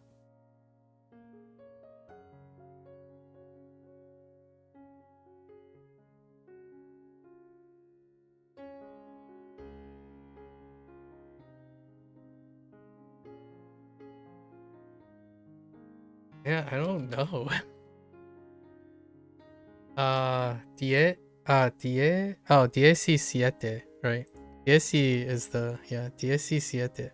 Or 16. 16.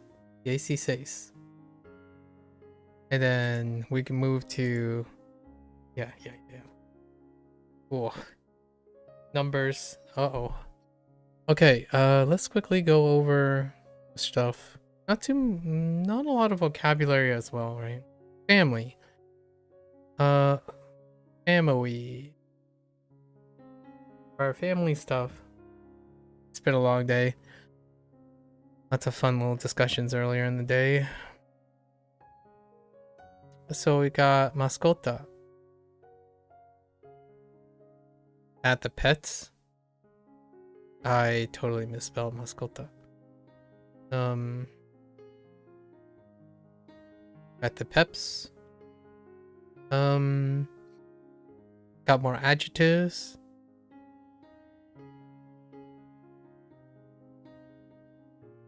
Pequeño. Right, pequeño.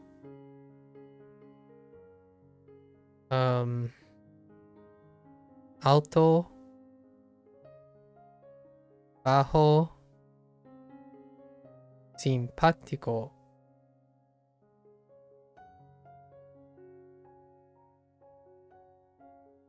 Oops, I keep writing the accent the other direction.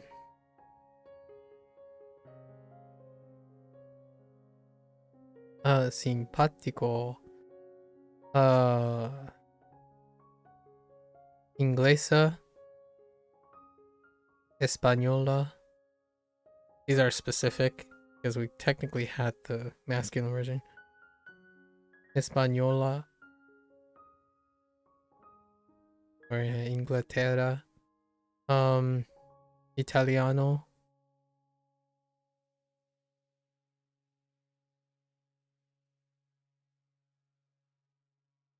Add it to the mix.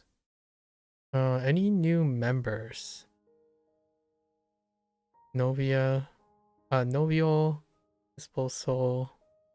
Abuelo. Hijo. Madre. Padre.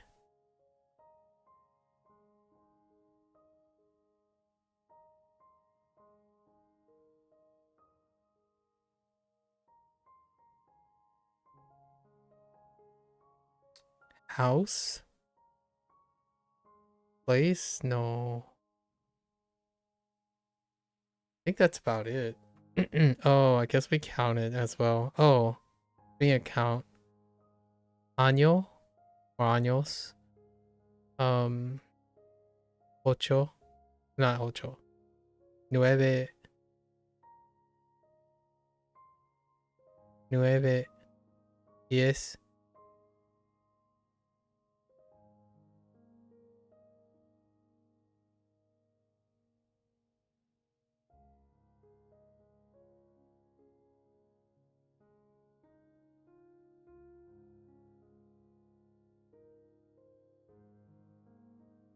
I think that's good. That's pretty much on average, outside of all the flips, right? These are all, they double on top of each other because of gender. I have 3 podcasts. We had 3 podcasts yesterday. I'm getting better at remembering these things. So, 1, we have Lily with Strangers.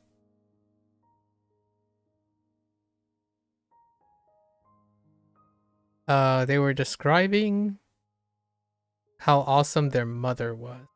Their mother is a student, she's a doctor. She studied medicine and whatnot.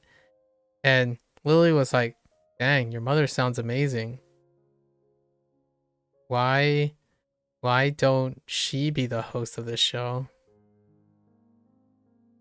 Right. Apathetic. And then we had Pride, Family Pride. That was Lynn. Late Nights with Lynn. And they're like, it was a girl describing how cool her mother was. Cool mom. Oh yeah, they're both cool moms, huh? Oh. Not no, it was cool family. They were describing all the people in their family being cool and doing a lot of things. And Lynn was like, well, the only pride their parents in her is if she ever gets out of her, if she ever changes out of her pajamas, right? Because she's lazy. And then 3 was naming. It was like naming something.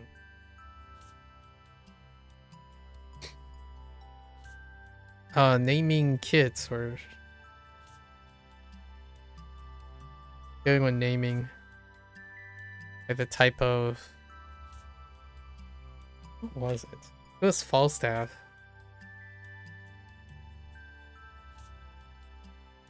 I thought I got better. Oh, naming offspring. But I don't remember them. I guess they just gave a few names. But Falstaff's punchlines are great. Humans spend a lot of time naming things. But in the bear world,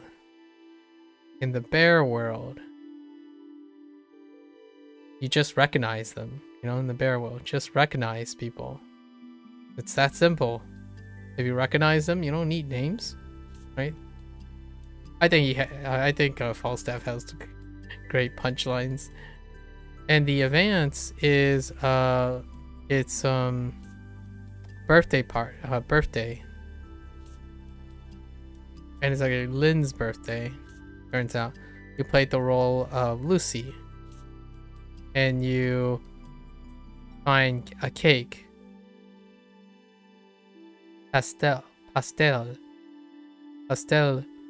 And you also find the book, which turned out, oh no, you also find a sandwich for whatever reason. Sandwich was the regalo,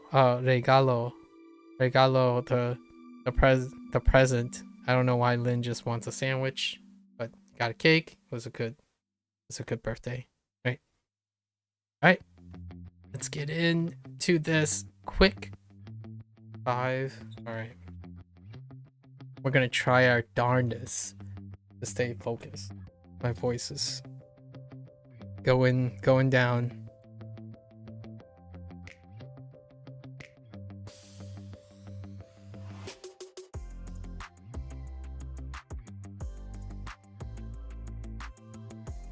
We'll talk a little bit less, so we a bit less. Make sure the Spanish is on. All right, talk about office work, huh? All right. Ana trabaja con los secretarios. Okay, so we have one. Él trabaja mucho los lunes. Okay, we're doing multiples. El jefe. Ella escribe un mensaje. Message. Mensaje para el jefe. Right? El jefe lee los mensajes ahora. So we have now as well. Este mensaje es para la jefa. Okay. Gender. El bolígrafo. Los and las. Okay. So now we have los and las. Or plurals. No. el bolígrafo en los bolígrafos. En la carta en las cartas. What's the deal with Sue? Okay, Sue can make, and we just got this too last one. Oh, I forgot about adding Sue, right? Sue was the possession. Context where meaning is intended. Yeah. Context will help you. Yeah. Su dinero. Su negocio. Negocio. Negocio. Su negocio. Negocio. Am I saying? Oh, J. Right. Negocio. Su café, señor. Okay. Context for the soup. Makes sense? Alright. Let's lean it on. Let's go. La jefa. La jefa. El El jefe. jefe. Okay. ¿Cómo se llama tu jefa?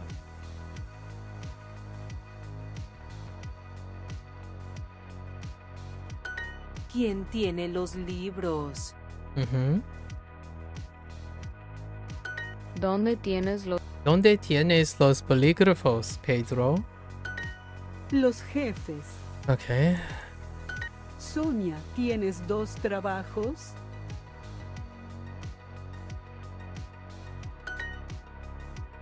Trabajos. Sara, ¿qué mensajes tienes hoy?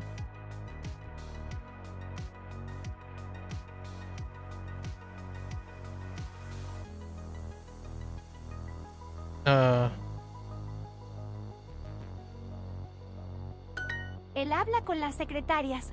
Secretaria. Secretarias.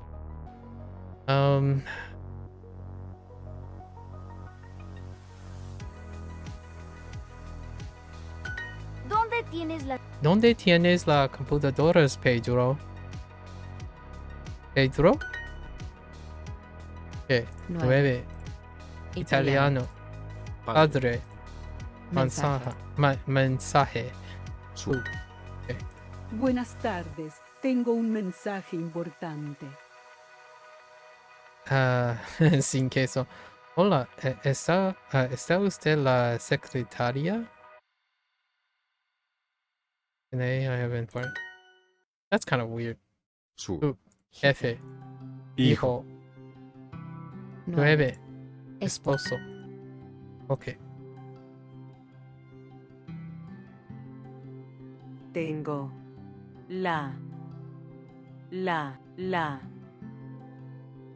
los mensajes de secretaria. Oh, La we need the secretary. Las jefas. Ana, Ana y oh, that's weird. Amanda. Okay, I can see why that's done that way. La Secretaria. secretaria Secretaria necesita ayuda ayuda con el trabajo. Okay.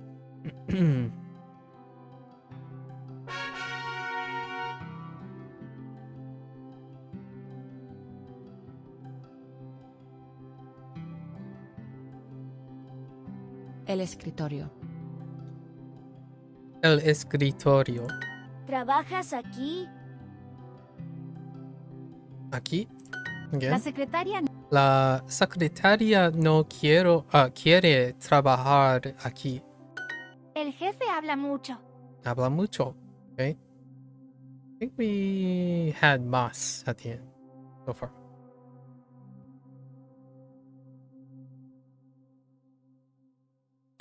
Yo no escribo muy bien.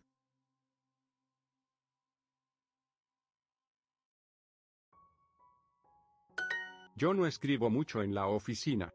Yo Yo no escribo en en la. la Yo no escribo mucho en la oficina. Mucho. Oficina. Juan no escribe el mensaje.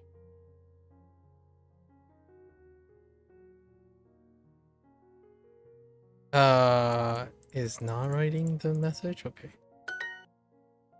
La secretaria escribe un mensaje importante. Esta mujer escribe muy bien en inglés. Necesito escribir un mensaje. Tú escribes con un bolígrafo.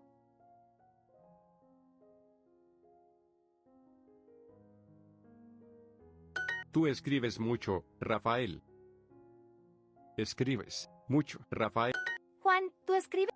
Juan, tú escribes muy bien en español. El señor Pérez tiene 2 escritorios.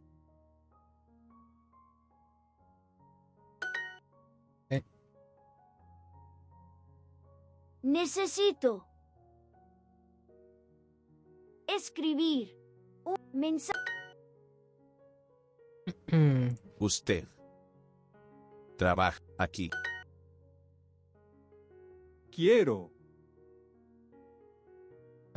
Quiero escribir más en trabajo.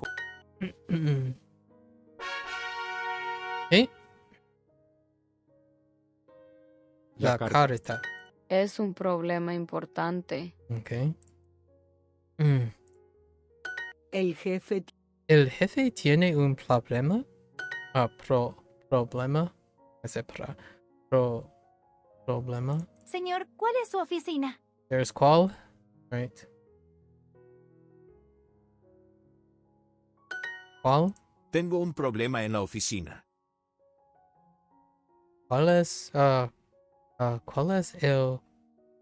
problema? ¿Para quién es este mensaje? ¿Para quién es este mensaje? Oh, for whom? For whom is this message for? Él aprende poco en su trabajo. Poco. Little. Okay. 一点. 一点. 一点, I guess, 少し?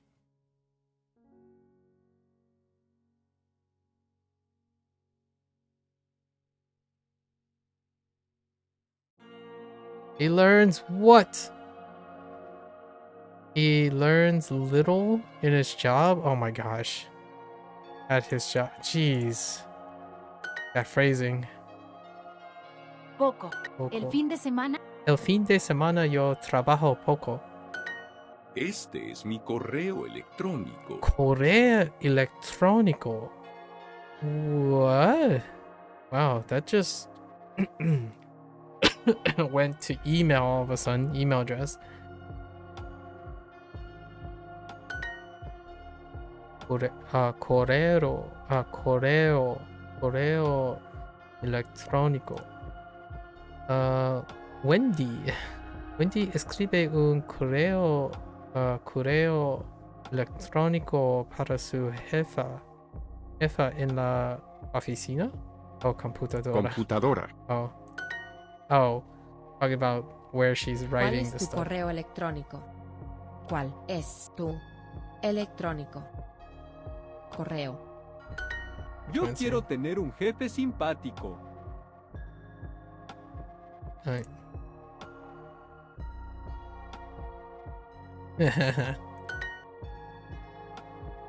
Tener. So I think that's the first time we use the infinitive form of tener. El jefe El jefe tiene la carta. oh, La una carta para para la mujer. Quiero Tener tener un trabajo interesante. interesante. Ella escribe una una carta para el jefe. para jefas. Oh, jefas. Wait. Jefe. Just kidding. The boss. Alright. Off we go. ¿Qué libro lees, Julia? ¿Qué libro lees, Julia?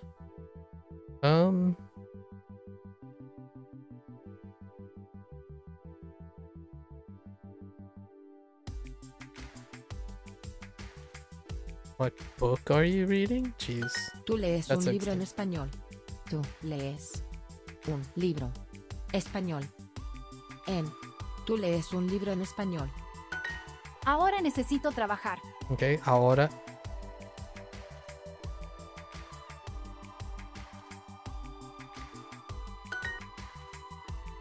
Mateo. Mateo, estoy ocupada? ¿Ocupado? Ocupado. Kind of. Not really. Este escritorio es nuevo. Nuevo. New. We have new. Yo leo mucho en mi oficina.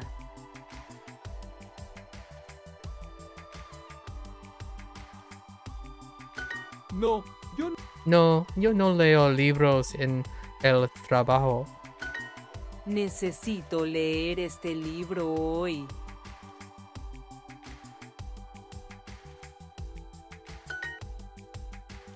Leer.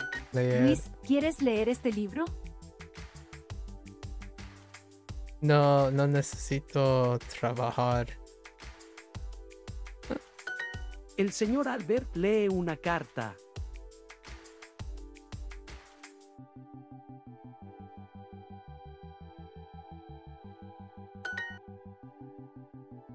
Duo, Duo lee los Mensajes. mensajes en su computadora. El jefe lee su correo electrónico. El jefe lee su correo electrónico. Yo no quiero tener un negocio. Negocio. Yeah. Okay.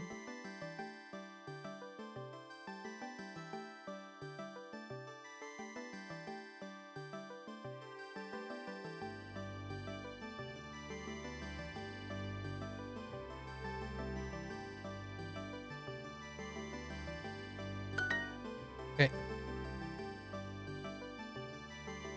Él Él Tiene tiene un negocio negocio con con señora Ramos. Ramos. Ah, la La con la. Okay. That's a grammar point. El El jefe. jefe El jefe tiene tiene una una oficina nueva. nueva. Yo tengo Yo tengo un un negocio en en Estados Unidos. los Estados Unidos. Unidos. All right, that's it for new vocabulary, huh? Poco. Tengo un escritorio muy pequeño. Escritorio.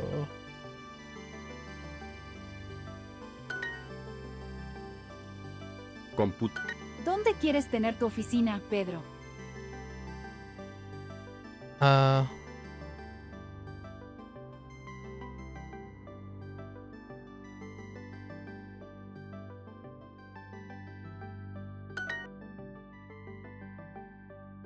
¿Problema? Problema. ¿Tú quieres tener un trabajo?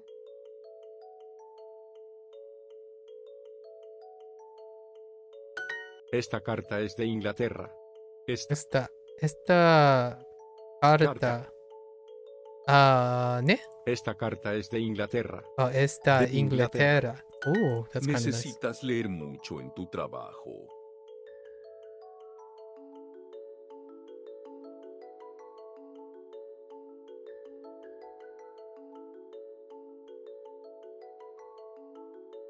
What? Oh. Amanda es la jefa de la oficina. Amanda Amanda es es Es la jefa jefa de la la oficina. ¿Necesitas trabajar mucho en tu nuevo negocio? No tengo poco trabajo. Yo tengo un negocio en los Estados Unidos. Yo tengo Ah, un negocio en los Estados Unidos. Juan no escribe el mensaje. Juan, Juan no escribe el mensaje. Okay. Alright. Of course. Due diligence. We're gonna legend this, of course. Due diligence. yo trabajo aquí. Yo Trabajo trabajo aquí. aquí. Yo no quiero Yo no quiero tener un negocio. Tú lees un lunes. Yo Es- escribo. Yo escribo un mensaje importante. Necesito mi bolígrafo. Quiero escribir una carta. ¿Cuál es tu bolígrafo? Ella trabaja poco en la oficina. Perro. Poco. Ocupado. Yo tengo un problema con la secretaria.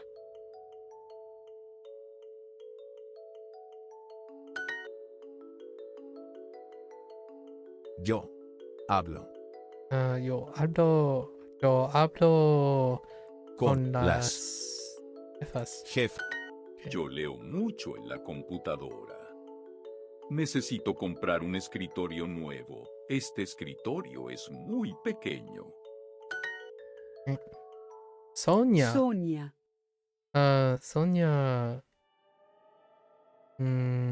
Tienes dos trabajos. Laura tiene 2 trabajos. Es secretaria y camarera. Los lunes y martes trabaja en la oficina. Y los jueves y viernes en un restaurante. Cuando no trabajó Laura. I heard los jueves en viernes, los lunes en martes, los miércoles. Oh, that's a good one. That's actually a pretty good one. ¿Para quién? Bien. Luis escribe, tú escribes. La secretaria escribe. Okay. La secretaria tiene las cartas. Una carta es para el jefe. El señor Pérez tiene 2 escritorios. El señor Pérez tiene 2 escritorios. Escritorios. I was gonna say secretaries. That's fine. Alright, first story. Lucy's famous La recipe. famosa receta de Lucy. La famosa receta. Lynn está en la cocina con su abuela Lucy. Okay. Abuela. Abuela, ¿estás cocinando tu famosa receta? Sí, tu comida favorita. Okay. Her favorite food? ¿Es una vieja receta de familia? It's a old? Yeah, old. Yeah. Vieja. Es un secreto. Está bien, pero ¿me puedes enseñar a cocinar esta receta? Teach to cook. They would teach. Okay. It's fine, but I was unable to teach me how to cook the recipe or how to make the recipe. Sí, necesitamos 2 tazas de arroz y 3 tazas de agua. What the heck? 2 cups of rice and 3 cups of water. All Está right. bien. ¿Y después? Sal y pimienta. Pimienta, pepper. ¿Cuánta sal necesitamos? What else do we need? Solo un poco. How much do we y need? también necesitamos aceite. Aceite. Oil, right? Just a little ¿Y bit. después? Es un secreto. Abuela, por favor. Está bien. Necesitamos un tomate y 4 huevos. Eggs. Dang. Abuela, ¿de dónde es esta receta? Necesito saber. You know your secret. Okay. Está bien. La receta es de un libro de cocina. A cookbook. Abuela. Adorable. Huevos. Abuela. Famosa. Está bien. Alright. Awesome. Let's go, legend. La famosa receta de Lucy. Lynn está en la cocina con su abuela Lucy. Abuela, ¿estás cocinando tu famosa receta? Sí, tu comida favorita. Not really. ¿Es Well, una maybe. vieja receta de familia? It sounds like a lot of things, though. Es un secreto. Not specific enough. Está bien, pero ¿me puedes enseñar a cocinar esta receta? It kind of sounds like how should I say it? Eros de mexicano, right? Sí, necesitamos 2 tazas de arroz y 3 tazas de agua. Yeah, arroz. So it called for Está bien. ¿Y rice, después? and I heard tomatoes. Sal y pimienta. That's seasoning. Seasoning is ¿Cuánta sal necesitamos? Solo un poco. Ah, y también necesitamos aceite. ¿Y después? Es un secreto. Abuela, por favor. Está bien. Necesitamos un tomate y 4 huevos. yeah. It sounds a lot like that. Abuela, ¿de dónde es esta receta? Necesito saber. Saber tu secreto. Está bien. Secreto. La receta es de un libro de cocina. Abuela. Alright. Abuela. Cocinar. Pimienta. Arroz. Huevos. Okay. Alright. Got some more familiar words coming in down the pipeline. Let's go. Padre. Padre. Bajo. Bajo. Pequeño. Pequeño. Trabajo. Yo hablo. Yo hablo con las jefas. Trabajo. Trabajo. Alto. Alto. Jefe. Jefe. Mascota. Mascoto. Los jefes. Mascoto. Oh, mascota. Uh-oh. I have to double check. Él habla con la secretaria. Él habla con las secretarias. Oh, secretarias. Él habla con las secretarias. Oh, my. El jefe tiene un mensaje.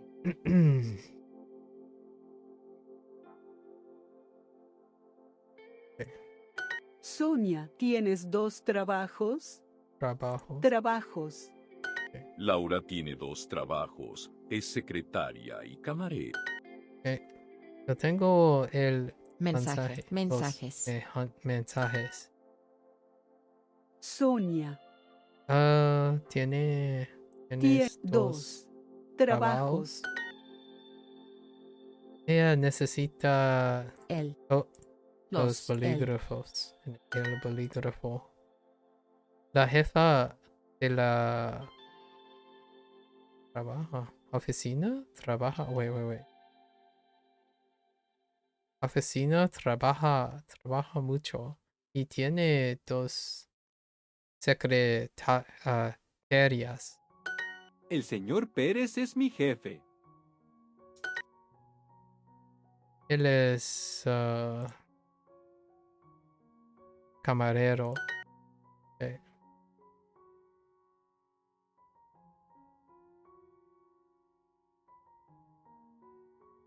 Él habla con las secretarias.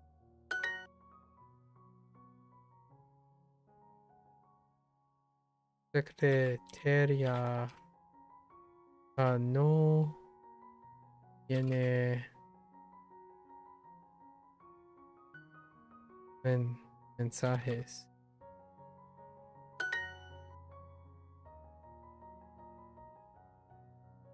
Las jefas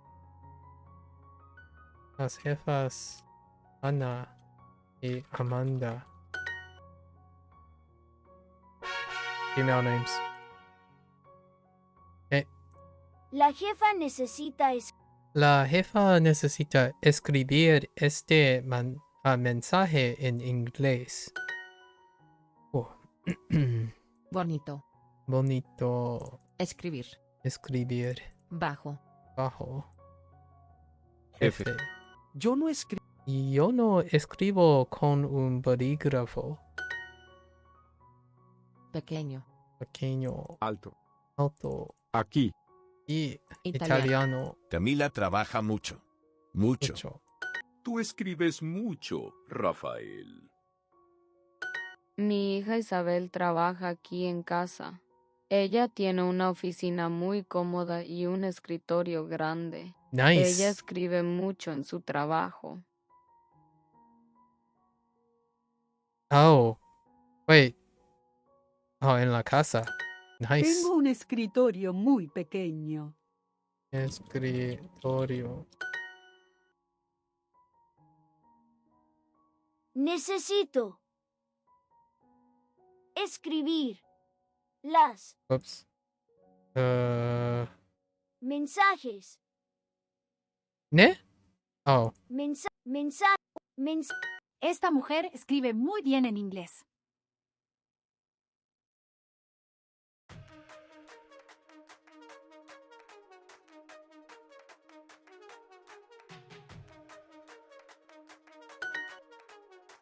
Luis. Escribe. Ups. Escribe. Escribes. Escribes. Okay.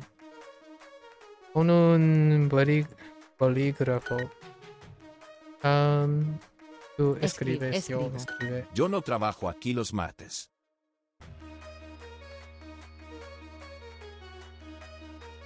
On Tuesdays.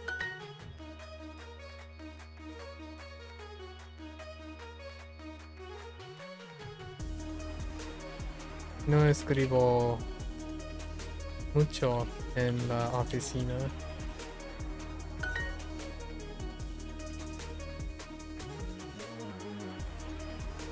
El señor Pérez tiene dos escritorios.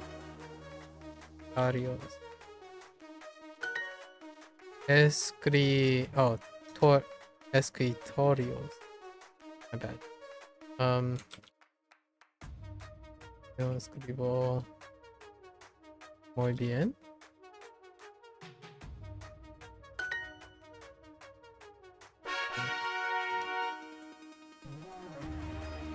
Escribir.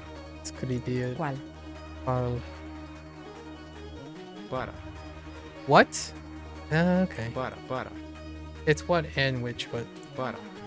Pequeño. context. Es un problema. Es un problema importante.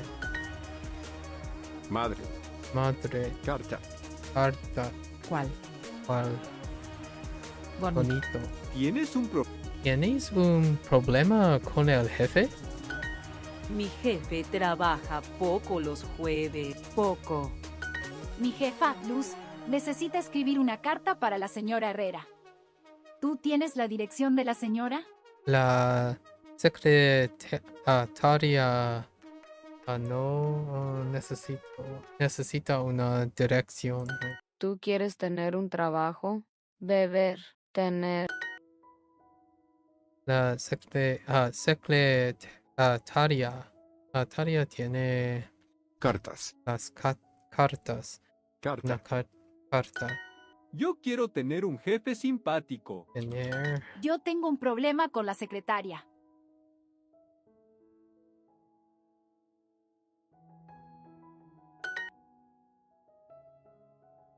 ¿Escribe? Esta carta es de Inglaterra. Carta. En la fin de semana, en el fin de semana, trabajo poco.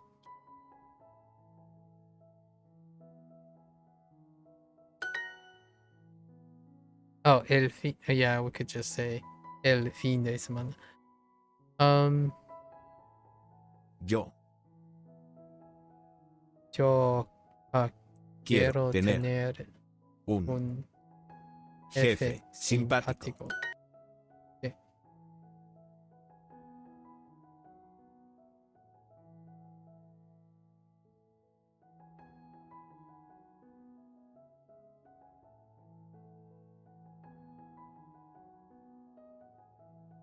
Correo. Electrónico. Is it correos electrónicos? Oh no, I don't need the plural. Okay.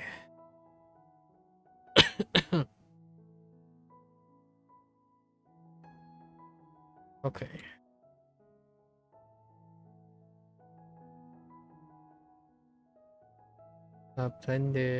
Aprende poco.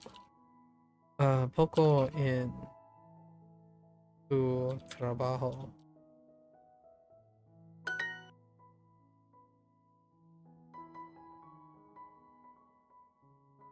Oops. Señorita.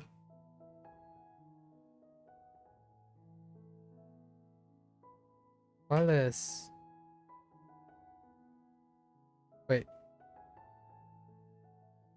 Is it? Uh-oh. ¿Cuál es tu número de teléfono?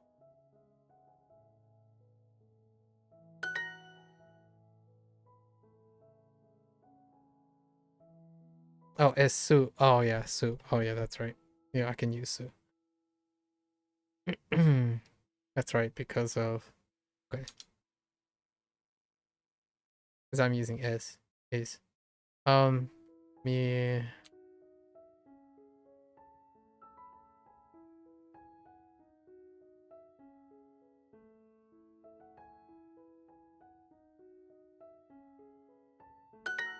okay. Alright. Off we go. La jefa tiene un carro nuevo. Oh. Negocio. Negocio. Alto. Alto. Leer. Leer. Bajo. Bajo. La jefa La jefa tiene un negocio interesante. Trabajo. Trabajo. Mascota. Mascota. Ya, mascota. Alto. Alto. Negocio. Tú lees lees. Los lunes necesito leer los mensajes de... El jefe lee los mensajes a... Lee. Yo leo mucho en la computadora. Necesito comprar un escritorio nuevo. Este escritorio es muy pequeño. Yo necesito leer mi correo electrónico ahora. Leo. Lees. Lees una carta. El jefe quiere quiere leer la carta. Ahora. Okay. No escribo. No leo. No leo libros en trabajo. Oh, I need to add an L. Okay, that's fine. Señor, ¿usted lee las cartas ahora?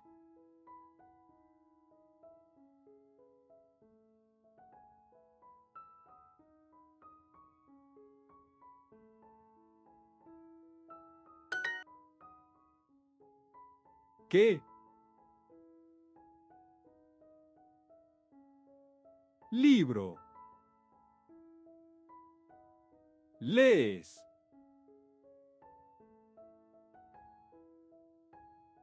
Julia. Huh. Este negocio es muy interesante. Necesito una computadora nueva.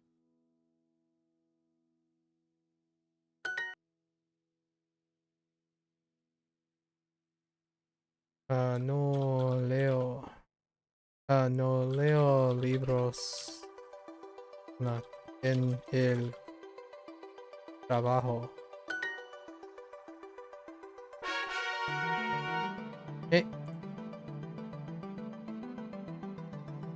Vigilance.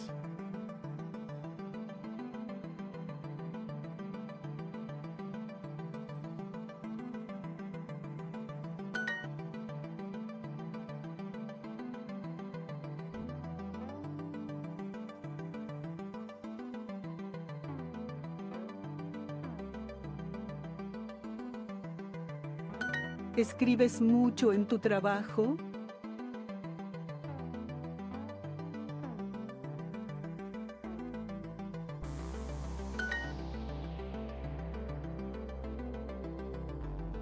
Él tiene un negocio con la ramo. Yo aprendo mucho en mi trabajo.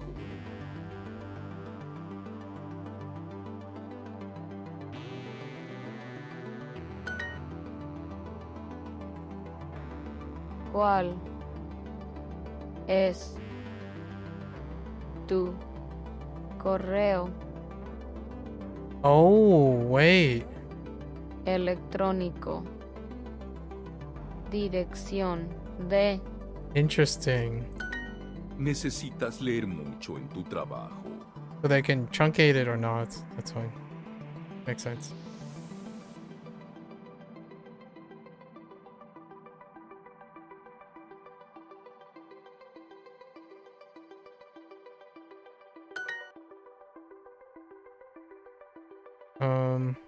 Tengo un escritor muy pequeño.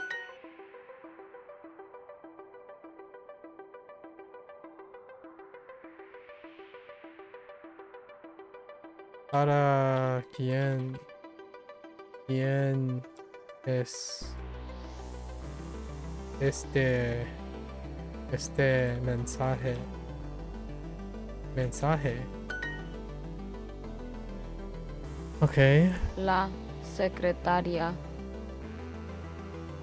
escribe las cartas los lunes.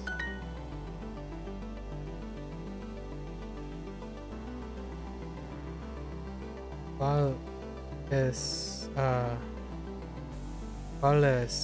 la problema?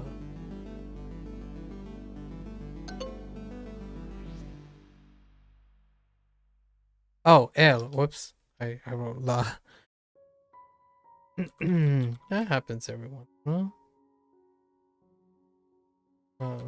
Cartas para lunes. Oh, they needed L. Okay. Needed to test, at least. Needed to test.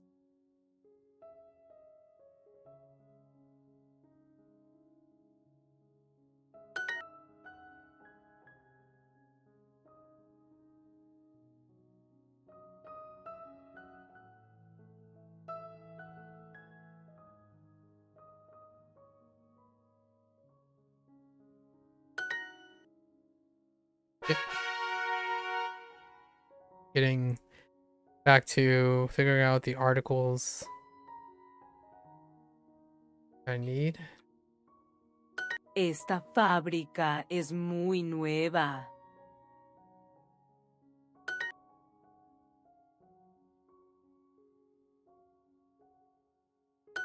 Este negocio es muy interesante.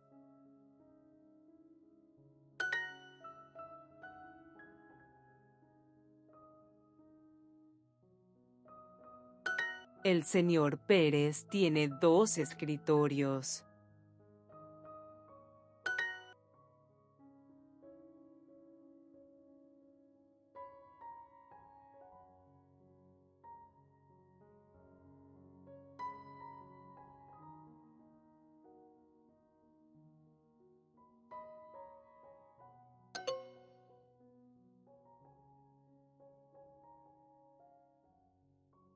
Oh, it's just los. Yeah, you don't need n. That's redundant. Necesito los por favor.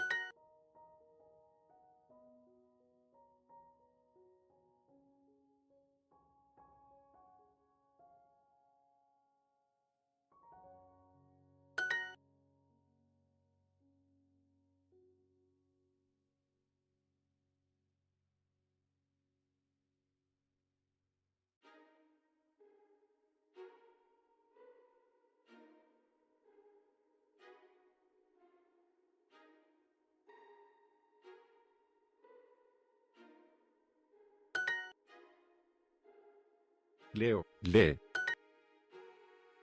Bruno. ¿Cuál es tu correo electrónico? Leo. Yo leo las cartas ahora.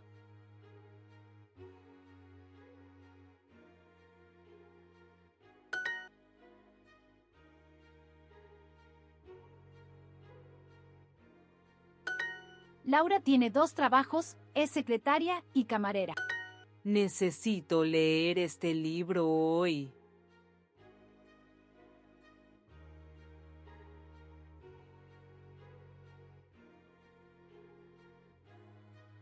Necesito leer este libro hoy.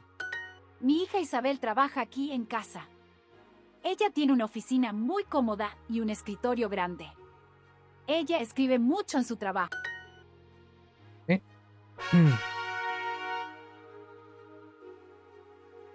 Okay. Personalized practice. El partido de El partido de béisbol es el jueves. Rafael, Rafael, ¿la fiesta es el domingo? El concierto no es el domingo.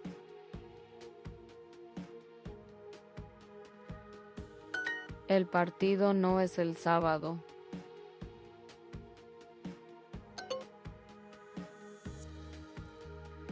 I must have clicked game. I must have clicked game instead of party, possibly. El partido es el domingo. Cumpleaños es el viernes. El partido de béisbol no es el lunes. Partido. No es el lunes. Béisbol. De béisbol. Base. Base. Enjoy. Disfrute. Disfrutas. Disfrutas. El sábado. I don't know if this is acceptable. Antonio. Oh, disfruta. Oops. Yeah, because he is. Okay, fair enough. El partido es el viernes. Oh, I must have clicked on fiesta. There's a chance.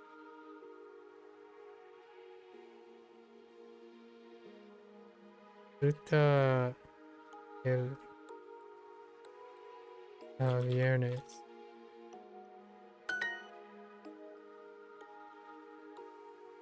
El viernes es mi cumpleaños y quiero comprar una falda en mi tienda favorita. ¿Cuándo es el cumpleaños de ella? El viernes. Neat. ¿Hoy es jueves o Hoy es viernes. Ah, sí. Hoy es jueves. Mañana es el partido de béisbol el viernes. That's a little weird. ¿Cuándo es el partido? El viernes. El baile es el viernes. El Yeah. baile es viernes. El Mi cumpleaños. Oh. Fiesta Wait, no. That wasn't. es el sábado. Oh, I forgot to finish the El rest of the partido phrase. no es el Oh, sábado. no. Oh, yeah. Wait. I swear how did I must have tapped in the wrong order or something. Una camisa azul.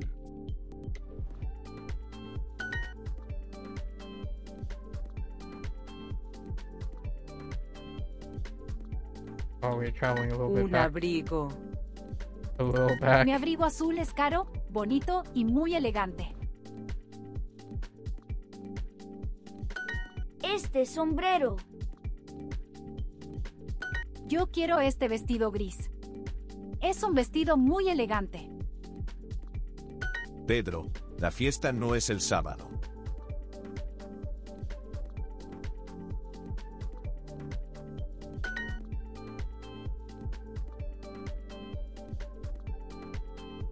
¿Cuándo es tu fiesta?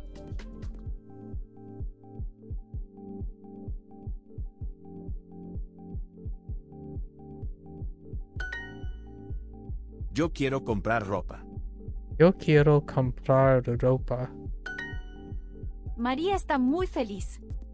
El fin de semana tiene un concierto divertido en el museo.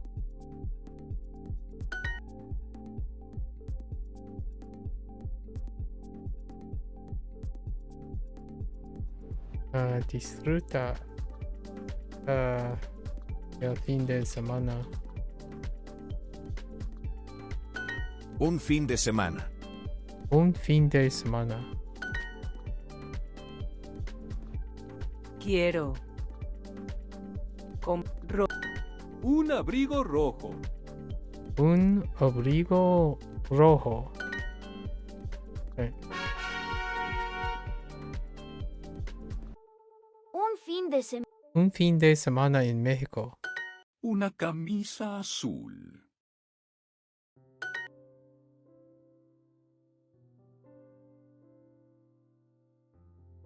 Un abrigo. Una camisa. Yo quiero comprar ropa.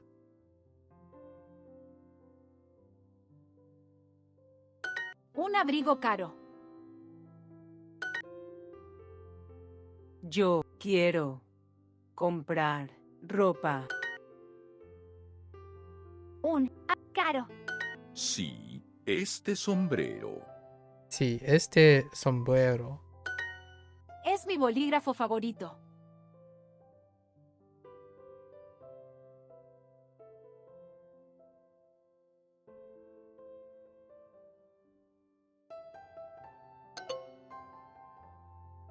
Oh. I forgot. I was gonna say this is my, okay, it's my favorite. Okay.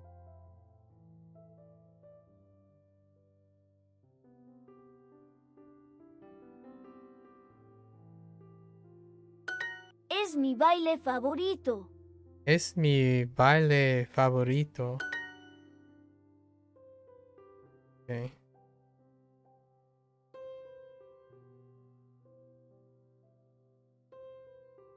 Una camisa verde. Una camisa verde. Es mi bolígrafo favorito.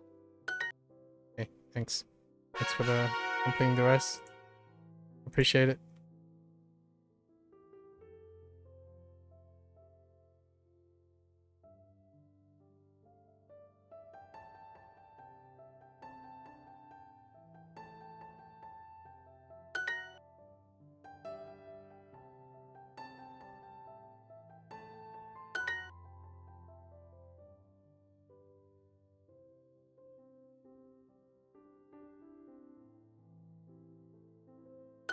Es demasiado caro.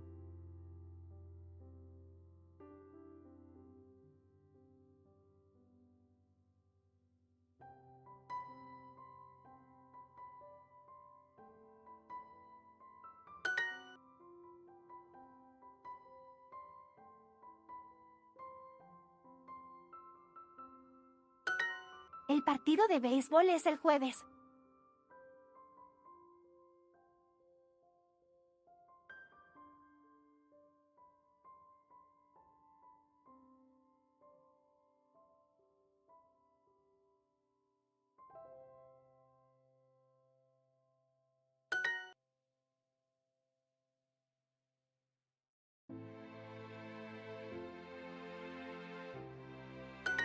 ¡Disfruta el viernes!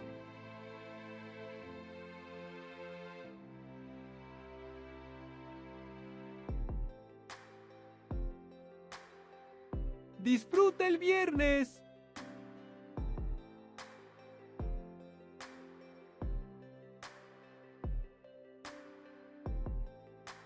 Disfruta el viernes.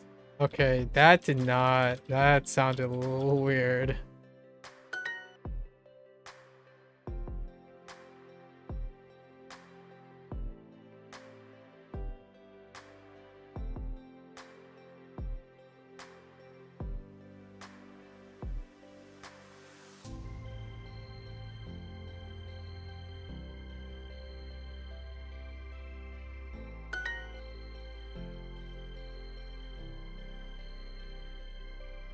El fútbol es divertido.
Okay.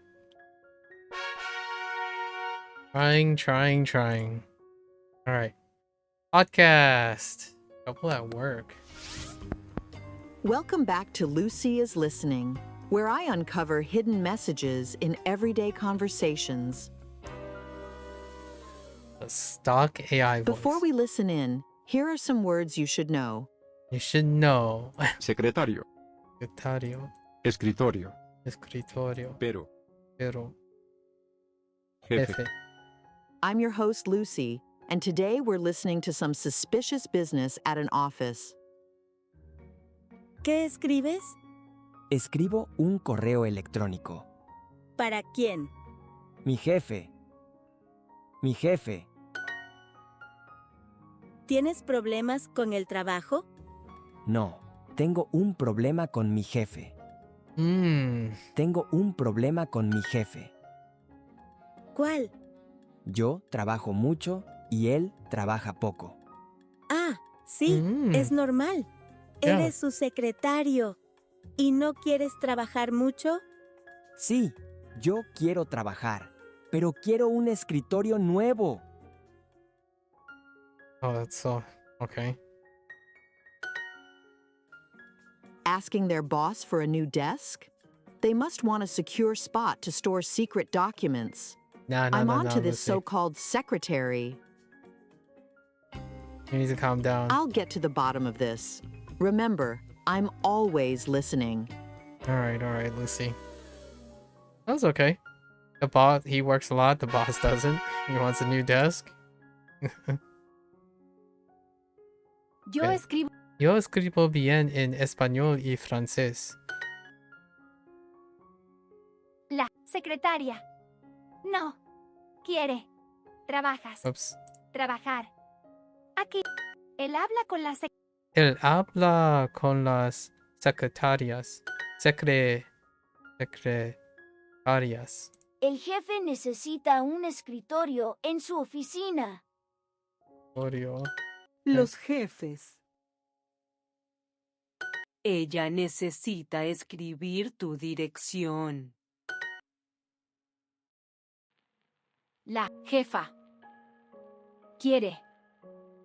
Beber. Quiere beber Más té. Escribes un mensaje, Eduardo.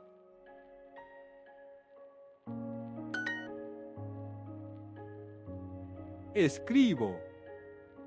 Un mensaje.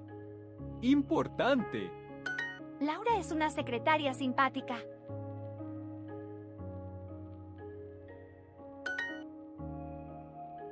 El jefe. No.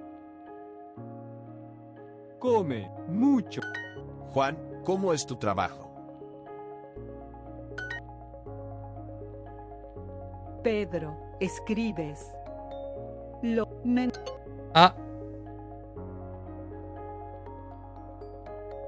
Okay. I wasn't. I guess I didn't look carefully there.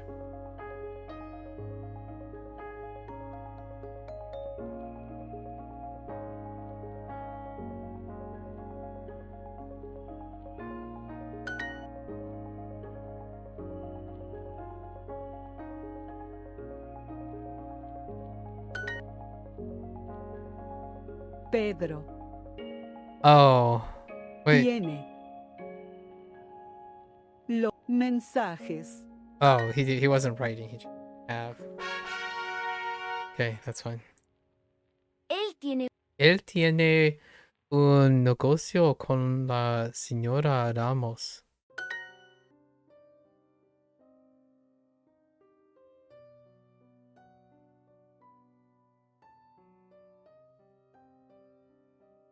Yo leo las cartas ahora. El señor Albert. El señor Albert lee una carta.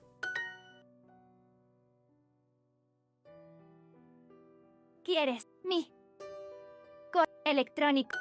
Necesito leer este libro hoy. Buenos días, jefe. Soy el señor Ortega. Tengo un problema en mi casa y hoy trabajo poco. Lo siento.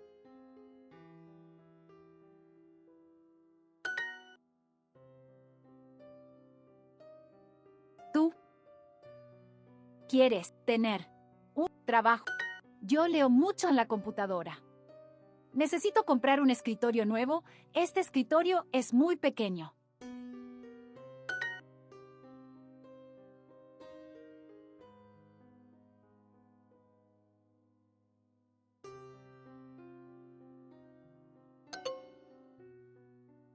Oh, you. Oh, jeez, I did it again. Él The aprende UI flip. poco en su trabajo. Calm down. Él aprende poco en su trabajo. Él aprende poco en su trabajo. What? Él aprende poco en su trabajo.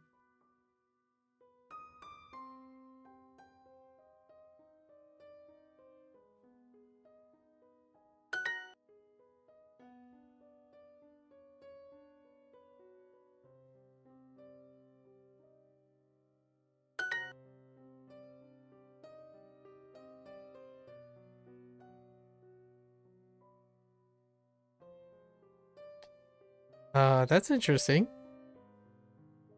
Trabajo. Ahora. Trabajo en una oficina. Este mensaje es para la jefa.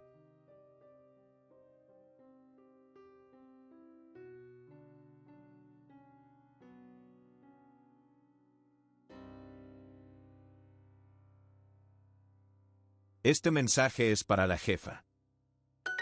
Señorita Ramos, ¿cuál es el mensaje?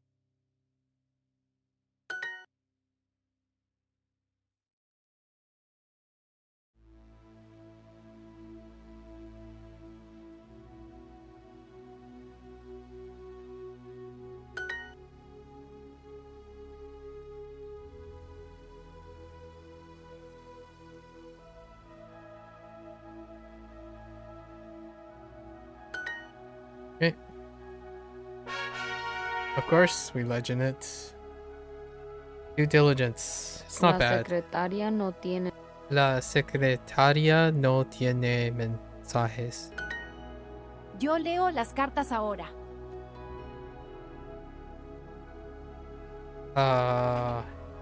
What? Yo leo las cartas ahora. Necesito leer. Necesito leer este libro hoy. Okay.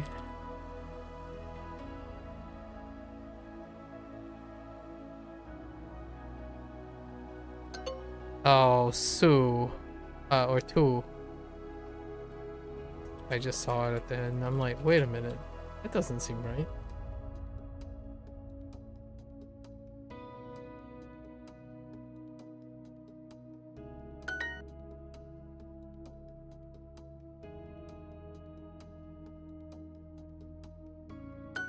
Oops. I missed the O. A little bit tired.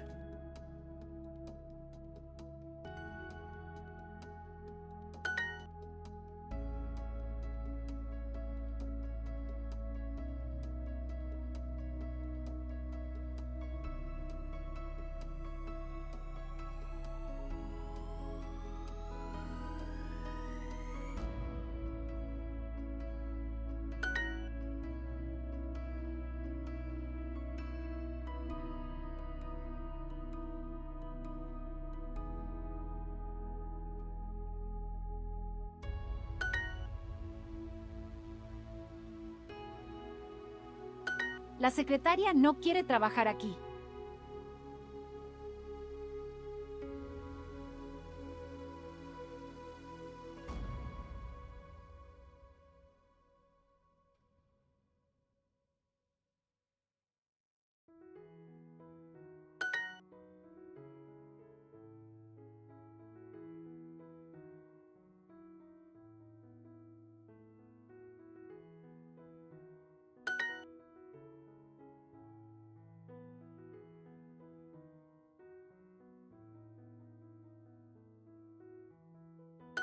Ana trabaja con las secretarias. What? Ana trabaja con las secretarias.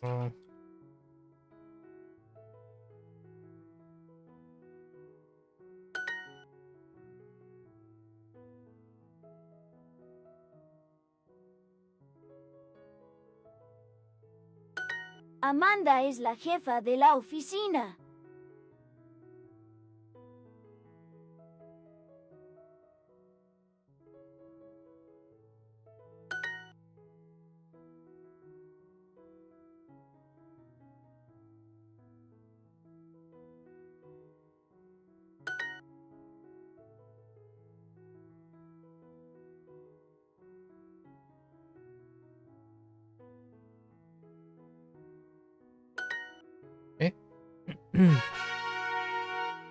Alright, and our trophy.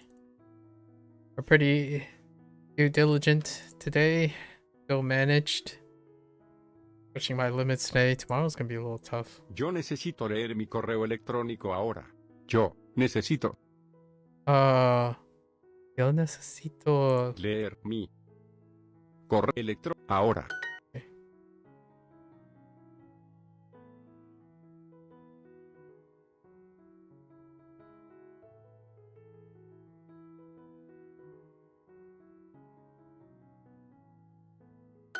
¿Tú quieres tener un trabajo?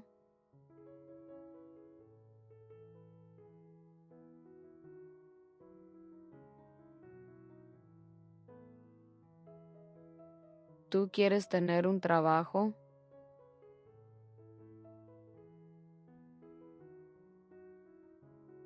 That sounded really weird.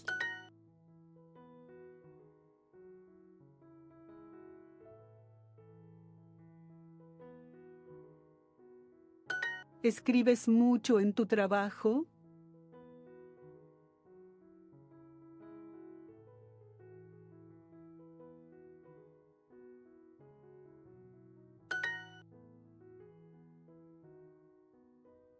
Ella.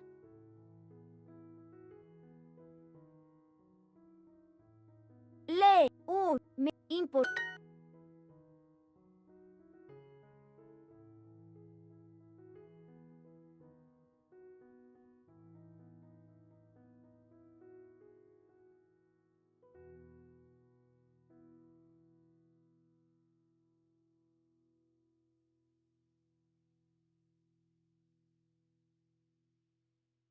Señor, ¿cuál es su oficina? Señor. ¿Cuál es las oficinas?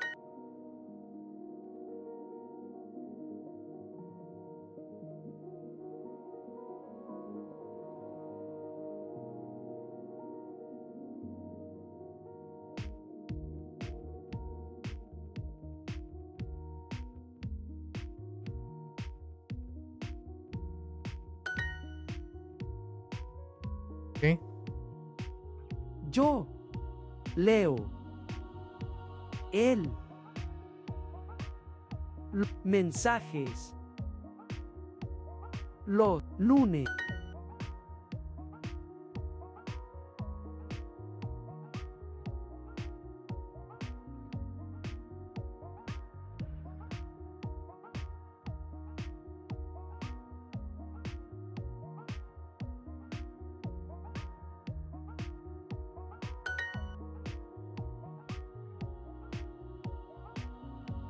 ¿Cómo se llama la secretaria? Tengo un escritorio muy pequeño.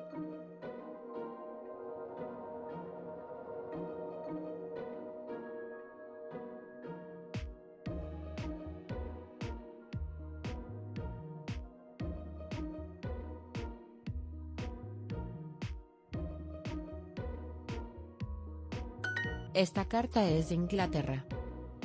Es carta. Es de Inglaterra.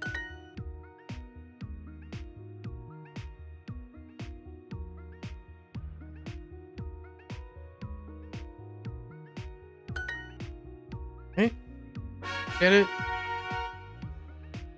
Did I do diligence? No problema. Está no problema. How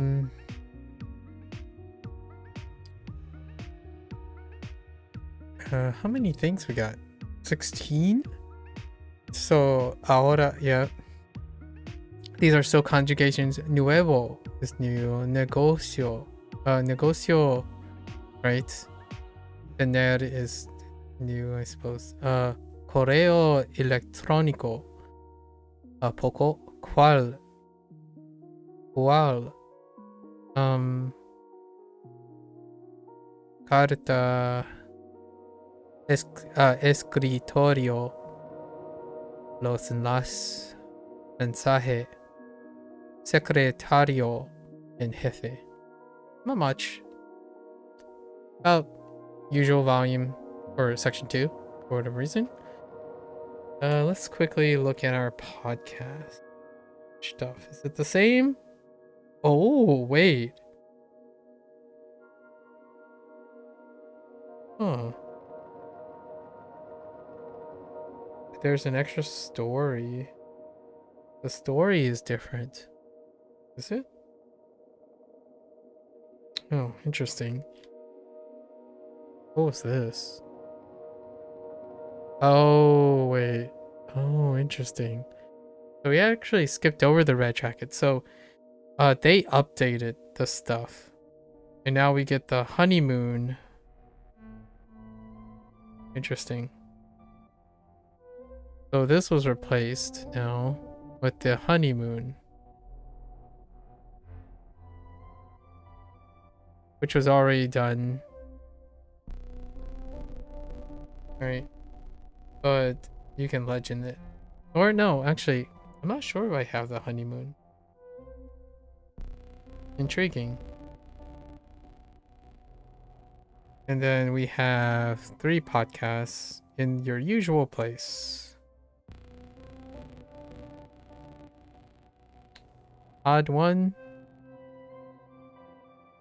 Office conversations.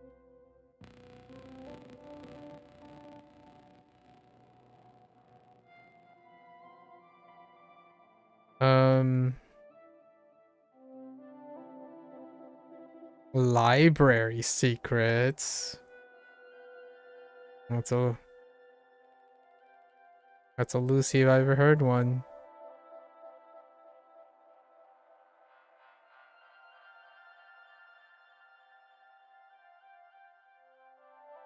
Where is this one? Oh, I guess it's placing this as per usual. 3. Office life.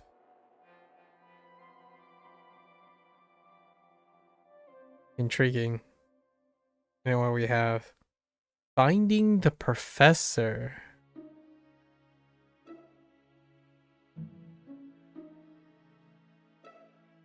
Huh.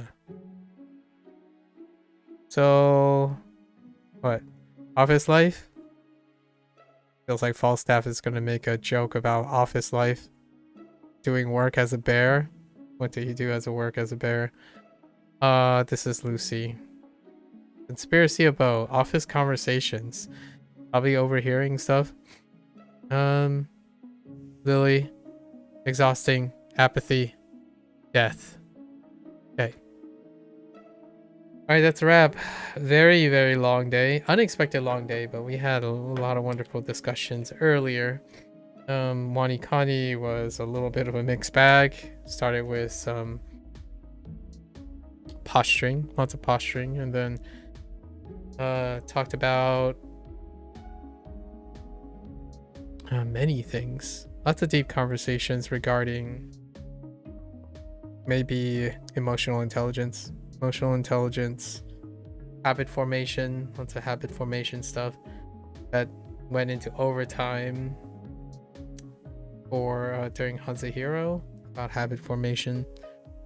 There was a lot of conversational things related to conversationalism, some fun role reversal, asking questions about icebreakers and whatnot.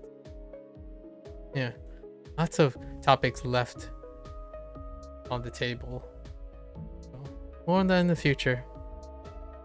There were some deep cuts, shared some things from my past, or things that I view about my past that's relevant to today, very relevant to today. So, feel free, right? You're always welcome to follow along. Share your hot takes, maybe your ups and downs, how your language learning journeys are going. Anything really. I enjoy discussing about hot takes. Obviously prepared to discuss them as opposed to trying to indoctrinate someone. Not much for the indoctrination. That's a wrap for Duolingo Spanish today and session. If you're gonna watch this later, muchas gracias. Right. Until later, hasta luego. Take care, stay safe. Adios.